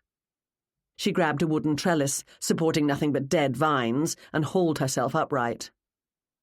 "I didn't know anything about this," she yelled at me. "I was lying, stringing her along. I told her to go to the police and confess, but she refused, so I had to trick her into confessing." "Trick me?" Annie whirled around. "You used me." That, I thought, was probably true. If Miranda had found a blowgun and a single dart in Annie's luggage, it was highly unlikely she thought the other woman was intending to practice in the woods. Miranda had known Annie intended to kill David. She had done nothing to prevent it. And after his death, she hadn't bothered to tell the police what she knew. "We can talk about all that down at the police station," I said. "They'll be here any minute." At that moment, I heard the sound of sirens coming down the long driveway. Annie hesitated. She glanced at me. I smiled at her. "Gotcha," Miranda said, not bothering to disguise the triumph in her voice. Annie turned and ran. I was standing in the middle of the path leading to the gate, blocking her exit. She charged at the ill-kept hedge and shoved her way through. Wait, I yelled. You can't get away. Annie, let me help you. I took off after her. Branches scratched at my face and tore at my clothes as I pushed my way through the foliage. I stumbled free and emerged onto the grass at the back of the house. Annie was running across the lawn, away from the house, down the slope toward the creek at the bottom of the property. Her long sweater streamed out behind her, and her sturdy boots didn't falter. 2 crows lifted off from a branch of a big old oak as she passed, and another cawed. I ran after her. The grass and stones were slick from the rain, and I'd dressed for a day at the store, not for chasing a killer, so I had thin-soled flats on my feet. Last night's winds and heavy rain had blown the last of the autumn foliage off the trees, and the ones marking the boundary of the property stood stark and bare against the pale blue sky. Annie was heading for those trees. I didn't know where she was going. She didn't know where she was going, and I didn't know why I was chasing her. She was running in blind panic, and I was chasing her because my instincts told me to. I flew past the statue I'd admired earlier, the bronze of a girl and her dog, so lifelike. I almost expected the dog to break off the game and join the chase. I could hear shouts from the police in the distance. I kept running, but the space between Annie and me was increasing. Annie reached the woods and carried on without hesitation. Footsteps sounded behind me, getting close, and I turned my head to see Jane, who's a faster runner than I. "Where's she going?" Jane yelled. "Nowhere. Everywhere. She doesn't know." When I'd seen it the other day, the stream that runs through the bottom of the property had been calm and clear and serene, a gentle, babbling brook, no deeper than the top of my foot. I didn't know what effect the rainstorm would have had on the water level, or the speed at which the current moved, but I feared the worst. I glanced over my shoulder again. Men and women were leaping out of the cruisers, but they were a long way away. Other figures huddled in a group at the kitchen door. "Go back," I called to Jane. "Tell the police not to let Miranda leave." She spun on her heels without a word and headed back to the house.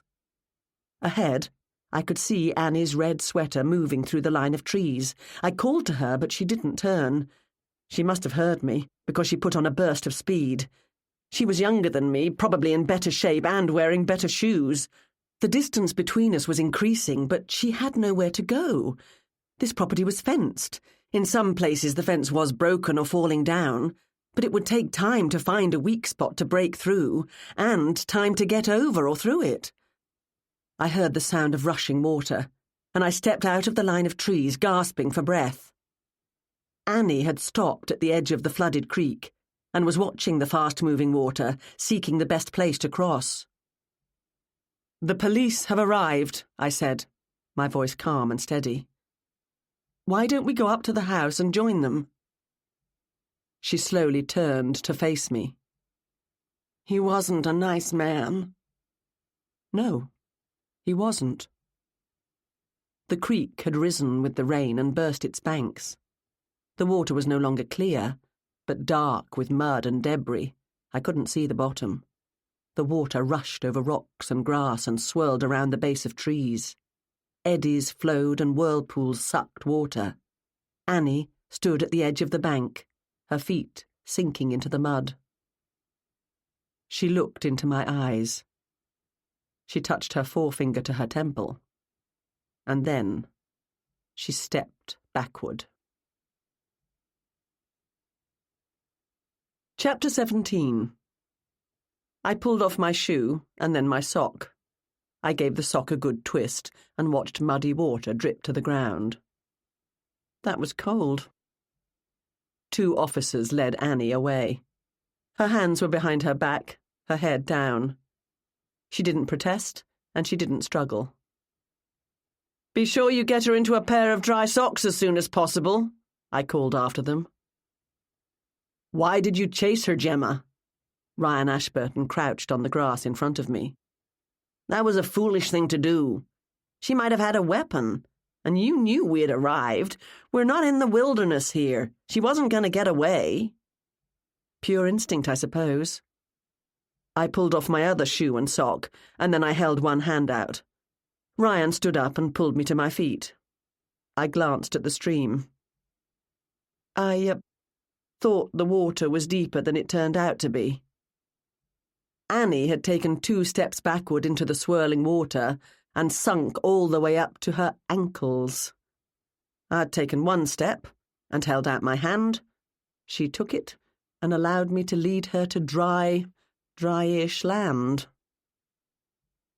As rescues went, it had been a feeble attempt. "I'm from England," I said. "We English tend to believe that in America you have mighty flowing rivers." "We do have mighty flowing rivers," Ryan said. "We also have cheerful babbling brooks." In my defence, I'll point out that the mud in the water disguised the depth. The other day the water was perfectly clear, sparkling even. I could see stones on the bottom and little fish frolicking about. Ryan and I walked up to the house together. I held my shoes in my hands and tried to avoid stepping on small, sharp rocks. "Jane told me not to let Miranda leave," he said. "Is she involved in this?" The extent of Miranda's involvement is to be determined, but, at the least, she knew far more about what had happened to David Masterson than she told you. "Before we go in, can you tell me quickly what went on out here? You'll have to make a formal statement later." I explained what I'd overheard and what I'd seen in the kitchen garden. "Why did you come outside to look for them in the first place?" It seemed uncharacteristic of her that Miranda wasn't involving herself in the argument going on in the music room. Cliff had left in a heck of a hurry after going for a walk with Miranda. I thought I'd better check up on her. "You thought Cliff had killed Miranda?" "No, I didn't. He and Miranda had gone outside to talk in private, and they'd been seen leaving the house together by several people. He had argued with Miranda and then departed in great haste, which had been observed by none other than me.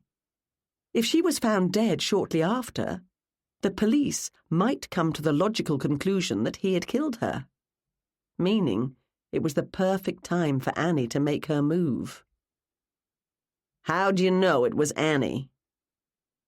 When Jane and I arrived at the house, Annie opened the door to us before my knock had so much as died away. She had been in the front hall, standing at the window. I suspect she'd been lurking outside the kitchen garden, listening to Cliff and Miranda argue. When he left, she ran through the house to see what Cliff did next. He didn't come inside, but walked around the house, got into his car and drove away. She saw him leave, and I confirmed that he had been driving fast in apparent distress. I would have made a reliable witness at his trial. "You think she was thinking that clearly?" "Oh, yes. When I was trying to talk her down, first in the garden when she had Miranda by the throat, and then by the stream, of which the less said the better, I murmured all sorts of comforting words to the effect that I knew she had been justified in killing David and trying to kill Miranda. Obviously, I don't believe anything of the sort, not at all. She came here on this weekend with her blowgun and her dart, intending to kill him. She did so, and she might have got away with it, considering the plethora of suspects. I've never known anyone to surround themselves with so many people who had a reason to want to see him dead as David Masterson. But Miranda, the eternal snoop, had seen the blowgun and dart in Annie's luggage. I saw Miranda poking around in the morning room on Friday evening when the others were in the drawing room. I believe she'd been in Jane's room, the one who'd moved Jane's ring that first night. She picked it up to check out the quality of the stone and didn't put it back properly. As long as nothing was taken, I let it go and I didn't confront her. I didn't think she'd be so bold as to actually open suitcases. That was obviously a mistake. I should have told you, so you could have asked if she'd come across anything in her snooping. In fairness, we did ask each of them, several times, if they'd noticed anything in the way of suspicious behavior on the part of the others, or if they had anything else to tell us. Miranda had plenty of opportunity to tell us about the blowgun. She chose not to. She let Annie know she had found it. Exceedingly foolish of her. But greed has a way of overcoming instincts of self-preservation, or so I've heard. Ryan nodded. That it does. Annie knew Miranda would hold David's death, his murder, over her for the rest of her life. So Miranda also had to go. Until a few minutes ago, Miranda didn't out and out tell Annie that she'd seen and photographed the blowgun and dart. But Miranda's not all that bright. Annie became aware that Miranda knew, or at least suspected, what Annie had done. They were planning to drive back to New York City together. Annie probably intended to see to it that Miranda had an accident along the way. But then Cliff arrived, argued with Miranda, and left without anyone seeing Miranda again. The perfect fall guy. "When did you know it was Annie?" Estrada asked. Not until it was almost too late. I made a serious mistake, and Miranda might have paid for that mistake with her life. "Are you going to explain that?" Estrada asked. "If I must." I took both Annie and Kyle at face value, and I didn't search far into their backgrounds. I came here today intending to confront Steve Patterson. "Steve? Why? What did Masterson have on him?" Ryan asked. "Nothing criminal, but enough to cause Steve enormous embarrassment among the people who matter to him. Let's leave it at that. I was wrong." Estrada snorted. "That's a first." "The first of which you are aware," I said. "Okay," Ryan said. "You were wrong about Patterson. What happened today that made you suspect Annie?"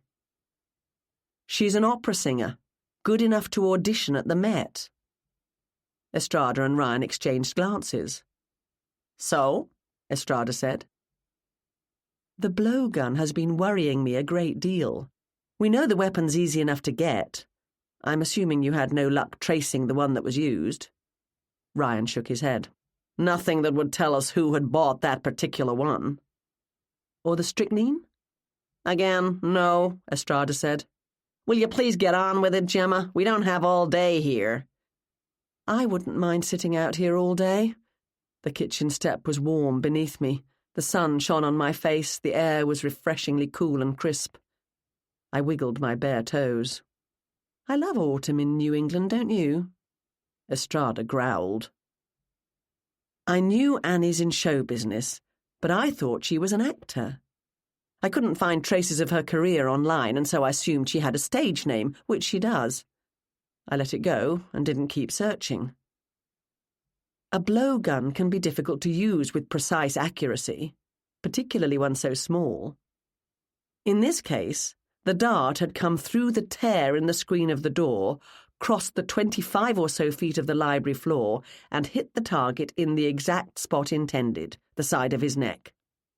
Most importantly, the shot had to be successful the first time. I would have noticed a dart flying in front of my face, and I would have turned to see what was going on. "Get to the point, Gemma," Ryan said. "I am getting to the point, if you'll both stop interrupting. Our killer must have practiced extensively. You searched, I'm sure, and found no trace of any of these people belonging to some sort of blowgun club, if there are such things, and I'm sure there are. No one around here had seen someone casually practicing shooting darts out of a blowgun. I considered briefly that they might have been archers, as the steady aim would be similar." Ryan nodded, meaning he had had the same thought.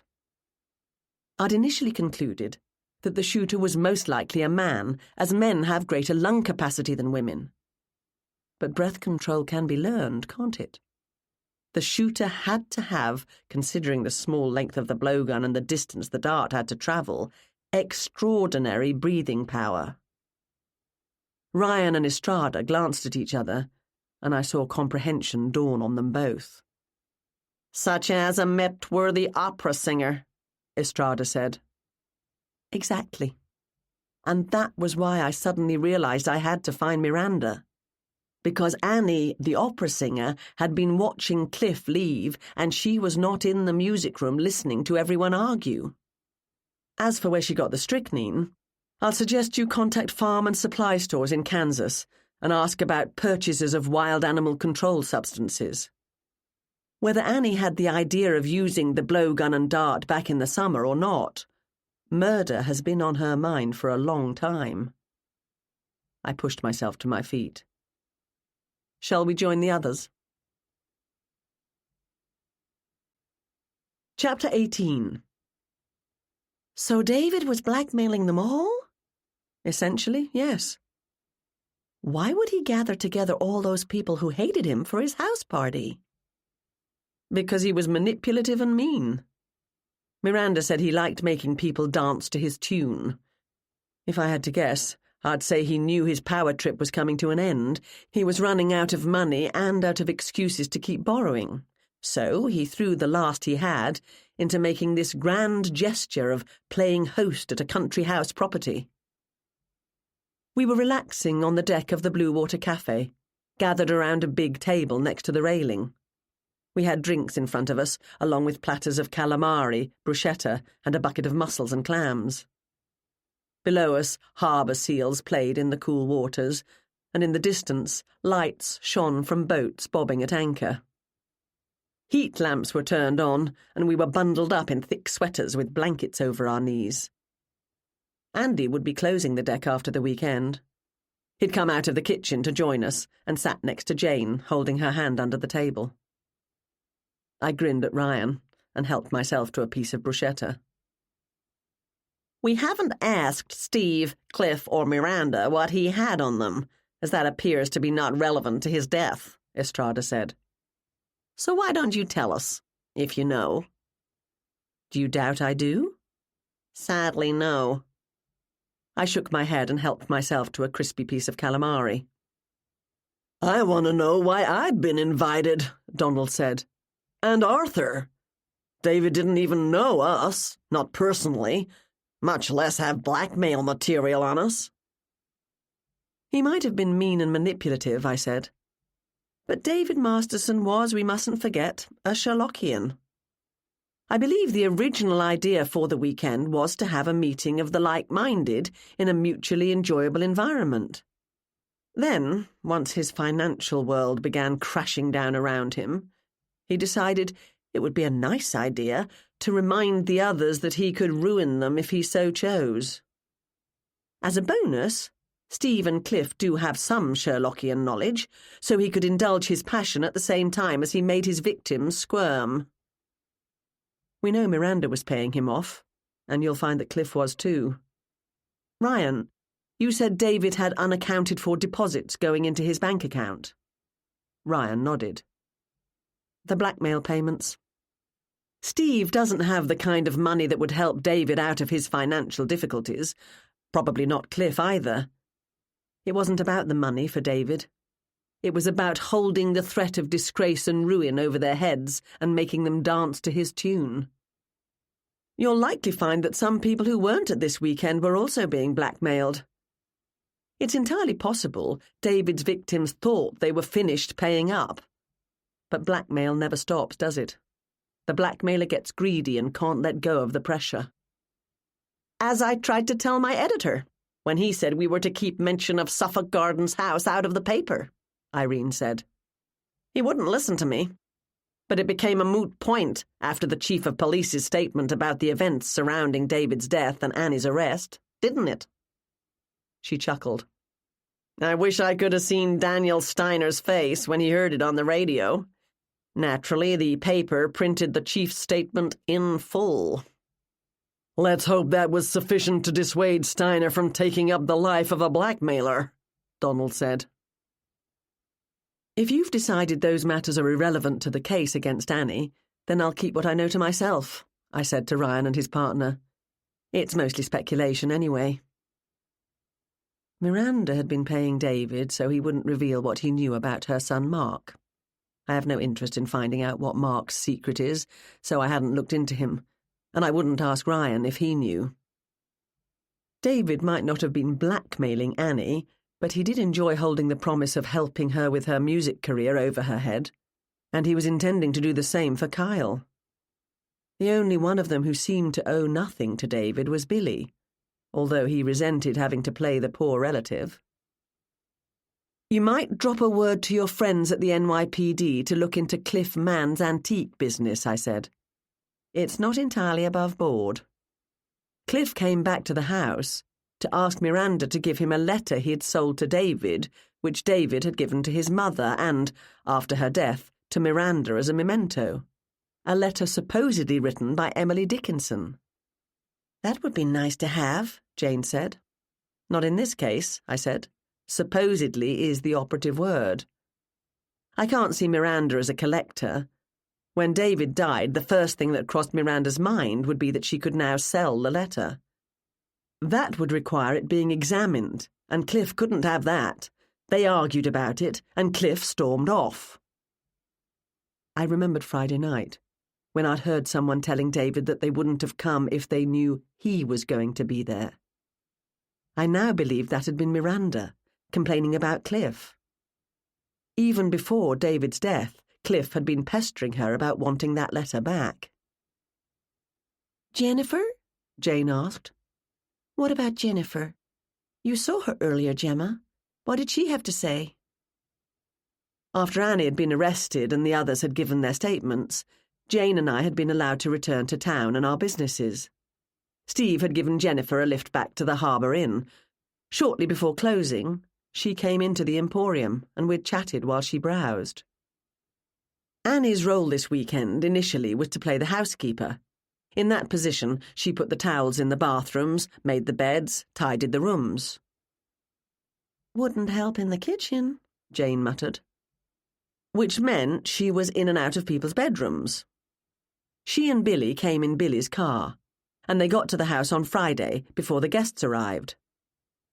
Annie would have been expected to ensure the rooms were ready, and in doing so, she would have realised almost immediately that David and Jennifer had slept together the night before.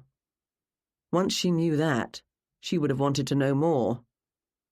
The walls in that house might as well be made of paper. Annie listened to David and Jennifer making plans for their future. Annie knew David had told Jennifer he was going to divorce Rebecca and marry her.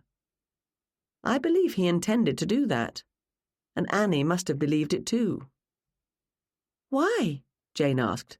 I mean, why do you believe it? He was a scoundrel. I'd watched as Jennifer browsed my shop. She picked up everything and selected what she liked, without looking at the price tags. She didn't spend a lot of money on herself. Her clothes, shoes and purse were serviceable, but not new and not particularly attractive, although of good quality. But clearly, she could afford to indulge her passions whenever she wanted.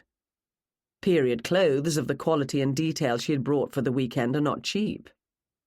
Her earrings had been gold, and the diamonds in the jewellery she'd worn to the Saturday dinner were genuine.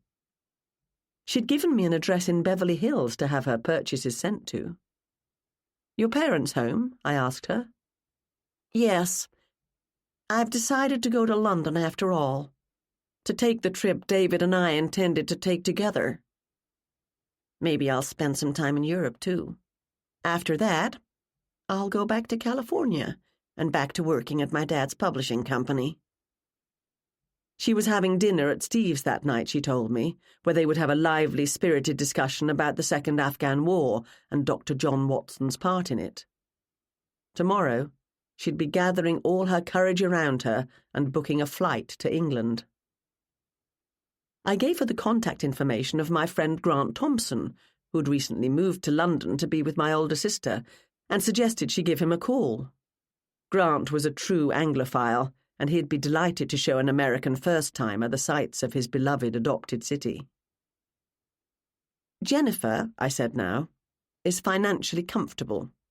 She's not mega-rich by the standards David and Rebecca tried to maintain, but well enough off not to need to work for an extended period.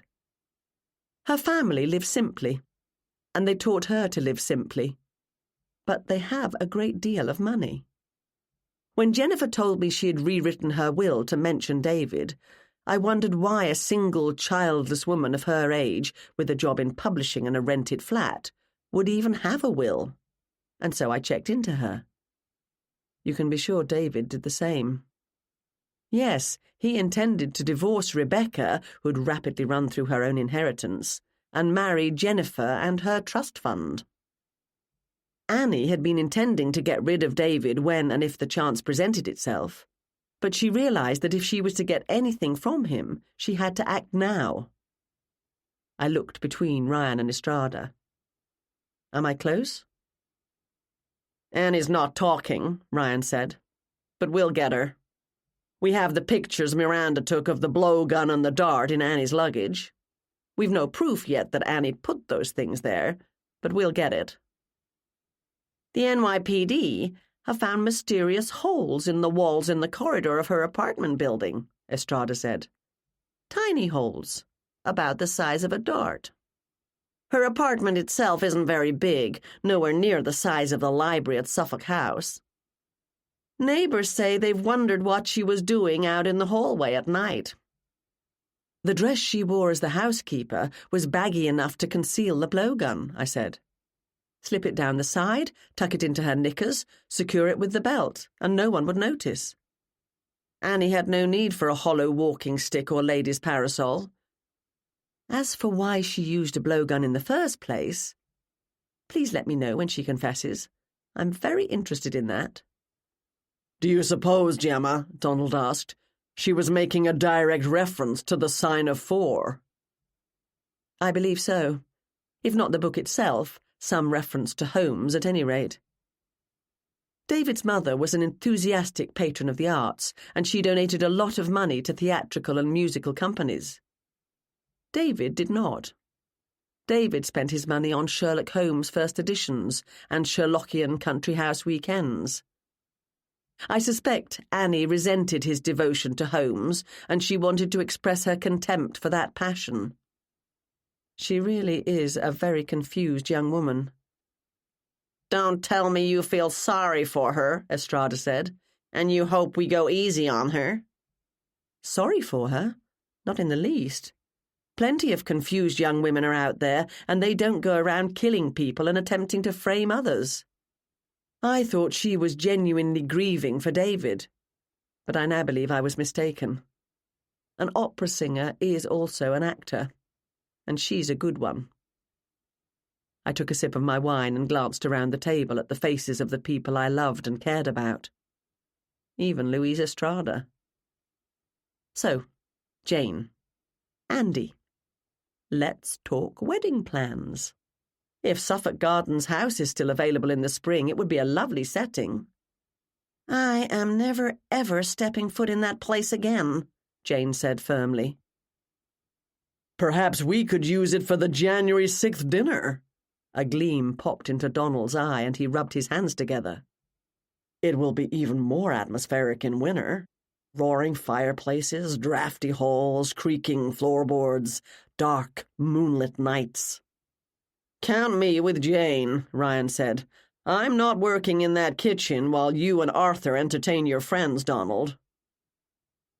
I have no particular desire to go there again myself, I said. But I have one last detail to tidy up. I trust you're all free Sunday at 9.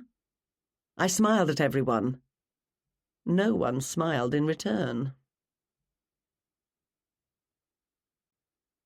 Chapter 19. Careful there, I called. Violet and Peony danced around the newcomer, sniffing at everything. I stood in the mountain of debris scattered across my lawn. Yards and yards of bubble wrap, heavy blankets, packing tape, styrofoam peanuts, cardboard. I stroked my cheek lightly as I thought. Maybe it would look better under that tree.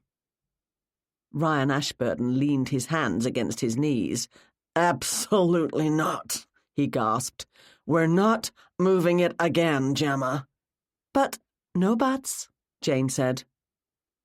If I can't claim my back injury as work-related, I'm going to sue you.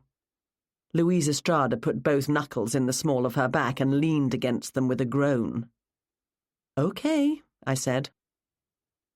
Andy Whitehall peered at me from behind the wheel of the forklift.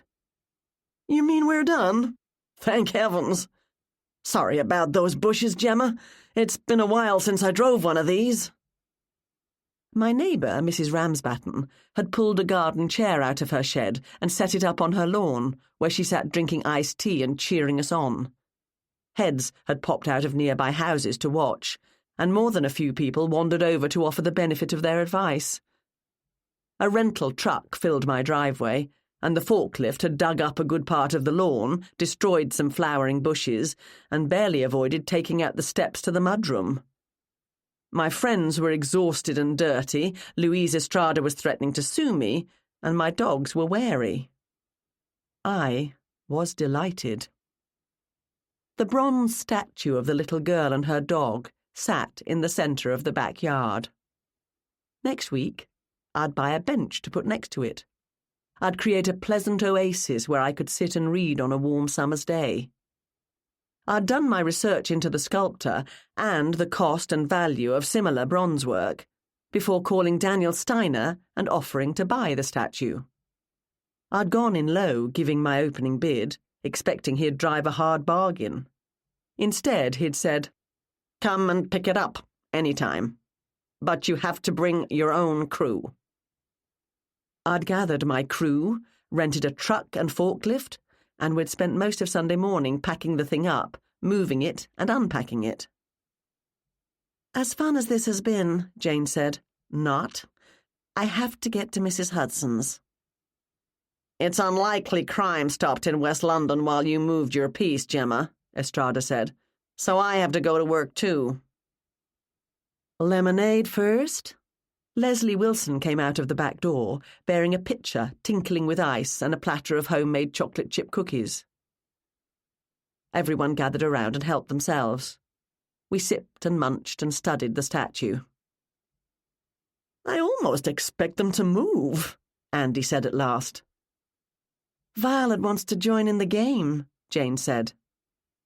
"At first I thought you were nuts getting that thing," Louise Estrada said, "as though you wanted some sort of memento of what happened at the house. But I have to admit, it suits your garden." Ryan draped his arm over my shoulders. "It suits Gemma." "You have mud on your cheek." I wiped it away and we exchanged smiles. "Thanks for the lemonade and cookies," Andy said to Leslie. "Jane, if you're ready to go, I'll drop you at the tea room." "Thanks. Mom, do you want a lift?" "No, thank you, dear. I'll enjoy the walk." Leslie carried the tray back into the house and came out with her purse. "Catch you later, detective," Estrada said to Ryan. She gave me a nod and what might barely have passed for a smile. "Donald?" Jane called. "Are you coming?" "What?" "We're leaving now." "Okay, goodbye." "Perhaps I need a lift home after all." Leslie linked her arm through Donald's. "I'll go for my walk later. You can take me. Let's leave Gemma to enjoy her statue in peace." "I think Louise and I are getting on much better now," I said to Ryan when we were left alone to admire the statue. He dropped to the ground, grabbed my hand and pulled me after him onto the soft, cool grass. Violet had given up waiting for the bronze ball to come her way and found a real one under a bush somewhere. She dropped it next to Ryan, and he obliged her. Peony joined in the chase. Ryan and I leaned against each other and looked at the statue for a long time. "There's something about it," Ryan said. "It's mesmerizing." "It speaks to us of our own childhoods, I think. Freedom and fun and happy memories." Peony dropped the ball in my lap, and I tossed it into the bushes. They scrambled after it. "Did you have a happy childhood, Ryan?" "I did. We always had dogs. I remember Nipper in particular. What a fun little guy he was." The edges of his mouth turned up and his ocean blue eyes looked at something far, far away. "Memories. I wonder, when I'm old and grey, what memories I'll have of you. Getting yourself in trouble and chasing criminals, most likely." "Is that all?" I asked. His eyes came back into focus and he grinned at me. I certainly hope not. He cleared his throat and glanced away. Perhaps, Gemma, it's time for us to talk about making memories together. I put my head on his shoulder. I'd like that. I studied the statue. The girl's bronze eyes caught the sun and almost seemed to have a twinkle in them. Sorry. Hope I'm not interrupting. Forgot my keys. Ryan and I pulled apart as Donald bustled around the corner. I'm sure I had them in my pocket, but I must have put them down somewhere. Gemma, have you seen my keys? Ryan pushed himself to his feet with a groan. I'll help you look. I don't mean to disturb you.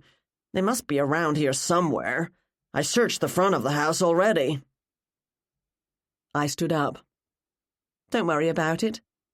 It's not as if we were talking about anything important. Ryan might have muttered something rude, and I gave him a warm smile. Let Donald fuss. Ryan and I had plenty of time to talk about important things. This recording of a 3-book problem was presented by Dreamscape Media LLC. Narrated by Kim Hicks. Produced by Eric Black. Text copyright 2022 by Vicki Delany. Sound recording copyright 2022 by Dreamscape Media LLC. This recording may not be copied or played for an audience without the written permission of Dreamscape Media LLC. Thank you for listening. Please check dreamscapepublishing.com for Dreamscape's latest releases.